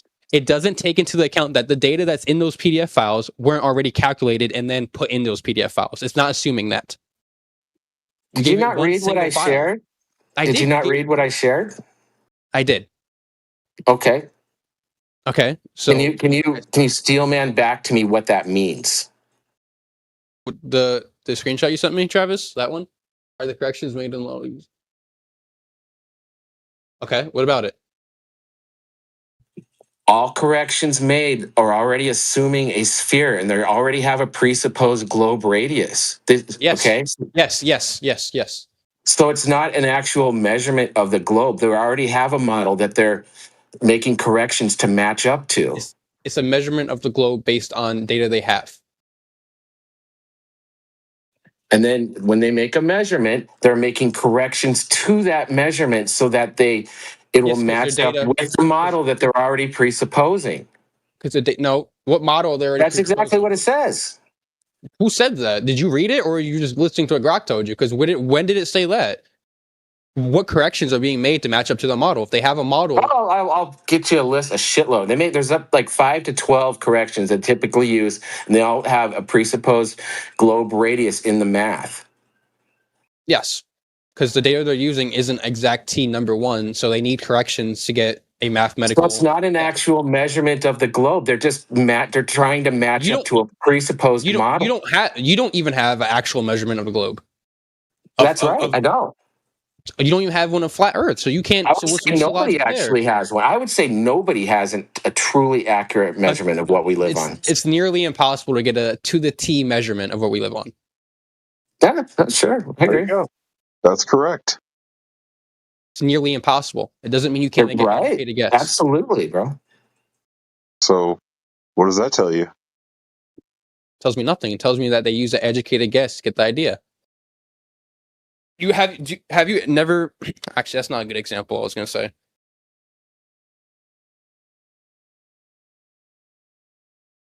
So you don't believe in Can you tell us what you mean when you say to the T, right? What error rate is acceptable for you? If I wanted a to the T, it would need to be down to the everything. No mistakes, nothing. That's not possible to do right now. Maybe yeah, okay. So you said that that's not possible in reality. So what is possible? Who cares what's not possible? What is possible? Tell us. What is possible is what they use. Stuff like satellites, geo measurements, all these things that we can do from a on-purpose scale, not down to the T. You can't measure every single... I thought you would be actually referring to measurements of the ground. I'm sorry, what? I thought you were actually talking about measuring the ground here. I mean, the data they used did take in measurements from, I believe, hold on. Surveys, those ground surveys. Yeah. Gravimetric surveys, yes. They use surveys of land and all that shit. Which isn't to the T. It's been explained to you. They measure it flat, then correct it to a spherical model. They don't correct it to a spherical model. That's not what they're correcting. Why would they need to correct anything then? Why don't they just take the measurement as it is? They're correcting based on what they already know, though. They know that the Earth That's right. They're correcting to match a presupposed model. Thank you. There's other methods that showcase the Earth is not flat, and they're using those informations to get an idea. Yeah, but the method you just described showcases the Earth is flat, so it's game over. Sorry. Like to play again? Don't like to play again. What about my original method? Is that your start? Like when you say, "Oh, we can't get I want from the horizon to the T." We can't get to the T measurements, right? But I'm willing to accept measurements with pretty much 100% error rate. Earth measures flat, and then they correct it to 100% error of putting curve in there. The Earth isn't a uniform mass. You know that, right? Yeah, that's an irrelevant. It's a red herring. No, it's not. So corrections must account for that. You know that, right? It doesn't matter. You would account for whatever variance there may be. Gravity. You have to account for the gravity or gravity an being strong over ununiform spheroid, right? By just making more measurements. Gravity is stronger over rock, compared to like oceans. So you need corrections because everything. What's your evidence for that? That's a bold claim. Gravity is stronger over dense rock. Is that really a claim? You really don't believe that? Yeah, no, I don't. Not without evidence. So you're saying that like all the oceans are flat because water is level, but like over the land mass it's curved? Is that what you're trying to say? I didn't say that. I'm just saying that corrections are made because of different gravity densities depending on certain locations of the Earth. Like I said, gravity is more denser over rock than it is over water. It sounds like you're reaching. Is that a reach? You sure about that? Yeah. So you don't believe that? I'm not sure what you think this. That gravity is greater over an area of very dense rock. I'm not sure what you think this changes. It changes not. No, it just makes me. Even if we were to grant you it. Okay, that corrections need to be made because you can't take a single number and compare it for the entire Earth. You need corrections. A single number of what? Seems like you're talking about like the massive Earth in this regards. When we're just trying to measure the. If you're going to make an educated guess, you need to take into account the circumstances that you have. No, we're not attempting to make educated guesses. You're leaning on this idea of educated guesses because you refuse to accept how the Earth measures when you directly measure it. Well, we can't directly measure it to get an exact number. Like you said, there's no exact you number. You can't directly measure it. You cannot. You can, but there's no data of it right now. So why not right now? Are you conceding your entire position then? I'm not, because there's educated guesses and data that we have which can be used to make corrections to get an educated guess.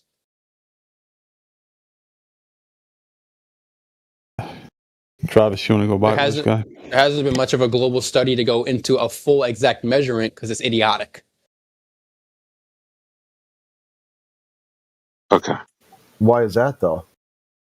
Because they already know that the Earth is a globe. It's not fully, it's not a full sphere, of course, but it's not flat. Yeah, but if you know it already, you verify. That's what science is based on. Yeah, that's the verified claim. They used so you repeat it. You repeat it over and over and over again. They have. This method, it's stupid to repeat something. This method, no, I didn't say that. I said it was stupid to go get an exact number of something to that scale for something I already know and they have repeated and confirmed multiple times. This method I'm referring to is another method they use to confirm that the Earth is indeed round. There's other methods that they have used, which is why they, like you said, they took a pre-understanding idea that in this math that the Earth was round.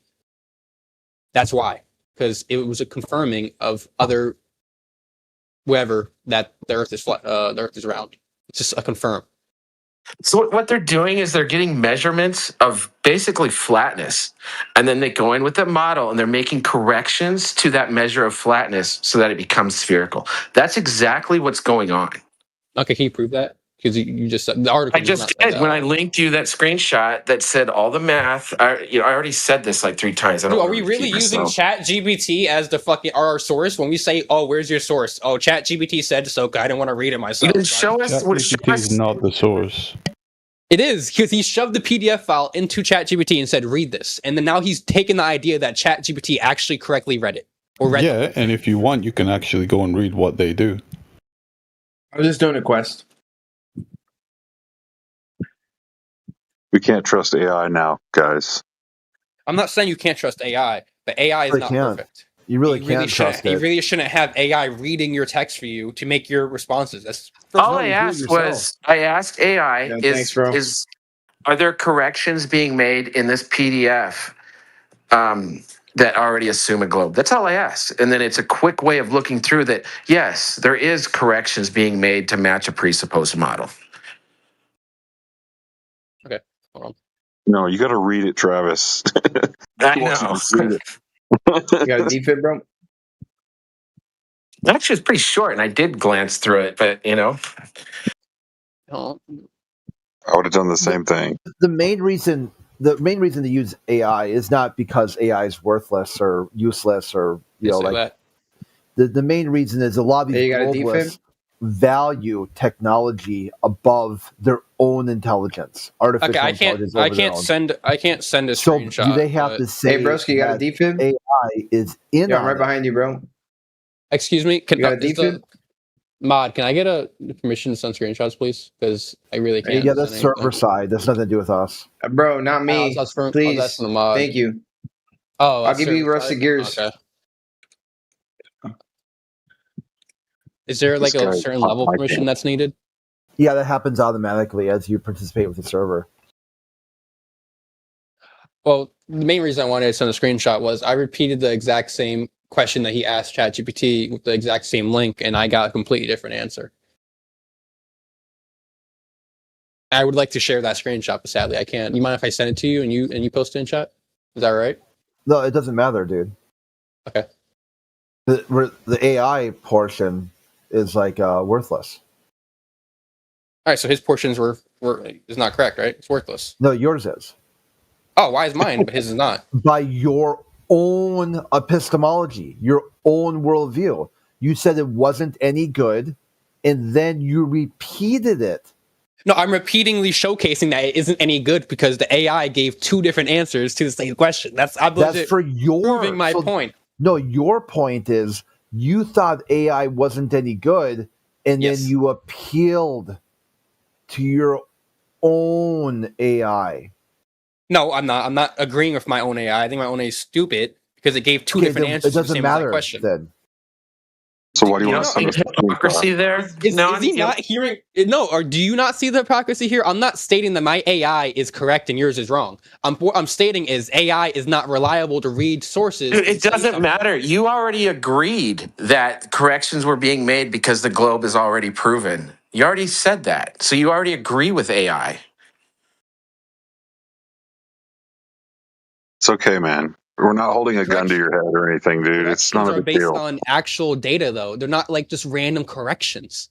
It's not me saying, "Oh, the globe is." Which is what your AI said. It did not say that. Ironically enough, his AI did not say that. What are you talking about? No, yours did. Ironically, you haven't read mine. You haven't read mine. So how the fuck you know that? I didn't even say nothing about what my AI said. Ironically enough.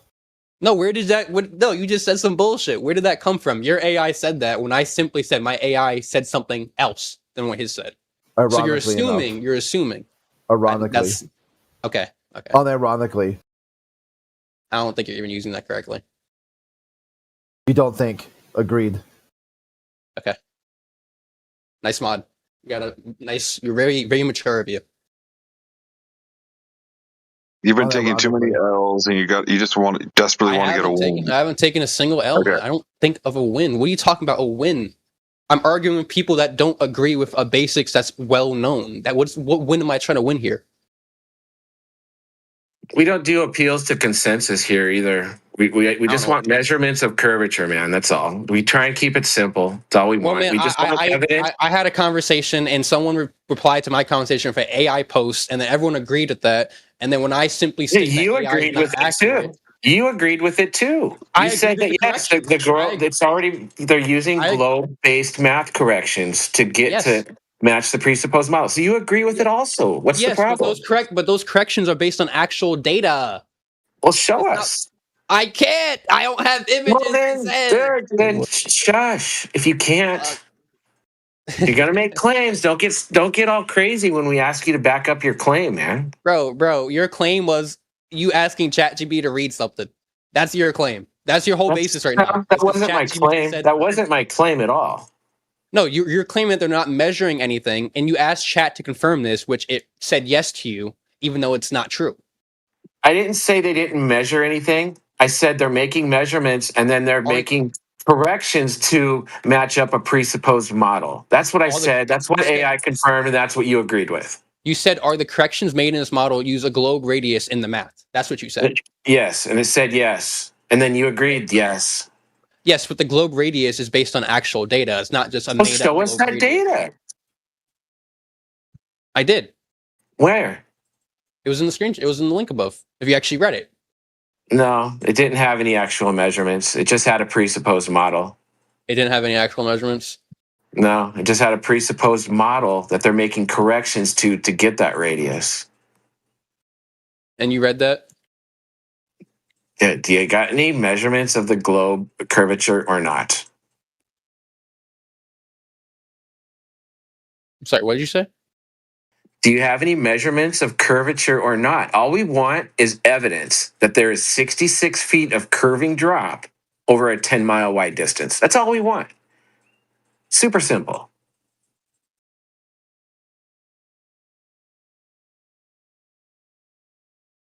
Can you find us something like that? I would have to go look, man. Like I said, I can't just snap my fingers and have the data for you. Well, get on. It should be a simple Google search. Look for some curvature evidence. I'm assuming you did this research, right? That's why you don't believe in it, because you couldn't find anything? Well, I haven't found any, and I've looked hard. And so, a big brain like you, maybe you can show us.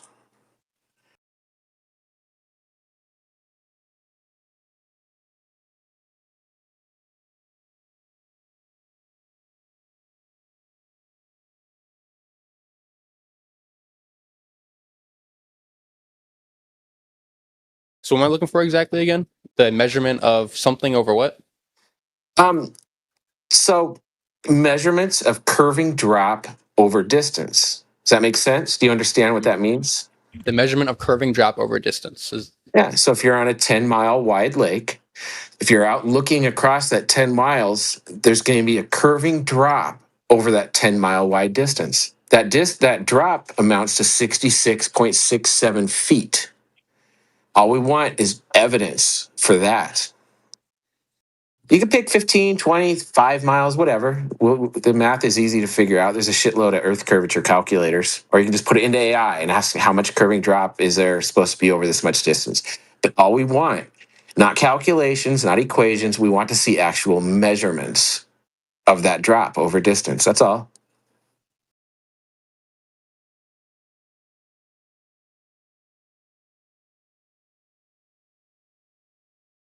Do you want the measurements that are used in the calculations that everyone uses, right? That's basically what you're asking for? Sure.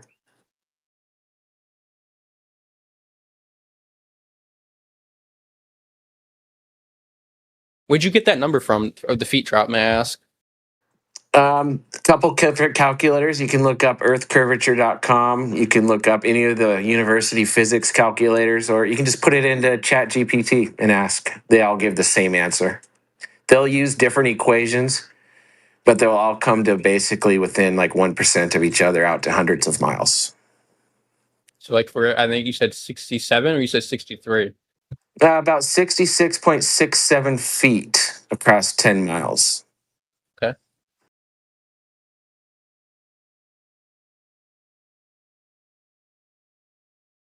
And that's a lot of curve. That's almost the height of a 7-story building. You figure you should be able to easily find that across a 10-mile wide lake. Evidence for that much drop.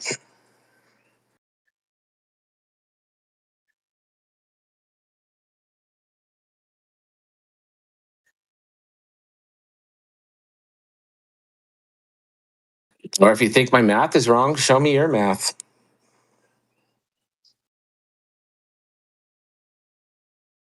Yeah, nah, not to put you down or anything, but you really should be clued up on this basic stuff before you come in here trying to defend the globe. I really didn't think I would have to do that for the simple bias of the Earth being round. I really don't. Bias. I can't believe like these people graduate like high school and college and they get degrees. I can't believe it. Ad hominems aren't going to cut it here, bro. Just show us the measurements. Just show us the measurements. Shut us down. I need a minute, bro. Goddamn.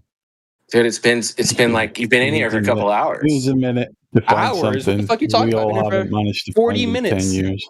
40 minutes. How do you round 40 minutes to a couple of hours? Like, actually, physically tell me that. I'm curious. That's insane, bro. Dude, just find us the curvature measurements, all right? Jesus.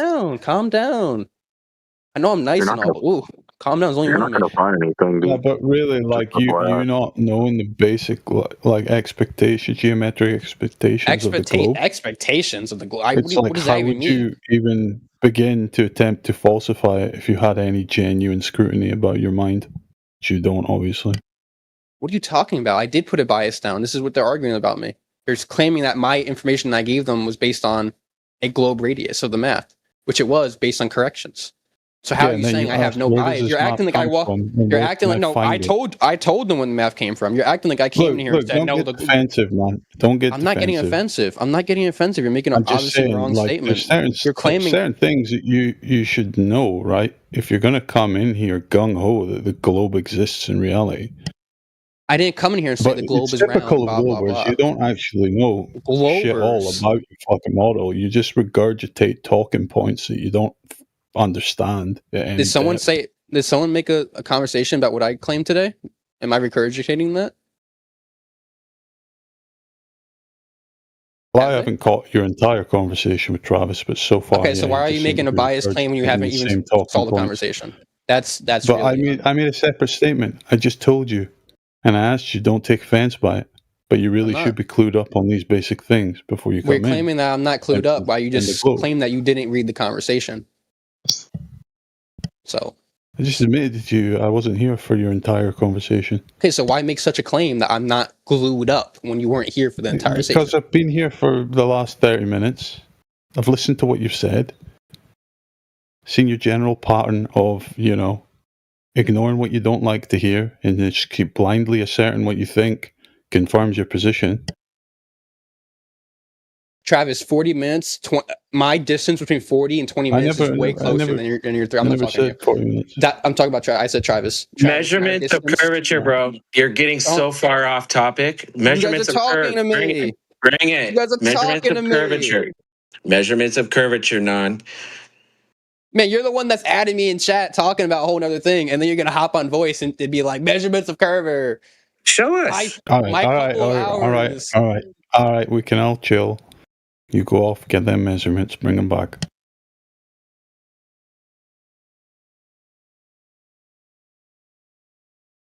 Sorry, Travis, I didn't mean to distract him. No, man, I'm glad you're piping in.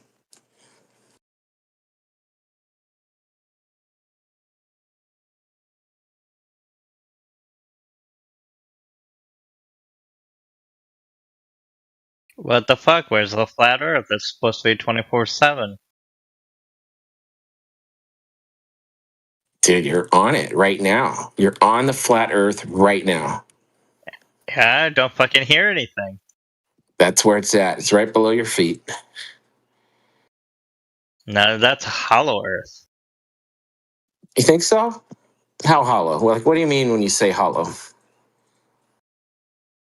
I'm just fucking with you. It's a spherical, solid Earth. Spherical? That's a bold claim. What makes you think that? I rode an airplane once. Could see the curvature of the Earth. They're gonna want measurements for that one. Don't make that claim, buddy. You don't need measurements. Look, it literally goes. Drucifer. Do you think that's your vision that goes down? So I'm about to put a video in the chat from Neil deGrasse Tyson saying that at the Blue Origin, hold on, bro. I'm talking, man. Chill. At the 60-mile Blue Origin flight, 60 miles high, he said you couldn't see curvature. So I know you didn't see it at 5 miles high. I don't accept him as an authority. Dude, he's one of your top rabbis, man. You gotta. He's your space daddy. I don't like Neil deGrasse Tyson at all. He's super annoying. That's a hard counter to your idea that you have to listen to the experts. If you don't listen to the experts, well, it's who do you recognize as an expert? Yeah, he's world renowned. I don't recognize him as an expert. Yeah, so you're you think he's in on it then? He's some sort of conspiracy theorist. He's not world renowned. You know what he is? He teaches kids about astronomy. And you're a kid who needs to learn about astronomy. Okay. But this idea that he's some world renowned scientist, what the fuck has he ever discovered? I would argue he's probably the world's most famous living astrophysicist.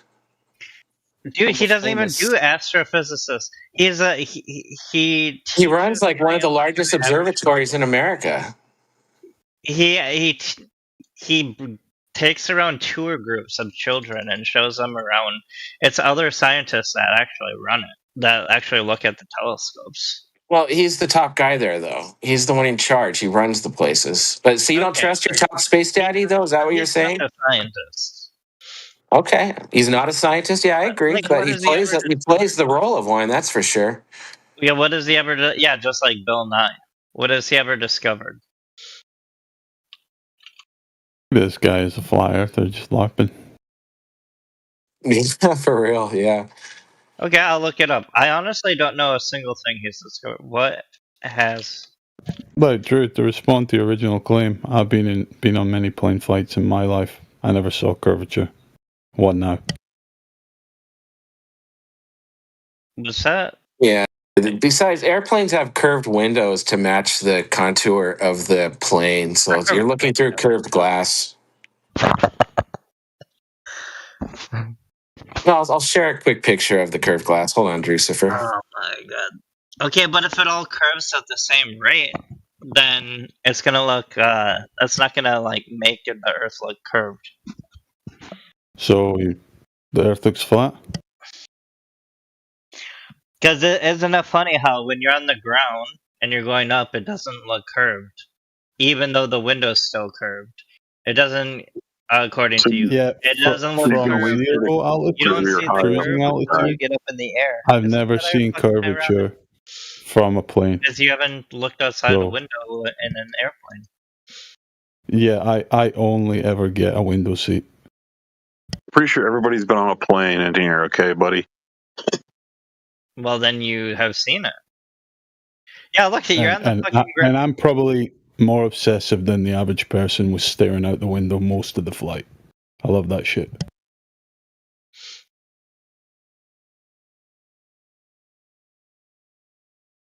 So you've seen it then? No. Seen a flat horizon. Then you're not that observant. Maybe you should go look again.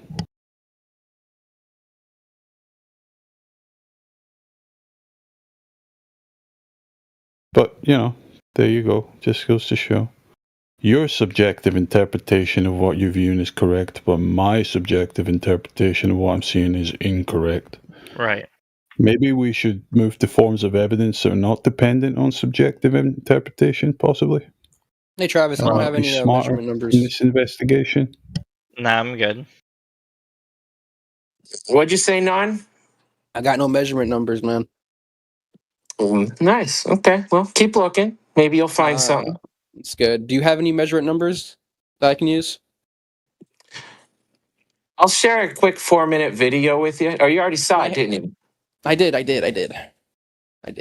watched it. And so when you go to measure for curvature and you don't find any, that would be a measure of flat. Okay, so are you taking into account refraction or no? So I already addressed this. So one of the lights was 9 feet, the other 15, 22, and 30. Refraction would raise all those lights the same amount. It would, if let's just be super generous and saying that it's raising the light 9 feet, like the first measurement. That would mean the 32-foot measurement in the back would now be 23 feet below the horizon. So what you guys are doing with these is you're looking out. What they typically do is they'll look out across, on a hot day when there's heat above a lake and the water's being evaporated up and everything's distorted. They say, "Oh, look, Earth curve."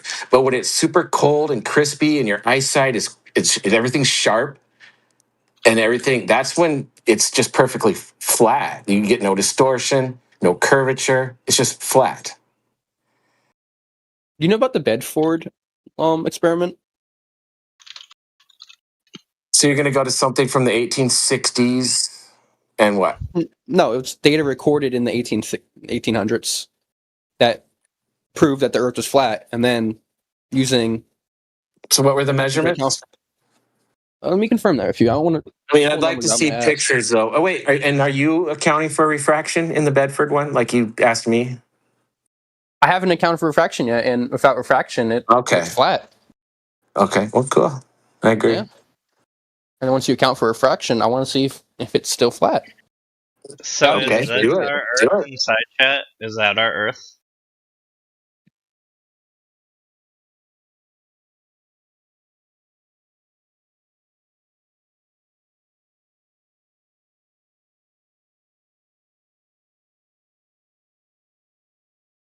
That's a pretty wild. What are you asking about that, Drucifer? I said, is this our Earth, or what's your model for the Earth then? I am globe gnostic. I don't have a model. I know all I can really claim is that the globe radius, diameter, circumference, they've all been falsified hundreds of times over.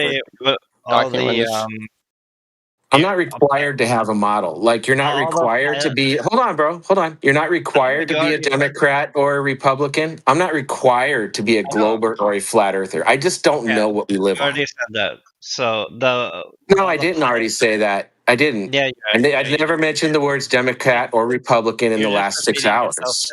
Excuse me, Travis. So all the pilots that have gone around the Earth that were claimed to have, they actually didn't, right? So, I mean, I could share a video of 27 pilots saying it's flat if you would like.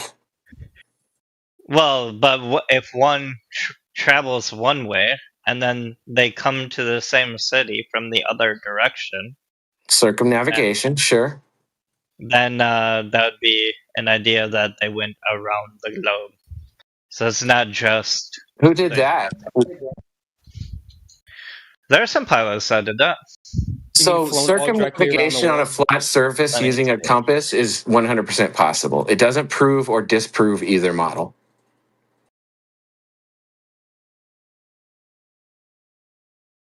But what are you saying, Nan? You got something? Wiley Post did it. Jerry Mock did it. Steve Fawcett did it. Richard Rutan did it. Gianna Yeager did it. The refraction model that I was going to use to calculate it, it takes in the Earth's radius, which you don't believe in. So I can't correctly calculate this data without it meeting your expectations. Fair enough. So we're back to you got nothing, basically. Is that right? Wait, what was that? Basically, yeah.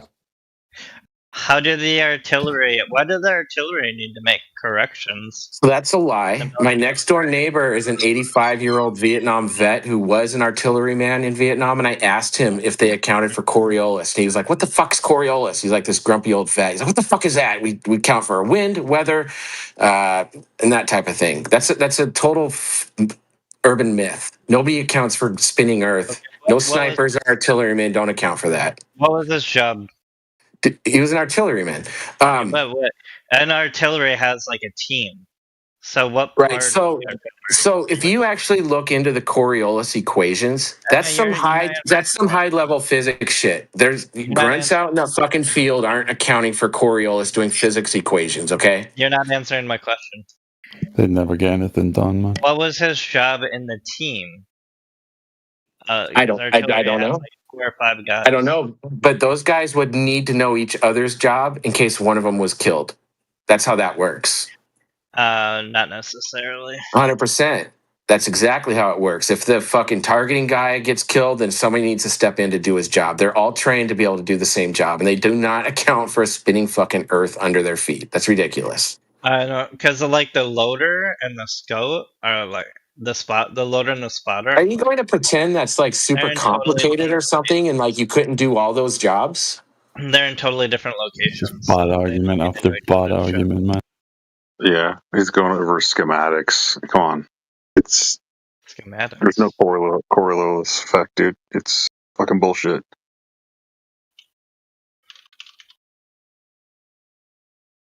Actually look up a Coriolis equation, and then let's stop pretending that people are doing that under fucking military fire.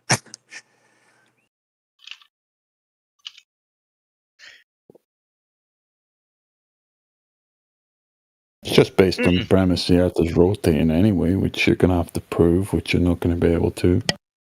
What they're actually accounting for is spin drift, which is they'll have curving kind of grooves in the barrel so that when the the shot comes out, it spins, and it doesn't twist and do flips in the air. It'll stay pointed forward. That's what they do after count 4. It's called spin drift.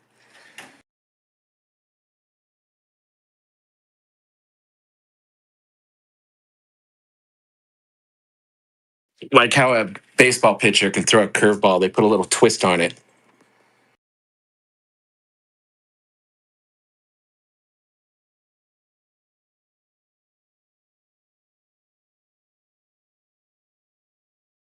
Yeah, the Magnus effect.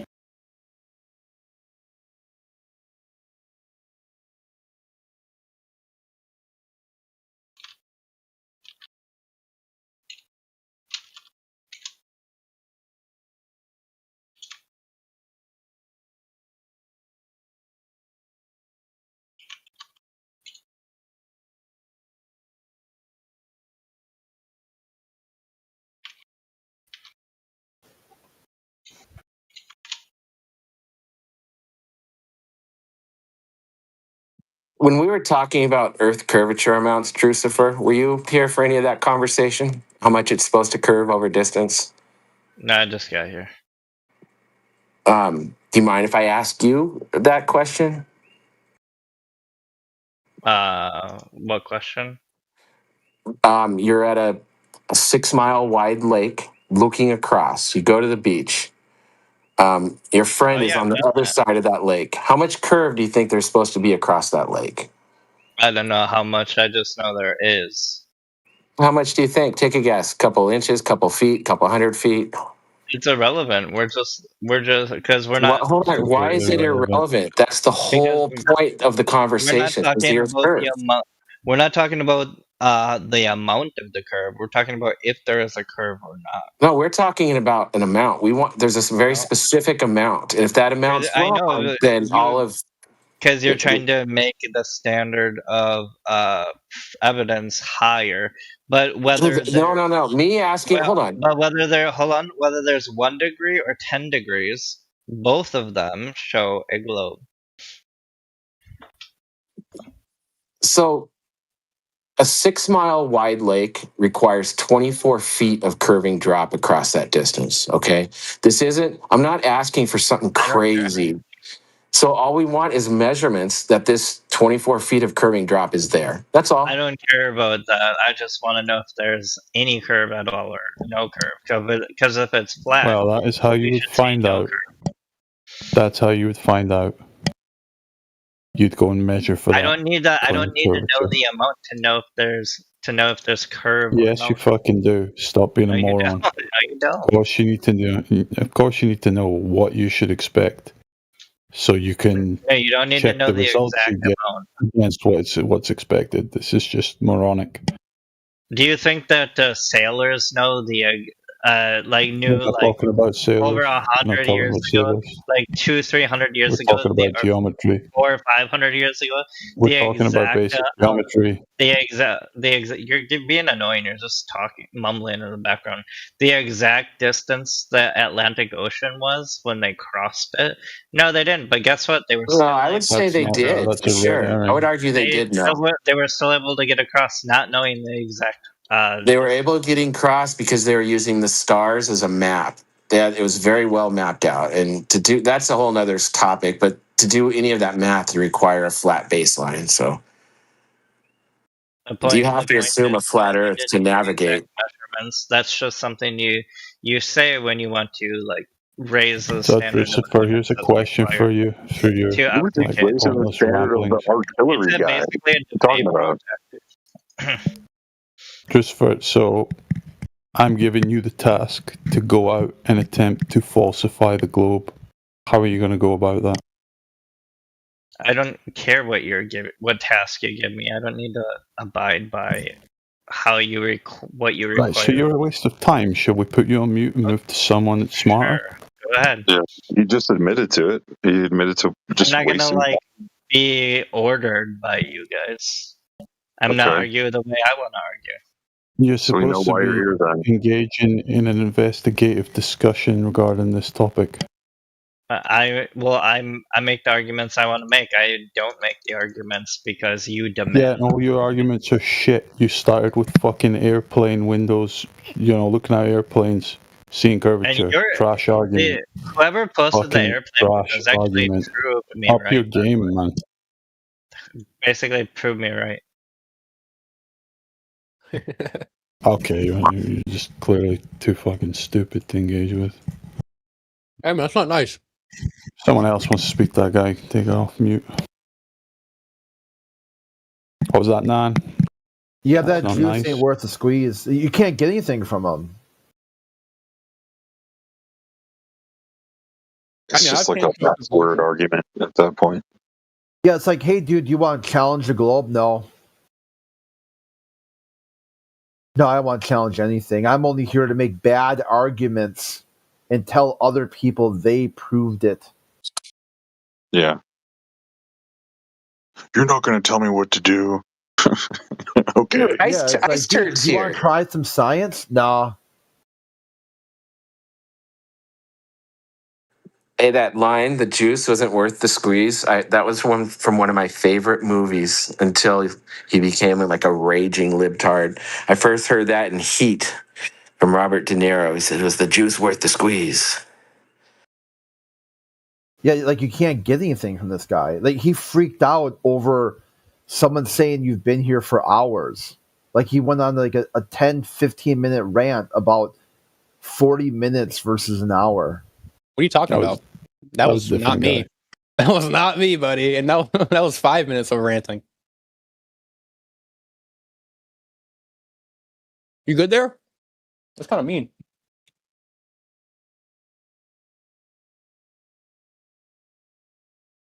Really? You're just gonna go quiet after making such a bad statement? There it is again, freaking out all over again. Okay. Let's own up to it, bro. Come on, bro. Like, I own to my mistakes. Did you? Yeah. I've came to the conclusion that I'm unable to prove it. Oh, okay. Good for you, man. We simply disagree with the math that we both provide, and there's no reasonable way I can prove to him my math if he doesn't agree with it. So it's just pointless. Oh. I respect it. He believes what he sees, and I can't tell another man what he sees.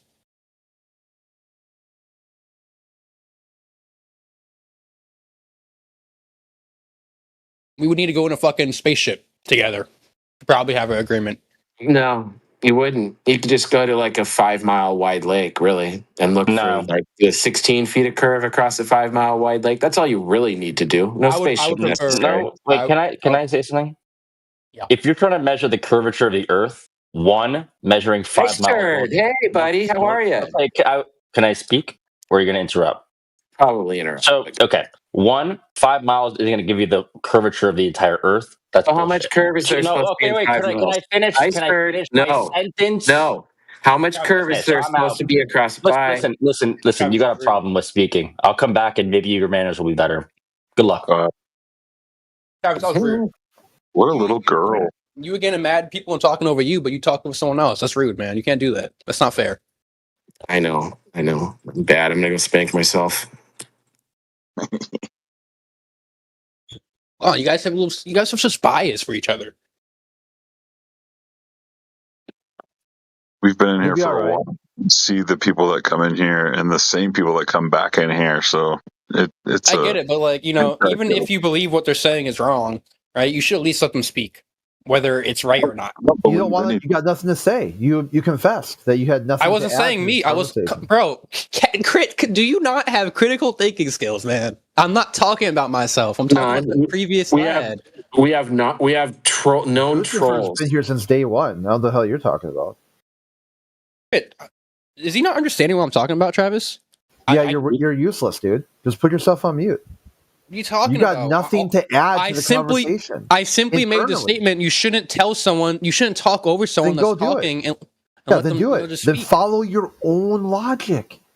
If you think that's true, follow your own logic. At least try to maintain some kind of logical, consistent worldview. You'll sit here and bark at the mouth that somehow you think other people shouldn't do something, and then you do the thing you think other people shouldn't do. You're a hot mess, dude. You're like, your worldview is hot garbage. Bro, what are you talking about? I'm simply saying you shouldn't talk over someone that's talking. Then don't do it. Then You just did it to me. Then maintain that. And don't do it. I'm not doing it right now. You You're see how I'm doing not it talking right over now, you? dumbass. You see how I stop talking when you talk? You see that? That's, because it's me letting you talk. He was just directly talking over him. Nan, did you have any measurements of Earth curve for us or not? Like I said, I'm unable to prove that to you because you don't accept any of my measurements, and I can't do anything about it. You haven't actually given any measurements. I don't. Huh? I have. I talked about the data that is used to combine to get an exact measurement of the Earth. Not an exact measurement. I'm sorry. God forbid. A educated guess. Show me your single best favorite measurement. Satellites. Show me one. What satellite? What's its name and what does it do? I'm not going to Google anything. I'm not going to Google look your at Google claim. Earth. There's Google Earth. Google Earth is based on a sphere, a Mercator map, a cylindrical Mercator map is what Google Earth is. It's not based on a sphere, so that's not going to count. No. But technically speaking, if you look at Google Earth and you account for all the distances of what it has on the website, you can get an idea of how big the Earth is from that, a radius per se, and it wouldn't be accurate, right? Then if it's not accurate, why use it? It's an educated guess based on the information we have. I don't like educated guesses. I want to know. I want measurements, exact measurements. We have to disagree. We have to disagree, man. I'm sorry. I can't. Like I said. So that's your best. That's your best you've got. Is look on Google Earth. Is that really your best? No, my best I got is using photos of the Earth that we have to calculate a radius that we could guess based on what we have of photos of the Earth, because we have a pretty decently, nicely, contracted aspect of it. And if you don't agree with that educated guess, I can't do anything about it, man. I'm sorry. Like What's your best agree to disagree? Huh? What's your best photo of the Earth? I don't have an exact photo of the Earth. I was referring to the photos we have to conjugate range. So going from one spot to the Earth to the other side of it based on what we have. And then you can take that range and try to use it. But if you disagree with that range based on how it's calculated, then I can't do a thing about it. And it's pointless to even use that as it's not fair to use a number that I believe in, but one doesn't believe in. And since I can't directly prove that number based on down to the T data, it's infeasible to use. Nan, I tagged you in one of the most famous pictures of the Earth it's one of the most downloaded and viewed images on the internet to this day. It's called the Blue Marble. Can you take a look at that real quick? And you'll see that there's copy and paste clone clouds on it. Take a look. So there's a reason why we don't trust those images, because we find that over and over and over. Do you see what I'm talking about? How I tagged you in that? You see those clone clouds? Okay, I see it. I mean, I wouldn't say they're clone, because if you look at the red, those are identical, bro. Those are identical. If you look at the red right there, that's not identical. Well, because it's partially overlaid on another cloud underneath. Okay, so there you go. So that's why we don't trust the images from space, because we find shit like that over and over. You don't trust images from space. You don't trust. You look at that and you see reasonably, all right, that looks suspicious, right? Those clouds look really, really similar. Oh, that's just your opinion. Reasonably, that looks suspicious. We're making an educated. Those clouds are cloned. Okay. You are. There you go. See, you made an educated guess, and that's your opinion on it. Whether it's true or not, you can't prove. Oh, now it's an opinion. So it's not an objective fact. There's copy-pasted clouds right in front of your eyes. Yeah, he said he did it. He said he did it. Can you prove it? Yeah, he said he did it. Can you prove it? That I really need to fucking like go into Photoshop, like cut them out individually, silhouette them over each other for you to get it, or what? Yeah, for me to go find. If you want me to go get the exact measurements to believe the radius of the Earth, Like, then did you why can't you do the struggle same? with playing like fucking dominoes and matching up the same patterns or something? He's having a bigger issue though, because Dude, even the I image. pointed out. Even the image itself, when you look at the Earth doesn't look anything like the image that you're protecting. What are you talking about? What comparison are you making it from? The Earth looks nothing like that image is a misrepresentation of reality. To what extent? I'm sorry, I need the comparison you're making the comparison to. When you say it doesn't look like Earth. Yeah, because the Earth is not curving. It's not in motion. Water doesn't stick on the outside of spinning balls in a vacuum. So that image of the Earth as a ball in a vacuum. Well, there you go. Now you're gonna. I don't want to jump into. I don't want to jump into that. You're going really, really deep into like how gravity works, how all that stuff works, and That's you. You're saying gravity. I never said gravity. You just said how does water sit in the open on a sphere in I didn't say how. I said it doesn't do that. It doesn't do that. That's okay. Can you show Sir, me? I'm not going to engage in that. No, thank you. I'm sorry. There you go. So it's a misrepresentation of reality. If that's what you believe, man, that's all you. I'm just not going to jump into that worm of fucking. That's multiple things there that would need to be explained, and I really I can't. All right, run away. Yeah, run off. I'm not running away. I'm just letting you know it's pointless for me to go on and yap about that because it's going to lead to just a disagreement that doesn't go anywhere. Okay, run off. I would rather prefer to stick to the original point of and follow. Remember the maintain. Maintain. This is what I'm doing. This is what I'm doing. Logical, consistent worldview. This is what I'm doing. You can't do anything with this conversation, and put yourself on mute. And follow your own idea. Hey, Chris, listen to me. You understand that speaking slowly is a very high predictor of Alzheimer's? Chris, it's very trying to get this guy to follow his own worldview. I think you're having a hard time talking. You're still talking. You said you wouldn't. You're still talking. Try to maintain that last thought you just had. Is that you have nothing to add to the conversation. Let me explain it. And you can also follow the one where you don't interrupt people who you disagree with. I'm constantly hold this guy ever shut the fuck in up? Your head. Damn. Try to maintain that thought in your head. If you're talking about maintaining thoughts, you just compared me to Ice. You just compared me to Ice J less than 15 minutes ago. Like your comparison. Maintain that thought in your head as long as you possibly can. Wow. At least try.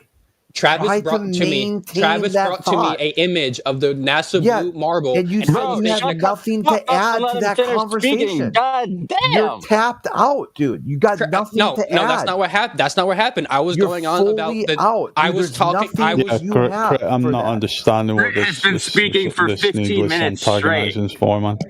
Crit, you've been talking for 10 minutes straight. Go on. You just got here 30 seconds ago. You don't know what was going on 10 minutes ago. It feels like half an hour. Yeah, Travis, shut the fuck up and let the other guy speak. God damn. No, he can't speak. He just said he had nothing to add to the conversation. Say that. I had nothing to add to the conversation. So go away, put yourself on mute, try to maintain. Dude, are you really being serious right now? Consistent worldview. Travis, come on. Even you realize that he's being insane right now. I was talking about the NASA blue marble, and he was pointing out you've got nothing. He's putting you over his knee, and he's spanking you. No, he's not. He's just talking over me. You confessed. You said you had nothing to add to that because of somebody else. The guy on Xbox. It's somebody else's fault. Clouds, and the guy on Xbox is talking about the water not sticking. Anything to a conversation. Dude, I didn't want to go off topic. I didn't want to go off topic from the conversation. Okay, then run away. Was about the clone clouds, and he's claiming that they look the same. And if you look at the image on the red, they aren't the same. And then he claimed that they're overlapping each other. Yes, you got nothing to add to that. I was waiting for his response. By you. I was waiting for his response. I was waiting for his response. So try to maintain. that logically consistent worldview that there's nothing you have to add here. That what are you talking ain't about? worth the squeeze. You're speaking out a rate of speech that is associated with Alzheimer's and dementia. Shut up, Ice Nerd. You need to get checked.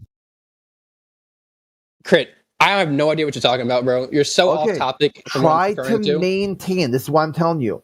Try to maintain your worldview. What worldview are you even fucking talking about? What are you talking about? Got nothing to add to this conversation. I do. How are these clone clouds? They don't look the same. That. Travis, tell me. Try to maintain that idea as long as you possibly can. The longer the better. Travis, come on. Answer. You brought up this conversation. Answer the questions for it. You brought this up. You brought up this picture of the Earth and the clone clouds, and you said that he already told you the answer. And he did not. He did not. He told me his personal opinion. His personal opinion was they look cloned. So you honestly take a look at those yellow clouds again, outlined in yellow. You don't think those are identical? No. He said no. You said the Hawaiian Islands was a Ice Turd. Shut up. No one's talking to you, Turd Fish. And you weren't talking to me. Hey, I'm talking to Nan, Turd Fish. Why should I give a shit? Ice Turd. Shh. So, Nan. If you don't give a shit, you get muted. Pretty simple. What's up? I feel like you're just not being... It's okay to be like, yeah, I guess those are clone clouds. They are exact. It doesn't mean that the Earth is flat. It's just a level of honesty. Like, you can look at that and be like, yeah, those are identical. They're not identical. I can see multiple different similarities to each comparison. They do not look. Let's jump over 2 clouds to the right. The ones outlined in green. You don't think those are identical? They have similar shapes, but they're not identical now. I mean, this is where, man, you let me down, bro. It's like I just wanted some honesty, man. And I'm being honest, man. You're not being honest, dude. And an honest person would look at that and be like, "Yeah, fuck, they photoshopped it." Okay, well, that sucks. If you look at the right of the image, the cloud to the right, the green one. If you look in the bottom left-hand corner, you can see how there's more white. If you look at the one to the left, there's more blue. They're not exact clones of each other. They're similar, but they're not exact. Hey, spoiler alert! The photo is actually photoshopped by NASA. Okay. Okay. So waste your time trying to argue your way through this. It's fake, dude. It's a photoshopped photo. Can you prove it, bro? Yeah, let me go find it. I'm sure someone else probably has it. Yeah, you don't need to. Don't worry about it. It's got nothing to add to it anyway. One way or the other. You could bring him a direct quote from Robert Simmons. He wouldn't understand it, and he wouldn't be able to add anything to it. So when that image was released, it was on the internet for 6 years. And then so many people started calling it out that 6 years later, they released the Robert Simmons, where he said, yeah, I created that in Photoshop. Can I have proof, this came standard screen on the original iPhone. Yep. Okay. I'm really not like really. You're gonna die on you guys that are just hill. saying opinions, but you guys haven't dropped any information. These are not identical. You're telling me. Let's be honest here. Look at. So now you're just being dishonest, man. Are you fucking having a proper psychotic meltdown? Like no, bro, because I haven't. This is like a litmus test. I think you are. I could literally grab a toddler off the fucking street, ask them, and they would say, yeah, they're identical. So what's the deficiency I could grab a toddler and ask them what blue and red is, and they might fucking mistake them. What type of comparison is that? It's a fucking just because a toddler can make a mistake on some other fucking topic doesn't mean he's gonna necessarily get this wrong. This is basic, man. It doesn't mean he's necessarily gonna get it right either. Hard level fucking cope. This is some hard level cope. It's so sad because Travis put it to you that you can concede that these are indeed identical as anybody with functioning eyes can conclude. It doesn't automatically mean the Earth is flat. You can still keep your globe after making that honest concession. I'm not even talking about the globe or the Earth. I don't give a fuck. I'm talking about how you guys are claiming that these images are cloned. It's like, clouds are cloned. If you can't see you're a deluded religious zealot from your response to this, then I don't know what will ever show you. I don't believe in religion, bro. I don't know what you're talking about, man. I'm telling you that those images are not irony. You're the most religious person on this fucking earth. What are you talking about, and you bro? can't see a single shred of it in yourself. Like you're so religious, you're going to deny your direct senses in the most obvious conclusion that, you know, I'm using my eyeballs. I could take these clouds out of context. I could pull them off that image, yeah, and just put them side by side as themselves, I could take them to any person on the street and ask them, "Are these identical images?" And they would say, "Yes." Okay. So those differences in each highlighted photo that they don't. I can go on Google Images right now. I can find 2 identical images, or I can just find the one image and post it to you twice, and you'll say yes. You'll say these are identical. This is identical. That's identical. That's identical. But when it comes to this, oh fuck no, we gotta go deep dive, right? If we look at the purple image to the right, the one to the bottom right. If you look at the near the end of it, the circular area, you can see that it's fulfilled. I mean, clouds, just do us a favor, man. You got if you look at the Photoshop? one to the left, Do you have Photoshop? I do not. You don't have Photoshop. Do you have any image editing software? I do not. No. Like, let's just objectively prove to yourself that you're a fucking religious zealot in hyper denial right now. No, I think you're using the wrong. Go get an image editing software. Take the image, overlay them, and then continue to spaz out to yourself with this denial of the most obvious. Do they have the same? Do they have similar shapes? Yes. Are they exactly the same? No. No, they have exactly the same shapes. You will see that if you go and overlay them. Exactly. Are we going based off shapes or cloud? Which is pretty much a non-occurrence in nature. That anything just has an exact same shape to something else. Here's another one. Here's the Blue Marble 2007. Whoa, check that one out. I just tagged.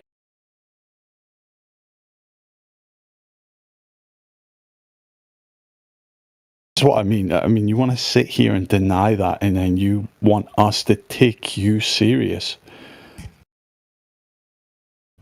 It really is a litmus test. It's like, is this person honest? Can we have just a little bit of honesty in this conversation, or none at all? It's fucking pathetic, man.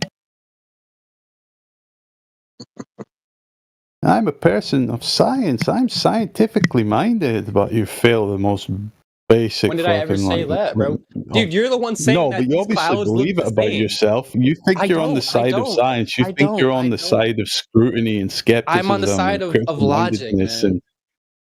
Oh yeah, logic. Yeah, it's like, this is what Crit was trying to get. You can't even maintain a logically consistent worldview internally. Crit, you couldn't even maintain who you were talking to, bro. You fucking confused me with the Ice J fucking 20 minutes ago. Like, it's kind of easy to confuse those two retards. That's for sure. It really isn't. That's all you, bro. So we're supposed to. So like you fail on such a basic question, right? And we're supposed to trust that you know how to interpret data sets from GPS systems and all of that. We're supposed to trust your cognitive functions in that area when they've failed worse than like a 2-year-old. What's the basic question? That those clouds are not exactly. Now, can you actually give me a response? Like we're supposed to trust your abilities to assess far more complex situations when you've basically tripped over your own Velcro straps here. I mean, I can't even send images. This is so retarded. I've shown you in those. The whole point of this, Dan. Never gonna get a response. Anyway, I'm talking to you. I'm showing you that the purple images are not exactly alike like you claim they are. Yeah. So the whole point of this, because you said we have images of Earth from space, is that we can't trust those images. So what else do you guys have? Let's move on. Let's move on. I'm saying you can't trust those. I'm telling you, that's fine, and I'm telling you why we don't trust them. So, I said earlier. So what's your next best? Like I said earlier, I fully already acknowledged I cannot prove it to you because we have disagreements on the data and images that we believe of. So it's impossible for me to give you a valid explanation that matches all. Follow that logic. Follow that. What the fuck are you talking about? I am maintaining that. Dude, you're squealing, bro. Chill. Because, bro, this is like rage bait. Dude, you're squealing, dude. Chill. You're embarrassing yourself. Dude, I have nothing to be embarrassed of. Dude, you just squealed like a little pig. You're like, ah! Because I'm hearing retardedism into my ears. Retardedism. Nan, do you believe irrationality exists in the world? Rationality is opinion based. So it's personal. There's no exact definition of rationality. Don't believe in logic, then? You take it as personally, as what you're saying? Do not compare rationality to logic. Two different things. Logic can be used in rationality, but it's not the same thing. So someone says to you, 1379 is a logical sequence of numbers. Is that correct? A logical sequence of numbers? It can be, yeah. If it follows a pattern going up by a certain amount of numbers, if it goes... What? If it's 137, right? So if it goes up, if it goes up make up anything you need to weasel out of any accountability. How about you make a better comparison, bro? That was a garbage comparison. You should have said if numbers are randomly generated, based on every 1,000, that would be more comparable than 1237. What the fuck is that? So every fucking 3 numbers, it goes up 1, and then on the third one, it goes up 4. It goes up 3, 2, 1. Like that's you can. That's logically. I wasn't saying there was some pattern to how they increase. You didn't say there wasn't a pattern either. You didn't say it wasn't one either. I was just asking you: is it a logical sequence of numbers? It can be, yes. That was my question. It can be. You know what that means? It can possibly be. I didn't say it will be. It is be. Okay, so what would be an irrational sequence of numbers? Numbers False randomly sequences generated. can be logical. So take a 20-digit number, right? Randomize it every 1,000th. That's unrational. There you go. Because now you're using it's logical. By your reasoning, it's logical. Does it follow a pattern? No, it's logical, bro. You just haven't discovered the pattern yet. Okay.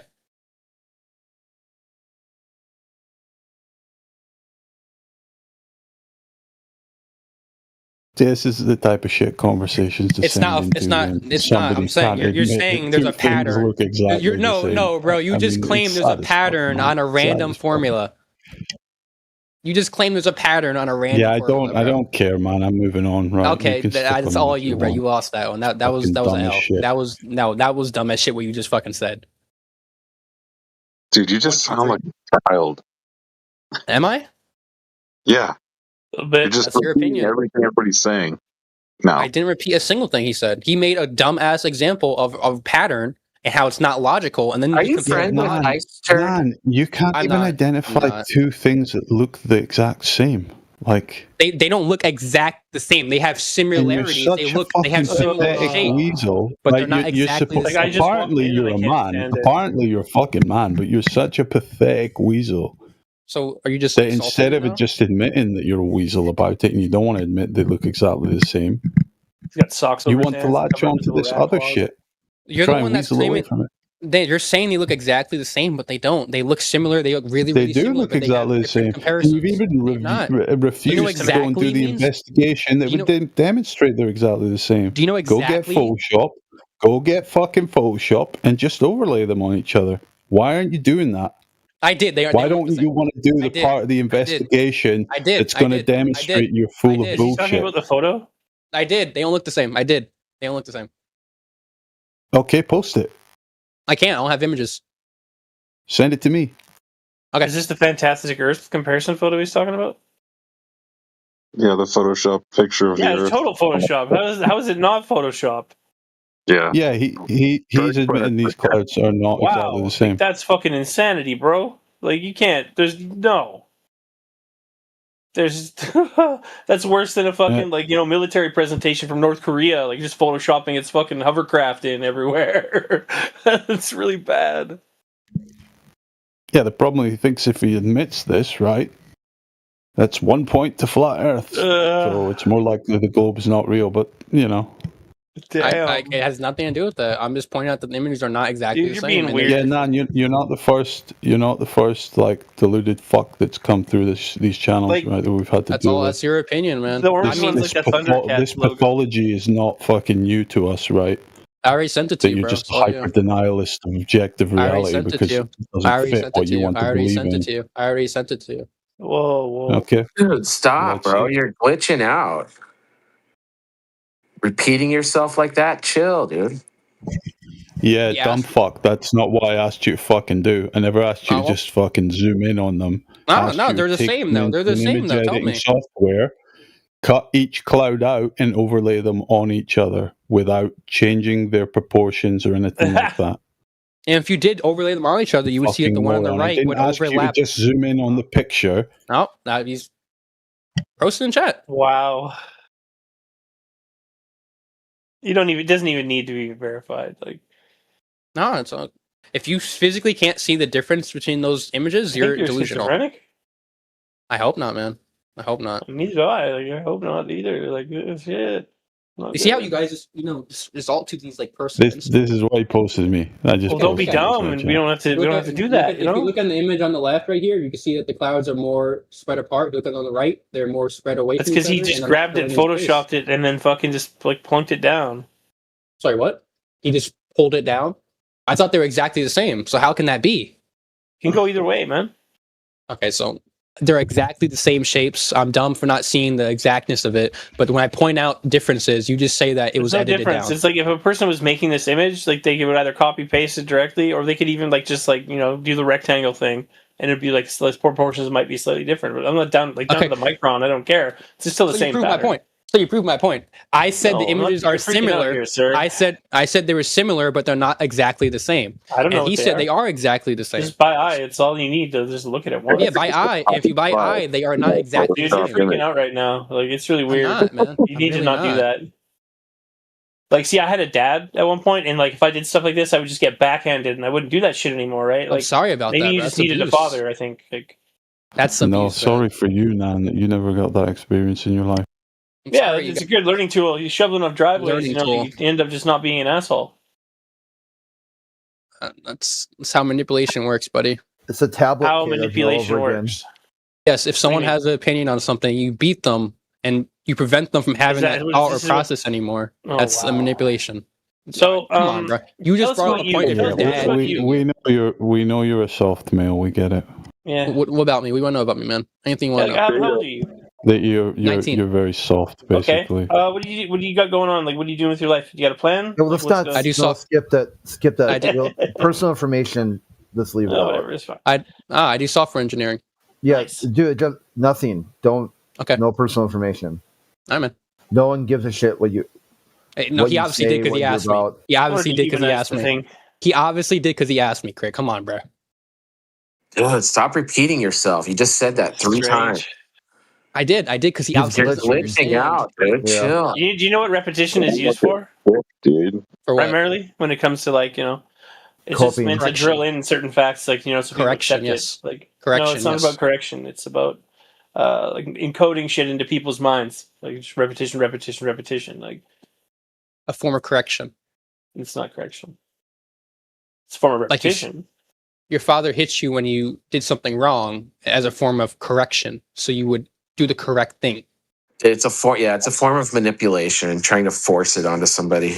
Sharia law, Sharia law, Sharia law. Hey, Nan, I got a question for you. Do you think taking a child's smartphone away is Oh, emotional hold on, I'm abuse? sorry, my headset just died.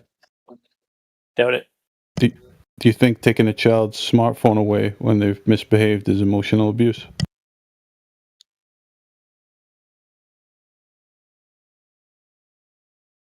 Sorry, his dad took his cell phone away.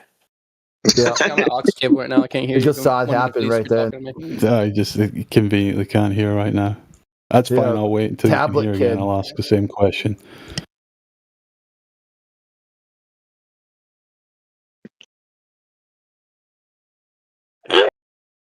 Hurts. Oh. Where did you find this guy, Travis? Dude, I think he could be Turdfish's like boyfriend or something. He cooked him up just for you. Turd fish. You and me go turd fishing in the dark. It just goes to show, like, this level of denial. Okay, I'm back. NASA really doesn't need to put any effort into anything they put out there. Yeah. You guys, It's like a you had a defense question mechanism. for me? No. No. Okay. Defense rests, Your Honor. Objection, relevance? I'd like to treat this witness as hostile. Do you live near any lakes? None? No, don't worry about it where he lives. It wouldn't matter anyway. I gotcha. I understand. I actually completely worthless to try to figure out where Lady this of the guy, lake. anything about him. I was just trying to humanize the issue and make it connect on a level that would be less volatile. You can't, dude. No, Crit doesn't understand what that is. He doesn't work in that right. Even though I've been humanizing it the whole time, Crit is more of a yelling type of folk. I haven't heard him raise his voice once, to be honest. That was you squealing like a little piglet earlier. You're like, he slowly talks like you're a child.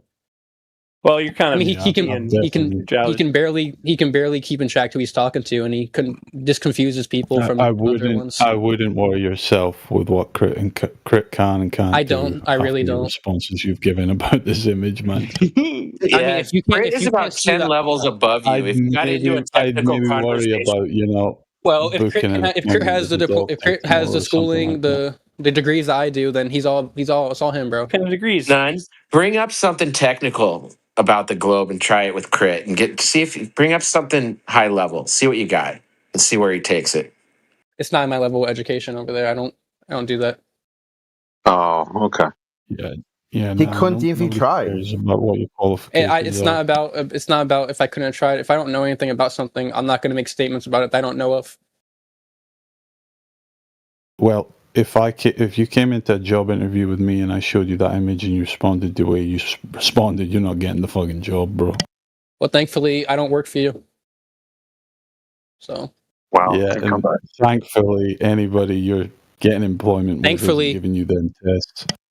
Thankfully. Because you'd be fucked. Thankfully, you aren't. I'm not even going to say that. I actually work with data manipulation and looking at Basic patterns. Comprehension skills, massive failure. I mean, you're missing your comprehension skills if you say those images are exactly alike. I never said I made the original assumption. Hey, you've devolved this entire conversation. I don't fucking care.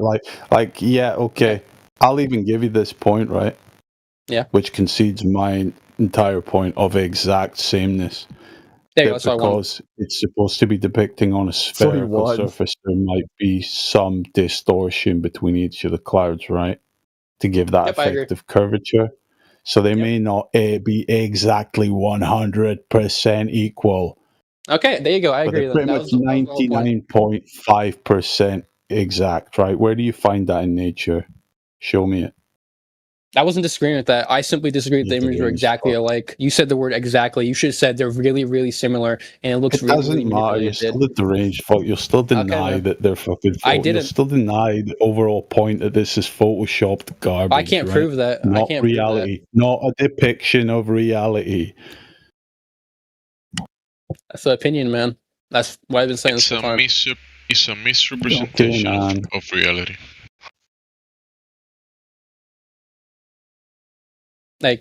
Yeah.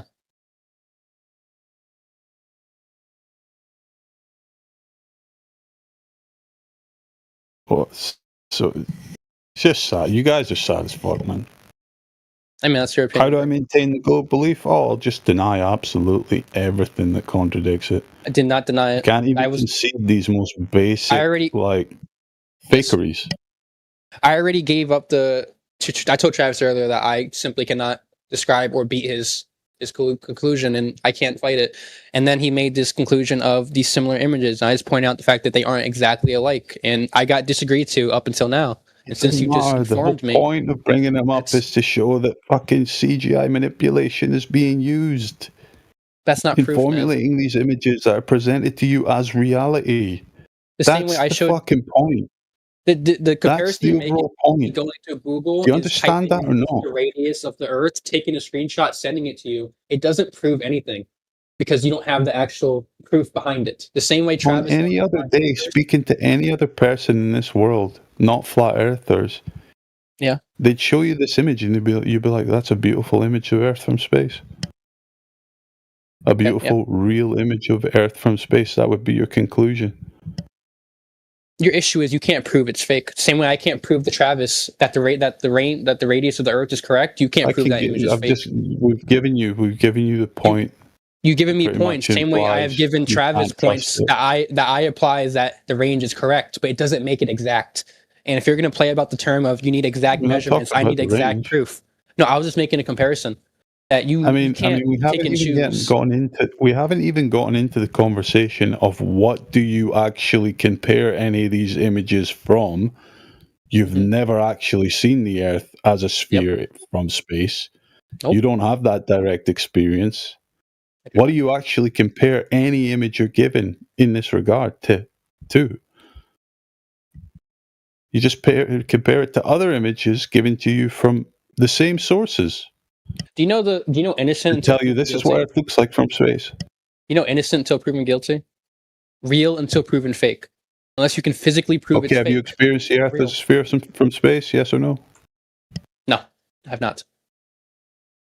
Right. Thank you for the honest answer. Right. Okay. So you don't have a first-hand experience, right? And again, this is not like some point to be ashamed of. This is what all human beings share. None of us have this. No, this perspective of the Earth. Yeah. Right. Mm-hmm. So we have nothing to reference it against. That I can prove with my own eyes. No, I do not. You said it's real until proven fake. I disagree. No, seeing as how many times they've lied, we've caught them in hundreds of lies. It's fake until proven real. That's your personal opinion, man. I'm sorry to tell you that. Unless you can directly show me the proof. We've been lied to so much by these people that we just have to err on the side of caution at this point. I get it, man. I agree with you, but you need to prove to me the lies. I can't just take your word. Do you find yourself getting catfished a lot in life now? No, I do pretty good in terms of that. Why do you? That wasn't an answer to the question. I don't have an issue. No, I don't have any issues. Oh, okay. Because your fucking faculties work in that regard. It's such a flat planet, but it somehow has gravity. Oh, such a flat planet. Like your original opinion was same way that I can't prove to you my radius numbers because you guys don't believe in the calculation I used. You can't prove to me your opinion on whether something's fake or not without proving it's directly fake. And it's just as simple as that. You can call me dumb for not believing. The only reason you have to believe it's real, is belief. I don't believe it's real, but I also don't believe it's fake. Well, we just gave you a point for why you should question the validity of it. Okay, your point was opinion based. Your point was opinion based. Your point was they lied to us. There's nothing that could be presented that would get you to take a critical point to any of this. What's the critical point? It was just opinion. They lied to us, and then that's it. You didn't tell me what they lied about. If the clouds are not enough to convince you that maybe I should be skeptical of this stuff. The clouds are similar. Yeah, that's weird. That's weird. But I've also seen it's weird. Yeah, that's all we're trying to point out. It's fucking weird. It's weird. That's the point. It's weird. So what other weird shit is there? And then once you've got like 100 instances of weirdness going on, maybe you should start taking a deeper dive on everything that's coming out of these institutions and organizations. I get it, but that's I got another one I just tagged you in. Can I get your thoughts on that one? These ones were like 5 years apart. Can you just take a glance real quick? Are you saying very similar formations right there? Yeah, they look very alike. They aren't exactly the same though. Oh, wait, so yeah, his name shows up as Woot when you tag Nan, whatever it is. That's not me. You're tagging a completely wrong person. Okay, well, I don't know what's going on. Do you see what I'm talking about, though? They look pretty similar, yeah, but I wouldn't say they're exactly the same. Similar cloud formations are also pretty normal. No, they're not. You haven't seen two clouds that look alike in your life? Never in my life have I seen identical clouds in the sky next to each other. Never once, ever. And I don't believe you if you claim that you have. I don't believe you. Okay, of course. That's your opinion, man. That's your opinion. Now, would I say they're exactly? Actually, let me remember what's supposed to be the reality. Let me retrace here, that. Let me retrace that. Hold on. These are supposed to be cloud formations. These are supposed to be cloud formations spanning hundreds, if not thousands, of miles. Right? Yeah. You have certainly never seen such a thing in your real life experience. I've seen similar clouds. Like I said before, I said the same. That was wrong. Similar clouds. Yeah. I've seen similar clouds that looked almost the same, but they had key differences. Same thing for this image. They look similar, but they have key differences. Yeah, and what like, how big do you think these cloud formations are? They're massive. Those are like thousands of miles right there. Yeah, they're massive, right? Yeah. One's from 2002, one's from 2007. Come on, bro. Years apart.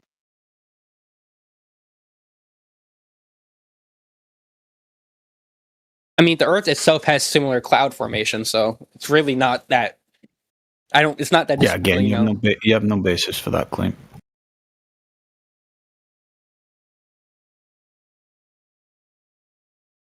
I do actually. If I go look into it.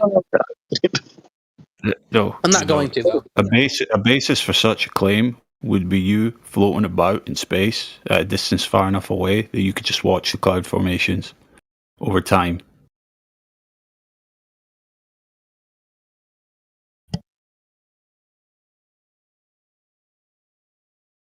I guess, yeah.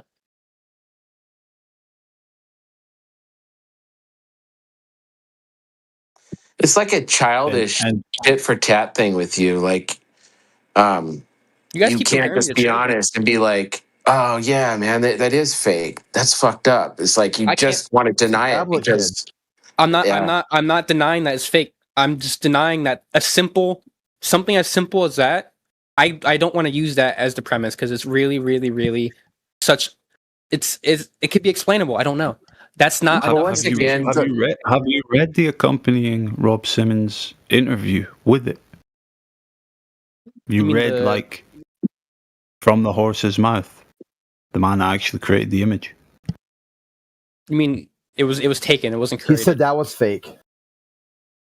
I didn't say that was fake. That was wrong. I'm not asking you. I'm not asking you for your opinion on what's going on. I'm asking if you've just read it. I have not. Was that a no? He said, "I have not," so I would assume that means no. Yeah, I didn't hear him. I missed it. I was just clarifying. Right, so no, you haven't. Right. Go and read it. Go and see what he says. Go see how he says, we, colored it and did all these other things to match the expectations of what Earth looks like. I'll go take my time and go read that. Yeah. This isn't a secret, bro. They don't deny it, right? They actually explain to you how they do it. That's why you're seeing copy-pasted clouds in these images. They're not claimed to be single raw photos snapshotted from space, bro. They're not. Exactly. I don't know why that took so long to say. I think several people have missed that point. If you want to look at the one that they do claim was a film photograph, I think that is the original photo they took in the 80s or whatever when they took the original during photo. Missions, yeah. I posted that. You will not see any clone clouds. And notice, and that's important because if you're claiming clones, like it does matter because if they have to create clone clouds because in order to cover up the deception, then clearly an older photograph, an actual photograph, not a composite of cloud imagery data, cloud data from satellites. Okay. So I just found out, actually, I did not know this, that the Blue Marble images are actually not complete photos, they're composites. The original one is a real photo, I think. The original That's what we've been trying to tell you, man. Okay, that's what we've been trying to tell you. That makes a lot of sense now because when you go to compare the new images, they're composites of other photos and thousands of photos they have taken and combined together, which makes sense for the similarities you see in the cloud formations. So they weren't that photo was released, and then 6 years later, they released the Robert Simmons story saying it was a composite because so many people were calling it out. They're only let people know it was composites as a way of running defense when they got called out for their lies. That's what's going on with that. Is that true? No, they're explaining it. Like I think 6 years later. That's what. When the first images were released, I'm pretty sure you can find an explanation in between the 6 years of composite imagery. Yeah, Blue Marble was released 6 years later. They released the Robert Simmons interview and said it was a composite because so many people were questioning it. Hold on, you ever see a magazine? You ever see magazine covers? No, where, no, models never, and stuff on the photo. So when they take these, and not just magazines, big photographers will do a bunch of different photos, and then they might create a composite, or they might do MIDI edits in order to make it. Why doesn't National Geographic do that with elephants and tigers and shit? Here's why. Because why doesn't National Geographic do that with elephants, tigers, and zebras? Just shut him up. He's just going to ramble. We don't need you teaching us about this. We already know. We already know, bro. Just go on mute. That was so biased of you guys to do that. No, we know. We can tell him. He probably learnt all this through us, bro. Dude, that's insanely biased, man. This is a same way you just learned about the Robert Simmons interview through us. That's not the compare. He was making his opinion and what he believed, and you guys. Yeah, I don't care about his opinion. Robert Simmons literally tells you how he takes thin strips of data, right? Very thin strips, imagery of the Earth and other data that's not even imagery, and then purely creates a globe image out of it. It's not from. There is no globe imagery involved in him creating the image of the globe. So those photos are. We don't need Ice JJ in here coping and going, oh yeah, but photographers in there, they actually do take photos, but then they alter them and then they fix them together. We don't need his cope mechanism and his rambling. Okay, we've had multiple conversations with Ice JJ. We're interested in having conversations with people that we don't usually get to talk to, like you. All right, so. Those are composite images, right? And he, like you said, Travis agreed with me, but Travis claims that they never told anyone when they first came out that they were composites, correct? It took 6 years before it came out. NASA released the interview with Robert Simmons because people were calling it out. So if I directly found source that proves that it was talked about back when it first dropped, would that make you believe? You're going to find a source for an interview that didn't take place. No, not interview.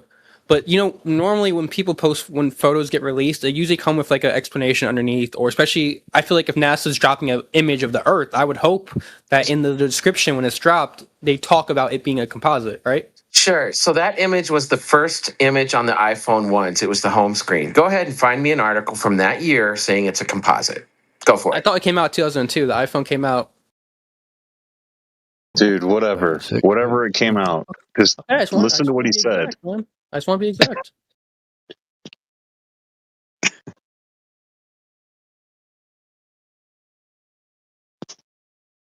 See now, like, what you're learning, you're making it out as if this is giving you more confidence in their methodology. I didn't say that. But it should be giving you less confidence in their methodology and the validity of anything they present. All I have of now is what you guys told me. So if I go and find out that they didn't come out with that information, then wow, that's disappointing. That's unfortunate. And now it's your chance to go look. I am, and you guys so relax. Cool. Go look. That's what we ask people to do. Actually, fucking look.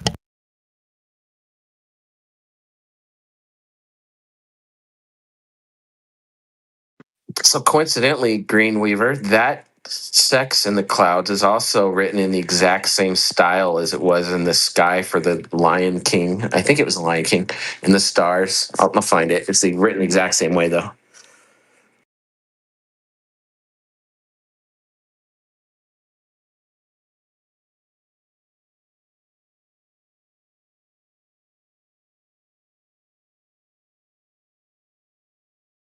No, and all we're attempting to point out really with all of this is there's problems here.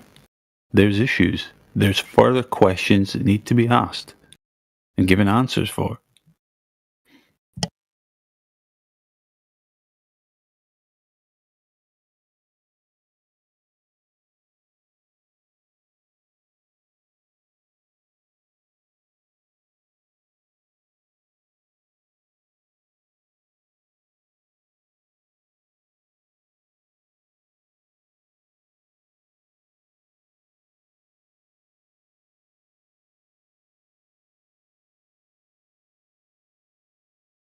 Well, I mean, that's not a surprise, Travis. I mean, all the shit's coming out of the same company, so.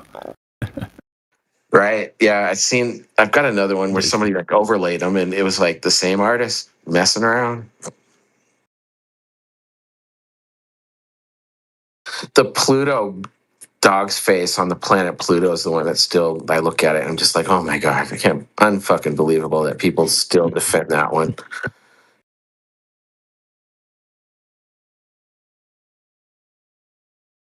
They distracted people's attention with when they downgraded Pluto from planet status.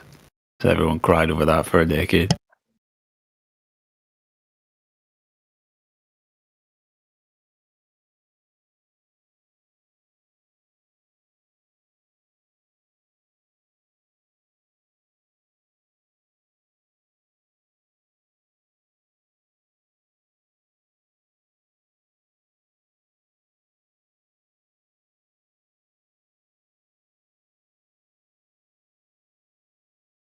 Yeah, what a coincidence. Pluto the dog, his face on Pluto the planet. And I believe that it was the same year, or this within the same couple years that Disney came up with the Pluto character. Let me look this up before I. Okay, I got it. Found it. If you look at this this photo here, this is the Wayback Machine going back to NASA's website in 2002, and you can see they directly call the photo composited. Okay, cool. So you don't have an Earth. That's not the same one. Image of Earth from space. Oh, you said they did. You said 5 years later they claimed That's not the same one. That's not for the blue marble from the iPhones. Okay, what year is that? I don't know. You have to look it up. What? You totally took a picture of a different globe, and then you're like, "Oh, I got you." That's not even the same fucking picture, dude. Okay. The original iPhone uses a composite image from 2002, so this is the image right there. That's the 2002 one. No, that's not the same one as the one I posted. That was the 2007 one you posted. That wasn't the one that was on iPhone. No, you said the one that was on iPhone. I'll post it again since you seem to have a retardation problem. Hold on. Obama's the guy who, when the photo rolled out, he did a press conference and called it a single snapshot from low Earth orbit. I don't give a fuck what Obama said. I care what NASA's website. Yeah, he was a shot caller. He's the guy in charge of NASA. Travis, that's the NASA Blue Marble from 2002. That's what the title says, right? The thing I posted is the one from 2002. So either your image. Do you not see the fucking different globe on the image that you posted? Well, it must be wrong. Are you? Is there shit in your eyes? Do you need to wipe something out? Are you? What's going on? It's not the same picture. It's totally different. Are we arguing about the Wayback Machine? This is the one that got posted in 2002. So either your image is showcasing the wrong globe, or that's the only possible explanation, man. Or they have multiple images from the same fucking year, dipshit. I'm sorry, what'd you Travis, I think you're looking at what ICE posted. Nans is below that. Yeah, thank you, man. It does look different, though. It's a different image. Like there's more shadows at the top of the. I think globe. the edited image the image that Travis has in the screenshot. I think this is a little bit blurrier, but I think those are the same images.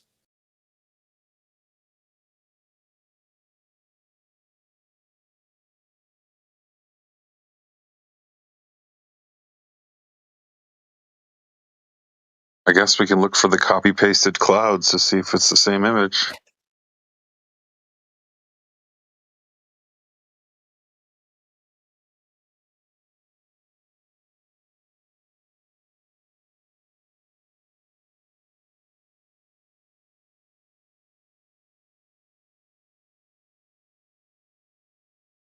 Look up the Robert Simmons Blue Marble interview release date. That's specifically what I was talking about. I understand that, but Travis, you told me that they never said anything. That's what I was talking about was the Robert Simmons interview specifically. And I said those words.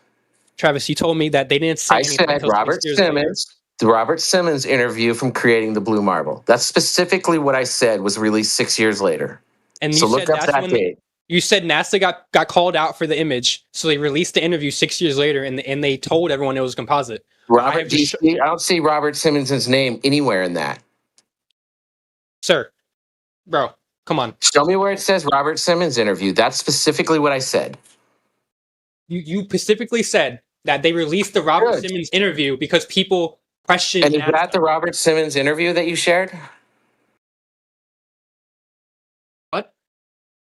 Did you share the Robert Simmons interview? If I would have shared the Robert Simmons interview, I'm just proving your point. No, I don't, dude. This is no, bro. Please stop. That's not the Robert Simmons interview that I said was released 6 years later. Travis, you're trolling. Travis, you said to my face the reason they released the Travis interview was because people pointed out that NASA got caught lying about the image being a composite. So I went back and I visibly showed you from the first time this image touched the internet that they said it was a composite. Where does it say Robert Simmons in that interview or in that thing you linked? Does it say the name Robert Simmons? It doesn't say it. Does it? Okay, thank you. Robert. Oh, it does. It does say Robert. It says enhancements by Robert Simmons. It says it right there. It's in the credits. It's right there, buddy. There you go.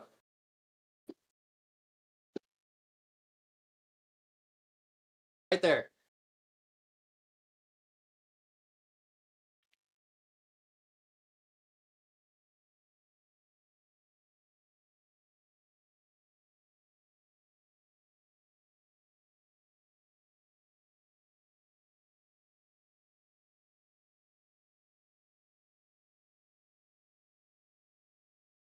At any rate, whether they did or didn't, preface that. They don't do a lot to, to alleviate the myth, the misconception that ends up coming from this sort of imagery. It's like they just, it's fine. Let the public's imaginations run wild. They don't need to understand it. There's like people like Neil deGrasse Tyson who comes out and actually says, no, you should inform the public when this stuff is not actually, is not the dinky die. You should be telling them because it detracts from the actual beauty of what you could be experiencing, right? And the real photography and all that. So you got Globers on your own side who will call that out and say, "Hey, that's disingenuous." Right? Yeah, you put in fine print at the bottom, artist's impression or composite image enhanced by Rob Simmons, whatever, right? It's not.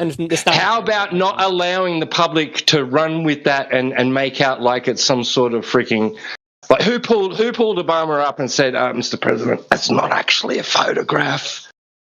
You've just made a fool of yourself."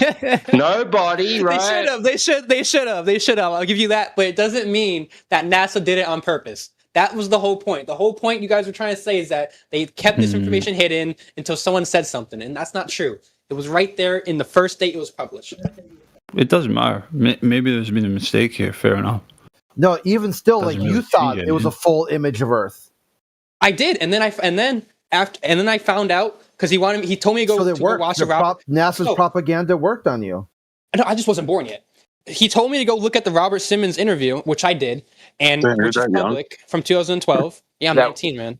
And I went and looked at it, and then in that interview, he talked about it being a composite. So Travis actually led me to the information I needed to know.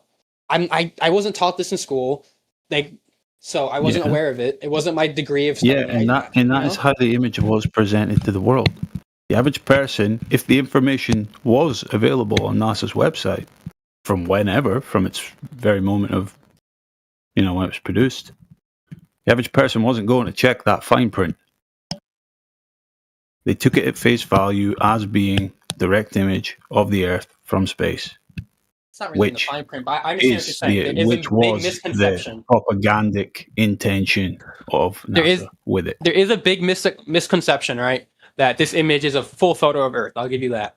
But for you to sit here and say that it was done purposeful is a baseless claim. That's the mission goal. That's the goal, right?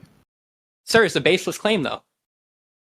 Now we're back to the original point. It's your opinion that you think they did this on purpose. You think they purposely did this on purpose, which I understand. That's like, Obama. No, it would be so much easier to take one single picture instead of hundreds of satellite passes. Much cheaper. No, it wouldn't. There's a reason why they can't do it because they're faking that shit. But no, my friend, there's a reason they it's composite.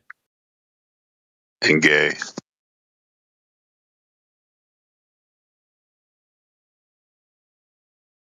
All they got to do is go to the Smithsonian, pull that piece of shit out from the Apollo missions, go send it back up there, take another picture. It would not be expensive. But why do that when you can make composites of it based on satellite images? All of this shit is far easier to fake than it would be to achieve in reality if it was possible. He just said that they can go It's not even really. Is, why do all that and spend all that this extra money when you can so just use the ridiculously easy to fake? Because they've got to give you some type of convincing story, Nan. Be a pretty fucking shit lie. There's got to be some theatrics involved to it. You think NASA's going to come out? Yeah, we just made the whole fucking thing up. It's completely arbitrary data. We just give you fucking images of what you think Earth will look like. You think they're going to come out and say something like that? Obvious. I agree. I agree with you, actually. Yeah. All right. Yeah. Like I said, I'm not. Sorry. Like I said, I'm not trying to claim that NASA or the U.S. government or wherever didn't purposely give people the idea that it was an actual photo of the Earth. All I'm simply stating was they never directly lied to you. If someone did the research and time to go look into it, they could obviously see that it was a composite. It was officially posted as a composite. You know the irony of most deceptions in this world, Nan? They never really directly lie to you. They lay out everything they bullshit you with. People are just too lazy, too ignorant to go and look. You're right. I completely agree with that statement. And also, people don't understand. They usually outline shit in the fine print somewhere. And generally, all conspiracy theorists are the people that went and read the fine print and are trying to share that information. And the question, I agree. But there is hours of examples of very, very suspect footage and imagery that NASA has released involving people in the scenery, right? Like fading in and fading out, glitching, green screens, glitching in and out of the scenery, just like all sorts of weird stuff. Things like where you'd see their shirt sticking out, like there's a wire attached to them. Like they forgot to edit that bit out. Just like all sorts of weird stuff. One in the 80s, they tried to release this, what was claimed to be footage of an actual shuttle, right? One of the shuttles, deploying a satellite into orbit, and a guy's head pops up in the background. And they tried making out like, say, oh, it's some kind of reflection. It's it's all good. It's real. Like, yeah, bullshit, guys. Just own up. And it's just absolute crazy shit. T-Dub, listen, I can't agree or disagree. Like I said, I don't know. Honestly, I'm not aware enough. I don't know much about that. But my main point here was when I say I believe something, I believe it because there's no way to prove that it's actually fake. And for this one instance you guys gave me this situation. Obviously, that's a bad way to go through life, man. Nan. You shouldn't just automatically be believing. I'm sorry. I didn't mean believe it. I said if I can't disprove it, means to falsify it, right? I mean, the expectation here in this regard is completely unrealistic. What would we empirically need to prove to you that these images are just fake, just generated in image editing software in their entirety? Sadly, the same thing that Travis we need would to need capture to a prove. NASA employee and fucking tie them up and have a gun to their head.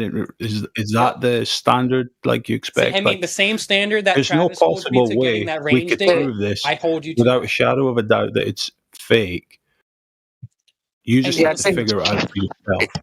It's incredibly foolish to believe everything you hear until it's proven fake. None. That's just you're right. incredibly foolish. That was a horrible statement you said. It was better me say I can't. I'm not going to assume something's fake or real unless I can prove it. So if I can't assume it, if I don't know, but based off facts that I can visually see or visually like prove to me, then I can't say whether it's true or not. I agree. That's a much better way of going about life in general, instead of just believing everything you hear unless you can't prove it's wrong. That's what I meant to say. Honestly, that was very poor of me to just spit that out like that. So I apologize. But like I said, I was simply disproving the fact that you guys originally stated that, you know, they didn't tell no one. Because if that's wrong. Fuck, dude. I said the Robert Simmons interview was released many years later after they started talking about it. Okay? That's what I said. The interview was released. And it was 10 years later. You did. And then I asked you afterwards. Hold on, listen, I asked you afterwards. I'm like, did they not tell anyone when the image first came out that it was a composite? And sure, there was a fine print that I was unaware of. It wasn't fine. It was in the big text. Okay, but still, like I said, 10 years later, the interview came out where he admitted the whole story about it. Give me the win, bro. Come on. I have one. Let me get one. Let it happen. Thank you. Okay, that's it. Give the baby's bottle. Finally, thank you. I worked hard for that. Nah, bro, look. Do you remember the astronauts that got stranded recently? Recently? Allegedly. Were they Russian or Chinese? It was Americans, I think. Or one Canadian, one American. Yeah, it was a woman and a man, right? They went up on the Boeing, and then they couldn't come back because Boeing's shit.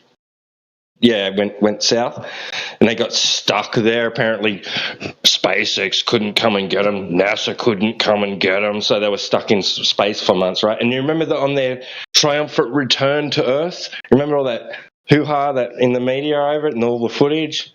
All that bullshit. How they were supposed to have been, the helicopters were like 30 minutes out, next minute they're there, and the dolphins came swimming up to the capsule, right? And everybody online that saw it, like, just not everybody, but a lot of people were calling shit out that just didn't look right with that shit, right? Including a lot of Globers. They were going, come on, NASA, that is bad. You's really stuffed up here. Like, it was just it was like something out of a soap opera. It was just crazy. It was corny as hell. I know what you're trying to say. And listen. Yeah, it was corny, yeah. Then they had, like, the people were calling out, like, the inconsistencies and the flaws in their suits, like zipper boots and stuff like that. It's like, how's that going to protect you from the vacuum of space? I get what you're saying. Yeah. But, like I said, I can't prove that it's fake. I can't prove that it's also real. So in my eyes, they got, I need that. Same way you guys need that range proof. I need that. If I can't see it. Hey, will you check out this 45-second video I linked, Nan? Yeah, I got you. Will you check it out real quick? Yeah, I got you. But that's good because you've realised it's not a good standard, right, to rely on, right? Oh, the rat video? That's funny. And that there probably is better standards that you could rely on, right, to put forth any sort of, case that you think that there is for the globe. Yeah, I know. I saw a SpaceX launch. It's pretty cool in person. Hey, T-Dub, speaking of that, of those astronauts that were stuck in space and we were waiting for SpaceX to come rescue them, you remember whenever they were posting pictures? Because they were stuck in space during Christmas. And they somehow that was last year. Wow. They had their Christmas supplies ready to go. So they put on their Christmas hats and they had their Christmas lights and they took pictures while they were stranded in space. They did. I just thought that was so cringe. Actually, no, I have one thing to say about that. They were actually stuck at the International Space Station, which probably carries all those objects. Yeah, but they were complaining about how they were going to die if they didn't get supplies. And they were low key. They were low key. Like, they were low key. Oh, yeah. They were low key doing this, but They were at the International Space Station. You know what else the International Space Station carries? A jersey of every freaking football team. Oh yeah, there's well, that too, how are they wearing the winning jersey? Exactly. Come on, guys. We're smarter than this. Can't let them trick us. Actually, I gotta look at that. That might be kind of funny to see. Did you peep that video, Neon? Yeah, watch the rat video.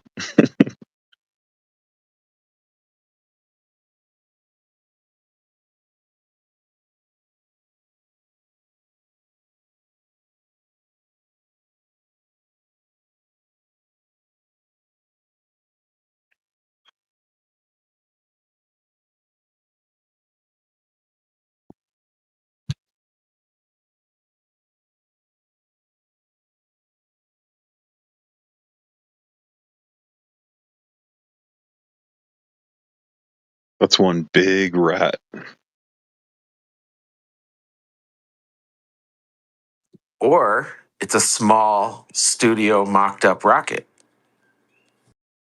Exactly. But yeah, normally I think that thing is like, I don't know, 12 feet wide or 22 feet, something crazy. SpaceX Raptor engine. Let's see.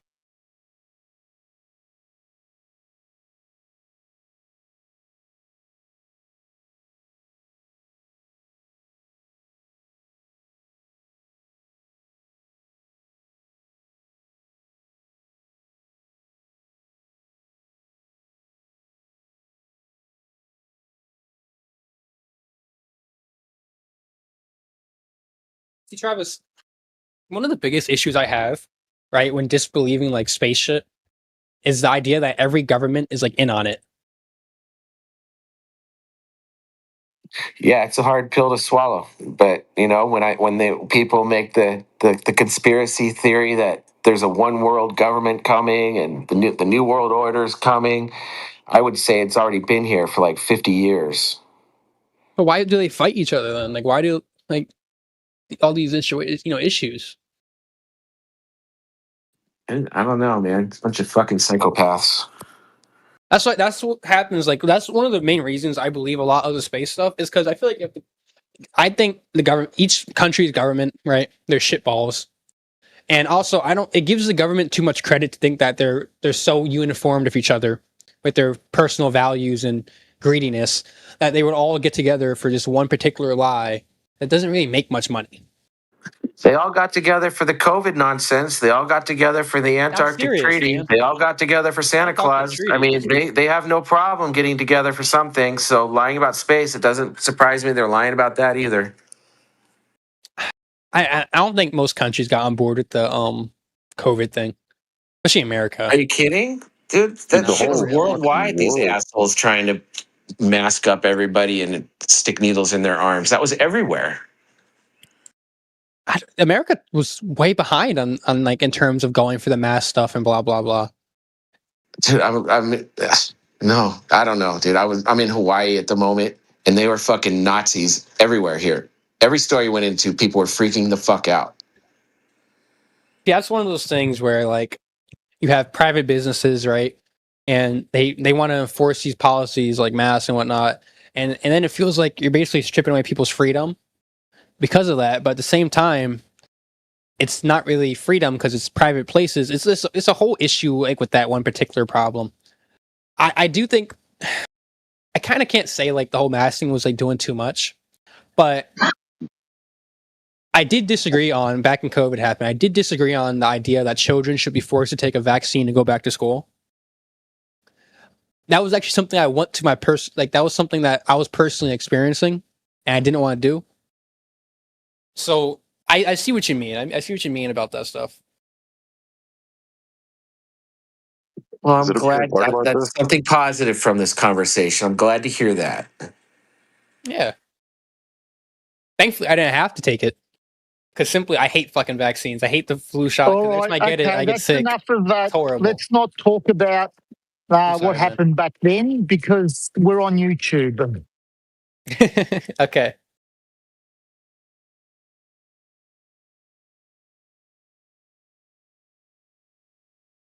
the powers to be will censor us.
Imagine thinking that all these governments hate each other, but somehow they can only get along in outer space, and then think they couldn't all be in on it.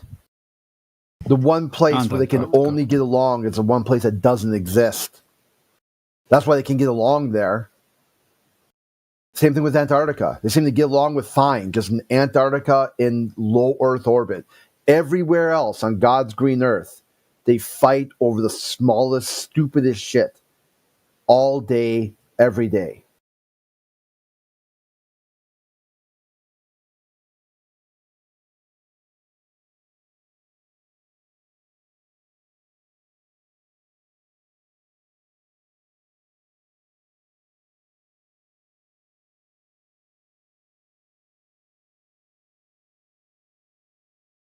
I mean,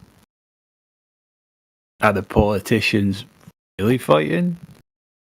Because it always just seems politicians put out their talking points and then the commoners fight each other or fight, the citizens of another country over them things.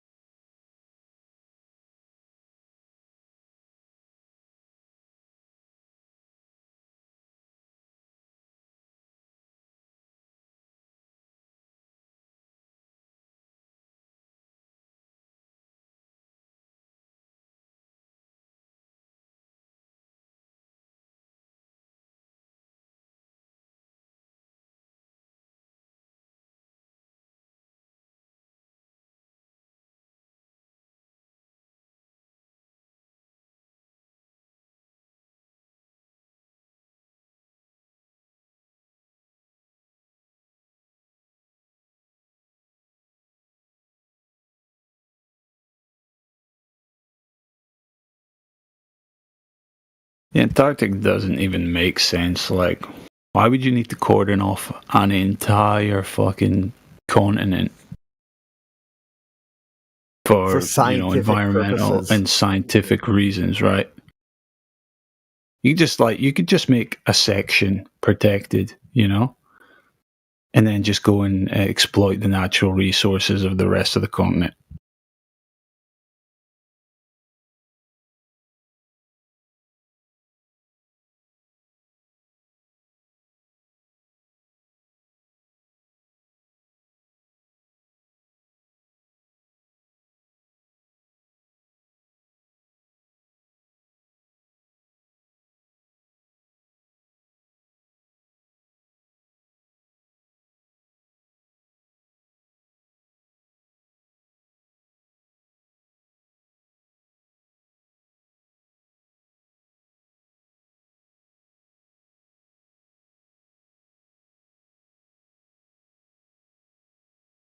Now, whether or not you think that, like it's the world's a stage, these are all just actors, two wings of the same bird, etc., etc.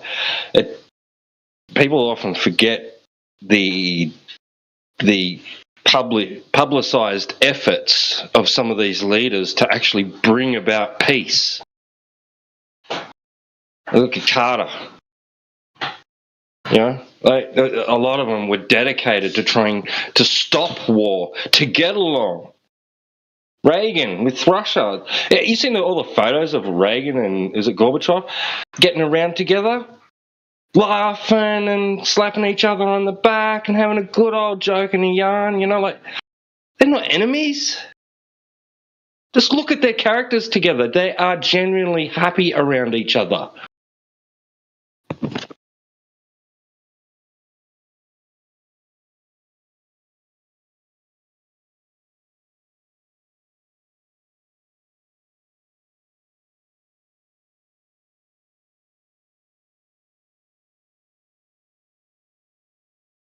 What's going on?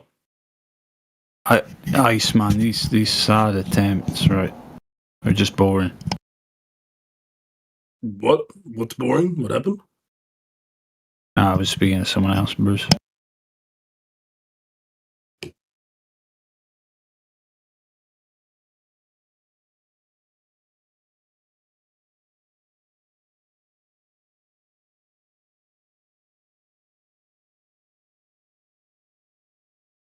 Well, pretty Heck, quiet. Kennedy was calling out the secret society stuff in his own country right before he got assassinated. Yeah, that's a strange thing. Eisenhower's like, beware of the military-industrial complex. Beware of these systems of using science and authority to push agendas.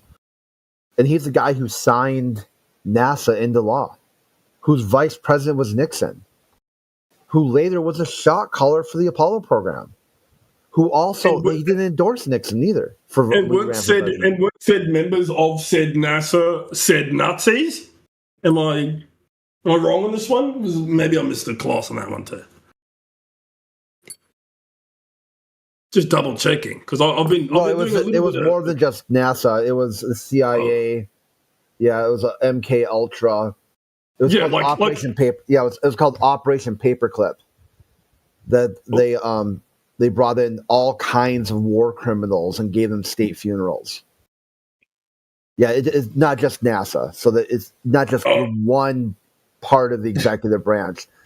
After World War II, the executive branch was almost fully taken over by World War II war criminals under the conspiracy theory called Operation Paperclip. NASA was just one part of that, a very small part of that. Fuck.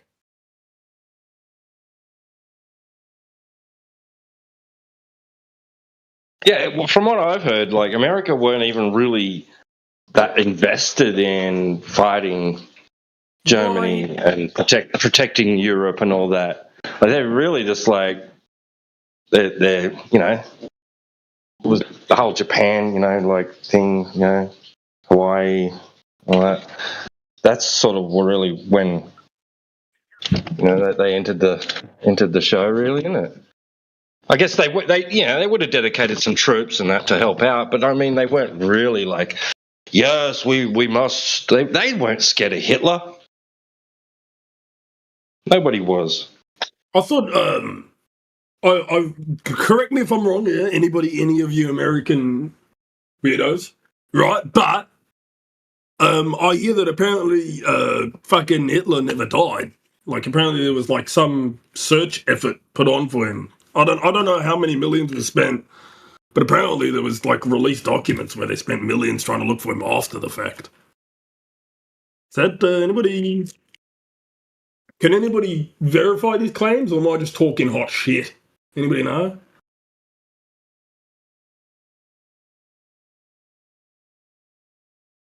Guess not.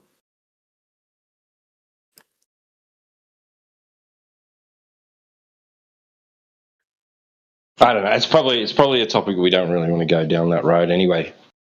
It was just I Wait, I don't even. Yeah. Wait, I got a basic question that touches on the nature of what it means to verify. What do you think? Do you believe that the Earth is millions of years old? No, why would it be only millions? It'd be more like billions, right? Millions? I don't know. Could be. Who knows? I'd say billions. Yeah, not millions. Right. Billions. So not like a few thousand years. You agree with carbon dating? It could be. I mean, it could be. We haven't gotten deep enough for carbon dating, I don't think. So you never know. You don't have what for carbon dating? They haven't gotten deep enough. We haven't gotten enough data. But yeah, like essentially, in order to actually tell how old the Earth is, right? You'd have to go to the lowest source or whatever of carbon dating. Try to look at it there, would you not? So I assume we haven't gotten that deep yet to actually tell whether it's only 1,000 or a billion. So it's anybody's guess, really. How do we arrive at billions? What the fuck are you talking about, Bruce? Well, we arrived at billions because of... What am I talking about? Just keep up with the conversation, man. I'm talking about trying to figure out how old fucking Earth is, or at least this guy is. And the reason we went with billions is because we're using... like other things around us, like known asteroid fragments or pieces that have been collected, carbon dating on that, carbon dating on just general shit like that. And I know I can't say anything about the moon, but yes, they carbon dated the rocks there too. And I believe, and I'm with you, but you see how getting something like a measurement of a curvature or something like, radius numbers, all these are similar to getting something like how old. It involves a bunch of different types of analysis. No, they're not even remotely similar. Like, this is why you have the same radius, around the same radius numbers, roughly, from people doing different types of, different approaches. Going on, looking at the sky. They're similar in the sense that there's no evidence for either of those two things. Had a different approach than the satellites, and a different approach from surveyors, and a different approach from geographic modeling. Dude, you're spurging out, Turdfish. Calm down, bro. Calm down, bro. The same thing, similar to carbon dating. It's chill. No, they don't. What I'm about to say does not go against you, but goes against.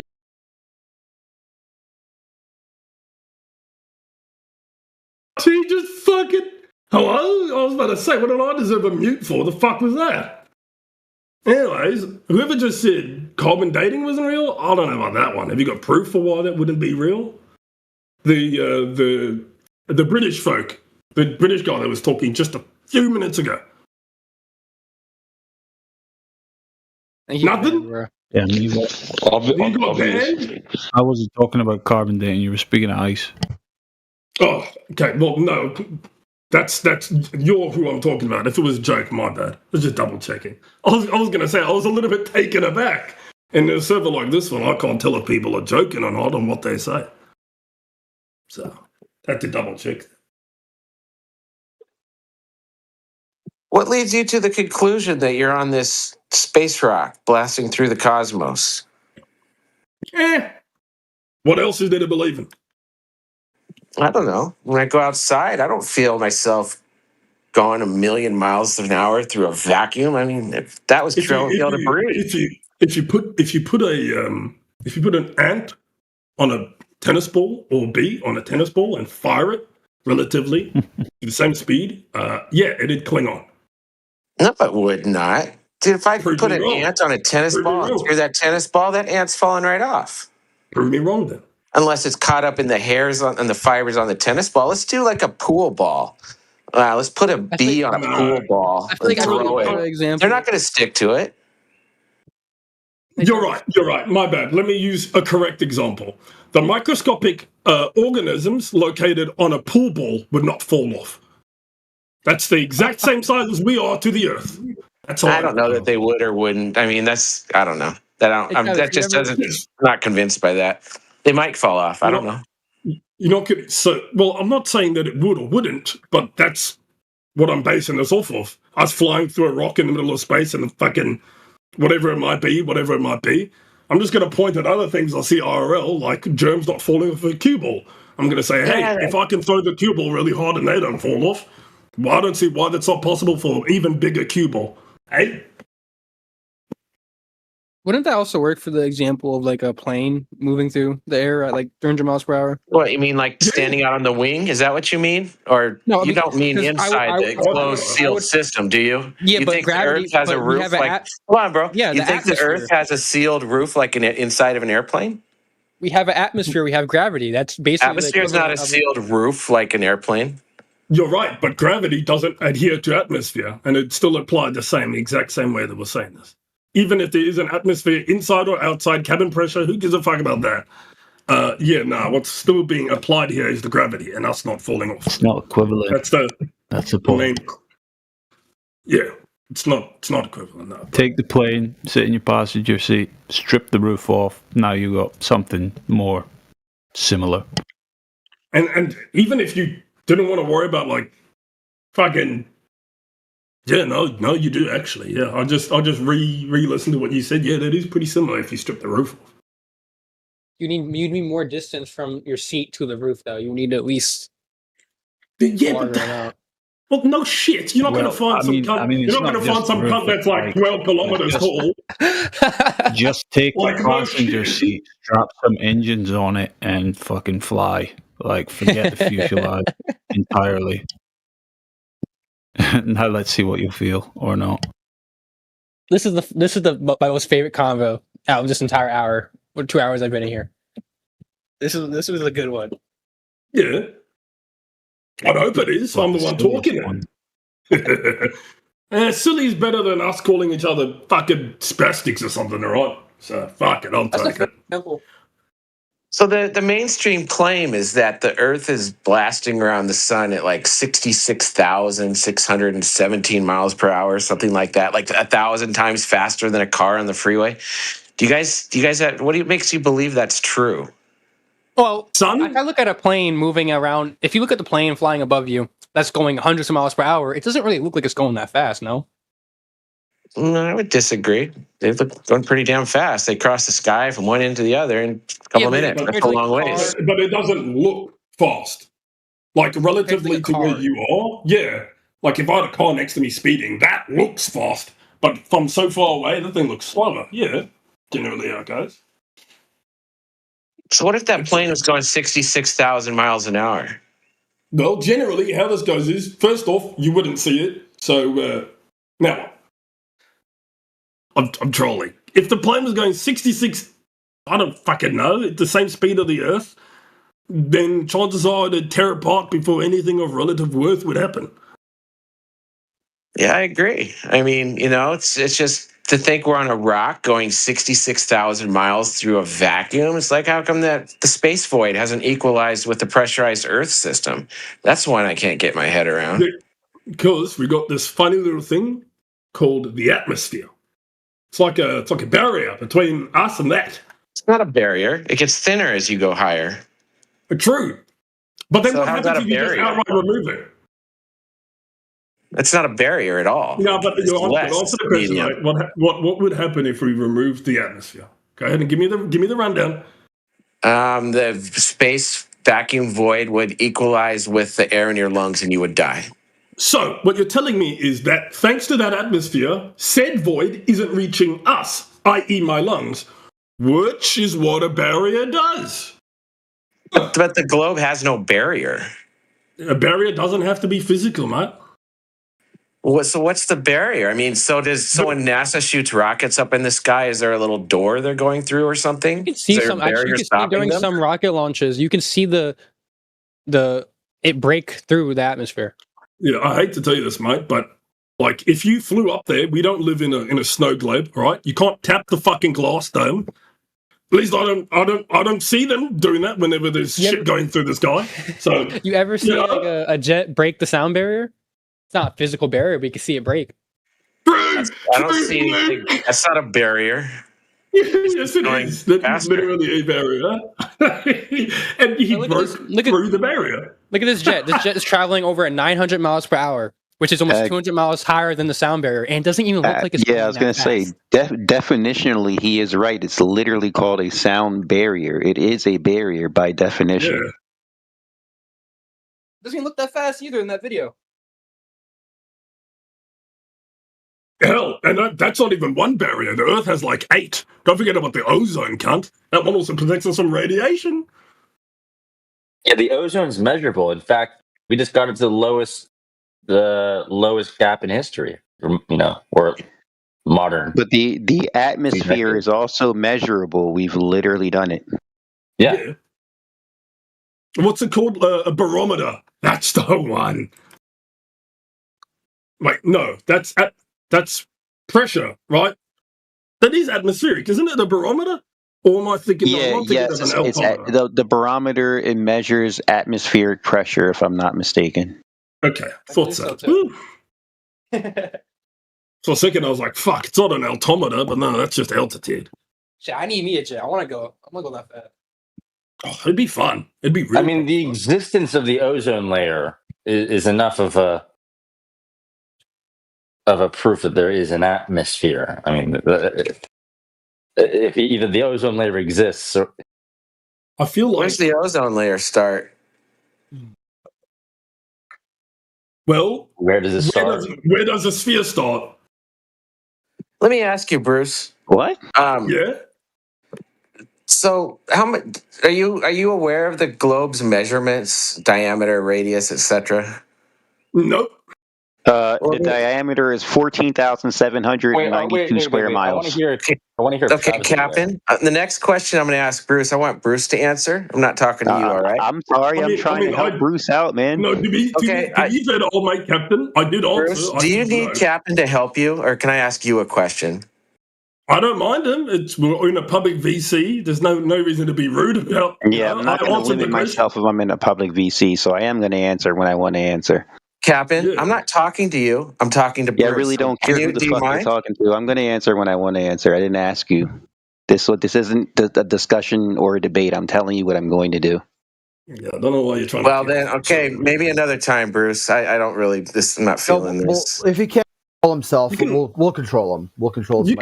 Yeah, this isn't a public room; it's a private room. So. Literally, Bruce said I can answer the question, so I don't know what the fuck you're doing. If you can't, yeah, but it's whatever they want to do. It's their room. It's a private room. Yeah. If you can't control your mic, and I will control it for you. Oh shit, my bad. I did not realize I was in 24/7 flat Earth. I thought I was above this. My bad. We should leave. Let's go back up. Bruce? Yeah, what's up, Matt? All right. So you are at a 10-mile wide beach with your friends. All right? Yeah. Nice beach. You're looking across the water. How much curving drop do you think the globe requires across that 10-mile wide distance? If I put an ant on a glass, how much curve do you... Sorry, not an ant. My bad. A germ on a glass. How much curve do you think a germ can see? Because I'm willing to bet. Flat. Yeah, it would be about the same. I agree then, yeah. Same perspective. Fair enough. So what do you think? It would be some... If I can walk in a straight line the whole time from continent to continent and meet up where I started, then I believe that... It's pretty round. Okay, well, hold on. That's not to say I believe that it is flat yet. So this 10-mile wide distance, right? So you think it's kind of like a germ on a bowling ball. So you think it's a couple micrometers of curve across 10 miles, a couple 100 feet? What do you think? I wouldn't have a point of reference for that.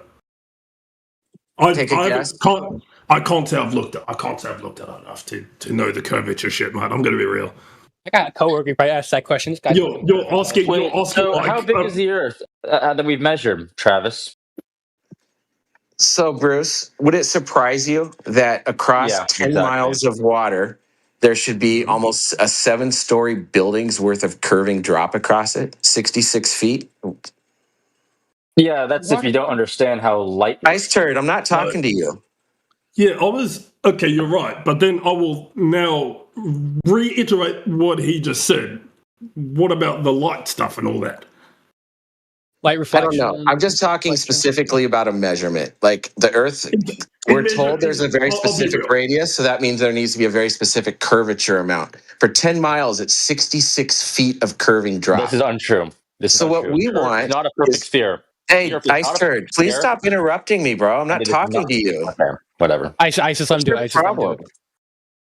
So all we want is just measurements or any kind of evidence that shows that there's 66.67 feet of curving drop across a 10-mile wide lake. That's all we want.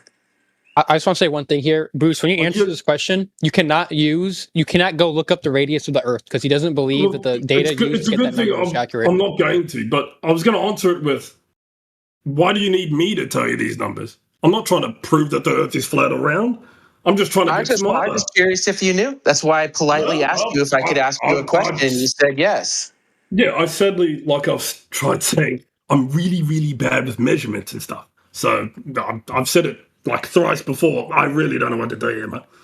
Okay, fair enough.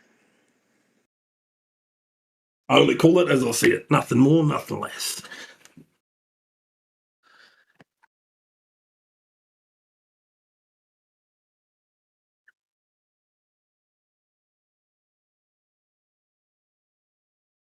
So, how high up are satellites?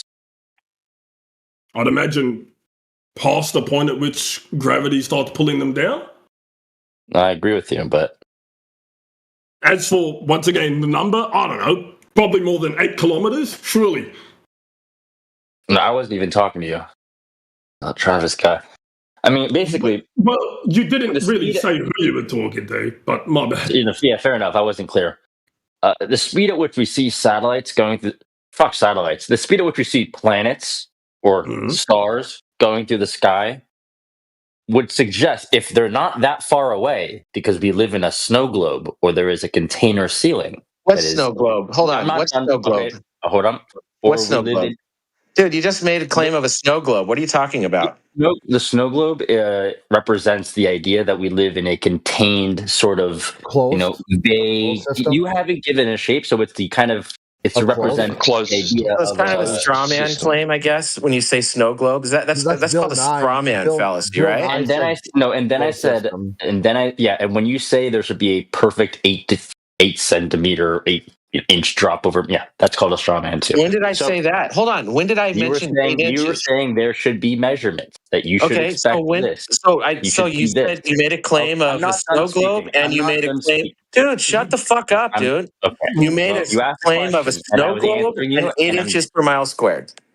Well, Travis, hang on, Travis. First off, that wasn't a claim. He was helping me, somebody, or any of us, try to get the general gist of what he's trying to point out. He was using the terms. You know what a straw man fallacy is? When he starts talking about snow globes, I don't give a shit. Please don't come. No, we do here. We care about it here. In this room, that's cool. we care about how you can go about doing that is, instead of cutting the person trying to be I've been polite. I've been nothing but polite. Instead of cutting me off, let me finish and then continue. Then I'll give more of a shit. But if you're just going to cut and interrupt, come on, mate. Be for real.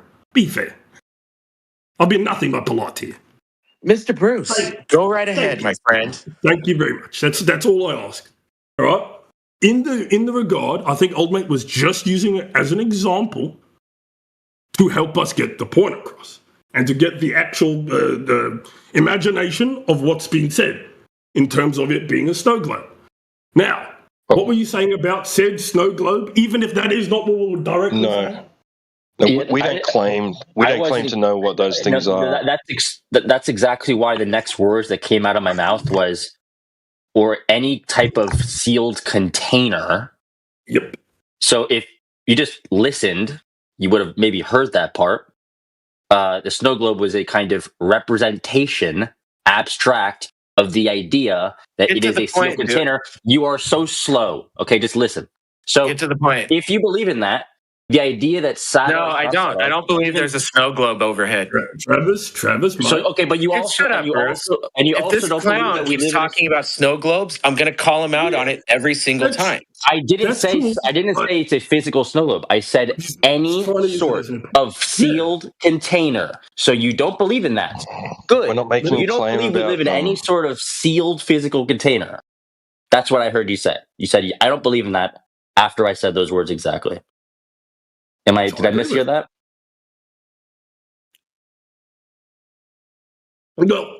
I mean, technically, okay, good. we are in a sealed container, technically, but it's just there is no physical containment. Right. Yeah. Right. Yeah. So my point, though, is when That's it a comes contradiction. That's a contradiction. Okay. No, it isn't. The fucking atmosphere, for the love of God, the atmosphere. No, that's a contradiction. You said we're in a sealed container, but then there's actually no container. What'd you say?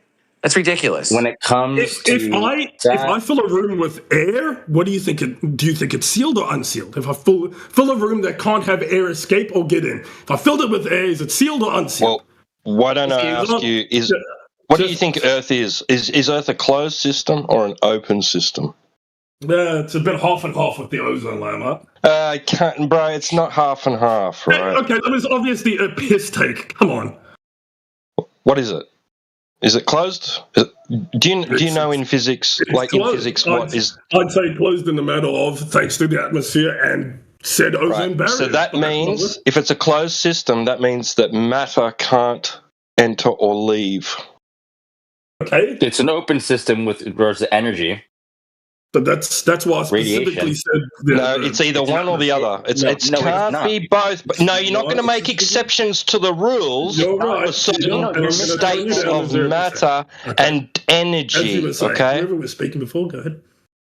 Energy can pass and come and go through a closed system. It doesn't need to be open for energy to pass through into a different system. Well, by definition, if energy is passing through, it is open towards energy.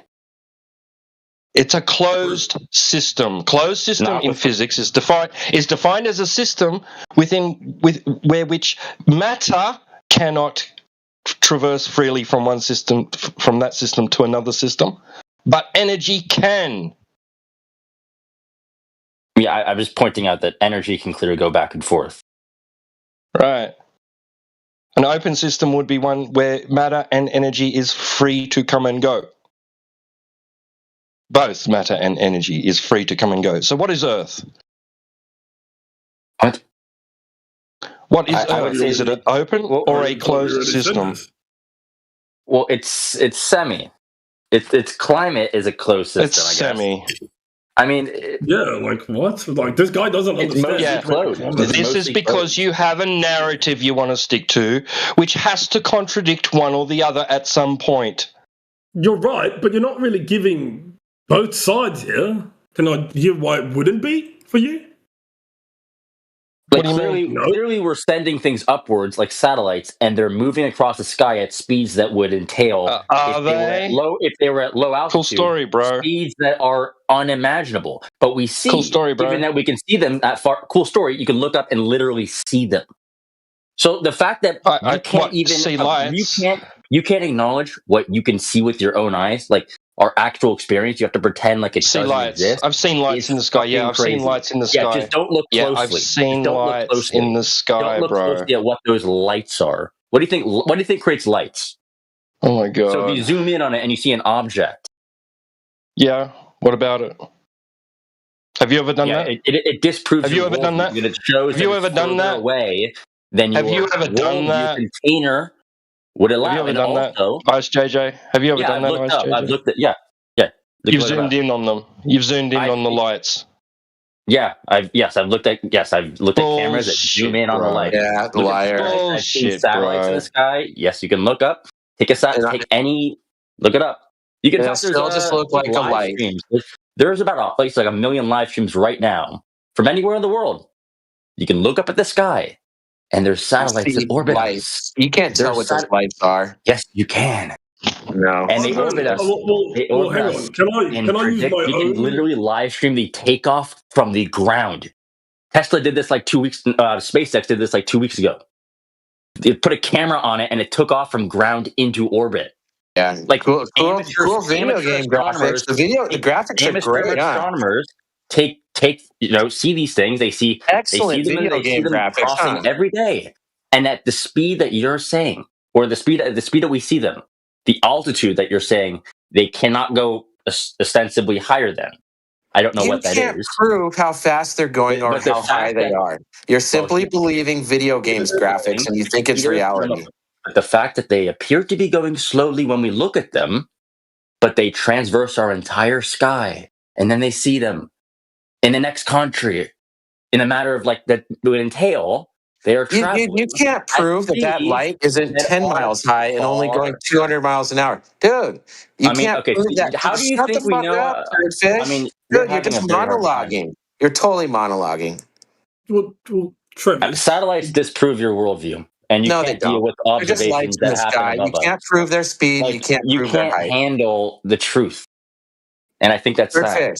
You can't prove their speed or height. All you see is a light crossing the sky. I mean, you can. You just can't get close. No, you can't. No, you can't. What are those? So if the ISS was 20 feet long and 7 miles high, it would look like it was 300 feet long and going 17,000 miles an hour. You would not be able to visually tell the difference. All right, but if I pointed one of those funny little cop, speed cam things, I reckon if I got clever enough, I'd be able to get it. Keep going. I'm listening. You're pointing what? You're pointing something at a satellite and getting a speed? Is that what you're saying? I reckon I could give it a shot, yeah. I don't see anybody else done it. I would love to see it. Good luck. That would be cool. I would too. That actually would be. I don't know what the name of those fucking. You know what I'm talking about, boys? Can somebody interject here? Those fucking the fucking cops use them. You know what I mean? Fuck, they're like speed traps. Yeah, your radar guns. Yeah, your speed guns. Yeah, speed cameras, speed guns, whatever. I reckon if we get close enough for it to, surely, right? Could we get something out of that one? Yeah, I doubt it, mate. I doubt it. I mean, obviously not the handheld ones you're going to get from old mate fucking Greg, the police officer. But if we made like a proper strong one, we'd give it a shot. Look, the point is like the Globers bring up this stuff because they think it somehow supports this narrative that they're on a spinning ball in outer space, right? We're not making a particular claim about lights in the sky, satellites, all that sort of thing. Like, it is no secret, right, that there is methods of deploying technology at very, very high altitudes, right? Even higher than conventional aircraft, and get them to stay aloft for extensive periods of time, serving as a substitute for what they claim they can do with orbital satellites. Right? This is no secret. You've got balloons and you've got drones and you've got unmanned aircraft, gliders. There's huge blimps. There's a whole bunch of different high altitude platforms, or pseudo satellites they call them. Right? Or stratospheric satellites. There's all different types of terms for these things and these methods by which they can deploy technology into the sky, alternatively to orbital satellites. Right?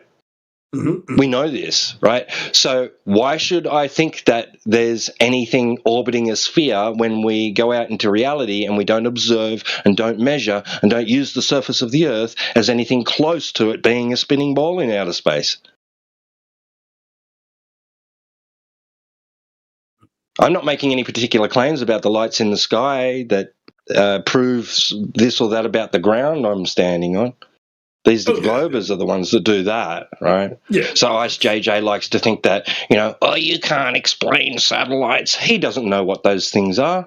He doesn't know how they're being deployed. He doesn't know how they're staying aloft. He doesn't know how far they are. He doesn't know how big they are. He doesn't know how fast they're going. And he doesn't know within what sort of medium they exist. And he couldn't prove one single thing, apart from saying, but somebody told me on the computer that I'd see a light at 9:15 and 30 seconds on this date, and I went out and I saw it. Like, that's all he's got.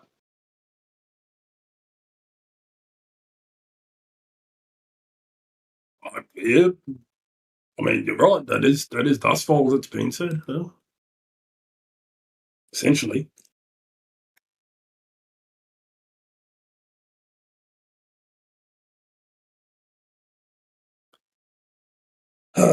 Well.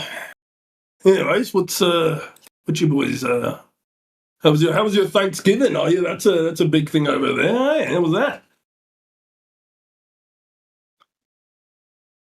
Fuck yeah. Good to hear it, boys.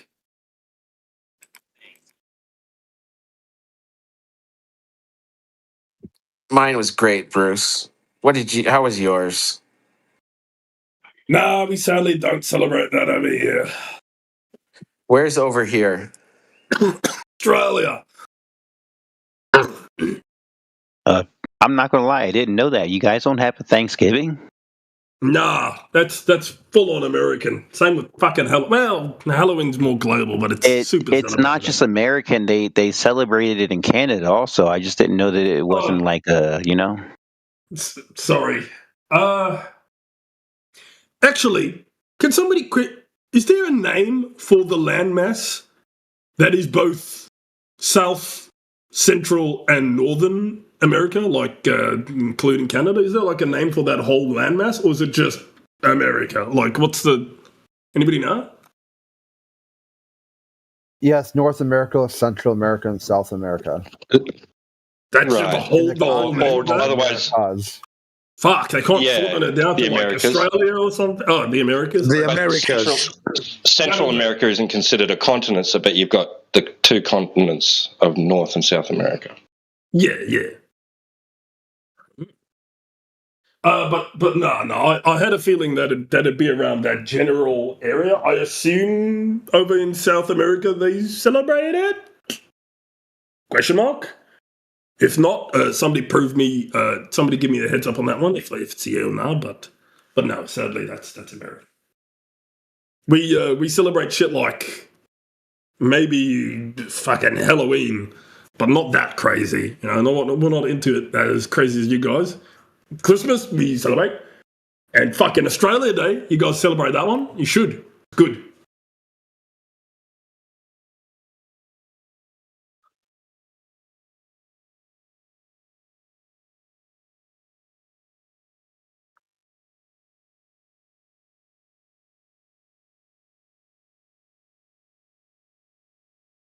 Good old Australia Day, eh?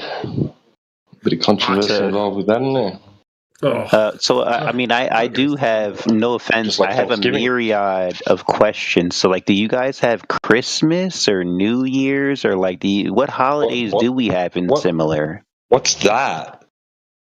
What's New Year's? That's why I'm like, now I'm curious. Like, do you guys have Easter? Like, what holidays do we celebrate in common? Easter?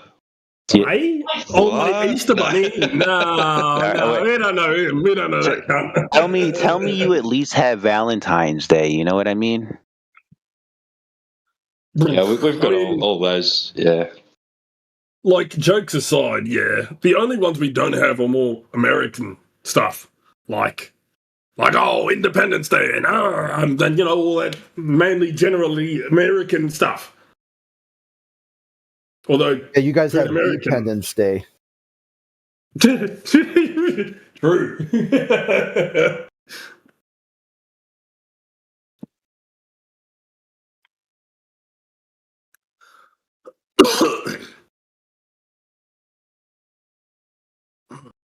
Fuck.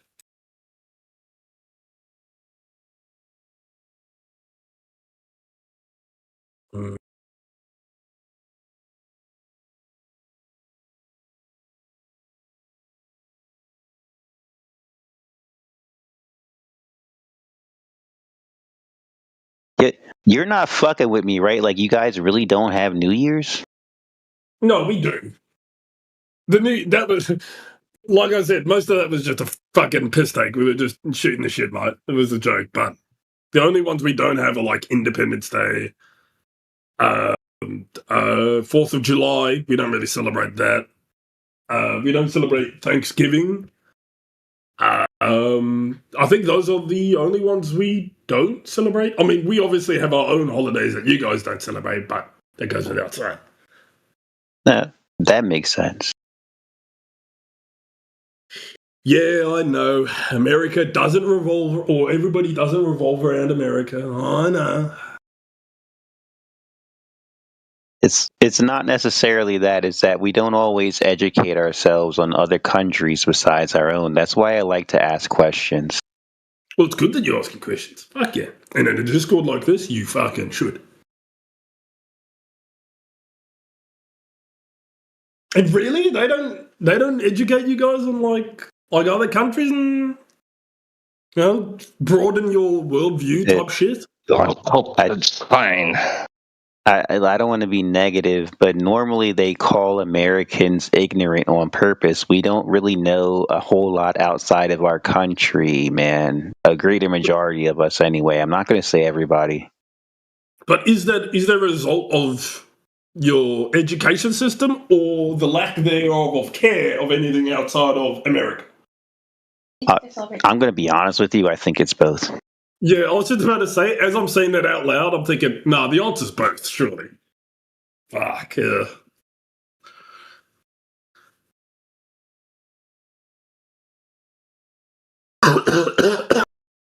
What you all yapping about? We were just talking about the difference between American holidays and like other holidays around the world, and who doesn't celebrate what. Like, yeah, it's pretty. Not know. Okay. Yeah. Who's celebrating Flat Earth Day today? Anyone? Is it really? Yeah, it's Flat Earth. Was it today? It's Oh. Damn it! Fuck, and I put it in my calendar and everything. What? Oh, it's Flat Earth Day today. It's also Flat Earth Day tomorrow, the next day, and every day after that, and every day before it, since the Earth is flat. And we're celebrating the fact it's the 2025th anniversary of Flat Earth. Well, hang on now. According to the modern calendar, let's there you go. I was just about to say, come on, mate. Finish that one real quick. No, if you want to be real, we'll say it's the 10,600th. Some shit like that. Whenever we came up with the concept of a flat Earth, yeah. That. We'll even say the 4 billionth anniversary if you're of the globe mind. So okay, I'm a bit of the globe, and obviously, but I am open. But I am an open man. I'm open to talking. I am very open to talking. I'm a reasonable man. That's brave of you. I appreciate that. So what I wanted to know is that how flat earthers see it? How do they see the Earth as 10,000 years old in that regard? No, I'm just joking about that. Okay, I was going to say. How would you take part in the age-old tradition of trying to define a date or an age of the Earth? How would you do that? How would I do that? I'd go to the certain date and the exact day, time, etc., that the word date, time, age, etc., was made, and I'd say that's when it started, because that is when it came. When was that? I mean, if you wanted me to ask. If you want me to answer honestly, probably carbon dating, but I'm not sure because that's not exactly accurate. Yeah, it's not exactly accurate. So that would be a problem. You can't really use. Yeah, there is no machine that we can just stick a rock into and say, oh, look, the machine says this rock is 4 billion years old or whatever. That doesn't work. That's fantasy, cartoon, sci-fi stuff. So the reality is no one knows how old the Earth is. We certainly don't. Yeah, but at the end of the day, who fucking cares how old the Earth is? Well, you asked. Well, no, not obviously, but not in the terms of it being like a topic of conversation crazily, right? At least between the question that you care about then. I'm here to learn about flat Earth. That's why I'm here. I'm trying to get conversation. Okay. Yeah, so I told you I'm a reasonable man. I'm happy to learn. Yeah, all right. Well, we think the Earth is flat because it measures flat, the surface, physically, not curved. Whereas a ball, you would think, would measure curved, right? So depending on perspective, yeah. I have a question. A sphere, by geometric necessity, has a curved surface. Not depends. It is a requirement physically of a ball, a sphere, like they're telling us we live on. My question is, how do you know if something's curved? Well, does it display or measure to have any curve? Is exactly, it level? right? Or is it And curved? then that's where size comes into matter. If you're too small, you can't tell. That's why I use. I know. Can I put my hand up? Sorry. I've got my hand up. Can I answer this? Or it's at least harder to tell. It's harder to tell. You know something's curving because it will deviate from horizontal. Correct. There you go. We're into geometry today. Who's into geometry today on Flat Earth Day? I feel like the term flat Very Earth nice. already comes with with the geometry stuff. I feel like that's already going to be talked about. Yeah, so it's a deviation from horizontal, a rate of change of slope. Right? That's what curvature would be if you were on a ball. A 360-degree curvilinear surface in every direction. The surface of Earth should be curving down and away from you, as if you're on the top of some giant circus ball. Right? That's what they're telling us. And since they tell us the size of the Earth, do you know what they tell us the size of the Earth is? So I don't know the fucking numbers. Yeah, you don't know the fucking numbers. How can you be expected to know? You live on a ball if you don't know the numbers. That's step one. Because I told you I don't know. I'm coming to you, a great, wise, masterful one. But Bruce, that's fine. You're coming to us. That was a good move coming to us. But what I'm pointing out is, surely if they were interested in you being knowledgeable and informed about where you live, they would have made sure that you know these numbers. You understand these numbers. You understand where they came from, how they were measured, how they were verified. Seems to me like they've just given us this wild story, and they're not really that interested in us understanding the details of it or how it was actually proven. Right? So, first things first, you're gonna want to look up what size of ball do they say I live on. Then I will know what rate of curvature they're claiming across the surface. Then I'll be able to figure out if that's ever been measured or if it can be measured. Does that make sense? Yeah, it makes sense to me. Okay, so they say it's 3,959 mile radius, 24,901 mile circumference, necessitating about 8 inches per mile squared curvature drop over the surface. Okay, so we've got the numbers, so we can go out into reality and just apply those numbers and say, right, do these numbers show themselves? Do we see a geometric horizon? Do we see a bottom-up obstruction of things according to this rate of curvature? And the answer is, what do you think, Bruce? What do you think the answer is? When we go outside into reality and do observations and measurements, what do you think? Does the globe curvature, is it measured? Is it observed? What do you think? Have a guess. So it depends on where you are. Because, I mean, if I went outside and did it... where you are. So you think somewhere there's globe curvature? Keep in mind, time out. Before you start going crazy on it, you hear what I mean by that, all right? Because I'm generally straightforward with what I mean. I mean exactly where you are. Because you asked me to do it, I can't do it. I'm in a fucking city area. So I myself cannot... I get you, Bruce. Okay, so let's say we're at a lake. Let's say we're at like a 20-mile lake. You're right. All right. So we're going to go out and we're going to see, hey, the globe model says there should be X amount of curvature over 20 miles. Let's see if this can be detected by observation, laser, whatever. What do you think? Are we detecting it or not? I'd imagine if there was no curve, yeah. Well, the answer is, Bruce, no. We're not detecting it. No one in all human history has ever detected any of it. That's why we're here. That's why flat earthers exist. Okay? All right. Tell them how much curve there should be. Yeah, tell me how much. That's a good exercise. Bruce, I feel like that's something you should try and figure out. Are you on Google right now, Bruce? Oh, fucking, it's just numbers, mate. I'm fucking terrible numbers. Yeah, let me, I'm on Google right now. What's up, mate? Just type curve calculator into Google. Yeah, and you'll get a bunch of calculators, and then you can just bang in the distance and your observer height and all that, and it'll tell you how much curvature there should be on this spinning space pair that we're told we live on. You can even ask AI if you can't find a calculator. Yeah, you could even just bang it into ChatGPT. I trying to give up your brain entirely. Can I ask on the same matter of for flat earthers, right? Obviously, you don't you want to obviously measure it yourself so you can prove it yourself instead of being told by some cunt, the education matter, right? Of course, I know this. But how do you then go about using ChatGPT? Is that not just the same manner? No, ChatGPT will give you just mainstream garbage when it comes to the globe. So then, how do you? But it will give you the mainstream. It'll give you the mainstream claim, at least for the most part. That's what he's saying. He's saying you could go and ask ChatGPT how much curvature there should be over X amount of distance, and it'll tell you according to the globe. That's not saying we think that's true. That's just what the number would tell you. Okay.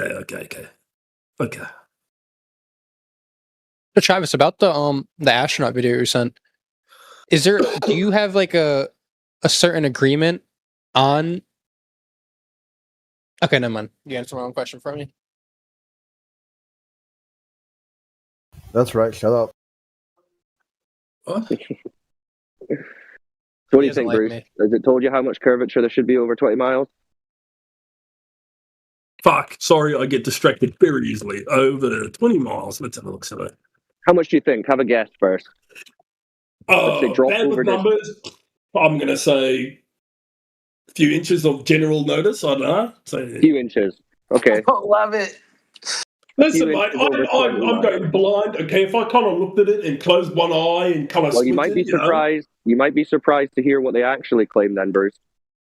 Is it 3,200? 3,200 what? That's inches. What's that in feet? Which is 266.7 feet. That's apparently at least what fucking ChatGPT gave me.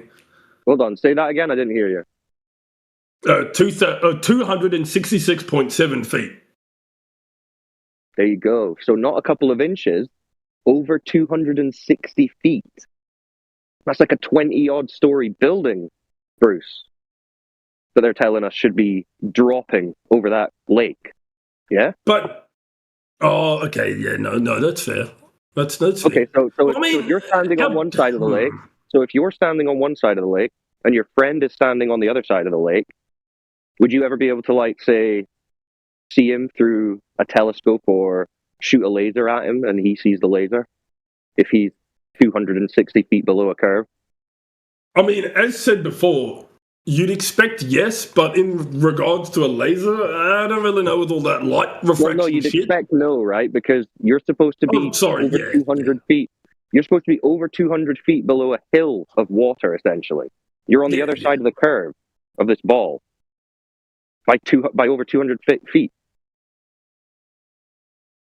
And So what would it mean if you went to the lake and you stood at one side and your friend stood at the other side and you took your telescope out and you saw your friend at the other side and you shot a laser and you managed to hit him with a laser at the other side? What would that mean? And this is a 20-mile lake, yeah?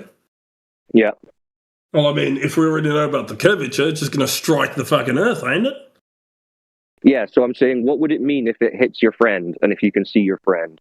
Oh, well, then that means that there's not enough curvature. But not enough curvature, Bruce? Yeah, like I said, I don't know if we're talking completely absolute zero flat, like at least on where I'm standing in terms of the environment, not like a hilly area, anything like that, then I'd say... So you're looking over the water. You're looking over the water, right? Okay, never mind.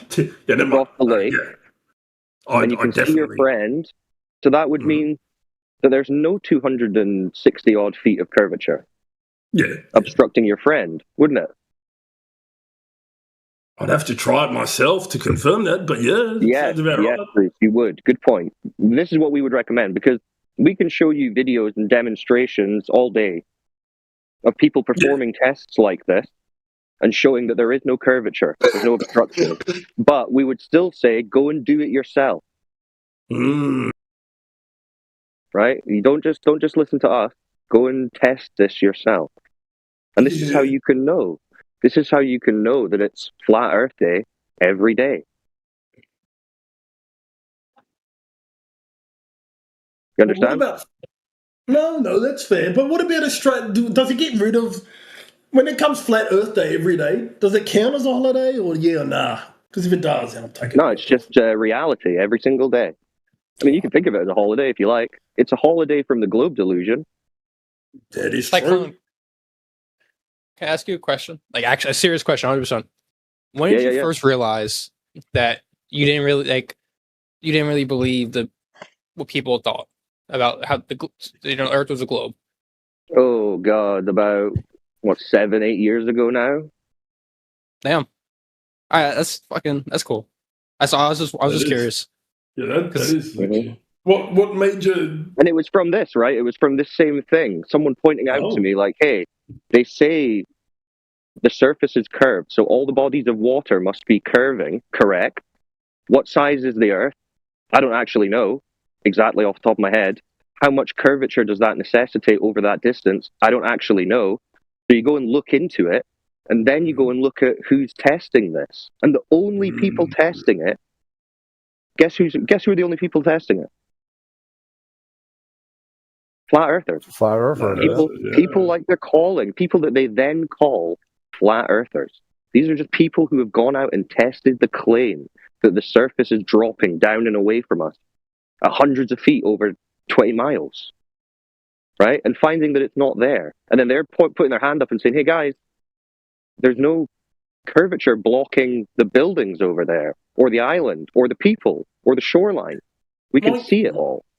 My question and then they're getting harassed by society and called all kinds of names.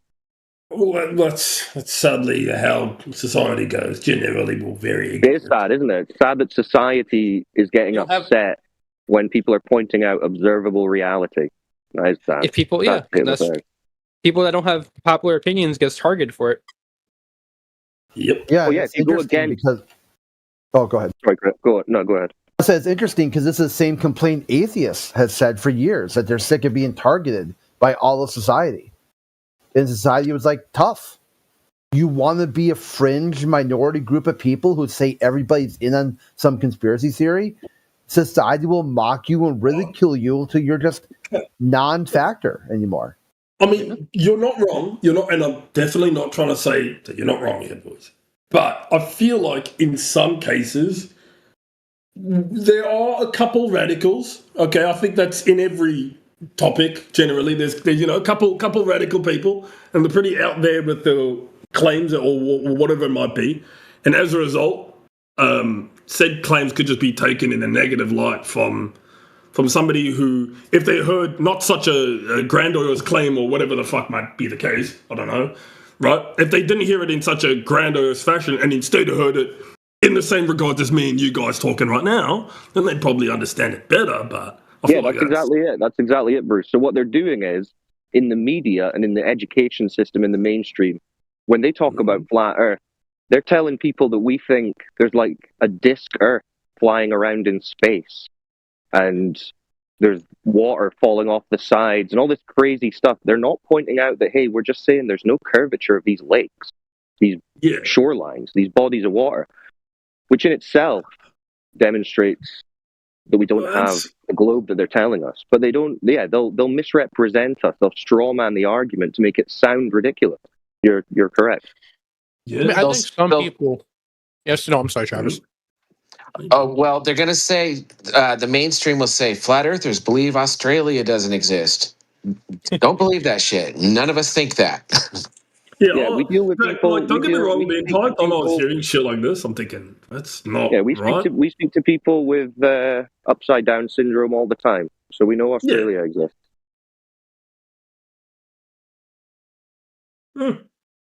Yeah, no, I feel like that's just eventually, hopefully things will get better, in terms of at least society not being a bunch of fucking spastic cunts. But it won't, all right?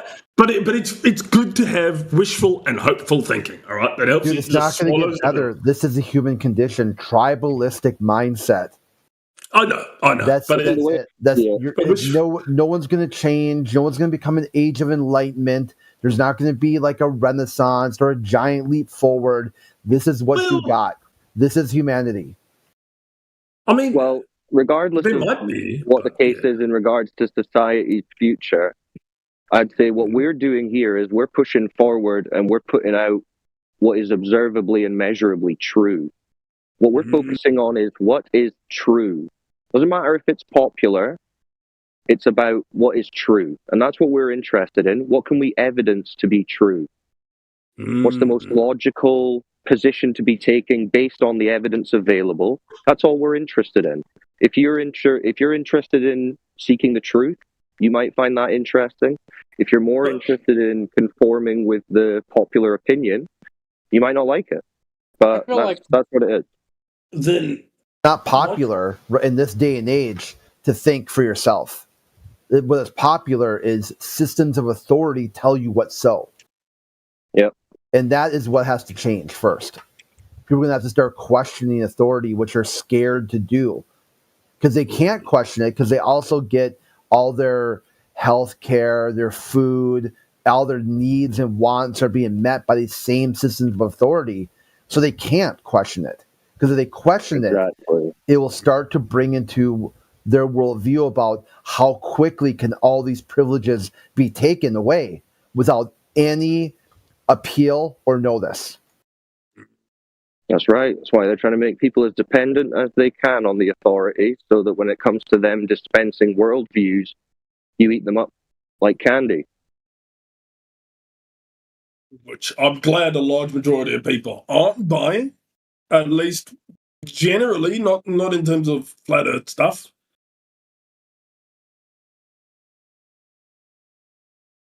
Nothing's funny, but keeps what the fuck? Oh, whoops, wrong chat. Fucking.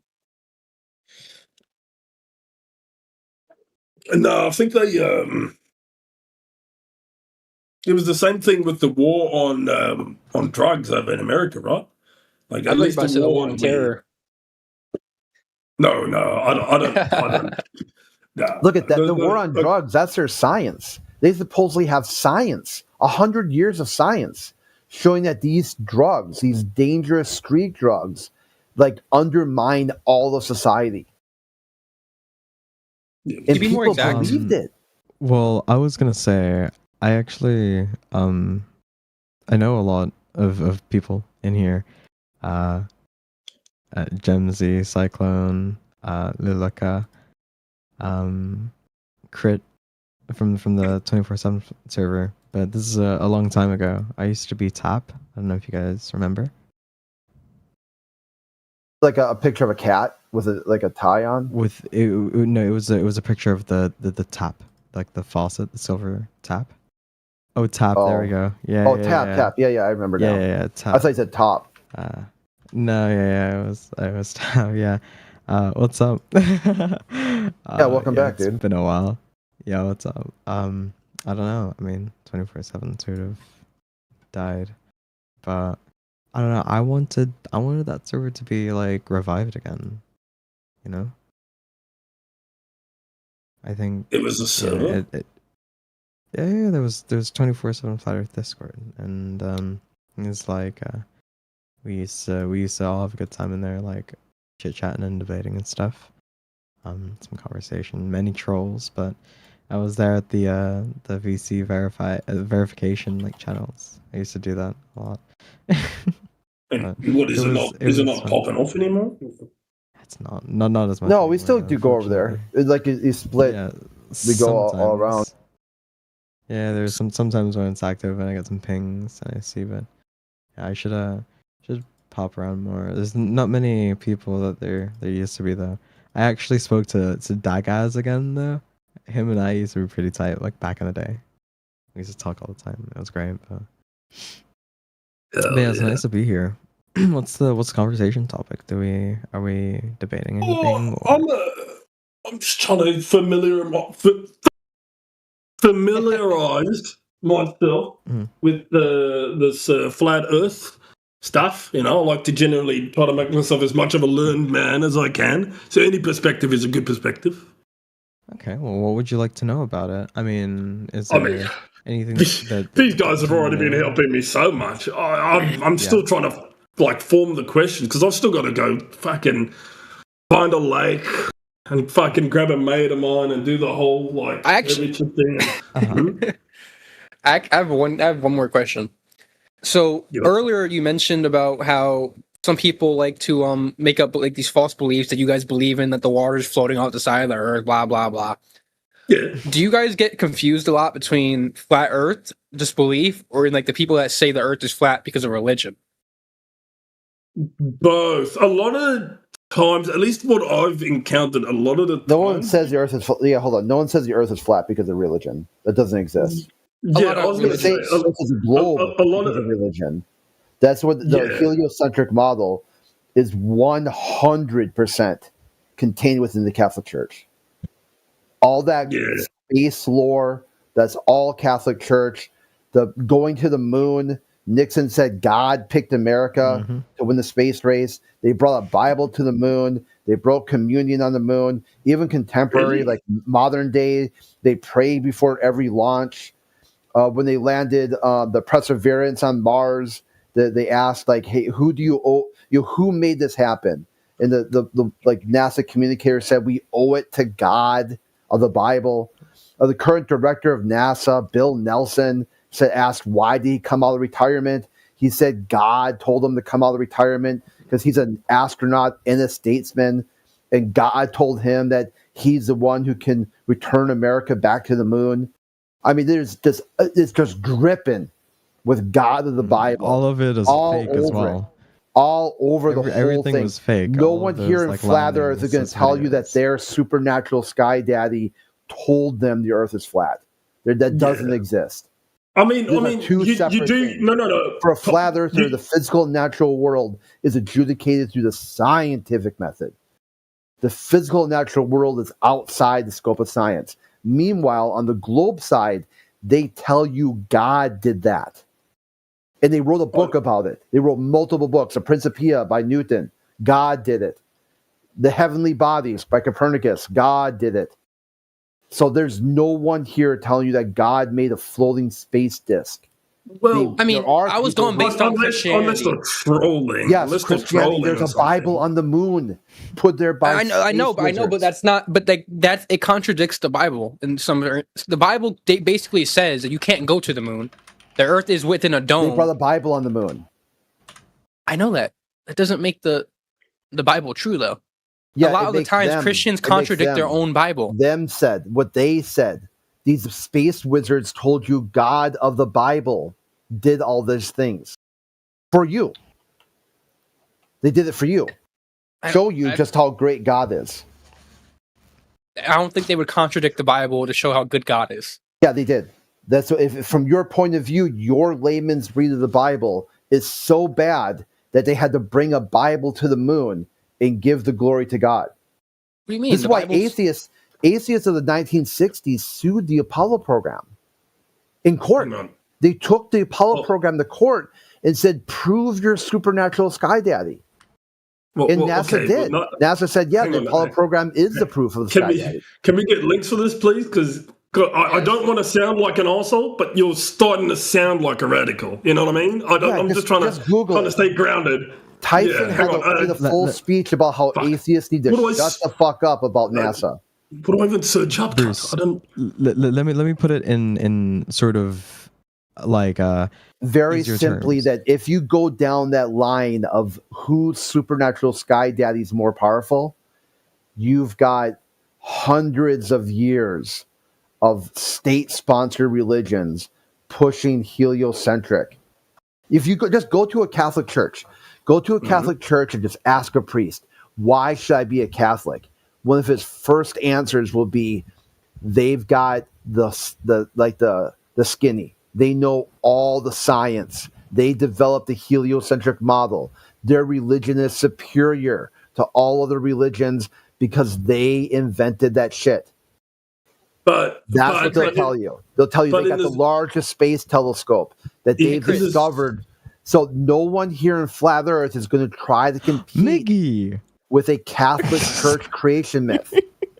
What did you just call me? Anyone here is going to Bible thump. Wait, no, Mickey's in the chat. You go. There's three astronauts who went to the Ark amusement park and did a full question and answer about how their journeys to space led them to young Earth creationism. Yo, Crit. So I went and did some research about that Supreme Court case you talked about getting sued. And supposedly they got sued because they read the Bible on national television. And it got thrown out in court because the lack of jurisdiction in space. They didn't get sued because of just being religious. They got sued because they read the Bible on national television. Yeah, the Apollo 8. Got thrown away because that's there the was Apollo no 8 law. for Christmas. They got sued twice? Yeah, it's 3 court cases. So the first one, the early court one, they kicked it to jurisdiction issue. This is a federal thing. We have no jurisdiction here.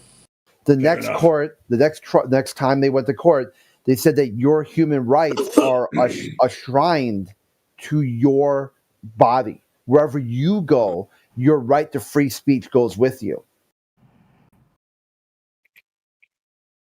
So they tried again, and they said, we want you to back that claim that your sky daddy made it happen. And then that's when NASA basically said, it's self-evident. Just like the founding documents say. We hold these truths to be self-evident, that all men are created equal, they're endowed by their creator with certain unalienable truths. And that's when, at that point, some of the scientific communicators, CIA, FBI, started going after atheists in the 1960s and 70s. They're trailing them. Atheist groups were under investigation. And finally, to get the heat off them, they met a compromise. And the compromise was that the God that gave them the right to free speech gives them the right to deny the existence of that God. And then that's how they met the compromise. And that's kind of where second wave atheism dies. And you don't see a resurgence until third wave atheist, the new atheist, which is really a controlled demolition. You brought those really cringe guys like Richard Dawkins, Sam Harris, Bill Bennett. And these guys were so weird and so cringe that it just imploded. There were these 4 horsemen of atheism. And now you've kind of got fourth and fifth wave atheism, which are functionally just like spiritualists or something like that. They just worship nature and whatnot. You got like I really couldn't find. I only found one court case, and it was just for the Christmas stuff. There's 3. Yeah, there's 3. Can you find them for us? Because I'm trying to look for it as well too. I only find just keep looking. There's a bunch of stuff about it. The big one is the Apollo 8. The Apollo 8, where they read from the Bible and broadcast back down to Earth. And that Madeleine O'Hare, she wasn't going to take a jurisdiction claim, so she kept pushing the issue. And then William O'Hare, her son, and then John O'Hare, right? Oh, that's a different case. That's a legal case where they disappeared. So they ended up atheist crime. Some other that called me out. And then another guy tried to pretend stole his identity and was running around as a son, like cashing checks and writing checks. And they finally caught that dude, and then he just basically said that he had to make the world right by taking these awful people off the planet. That's another weird. That's a different court case. So the one you're looking at, where that includes like the son and then the granddaughter. That's a murder investigation, missing persons. Jeez, Christ. Yeah, it's kind of like you reap what you sow. That Madeleine Harris spent a whole life reaping, and then when it finally came time to sow. Now, I mean, don't get me wrong. Maybe that might be the case, but I still couldn't catch myself saying that. I'm too nice a person, I think. No, I'm saying it kind of shows you that if you're really that fringe and hated by society, if you turn up missing, systems of authority aren't really going to give a fuck. No one even cared to look for them. It only became an issue once one of the accomplices was going to spill the beans for an unrelated crime. It's like, well, hey, if you let me off on this unrelated crime, I'll tell you what happened to these 3 degenerates, some 15 years ago. And then the police are like, yeah, sure. Meet us here at this date. The guy never showed. And they're like, let's go. We got our state, we got state evidence here that could talk about closing this case. Then they find like a portion of his skull or something like that. And then it's really interesting read of history. You guys should check it out. There's documentaries, like true crime documentaries about what and it's just the beginning. That was the American Atheist Association, the ACA. Everybody who's ever been in charge of that group has said some kind of flame out, similar to that. I mean, that's probably the most well-known one. But every single person who gets in charge of ACA has some kind of criminality, some kind of flame out. They whatever. It's really just like look at the heads of anyone who's ever been in charge of American Atheists, and it's glorious, man. It is just like it's incredible that people you wonder why people don't want to identify as atheist anymore. Yeah, I feel like in a lot of the cases that's become. Actually, no, I feel like that might be the case. For like a lot of things, similar to regards of questioning what we were originally told, etc., etc. I feel like that's being like becoming the norm for people who were questioning to kind of just get beaten down by society until there's not much left. Fuck. Where the fuck did I put my... Oi, you can't even see where I put my lighter, have you? Can't find it. I need to go for a smoke. I need it. Any of you boys got a spare lighter? Just pass it through the monitor. Thanks. Yeah, just go to your kitchen and use your stove. No, because I'm going to be smoking weed and I don't want to get the house all smelly. Oh, okay. Yeah. Charles, I miss my electric. I don't miss with an electric stove, bro. The actual flame. Yeah, you can't actually do that. No, fuck that. Yeah. Surely they'd let us eventually add like an add-on or something for your fucking oven real quick. I used to fucking be able to light my candles with my stove top. Now I can't. Oh god, yeah. Oh, actually, that is a good. I feel like you guys over in America use candles more than a majority of people around the world, don't you? I feel like a lot of mine's are mostly scent based. Oh. But the benefit was like if my house did lose power, God forbid, I could still use my gas because most of the time gas stayed on, and I could light candles with that. But now I got to keep a lighter in the house. Blah. Yeah. Fuck, I've actually proper gone and lost it. Hang on, I've got to take my headphones off. It's all lost. Be right back.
Gentlemen, I return.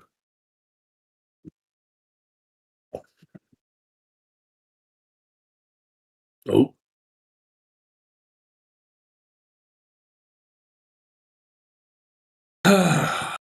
No break. A rest for the wicked, I guess. I'll be back. I'll be back.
Greetings, y'all. What's poppin'?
Spotify, and it's also on iTunes, right? So if you go on one of those, type in 24/7 Flat Earth Discord, it'll come up.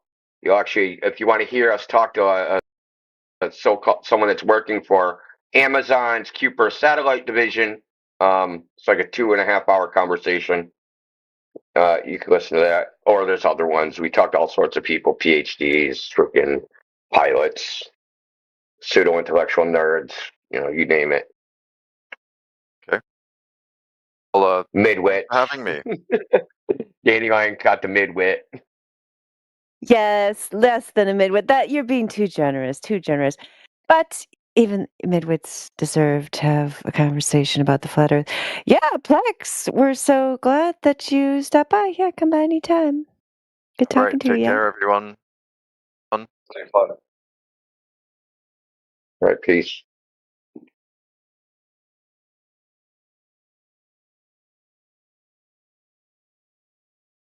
Now, if Hyperborea doesn't exist, the Earth is not flat.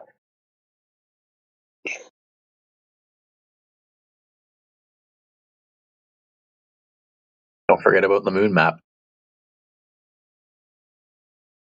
So just a couple easy use updates. You can get the links to the respective live streams straight from the YouTube bots that are at the top of the chat. And if you do join the in-chat text, you can hyperlink straight to our live stream one channel. So pretty simple.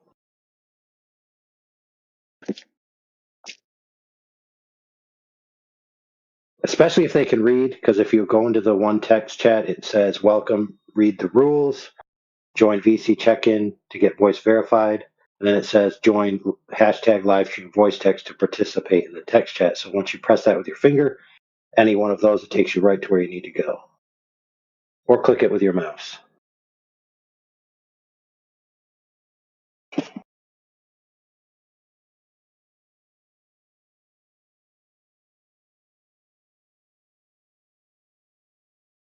You know what's weird, though? I don't think people realize how problematic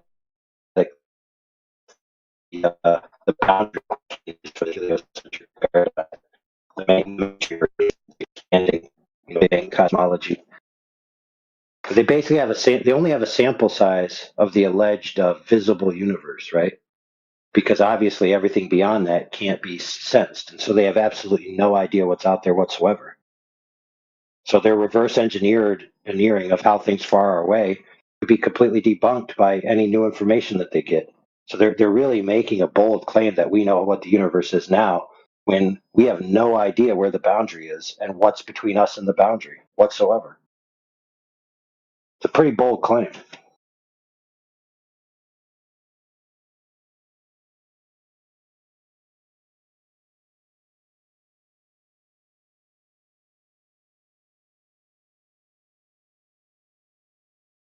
Not only that, but in their worldview, nothing can travel faster than the speed of light. However, the universe is expanding faster than the speed of light, which means that it's impossible to ever reach the extra luminal space, right? And not only that, you could never reach the boundary even if you entered that space, because the boundary would be accelerating away from you faster than you could ever possibly accelerate. So the question, where's the boundary of the universe, to them is not only unknowable now, it's unknowable ever. Period.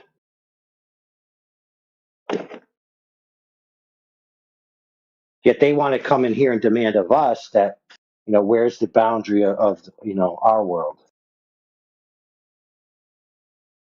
Because they've been pre-programmed to think that that's a limitation of flat Earth claims, but they don't realize that they have the same limitation in their worldview.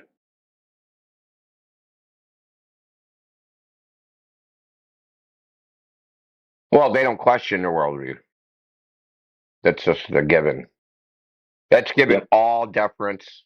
It's given no skepticism. It's given no interrogation. It also kind of has this this vibe where it's so far off and so far out there and so far away that it doesn't matter. So I don't really have to think about it. I can just make claims within the world, that's local to me. And the local world to them is the observable universe. So it's like, oh, questions about the boundary, that doesn't matter. We could still make claims about what's within the boundary without knowing anything true about the boundary or the extent of the universe in which we live.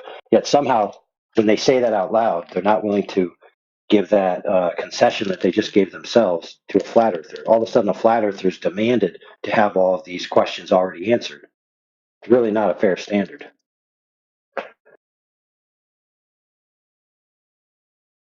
I mean, I might start doing that survey.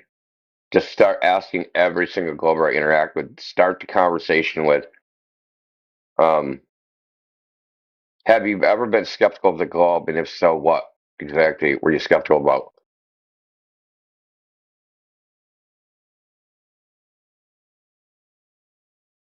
That would just be interesting. Because I don't think the average person questions it at all, which is very weird. Honestly, because people typically they question a lot of things just automatically, at least a little bit.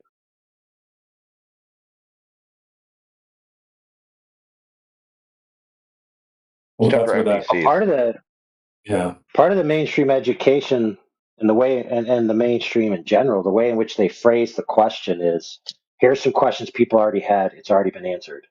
And if you say that enough times, you get this illusion that all my questions have already been answered. Somebody knows, right? So I can just rest assured that no matter what skepticism I have, it's already been answered. I'm not original. That was funny. You said it way more eloquently than I was going to say it, but that's where that phantom expert syndrome comes in.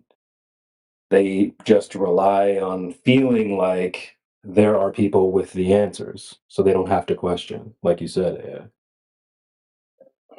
Yeah, because they walk around with all the answers in their pocket all day. We all do. Those are all the answers to the world are on your phone.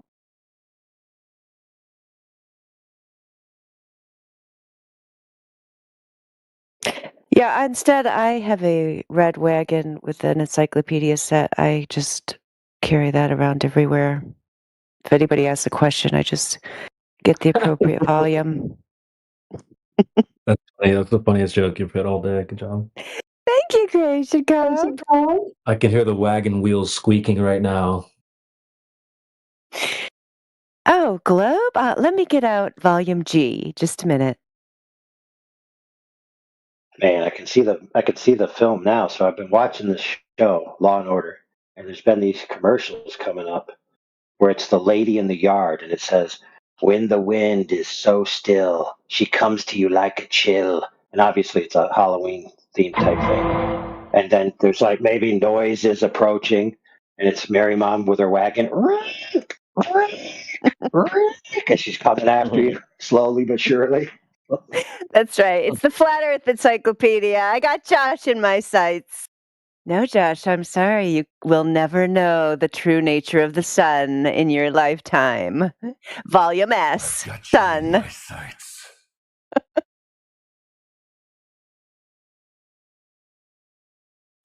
Law and Order have Ice Tea?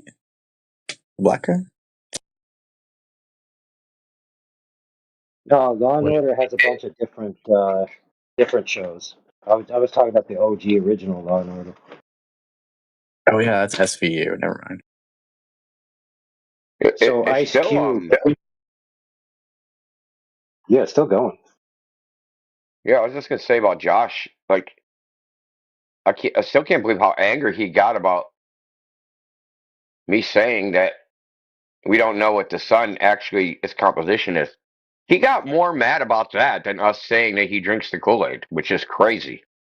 Oh, yeah, he was cheerful about the Kool-Aid, but yeah, don't you try to tell him he doesn't know what the sun's made of, Indio. It's a sacred cow. How dare you? No, he was like flustered, like, what? I don't understand. How can you not accept this? Yeah, he was mad. You're right. You don't believe in fusion? Yeah, that tells. Yeah, like I can believe in fusion. It doesn't tell us what the sun is.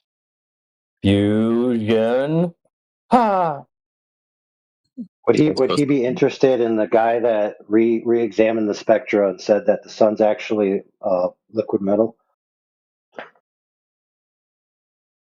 You know, I listen. I was actually going there, AI, but I couldn't get there because he was kind of like freaking having a mental breakdown, dude. It was really weird. He was kind of like glitching. He just like went straight into science communicator mode and just started babbling. Like I couldn't. It was kind of weird, to be honest. As far as like all my interactions with him, he like went into some weird autonomic freaking response. Yes, it was really weird. He's been incredibly obnoxious to both you and a Cyclone, and subsequently myself.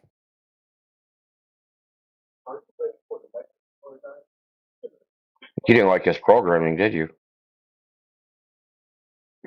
Why are people so obsessed with knowing about these things out in space, but we don't even know what's in the middle of the Earth, or if it's round, or if it's flat, or what's in the oceans? I mean, they're so obsessed with what the sun's made out of. It's like, do you even know what's underneath your feet? Like, try to start there first. Then let's work outward, maybe.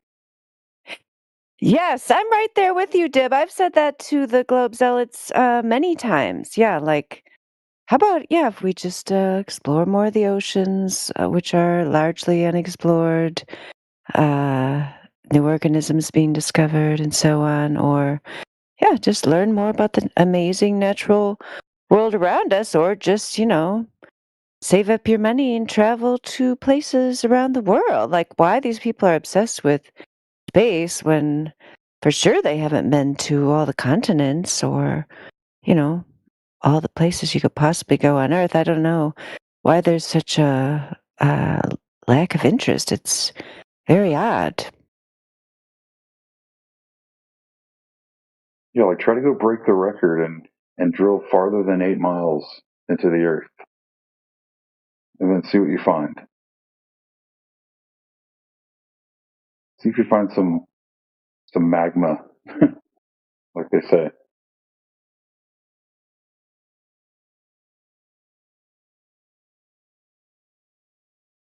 Well, their 8-mile dig didn't match predictions. So then they want us to believe all the way to the center of the Earth at thousands of miles. You guys are literally smoking drugs if they think we're that dumb, dude. Well, they're trying to push the drugs on us. I can't tell you what's 8 miles deep. Yeah, I can't tell you what's 8 miles deep, but I can tell you what's 3,000 miles deep. It's like, yeah, get real, bro.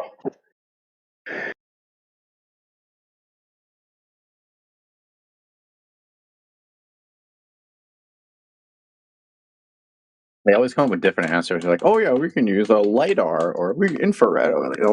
It's always a different answer to how they can figure out what's below.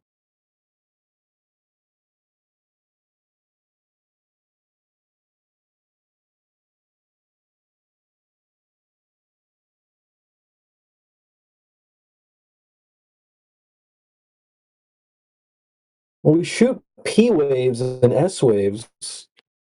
Like that. Okay. See, that's one of the things we should do on Flat Earth Opposite Day.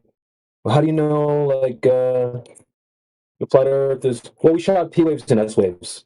See if they accept that shit. For a fact they won't.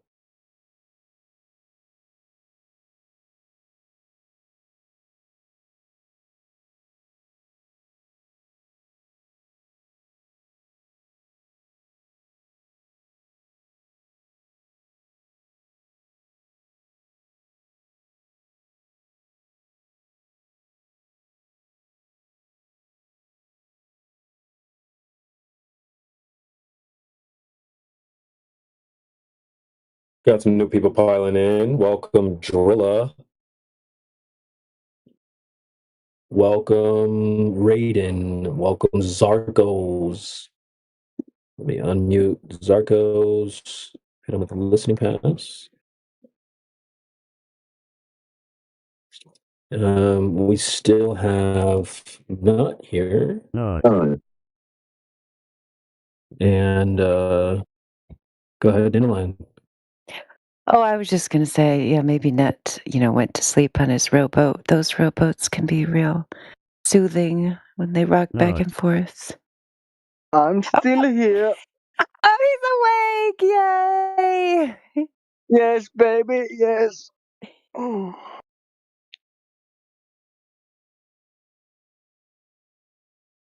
you thought you were a mermaid for a second. He's going to sing the row your boat multilingual round at our Hyperborea campfire right after the Kumbaya you told us about. Is he going to sing his part in Finnish? Yeah, he already did. Did you miss that? I'm sorry, Indio. It was so great. Yeah. I'm sorry you missed it. You missed it. You're pulling my leg. He never sung that. Did he really? Sing row your boat and finish. Come on. Indio doesn't believe me. You can do it. Hold on. So the song. I don't remember how it goes. All right, well, at least you started it. You heard it. Can't remember a child's tune. Come on. Stupid. You had more of it before. Come on, start again. At least get to the next line. I'm finding the lyrics. Focus.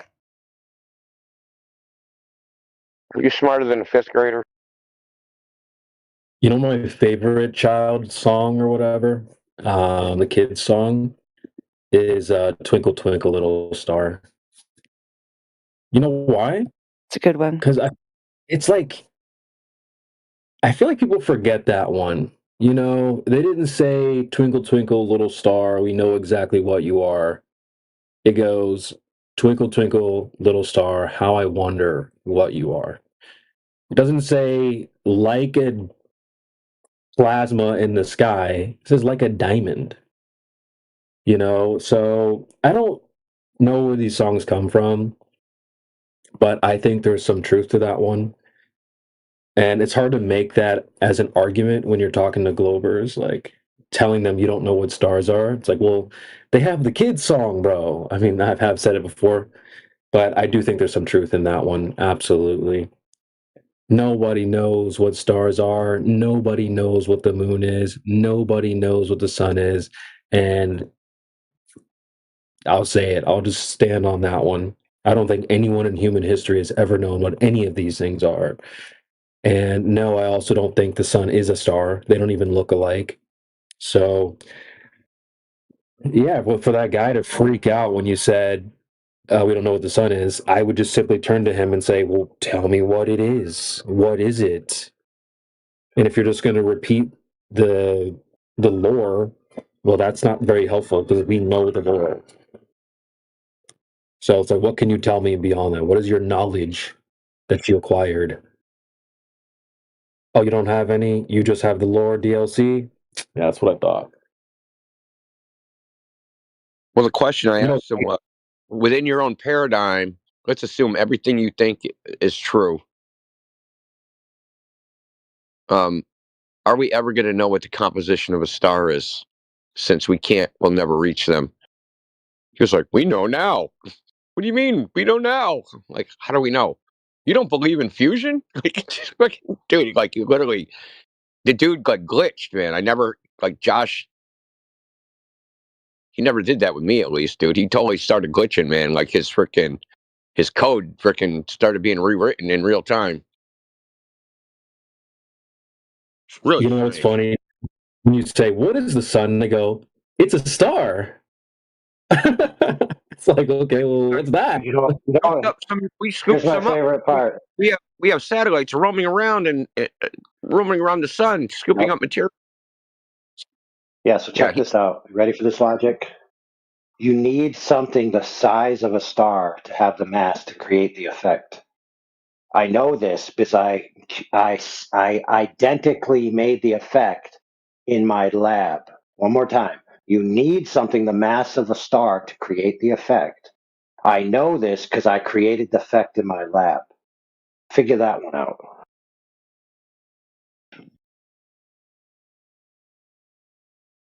Yeah, what he said was, he said a lot of things. He was kind of all over the place.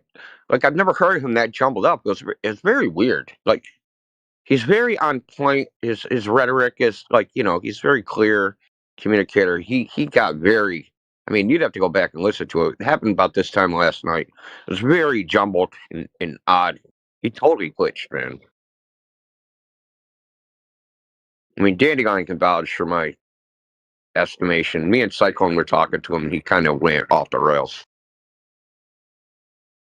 Yeah, he totally did. Yeah, his mask totally slipped. That's why he was mad at me when I pointed it out. Yeah. He was being downright rude to Cyclone. Yeah, so just a PSA for the slow globers in the back. You can't create something with the mass of a star in your lab, for goodness sakes. So you can't use that in your argument. For God's sakes, man. Come on now. Yeah, that's what he tried to say. Like, we created fusion on Earth. And I was like, yeah, with a magnetic field, not with gravity.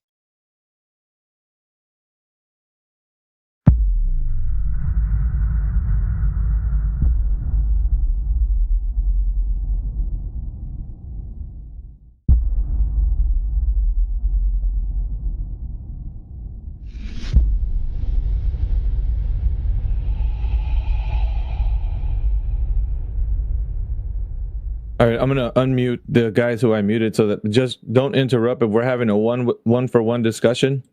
That's gonna cause audio chaos. So everybody's gonna ask questions. You do it one at a time. Jacob, if you're done asking questions, I'm gonna let the other guys ask their questions. Yeah, I'll let it go for now. If anyone else has got something to jump in.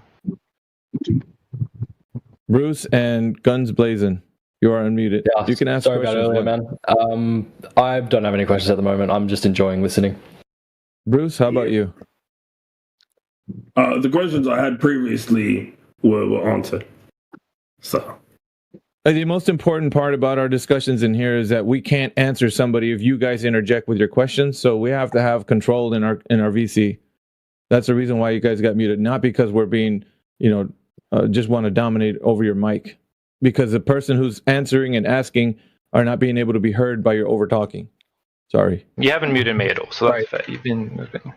And, sorry for getting hot and bothered a little bit, guys, but people come in all the time asking us for a model and asking us for maps, and chances are they don't know what they're talking about or what they're asking for. And we do. We know what they're asking for. So it requires everybody to level set and come to the same understanding of what this even is before we can progress further. And that's what I'm trying to provide. I'm trying to explain to you how the globe was created. I can go further to describe how latitude and longitude came to be from looking at the stars, and how this geometry was constructed and not actually measured. Sorry to be a bit off topic, just answering Bloodsticker's question. No, it's not a voice changer. The downside from surgery. He actually sounds like that. Yeah, we're not really too concerned with that, honestly. It's your demeanor in here that we're concerned with. Yeah, no, I don't. We don't mean to come off like, we don't. At least I don't. Are you in a group? Are you guys in a group? We know each other. I'm assuming. We're not in a group. We do know each other. I'm assuming that other people coming in questions have the same thought. Yeah, I want to. You fucked up. You fucked up. Your friend said you guys know each other, not that everybody comes in with the same questions. We're not hiding it. I want to make it abundantly clear that we're not here to fucking troll. Listen, okay, so the reason why I asked you guys if you're media, because we get that coming in here. We get people coming in groups, and they write news articles about us. Like if you go to USA Today, the newspaper, go to USA Today and type flat Earth, you're going to see like maybe 2 or 3 journalists who've written dozens of articles. Those people have been in here and have lost their fucking minds talking to us. And have left in an angry fit of rage that there's such a thing as flat earthers and have gone on to write COPE articles. So and that's not the only example. So when we get a group of people coming in and then surveying us with questions, doing the same thing like what USA Today writers have done, I mean, it's only logical that somebody like me who takes notice of this thing would just bother to ask, hey, are guys with the media? I think what's the most important, at least from your guys' perspective, and the takeaway is that you guys don't realize that you don't know what information you think has solidified the Earth being a globe for you. And so when you're asking us questions, it's fair, right? You're curious, you want to know what we're talking about, and I want you guys to understand you don't really know the paradigm in which you believe the Earth to be a globe in the ever-expanse cosmos that you think that it is, in the solar system, anything that has to deal with something that you can't verify. So it's important for us to point that out, because right now, like, yeah, it's also important to answer your questions, however stupid they may sound, like where's the ice wall and all that. It's important for us to relay that information to you, but the curiosity overwhelms you when there's 3 or 4 of you in there. And so you start over talking each other and there's more questions that bombard us. We need to answer concisely to one speaker. That's important. Yeah, no, the other two should shut the fuck up and just let me talk. I agree, but I don't care how you do it, man. So as long as you get your answer from what we're saying, and not the other guy who really wants his question answered. So. But all right, so resetting this VC right now. Now, if you guys are being genuine with us, do you guys happen to know anything that can relate the paradigm of the Earth being a globe as far as what you know to be true? Anything. It doesn't matter what it is. I'll put it out there to you guys like that. So from can I get an example? If you want, I'll give you an example, like orbits of planets, the actual planets being what they say they are. Let's see, the Earth being what they tell you it is, from it being spherical to the axial rotation, the Earth spinning on its axis, tilted on its axis, and I'm giving you guys as much as I can out there so that you can tell me what you know actually really, and if you can, or let's see that how they drew that the Earth is an actual globe, the history, right? Who actually came up with it and discovered it and not invented it. If you're able to tell me any of the things that I said, for sure that you know how they've gotten at the history, because at least Yoder was asking Jacob, and he was honest, right? He's like, well, I don't know how the model of the Earth was derived, the solar system was derived, or how that was taken. That's important. Once you start highlighting as many things as you say that you don't know, you can't move forward with this belief system that you think that you know something, and it's a belief. You know what I mean? Those start to collide. So you either know something or you believe it. It's not. Right. So maybe if I concede that I believe something, I might be able to explain something else that gives you a little bit of perspective of where I'm coming from for my questions, and why Yoda's questions about my beliefs kind of aren't relevant to what I'm asking. So we have another friend who believes flat Earth, but when we've tried to talk to him about it, he hasn't been able to provide any positive arguments or like affirmative arguments as to why the Earth's flat. All he's been able to do is criticize things like NASA and say things are fake, and provide arguments against the globe rather than providing arguments for a flat Earth. I can't bring him in because he's not online. I don't know where he is right now. So here's where you went wrong. Wait. Here's where you went wrong. Where did I go wrong? Here's where you went wrong. You're asking him to provide proof of flat Earth? Not proof, argument, not proof, not something, not saying he needs to bring out some sort of thing to actually, but like literally for him, all he was able to do was like criticize the water's always flat and level at rest. There you go. I answered for him. Now you can't debunk that. That'd be my first answer too. Yep, mine too. And honestly, you guys were instantly better than he was, but I'm trying to give you a little bit of perspective of where I'm coming from. Okay, that's great. When I spoke to him, it was nothing. You've actually provided something positive, but like I'm not coming in trying to defend my position. I'm coming in trying to question Jacob. So if that is the case, right? Have you actually internally critiqued anything of the globe, like what I mentioned about all those things, and as you affirmed or we affirmed that water is always flat and on its surface? And in large bodies of water, it displays no convexity, like as far as the Earth being a globe. If that statement is absolutely true, have you internally critiqued the globe in any way that you could find that it's not the nature of reality, that what you believe is true? Have you done that? I would agree that water's flat at rest. Yeah. However, I would say that the explanations that I've been given have seemed sufficient enough. Although I will concede that I've not gone in like critically. So just the I mean, it's going to keep it broad, but like the things that you're taught in school, the way you're taught how everything works in school, right? You got the globe Earth, tectonic plates. Yeah, I know, but what I'm saying, Jacob, is that you haven't been taught, you've been told. There's a very big difference. When you're taught something, you actually can repeat and do the thing that they taught you. When you're told, you don't know how. So I would venture to say that you've just been told that the Earth is a globe. You haven't been taught. Do you agree or disagree? Sure. Even if I concede that, I don't see where that gets us exactly. Well, because they've given you a worldview that you can't verify. There's no method that you can test the information that they've given you, which is what people in here would challenge you on. They would ask you, okay, how do you know what you know? You just go on to say, well, I learned it in the 3rd grade. They told me that the Earth is this and that. That's great. But what we told you was something that's very true about the nature of our reality, yours and mine. Water is always flat on its surface. It displays no convexity over large bodies. Like, if you say that that's not true, however, because of what you've been told at school, then I'd want to see the critique as to why it's not true, and the evidence, because we can show you evidence that is the true case of the nature of reality. We got a lot of positive evidence that we'll be able to show that's proof that the Earth is a horizontal plane. I mean, I think we might be like a good-natured impasse because without me going and like verifying any claim that you give or me doing anything, like I've not done these tests, but I believe them. I've not gone and theoretically, I've been told that you can measure the curve by doing things at certain distances and blah, blah, blah, but I've not done that myself. Of course I haven't. Oh, that's fine. I mean, so you're taking every piece of information you've heard just on a belief that is true. And don't you think that you think for you to come in here and say, nah, it's not flat Earth, you guys are nuts.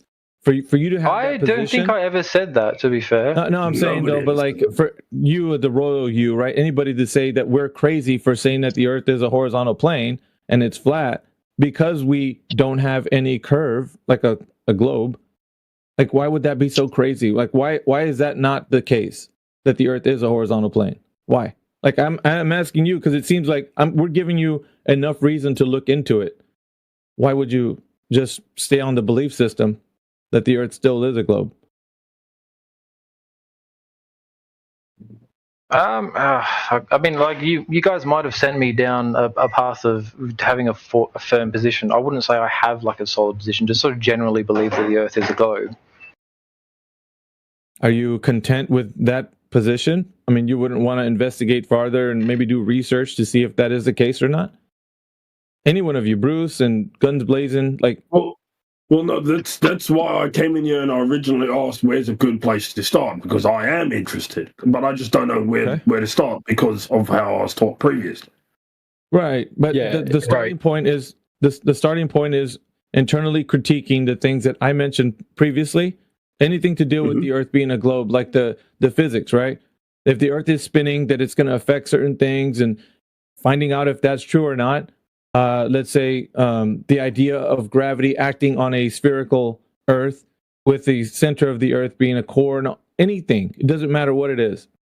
Internally critiquing the paradigm in which you think is true. Because here's the thing, the other side to that is that you're going to stay in blissful ignorance about any of the things about the Earth being a globe, and you're going to continue to think that flat earthers are crazy. Like, that's the other option, right? To stay in the belief system and not internally critique the Earth being a globe and just think flat earthers are nuts. We're just a bunch of kooky meme people on the internet. We just want to be special and be in our own group. And I got something special for you guys.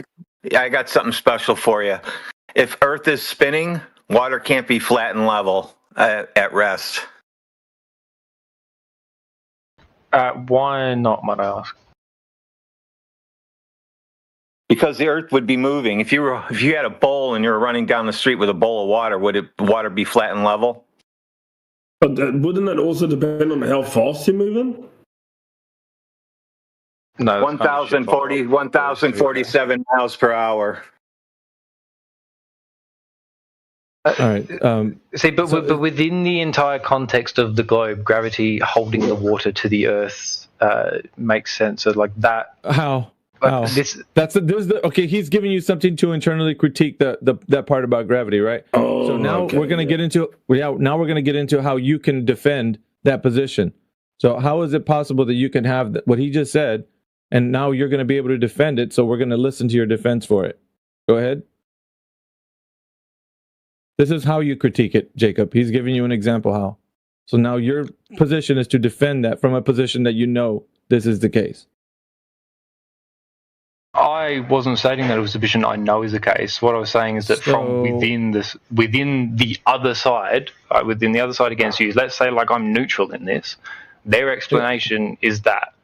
And so you're just saying the water would fly off, and I'm saying no. Why so would you it fly can't. off? Yeah. We're saying one thing, but you're saying another. Here's the thing: their position doesn't have any verifiability in it. You can't test what they're saying to be true on what we're saying with physics. You can. Yeah, you can test what I just said. That's the most important part. He can give you that on your position. You can't. You'd have to take it the on running faith with the bowl. I can test that. Is that what you mean? Yeah. Well, no, because the idea that the water's sticking to the exterior of a sphere and it has motion, like it's spinning, in any way using the gravitational, explanation. Because then you'd have to know what gravity is. You'd have to go into like how it's described in physics and such. And you also have to explain how the Earth pulls the water with it as it's flying 66.6 thousand miles per hour around the sun while it's spinning. So you got a couple different directions just right now until I bring up more later that you guys have to also explain why you don't have any feeling of motion. It's like internally critiquing the paradigm of the Earth being a globe, Jacob. And you've been told this grand story, and what Professor Triangle is showing you is that I don't think you've really taken it to the place where you can find out whether it is true or not. And if you just say, here's the other side of it, if you just say, I just agree with their explanation, then you need to detail what in the explanation makes any sense in physics that it would be the case. To have a position that you can say you still believe it. Because even if you can explain it, that's going to make it sound to us like you don't really know why you believe what you believe. No, so I've got sort of two things here. The first is that like I'm not like a debater or an apologist, so I don't have a lot of these things off the cuff on the answer that I think you expect me to.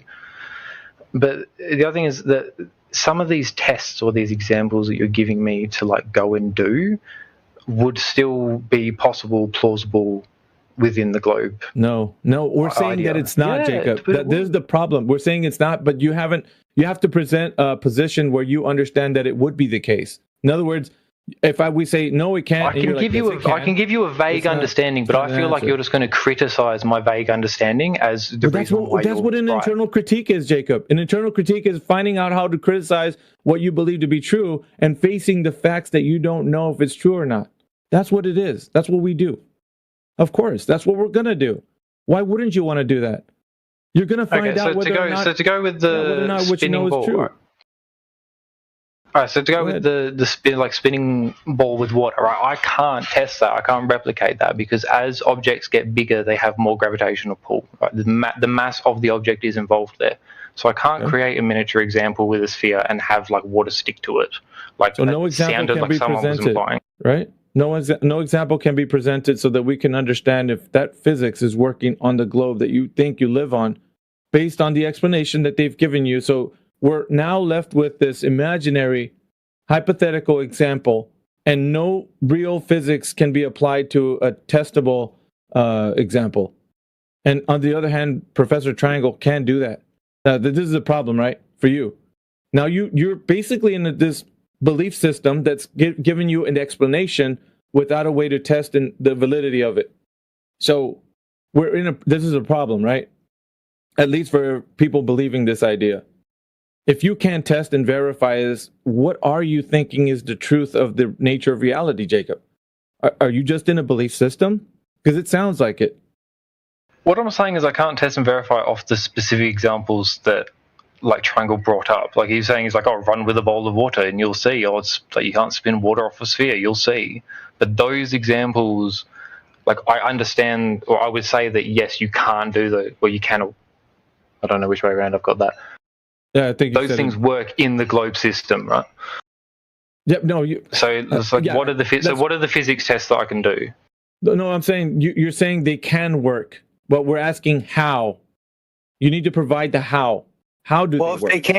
If they can work, when I'm running with the bowl of water, it should be flat and level. Gravity should be pulling it down, but it's not. According to you guys, you can spin water on a ball and it stays perfectly flat and level if you don't touch it. No wind, no nothing. It's perfectly flat and level as far as you can see. Not tiny bits of curve, just flat and level. So go ahead and give me an example of that on a globe.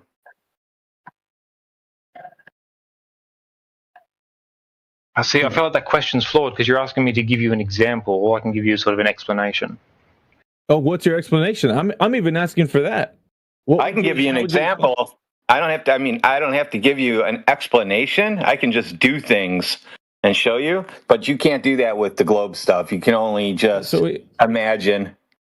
So Professor Triangle, now he's made a point that you can't show us an example.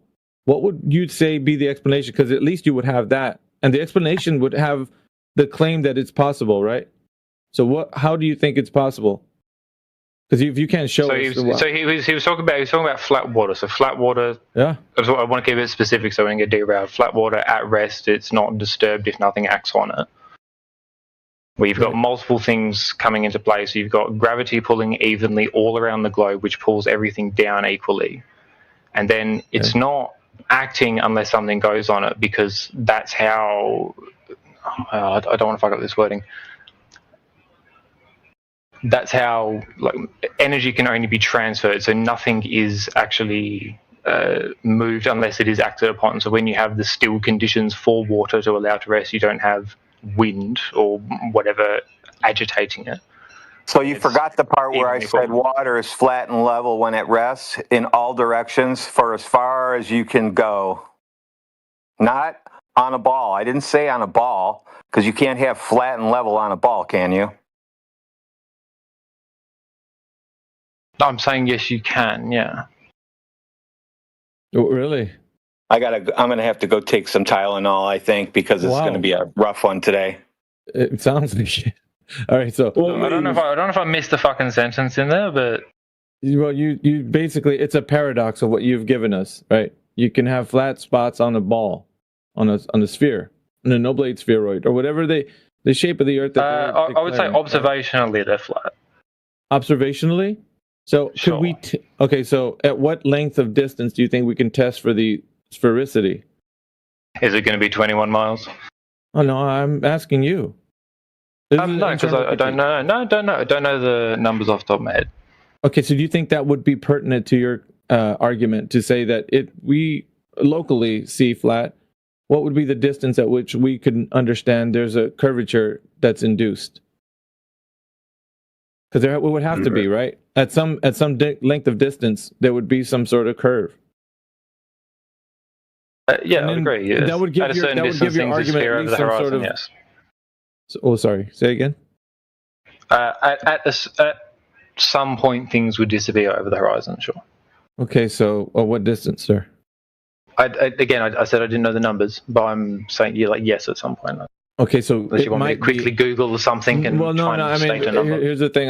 What I'm pointing out is that it might be a globe based on the explanations that you've given us and gravity's acting upon the waters of the Earth, pulling them down, is what I'm hearing. Both of these things that you think are the case cannot be substantiated as evidence, because you need to put forward a methodology in which people can test and verify those very claims. So both, right? The gravitational explanation and the curvature one, which would be at what length the distance there would be that drop over that distance, which would insinuate that we're not just looking over a horizontal flat plane, but a curved one.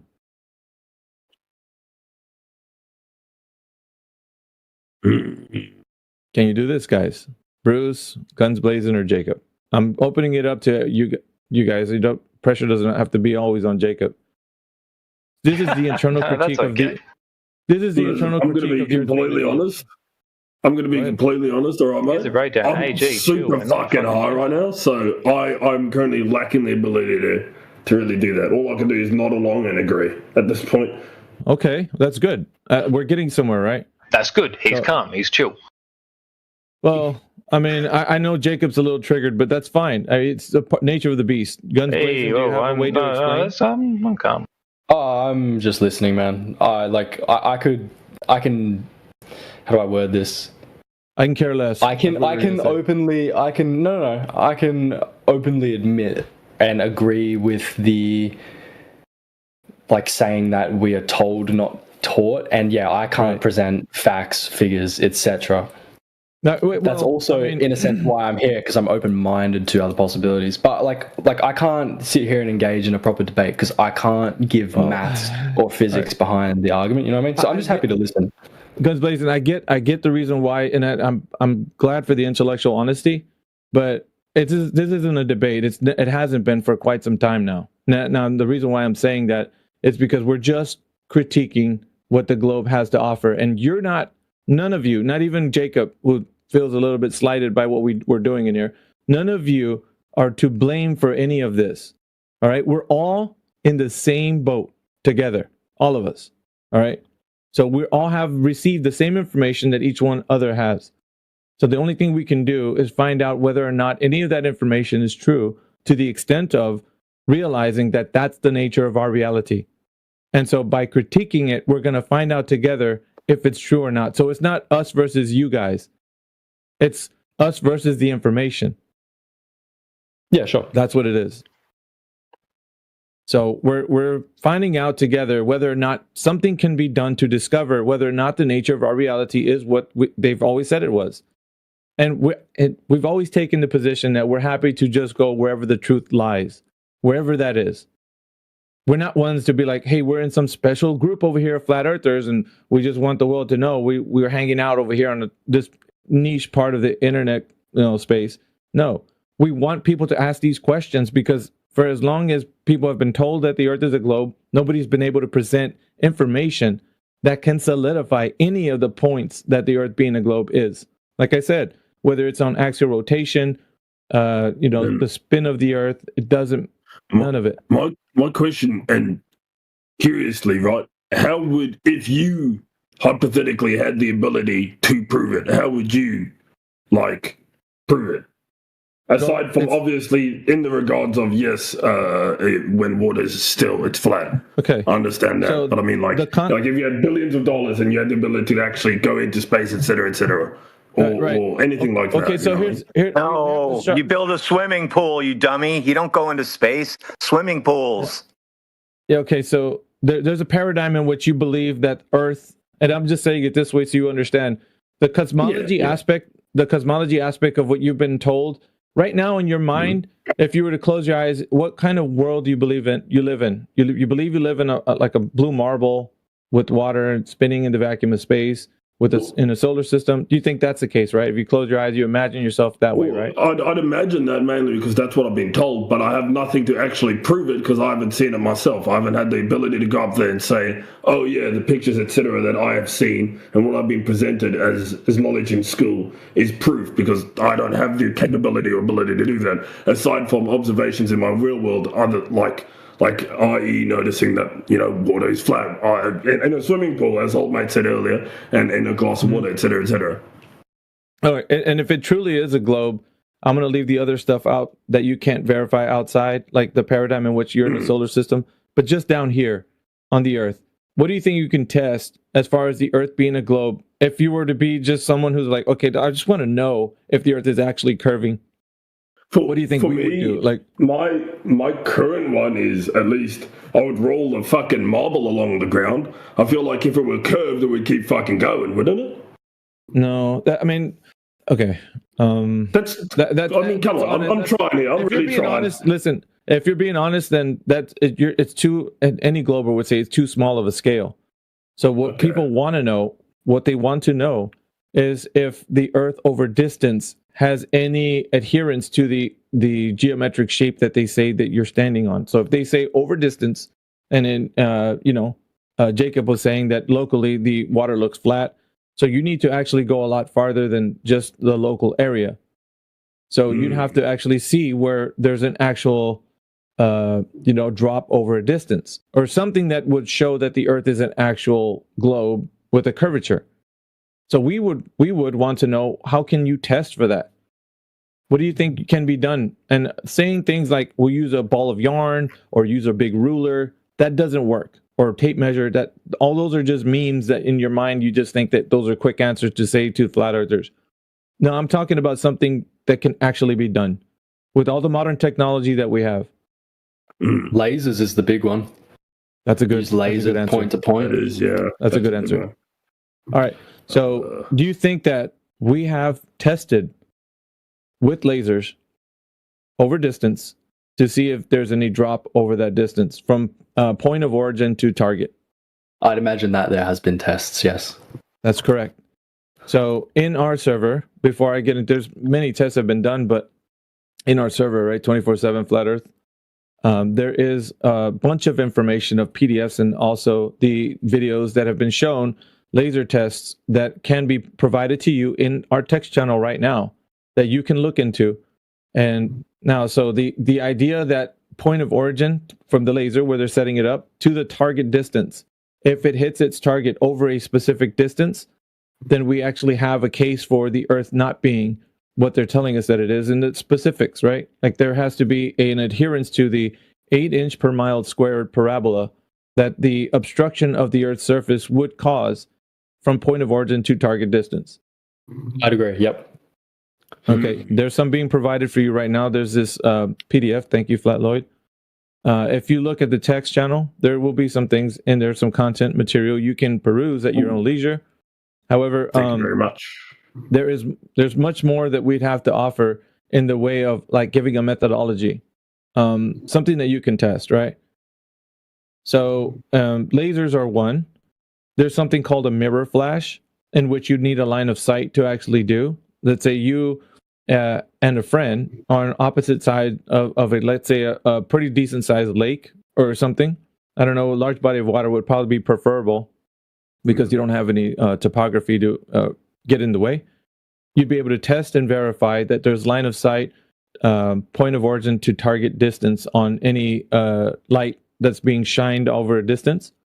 And then you could see that if a mirror flash, you could see that mirror from the angle of the light hitting that mirror to the target distance. You'd say, well, the only way I could see that without the Earth getting in the way is if the Earth is not curving in the manner in which they say it is.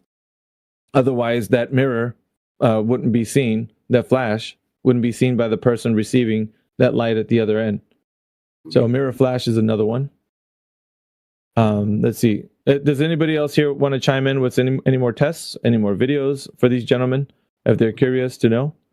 I think right now is the time. It's a prime time to put in all the information you can with videos and such. But yeah, load it up in the text chat. Yeah, I'm relaying information to you guys that these things have been done. So you can, I mean, where is Lake Beloton? Right. So, and yeah, like I said, it's hungry. Okay. Okay, so coming from a perspective that you may not know how the Earth is a globe, looking into this, you might have, and I would say this right now, you might be a bit triggered and have confirmation bias to say that, no, we know the Earth's a globe. But if you don't realize that you didn't answer how you know it's a globe in this conversation, it leaves you at least a bit open-minded. Shall I put it that way? Like Guns Blazing said, at least I'm open-minded. I'm here to listen. At least if we're presenting something that you can actually see that's been tested, then you can go over that test. What was that laser test, mirror flash test? Were there any others? I mean, like we said before, we know each other, and you're kind of making me want to test some of these myself. Sure. There's so also, we actually can. We have 2 or 3 people we can do these tests. So laser test, mirror flash test.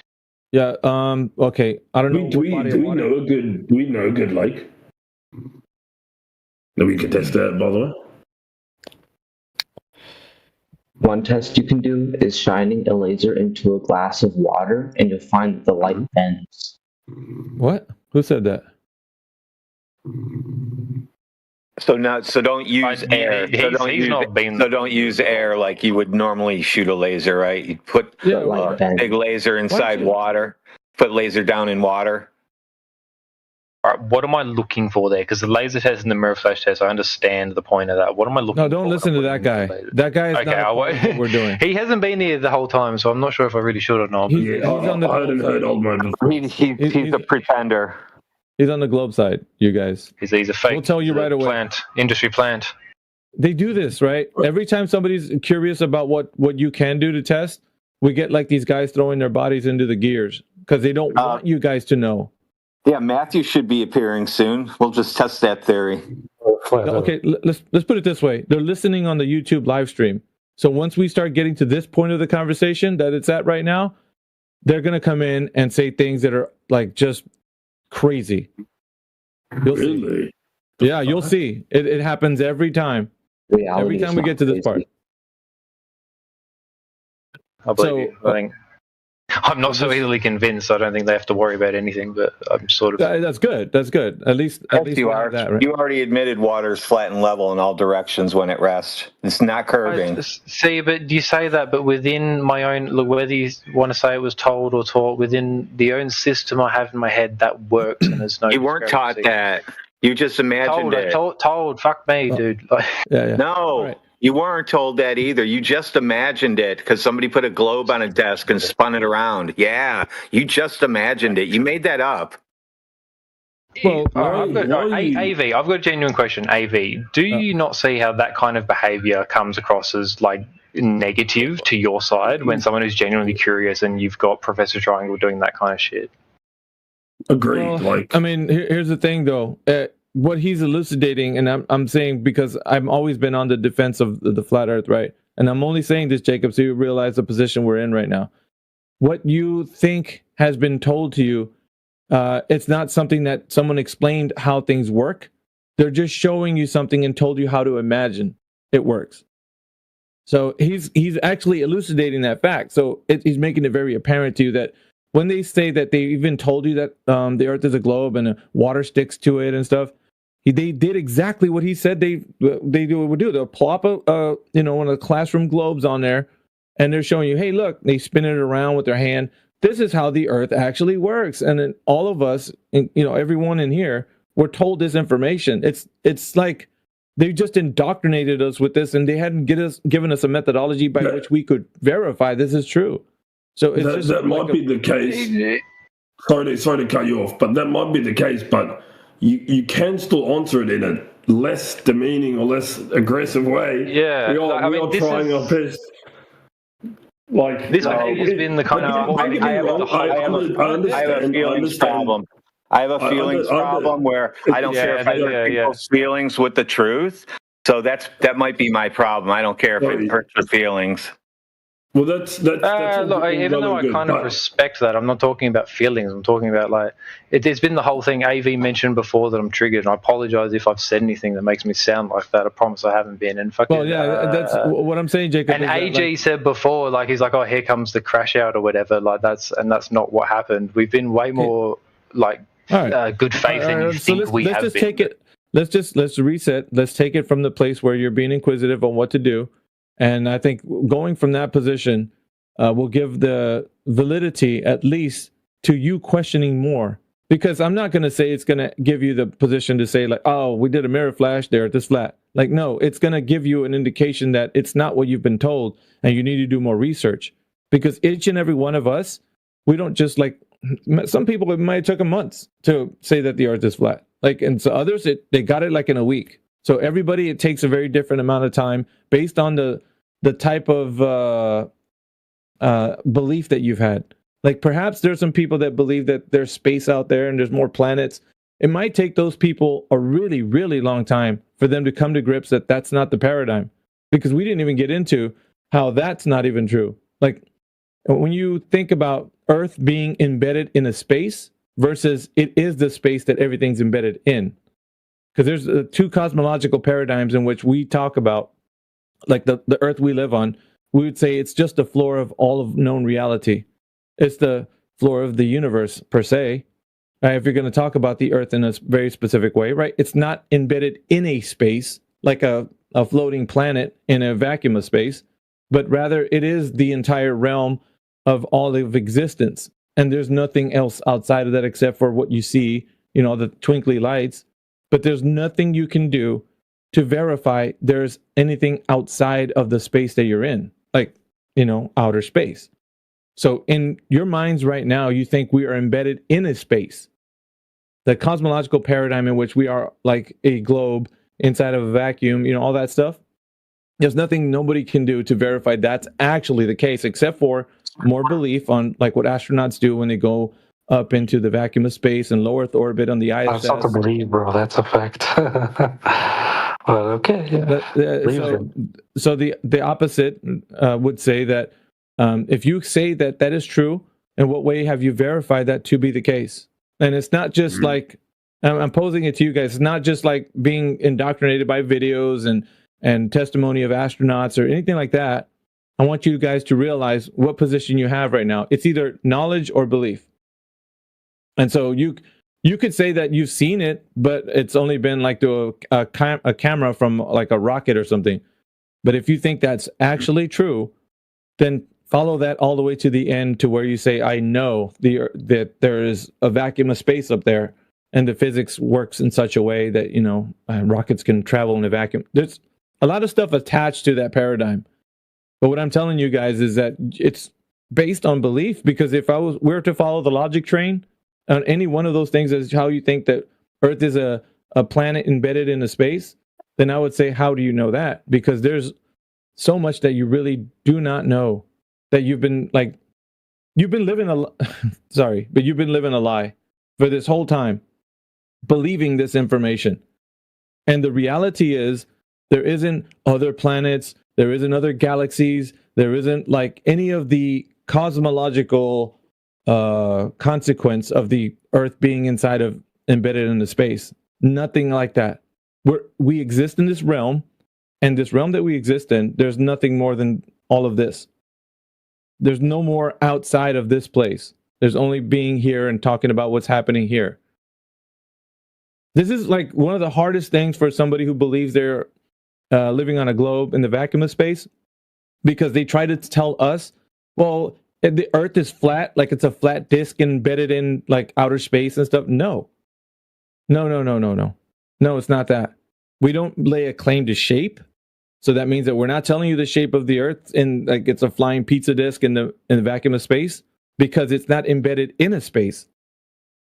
Do you guys realize what I'm saying? Like it's not embedded in space, like an object in a vacuum. It's not that. So our position is that it is the realm. It in and of itself is the floor of all known reality. The floor that you're standing on. You can't. There's no underside to it. There's no like getting around it. It's just all what we know. We've only been on the surface. Weirdly enough, that's a better answer to the question that I asked ages ago with what kind of description or like a model. Like I'm okay with it being vague or esoteric like that. Like you're saying it's the ground of reality. Like that's the kind of answer I was looking for earlier. Yeah, I think a lot of times we don't get to this part because we're dealing with the minutia of the argument, which would be the minor points. Getting people to realize that the specific, this paradigm is such a mind job that to unravel each particular of it, we would be here for ages. And not only that, on the other side is that you have this belief system that's kind of like bolstering your idea that you live on this Earth that's a globe. So it would be like we're arguing about like the little parts about like what make the Earth being a globe what it is, but the overall worldview of like the what do you think about cosmology, I think is always going to be the overarching paradigm that's going to be kind of keeping you to that. Because so long as you still think that you're a floating planet in a giant galaxy, like everything else within that little part of the Earth, like as long as we're talking about things in there, you could still imagine it being whatever. Fine if you were just a flat Earth in the expanse of the cosmos. But what if that story can't be validated? And that's all been just kind of like people giving you an idea of what, because I put it to you this way, a long time ago, people would look up at the sky and just imagine what's up there and give all sorts, and you guys may know, if you know anything about history, They'll give you religious ideas about like these mythological beings and all kinds of stuff that's happening up there. But none of that was something that they could verify to be true, and a lot of people believed it. Well, there's no difference for this particular idea of the Earth being a globe and a ball planets floating around, and they got gravitational orbits and such. All that stuff is kind of like a long time ago, people believing these mythological stories of gods like up there, roaming around. But you just believe it in a little different way. It's masquerading as science. And you guys don't realize that. We're bringing that to you so you can realize and confront from your own selves, like how you know something to be true. Because if anything that they said of the Earth being a globe and the ever-expanding cosmos is true, something would hold true in any of that.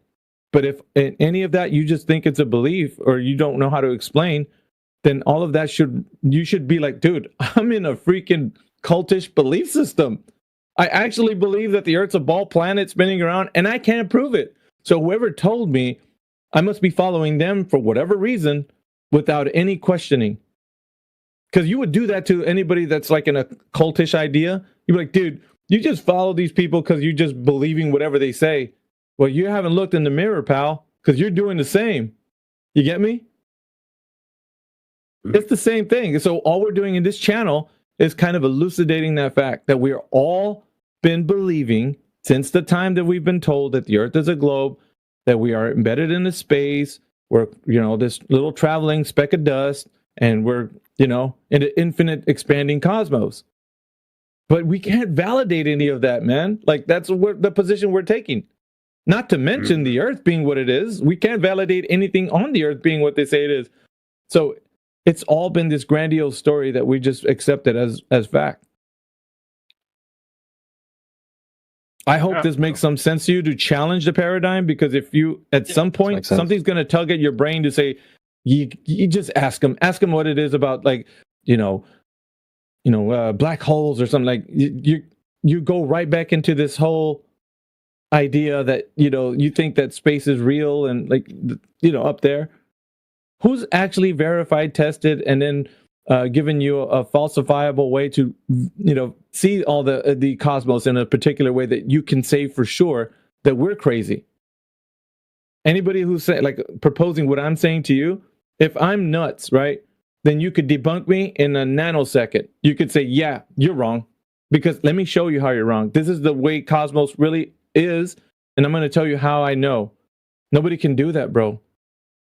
It's a fantastic story that you and everybody have been hoodwinked to believe, because all of us, since we were children, have been told this story.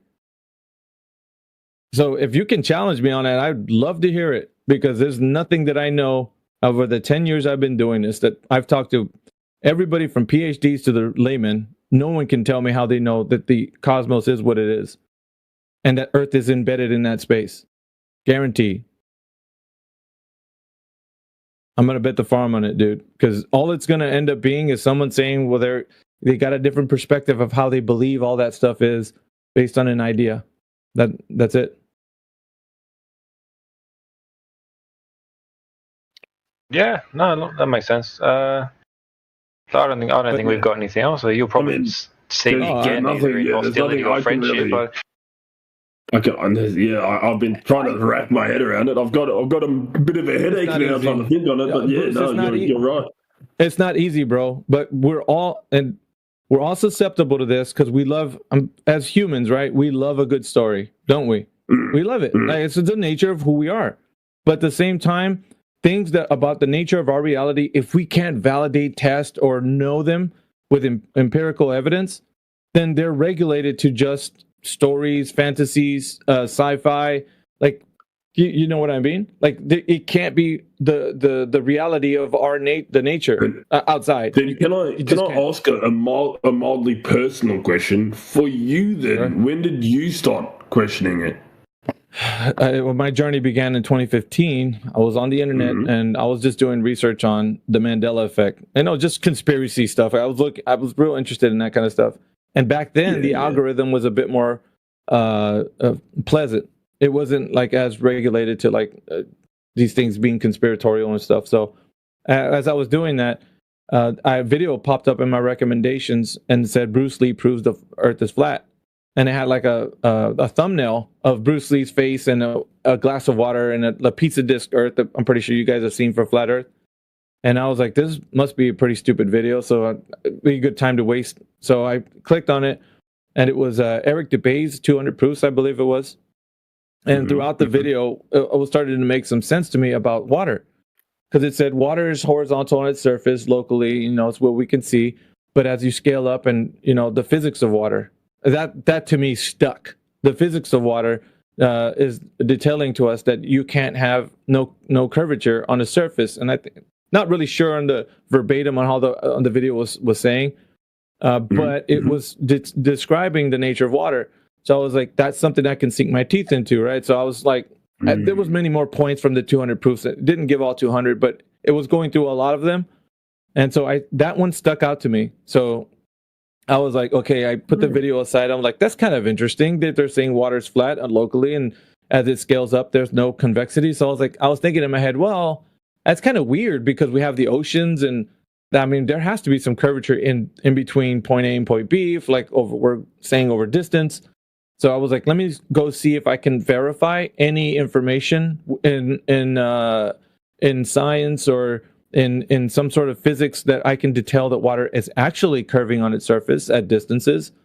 So I went to, as far as finding out, I went to some sources in academia to actually go, because that's where I go. I don't mess around with internet bobbleheads saying what they are saying. I'm going for the people who study the nature of our reality, right? That's what I think anybody should do. So I went to a source in LibreText. LibreText, I don't know if you know what that is. It's a great place for information. If you want to. No. Anyway, I went there. What was it called, sorry? Say again? What was it called, sorry? LibreText. LibreText. Thanks. Yeah, and I went there for a source for study the hydrostatic equilibrium. That's what I was looking for, because I want to see water at rest and how it performs to say that, okay, we got water when it's still and there's no force acted upon the surface. What does it display? And I came up with nothing but flat. And I was like, okay, yeah. I get it, right? But what if you expand out into further distance? There has to be some other force that's going to act upon it that will give the curvature of the Earth validity and the gravitational pull. But everything that I came up with in that was showing that there's no way to test over distance that gravity will be pulling and acting on the waters in the manner in which it would conform to the exterior of a sphere. And it was frustrating for me. I was like, that's stupid. Well, how would I be able to test it using physics if physics are describing locally, and the way it would be tested is only displaying a horizontal surface? There must be a way, right? So I kept searching, and I'm telling you, the search continued from that point to about maybe 2 weeks, dude. I came up with every article that I could possibly think of, and it came to a point where physics ended and pseudoscience began. It was like there was a limitation to knowledge in which people can actually research and be able to detail at certain distances. And then at farther past that distance that they would describe locally, then you can't know if the gravitational force of the Earth, being a globe, would act on waters in the manner that they say that it would, to the way Jacob was explaining, to pull the waters into a curved surface. So I was frustrated and upset. So at that point, I was like, you know what? I can't believe I was believing that Earth was a globe. The Earth is flat. Based on that, my knowledge was based on water. It wasn't based on going into the minutia of lights and all that. I wasn't concerned with that. My only concern was how academia, after all these years, was detailing to us that the Earth is a globe. That's it. My only concern. I don't care about what you and everybody else has to say. I only care about what academia has proven with applied sciences, right? That to me was my only concern. And I couldn't, for the life of me, and you guys can do it if you want, challenge me on this, to see if there's anything in physics that can describe how Earth is an actual globe with water, over distance, that it will show to be conforming to the exterior of a sphere. Now, if you guys can produce this information, and I think you are going to be dude, I'm telling you, there isn't anything out there. Nothing, zero, zilch. Everybody who's in here who says they're a flat earther in 24/7 had the same type of response, if not worse, dude. Some people that are in our group were actively against us for a while until they realized they're like, dude, I can't prove that the earth is a globe. There's nothing I can do locally, or, you know, I have to just either believe it or discard it. So some chose to discard it. It's not easy, dude. But what I would say is try not to be suckered into all the memes on the internet. Go straight to academia. Go straight to academia. That's where you should be trying to challenge how you know if the earth is a globe or not. But then my question comes down to, how would I know if something that I read in terms of, let's say, with other flat earthers, how would I know that that's not a meme and it's just, or you know what I mean? Well, coming into it brand new, and I hate to put it this way, but coming in brand new, come here. Don't listen to what there's. I'm telling you. Come to me. Well, I'm saying come here to this place. I know what you mean. I know what you mean. We've curated this platform so that people can engage on a very basic level, but at the same time, when you get to the advanced level, we're here for that as well. So we want there to be a location where people. That's 24/7 has always been like, that's been our. We're in the back chats, bro. And we're going over our arguments. We're talking about like why we said what we said. But the most important thing, that the takeaway, why we come here day in and day out, why we're always here, is because we strive for excellence. We strive for it, dude. Every single day, we don't want people to walk away just like with this meme-ish idea of flat Earth, like they get from every other place on the internet. So I'd kind of like to take this in a slightly, like still on topic of flat Earth, but not so much on the proofs, if I can put it that way. I more so want the opinion of you or anyone else in this chat on the why. So I know it's like a classic question that gets asked to people who believe in flat Earth, but it's definitely answer it. Yeah, but it's like, so why the lie? That's the question. Well, I mean, it kind of answers itself, but I will tell you that it's not so much the perpetrators behind the lie, but rather the information that holds you to it. So let's say we've been knowing that the earth is a globe based on information is relayed from other people, right? So, you know, you hear it from your teacher, you hear it from your friends, your mom, dad, or whatever. They're not maliciously telling you that the earth is a globe. You will agree with me on that, right? Correct, yes. So they're relaying the information to you as if it were the case, based on a traditional way of thinking. So it's a tradition that's been handed down. Whether or not the origin of this particular information was nefarious is like beside the point. The way you're getting the information now from the individuals who give it to you is relayed as a tradition, and it's told to you that way. It's the same thing. It's akin to Santa Claus and all of the trappings of Christmas. So it's the same thing. It's a tradition you've been handed down, and you just believe it like they did. So the why would then be, okay, so if I'm asking why, then I want to know who's the perpetrator behind it, right? Because why would they lie? Yeah, that's which is what that's how you. It's like, what is the purpose of the lie? You know what I mean? Well, think about it like this: the narrative, the information controls your way of thinking, right? So I'll put it this way: if you believe Santa Claus is true, then you think there's a jolly round guy who comes and drops presents to you every Christmas, right? Yeah, you're going to set your tree up in hopes that you get gifts. Yeah, I get what you're saying. There you go. You're getting it. So okay, conversely, with the Earth being a globe, and you think you're living on a spinning water ball, you're going to think that there's killer asteroids. I'm going to give you some examples, okay? You think that there's killer asteroids going to destroy the Earth. You think that there's space aliens. You think that there's limited resources on this ball planet. You think that there's overpopulation because we're killing our planet with too many people. There's a lot of propaganda that's attached to the very foundation that you believe this the story of the Earth being a globe. So with it comes along climate change. Just the many different things that you would believe to be true based on this narrative. And then, so the narrative is what's holding you. It holds your mind hostage. It's kind of like you're imprisoned in that paradigm. So if I was to say that climate change isn't true or anything like that, you would be like, dude, come on. We've known that the planet's been going in this direction for quite some time.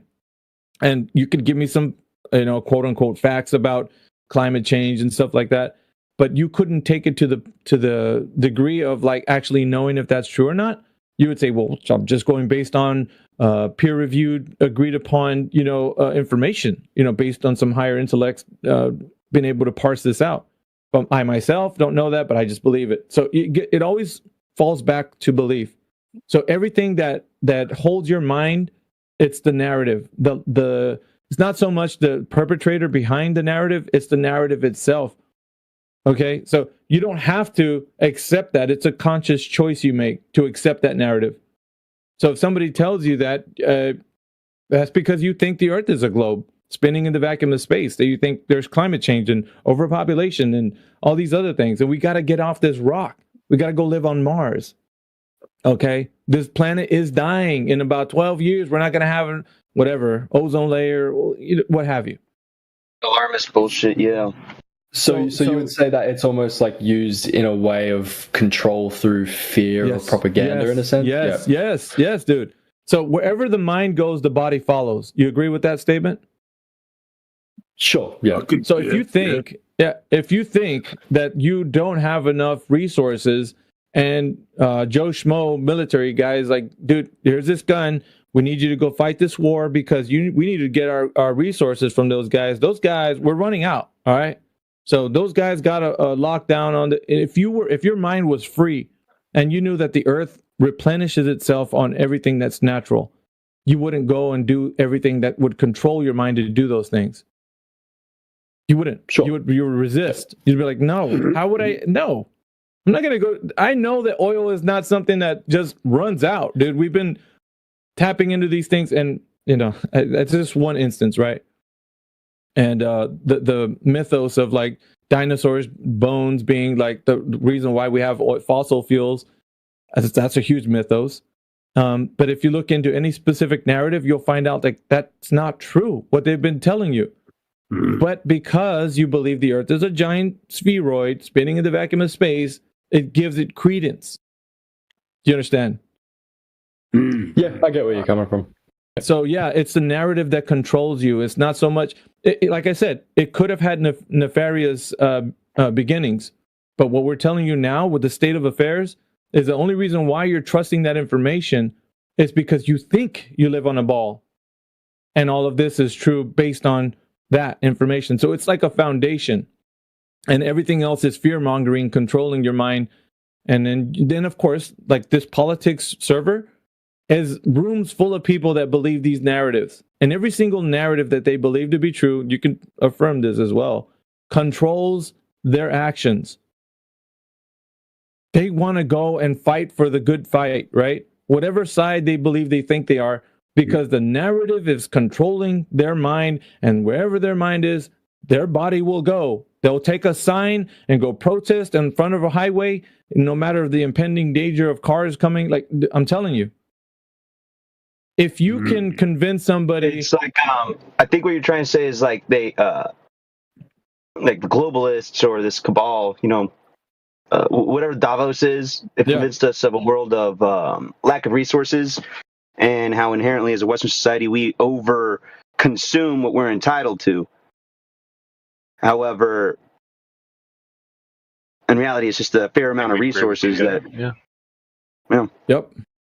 If you can convince somebody of a lie, you can get them to commit all kinds of crazy stuff, man. You can get them to do all kinds of things. So yeah, it's used as a method of control. Why wouldn't they want that method of control? If a government body says, "Hey, we gotta watch out because we're overpopulating the planet, guys. You can't have that many kids." You will say, "That's true. I can't have that many kids. I gotta watch out. I gotta take care of my ball planet." But what information do you have to say that that's true? Like, you can't verify what they just said. You're believing it, So I can attach almost every narrative to the fact that it will link back to the Earth being a globe. Something about the Earth being a globe you'll be like, yeah, of course, because the Earth is a globe. Duh, I got to take care of my planet. And to some effect, yeah, you don't be like a trashy person, but at the same time, the Earth is not what they've been telling you it is. It's good, how does that? It's plentiful. Go ahead. How does that connect to a flat Earth, though? All right. So let's just say that the Earth is a horizontal plane. It's a flat Earth. Then everything of the Earth being a globe and all the little octopus tentacles that are attached to every other narrative is not true. Everything, all those tentacles just die out. So that means that climate change, overpopulation, all this other stuff, that's all not true. All of it. You could just lump it all in one giant, mainstream control mechanism. That's okay. So explain this to me. So say there's climate change going on, and it's climatic. It's because of the Earth's volcanoes and tectonic crusts. That's where the climate problem is. How would that be any different if the climate's changing if it's a flat Earth or a globe? Well, they say that the Earth's spin, the Coriolis, or the actual spin of the Earth, has an effect to how many, or the frequency of the eruptions or the seismic activity is occurring.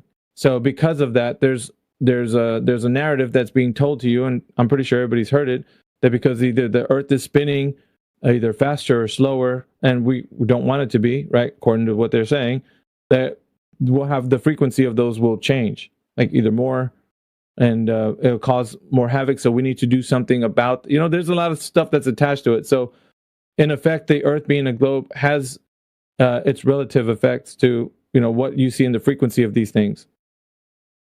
So it's fear mongering, dude. Like you are trying to figure out the best way to. Go ahead. I studied liberal arts in college, geography, to be exact. We don't have science, have arts, but who's saying that the Earth spinning creates a frequency that elevates magnetism or the Earth's heat? Well, look at the. I would point you to the information online. Just type in, does the Earth's rotational axial rotation cause effects to the frequency of eruptions or seismic activity? Just type that in. Do you know if the Earth stopped spinning, everybody would fly off? Yeah, there's a lot of things that are attached. Are you talking about like how the spin of the Earth affects the movement of the magma in the mantle? The frequency, the frequency of seismic activity, specifically what I'm saying. I think standard math is Newtonian in this, and that greater mass attracts that of a lesser mass. So I don't think we would fly off because of Yeah, but that's attached to the Earth being an oblate spheroid, and it's embedded in a space in the vacuum. So what I'm saying is, like the gentleman saying, what Goober is saying, he's saying that based on the idea that the Earth has this Newtonian gravitation that's been explained to him, based on the Earth that's a globe with a core at the center. Isn't that true, Goober? Okay, so you're saying that the globe is the whole basis of the of gravity? Yes. Yes. Mm-hmm. That's how we all that's understand my foundational. You can ask anybody here. That's how we all understand it. I've understood it to be that way. I assume big object in space, big object make gravity go bigger, right? Yeah. Everybody understands it that way. Something to do with size and mass. Gravity is funny because gravity fixes everything with the globe Earth. Like, if there was no gravity, nothing with the globe Earth works. Nothing that they tell you is going to work if they exclude gravity, so they got to keep it. That's also true. Did you understand that, Goober? Like that it's attached to... Like everything that you're saying is married to the foundation, which is the Earth being a globe spinning in the vacuum of space. Everything's married to it. You can't divorce it and say it's something separate because it's all attached to the same paradigm. And all right, so that's like the red pill. Just so I get clarification just so I can get clarification on terminology. When you say the foundation, you mean the foundation for what we've been taught originally? Yeah, that's what I'm saying. Okay, thought so. Just double check. From the very start, like if you were to peel back the layer of onion of process all the way back, what would be the foundation for the thing you're speaking of? Because it would be secondary to the actual premise. The premise would be that the Earth has to be this thing before we get to the part where you're talking about the physics that work on the thing that you think you live on. So you'd have to go all the way back to, okay, well, what causes gravity? And well, the rotation of the Earth's core, or whatever it is. And we're led back to like, how do you know that? And the answer is, I don't. Well, gentlemen, this has actually been extremely fucking enlightening. I'm going to be honest here. And I've got a hell of a lot to think over. But it is 9 p.m. over here in Australia. And I'm getting a bit sleepy if I'm getting too high. So, but I will say thank you for teaching me, boys. This has actually been extremely eye-opening. Yeah, what's up? Bruce, I love your voice. Will you come be my president? All right, well, thanks for joining us. Bruce, thanks for joining us. And if you want to inquire any more, we'll be glad to help on the finer points, of course. If you want to talk about physics in any way, science or whatever it is, we're more happy to talk about it. Expect to see me around a little bit more, So you expect to see a bit of an annoying Australian around. We have a lot of don't worry about it. Can't wait to hear from you. Yeah. Fuck yeah. Yeah. You boys have a good night. See you, brother. Ditch. See you, mate. AV, I've got a kind of different question just because of something you said before. If this isn't like a generalized flat earth opinion, then I'm asking you personally just because you mentioned something about dinosaurs, like the fossil fuels. Yeah, fossil fuels, the oil, how, the narrative, I would say, is that they've formed over the millions of years. What's your opinion on the planet in the millions or hundreds of millions of years ago? Like, do you believe that reality has always existed? Do you believe that reality was formed at some point, like the Big Bang? I suppose it gets a little bit more philosophical than questioning. Yeah, it's philosophical, what's your opinion there? For sure. Since it's philosophical, I'm going to say it like this. I'm going to detach from the physical right now conversation that we've been talking about, and I'm giving everybody a heads up.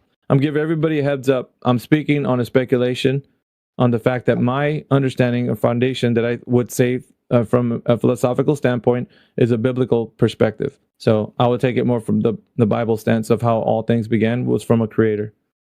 So if anybody wants to talk about that, it's a separate conversation than the nature of reality in which we can discover is true. So, as a sort of fair enough with that question. As a follow-up, is there like much of a divide between sort of atheism and creationism within Flat Earth? Like, is that something that internally? Yes and no, because there's only so much that you can actually explain to a level of scrutiny that you can tell somebody something. There's a physical, mechanical process that occurs with like the nature of our reality and how things are made, and you could go to as far as to say that there is an overarching impending force that cannot be described in words. So what is the first cause would be the question, right? What makes all of the things that we see, the mechanical processes of reality, be what they are and operate in the manner that they do? Because everything seems to work mechanically. If we look at all organisms on Earth, to say that they have no coherence or they're random acts or random chance, the things, the ecosystems and by which all organisms, the laws by which they abide are perfectly interwoven with each other. So organisms themselves are very curious, very specific things, right? Like say the body, right? The body is a very amazing machine. It's made up of tiny organisms that all function together in an ecosystem. So all of these things and the laws in which they abide by and in are done in such a process that couldn't be explained by an unorganized kind of like random chance. Because it's not just that the organisms work in a fashion that they do, but it's that they're embedded in a space, these organisms, that will only allow them to work in a specific manner. So it's like all these things, fine tuning, essentially. Yeah. You're getting it right. So you have to come from a more position that's advanced to say, if I'm going to make an argument that they don't have that mechanical process, then I'm going to have to say like what gives it coherence. because that's going to be the ultimate, like, coup de grace for me to say, like, they don't. Like, I have to at least give you reason to think that they don't. But if I'm not giving you reason, if I'm just saying, well, we can just hypothesize that, they could just have no coherence and they can be doing whatever they want at any time, then that's not going to give foundational laws to why things think the way they do and the manner in which they do it. So, like, if you're saying, a cell does this one thing and it interacts with its environment and it does this other thing, then I want to know what gives it coherence to do that. And it needs to be done in a very a very specific way that doesn't give a prime mover a chance for it. So a prime mover would have to be the cause for that, which is my position. But you would have to lay a foundation for how a prime mover is not needed to initiate that process for the organism to be embedded within a space and interact with its space and also function in its space. All right. I know it might be a bit convoluted if somebody's listening. No, I mean I've heard some of that before within religious argumentation, but I don't really want I don't want to drop you from the conversation. But is there like an atheist flat earther that wants to sort of answer the same question? Is what's the view on the start of the universe and that sort of thing, the millions of years ago? Well, yeah, but I mean, it'll dive into a lot of stuff. I'm here. Yep, Earth is flat, stationary, and it was created by a creator. Not really what I asked, but no, he's saying a person who thinks there wasn't a prime mover, Professor Triangle. Yeah, so someone that's not going from the atheist angle. Someone that is going from the atheist angle, not a religious or. That would go against your whole brain. Would start melting if you thought things just popped into existence by themselves. There was two that we had in there, but I don't think we could ever get to this part of the discussion, Jacob. Because it was more of it was a very contentious point for that. There was one atheist I remember being in our group, but we couldn't have a conversation like this because it would trigger them to argue from a very it was more angry, because we don't accept that, it could be the case that there isn't a prime mover. So it wasn't a good way for them to actually articulate their point. They were doing it out of emotional state. So I don't know. Very, very hostile. So it didn't get it is the environment. Once we get to this part of the conversation, will get very hostile. All right, but not with me. Well, no, I'm saying, but if somebody has a position where they could say that.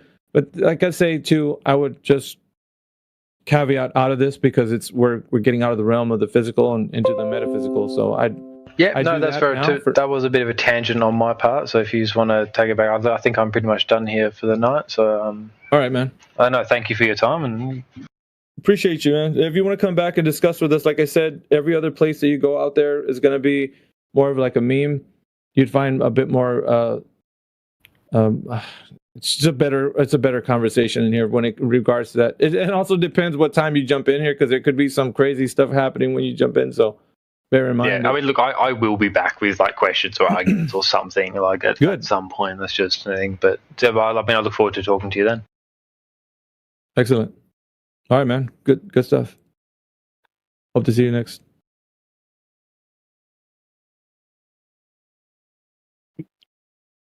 Cheers, guys. Later, guns.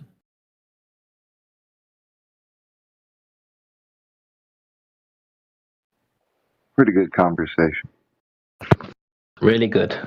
Really, really good. Yeah, I'm glad we left on a good note with those gentlemen. Yeah, a few guys out there going to be doing some serious research. Lovely to see. Thank you guys for the contribution and allowing me to have a conversation with those guys. Everybody was important in this particular moment to give them enough to think about. Well done. I see we have more people in the chat. Plague's in here. See, Roots is joining us. Yoder, are you still with us?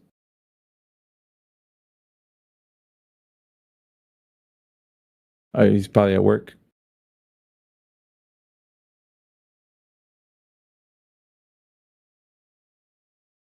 Yeah, man, good stuff. I didn't want to go too far into that. It's more like esoteric and metaphysical versus just talking about the physical world. So there's a limit to like how far I'll go with that in here.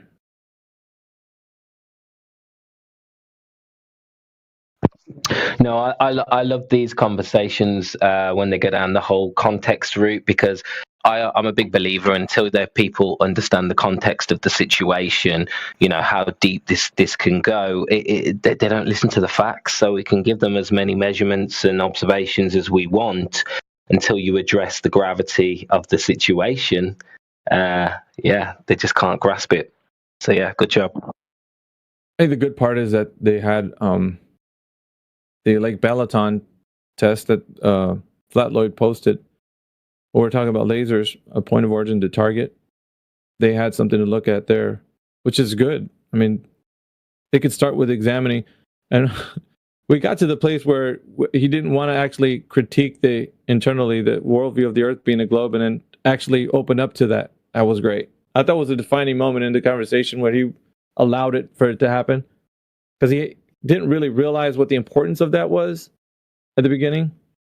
And then he started to realize maybe it is important. I should look into the Earth being a globe, because I don't know if I know it's a globe.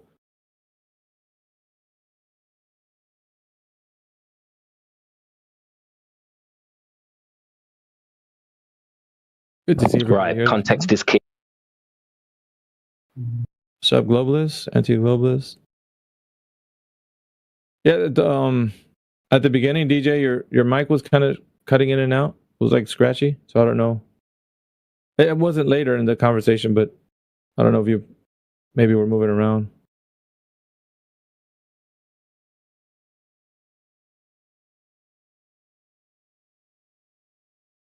That user in here, Ducking Overlord, was Mike was scratchy for a while, and it started to sound like he was asleep.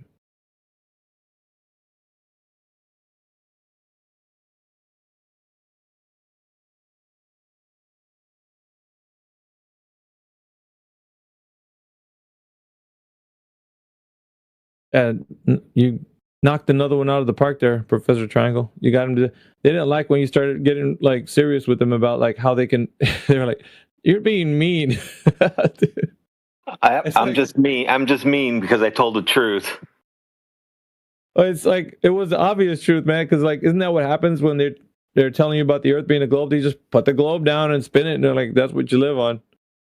They don't tell you. They don't inform you on how the mechanics or anything of the no they tell you work. Listen, we're in a classroom, so you'll just have to imagine that why this works like this, but here's the globe, and just look at it, and you'll have to use your imagination because there's no way to show you, because I can't bring the Earth into the classroom. And then everybody goes, oh, okay.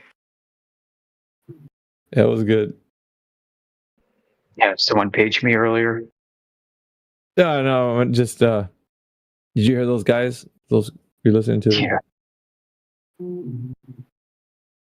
Yeah, they sounded a bit sketch up front. I mean, a group of them comes in and then starts asking interview questions. Yeah, it was. It did sound that when I was listening to him when I came in. Well, he did have you clarify some stuff at the end there. Bruce said, so let me get this straight, like he was taking notes.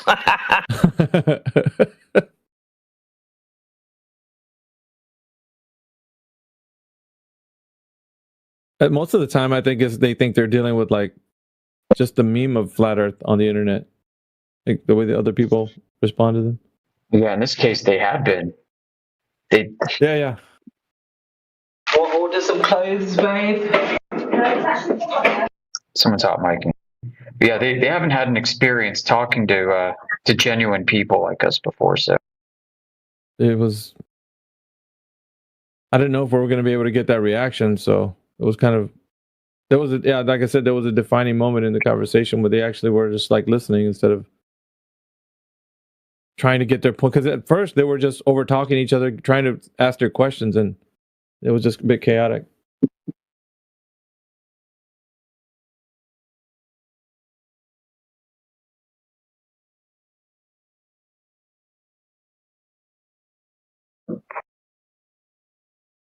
Good stuff. There's a veritable feast of nonsense out there regarding this topic. And it sounds like they got exposed to that. I like the conversation we were having yesterday, by the way, about going over the Black Swan. That was really... Yeah, it's a good one. I don't know why. Like, I mean, I never really use it, like, as far as when I talk to people, like, specifically. But what you have proposed was, like, I never thought about it in that way. So that was kind of a spin on that. But that's why it made sense. Like, dude, I can't imagine.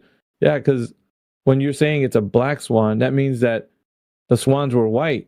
That means the Earth was all like thought of as a globe, but it's the same thing. It's like nobody experiences that, so you can't use it that way. It has to be exactly within our experience of the Earth. Yeah, within your experience of the Earth, you witness the Earth being a globe because, you know. Right, it's conceding to them that this is the baseline. Yeah, and it's not. It makes it seem like it's an anomaly, like a really rare observation, whereas it should be reversed, right? We should be like basically all swans are black, right? Where's your white swan at? They don't have one. Every observation surpasses where you should see on a globe, right? Like you never ever see a so-called white swan in this context. I was even DJ. I was saying, what if it's because I thought maybe the whole Karl Popper white swan, black swan. I was thinking maybe that's not even the right position to even put the argument in. Yeah, it's not. You know what I mean? It sounds so malformed, like to put it in that, because then that was just like it's either this or that kind of a question, but it's not. It can't be this or that. It's only what we say it is and describe it to be. So the audience hears us contradicting ourselves. We say this is the default on one hand, and then it's the exception on the other. It's the exception on the other, yeah. And I've never, like I have, it's weird because I've never been doing that, but we bring it up kind of like a this or that thing. And I don't know, like I think maybe that's just, the whole Karl Popper thing was just a whole wrong way to go about it. But I mean, anybody can continue to do it because it within it, you still critique the distance of the geometric horizon. So that's still being critiqued, but it's still giving them kind of like the flat Earth was the anomaly that was discovered. And that's not an anomaly. It's the true nature of our reality. So I want to live it that way. I don't want to put it, and it's like, oh, we found out that it's not, but you know what I mean? Well, get rid of this black swan out of your lexicon. I think don't ever call this a black swan again. I think the main part is that you don't know what's going to flat smack someone. So people are so, enamored in the system that they've got something. There's always something. Like I've told you before. My family is very right wing. Okay, northern Minnesota. Okay, I really can't talk to them about flat Earth at all. I mean, they really see the space age as God gifted America because of American exceptionalism. So when I even try to talk about flat Earth, they think I'm some liberal, atheist, communist sympathizer, Antifa member, something like that, right? The conversation never goes well, not even remotely well. But my uncle, he was really into fluoride. So when I showed him the video of astronauts telling kids to swallow their toothpaste, he's like, that's a clue.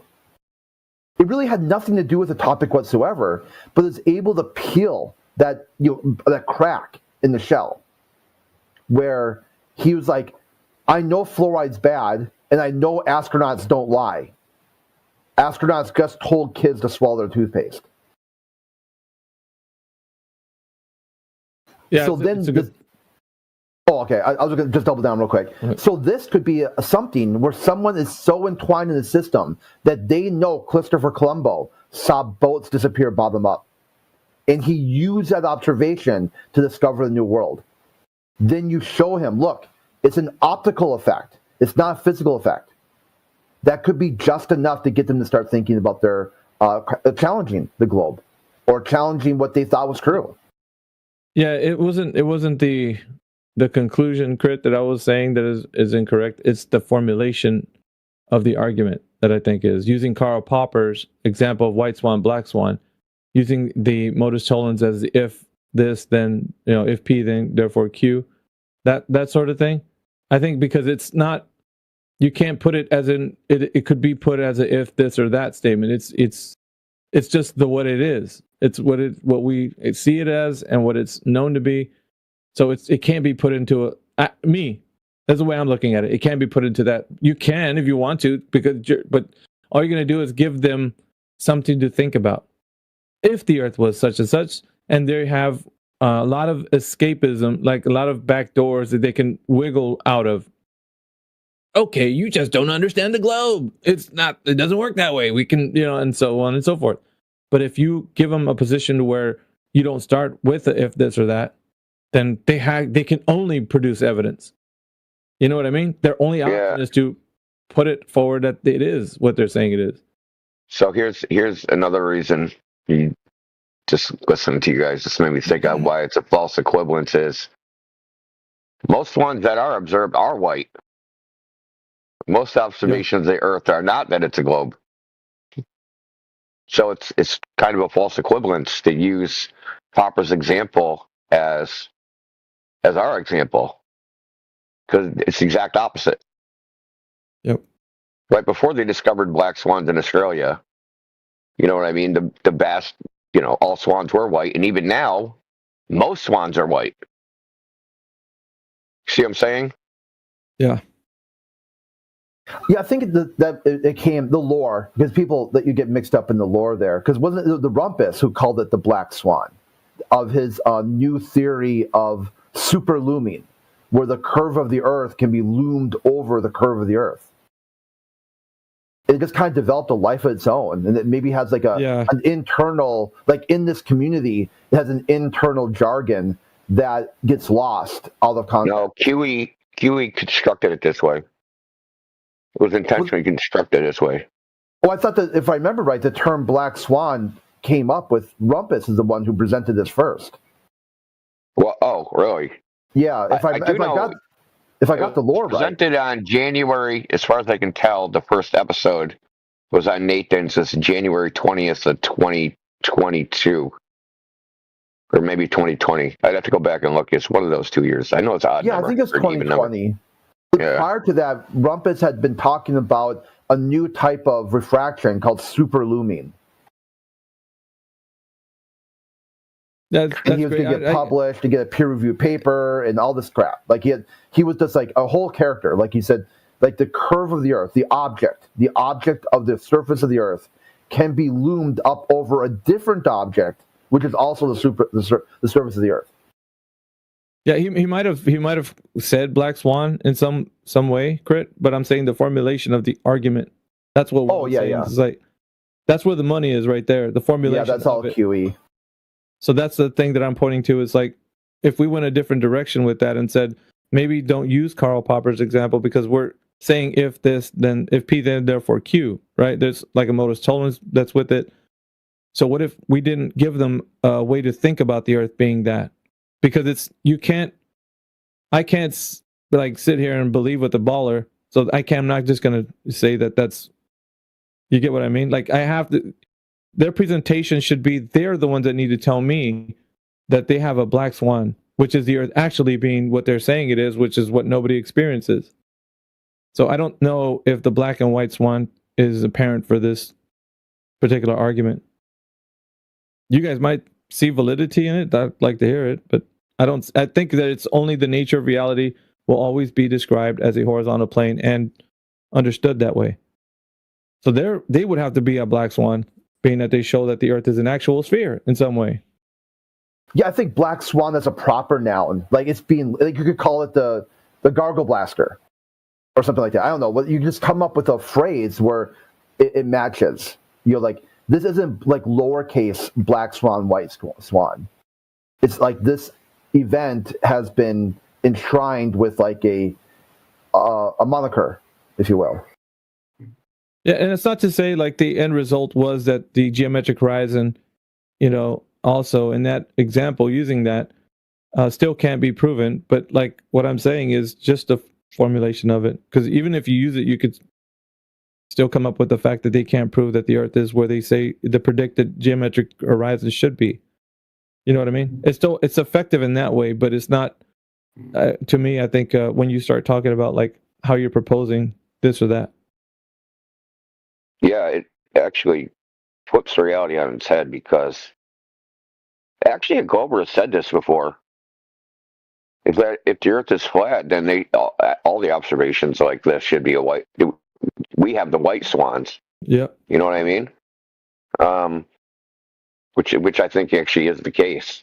Occasionally, you'll see a ship cut off bottom up that to some people indicates it's a globe, but obviously on further inspection, that's usually not the case. It's usually just like an interior mirage or something.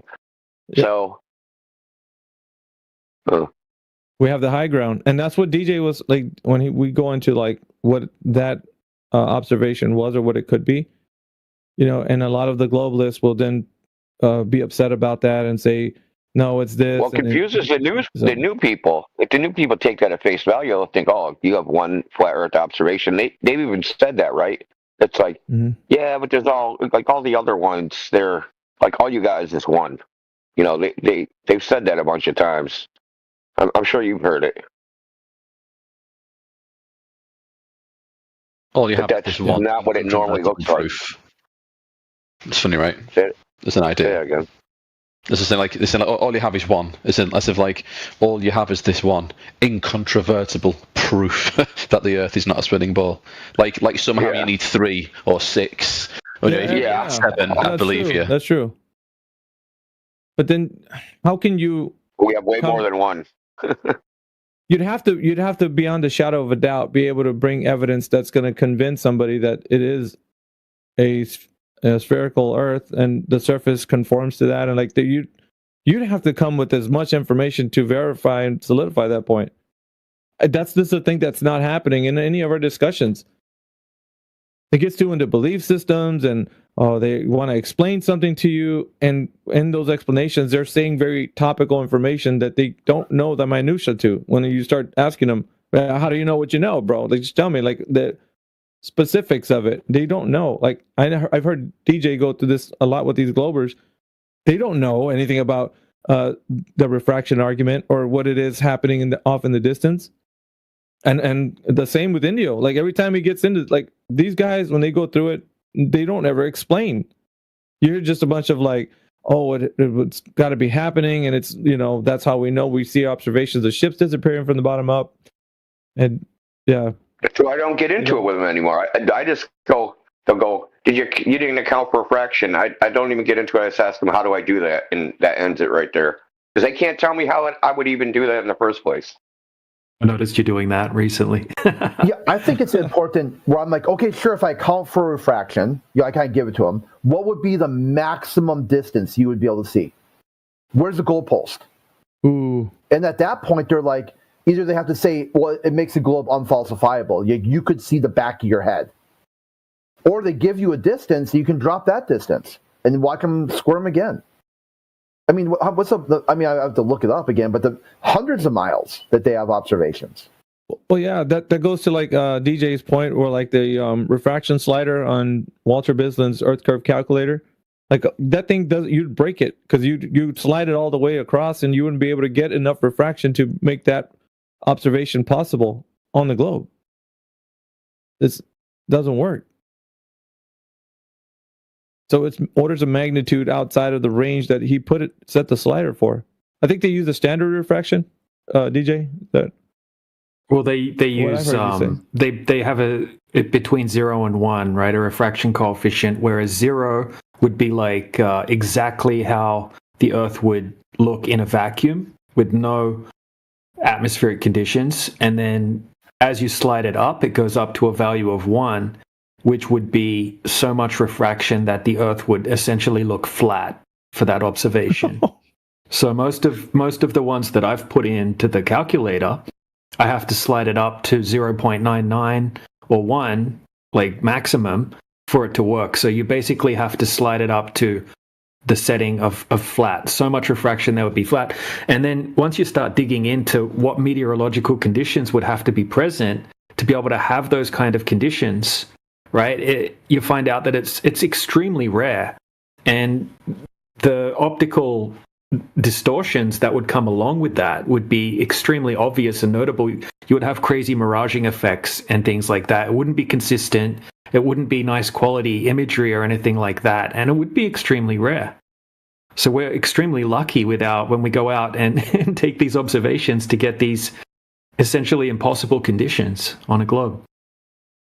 I've heard Indio talk about that with people of like these examples, like these outliers where it doesn't go with the normal observations. You'd have to have like something crazy happening. Like I think you mentioned one time I was listening to Indio talk about like there was like a forest fire or something that you were using as an example, and somebody was trying to shine a laser through it and it was bending the laser. Like what was it?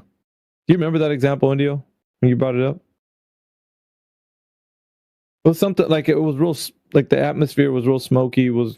Yeah, there was a video that had nothing to do with flat Earth or anything, but there was forest fires in Singapore, and this dude was like in downtown Singapore, but there's forest fires, upwind like hundreds of miles.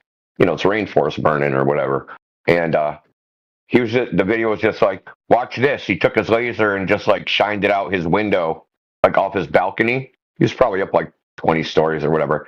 And the laser just hockey sticks straight up into the air. It was pretty crazy, man. It went maybe not even a half a foot away from the laser and just did the 45-degree angle. It went straight after it took its turn, but as soon it like did this weird turn. It was strange. I could probably find it somewhere. Concave Earth confirmed. yeah, hockey stick. Yeah, but like if those meteorological conditions existed, you'd see. So it would just go crazy. You would instantly know that something's going on out there. You know what I mean? Because the whatever you're looking at, say it's a building, it might look like magnified on top and shrunk on the bottom, or vice versa, or stretched or compressed, or like DJ said, an inferior mirage or a superior mirage, or it would look, and then it would change over time, right? Like if you watch it for like 20 minutes, you'd just see it get all distorted and wavy, and like Skunk Bay. Mm-hmm. Skunk Bay is a time lapse. I don't know if people realize that. That's a time lapse that took place over a period of time. Well, it kind of like saying with Skunk Bay, dude, you did it with your some of the images that you brought forward. Like, remember the ones of what body of water was that? I don't know if you want to say. Yeah, the Atlantic Ocean. That was in Boston Harbor. But what were you looking at over the distance? Like, what was that? Was it a peninsula or? Oh yeah, it's like a little harbor that kind of like. It's kind of like I wouldn't call it a bay. It's small, but it's like a So where I am, I'm looking due east. Well, from that vantage point, that little land. Well, which side? Which? I mean, there was some buildings or something like trees and like a harbor, right? So it wraps around you.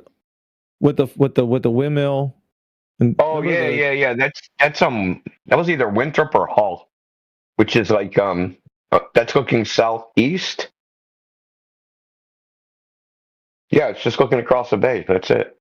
Well, what I'm saying is, like, you took a still of that. I don't know if you recorded a video, but you could see the same effects that we see in Skunk Bay over distance, and then you saw also shimmering on the water, where you couldn't tell with a water line because there was it looked like the inferior mirage that happens, like the shimmering effect.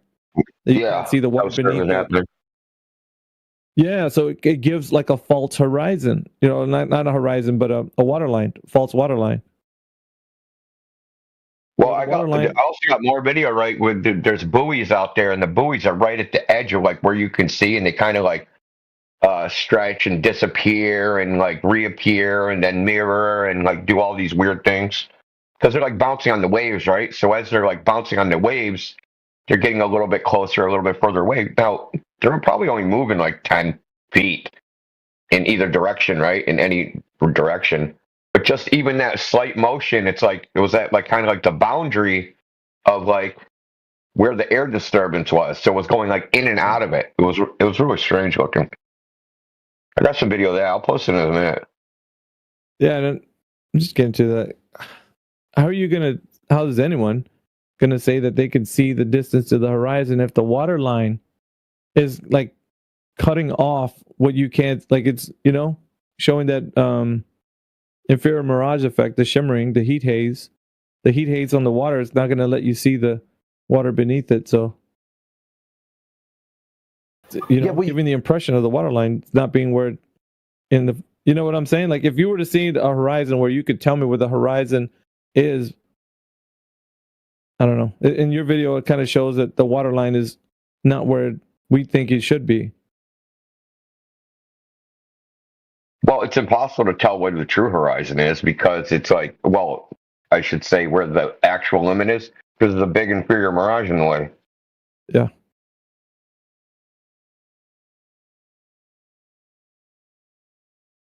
It's fascinating is what I'm saying, and I think DJ and when they go through this with the guys in the globe position, they don't know how to explain what we're seeing, and they try to oversimplify it.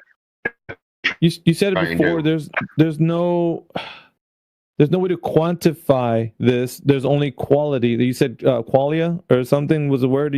Yeah. Because it's all quantitative descriptions. Like a mirage is just a qualitative description. We're just describing kind of like what it looks like. You're categorizing it, but you can't say like, hey, the temperature was this, that, and the other thing, and the water was this temperature at this. You can't quantify any variables to say, hey, that's when this happens. That is the most important, crucial piece of information, I think, in this discussion. That right there, that statement you made is so important. Because I think they're trying to quantitatively tell us, like, they're trying to pretend that it's possible. That's what they do. Oh, refraction is well known. We know exactly. That's exactly it right there. Well, I mean, we got terrestrial refraction, that's happening. And then you never get them to admit the point where they don't know, because it's always like how they're saying they know it's the case. That's the most disingenuous part for them in this part of the discussion, is that they're coming off with such confidence. And then when it gets down to like, how did you quantify this? Like, in what way, what numeric value are you ascribing to the observation? I'd like to know. Like, what's the method here? You're measuring that, dude. Like, it's the ultimate hostile witness. They just learnt to say the sound refraction out of their mouth. Yeah. Right. That's all they know about it. They know how to make the sound out of their mouth, and that's a bit it. Or they know how to say, "Oh, light bends." Right, and that's their entire knowledge on it. And it's absolutely ridiculous. And they think that our observations are analogous to their observations, right? We can make an observation over a large distance, and we can see orders of magnitude further than you should be able to see. We're not making hyper-specific claims, right? So we don't need hyper-specific control of conditions, but when they show an observation, they are making a hyper-specific claim. They'll say, oh, this mountain in the distance or this thing in the distance is slightly lower than it should be, and that validates that it's lower because it's a globe. That's a hyper-specific claim. So now they would have to use their own logic, right, or their own arguments to validate that they know exactly what's going on according to their own argument of atmospheric refraction between point A and point B. So they've just thrown all of their observations under the bus because they don't have a single observation, even Rainy Lake, where that was like actually accounted for, and they actually know what was going on with the temperature, the pressure, and whatnot between point A and point B. So it is a really good hostile witness.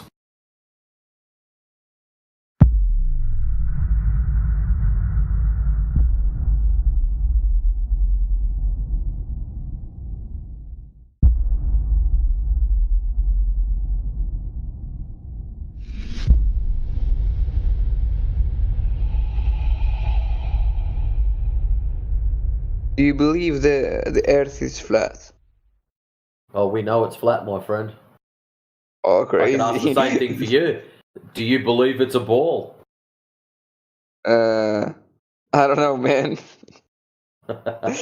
Now you're thinking about it. That's a good start. Well, you live in Earth. Why do you care if it's flat or a globe? Why do I care? Yeah. Well, you're in here also. Why do you care? Obviously, you must do. No, I don't really care. So why are you here then? You mean in Earth? In here, this channel. Oh, if you don't I was care, bored. I was so bored. You're bored. Yeah. So you don't care, but yet you're bored enough to go somewhere that you don't care about. Yes. That's interesting. Exactly.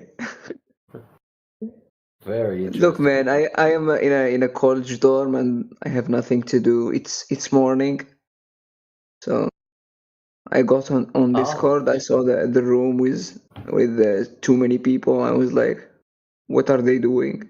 So I joined. There you go.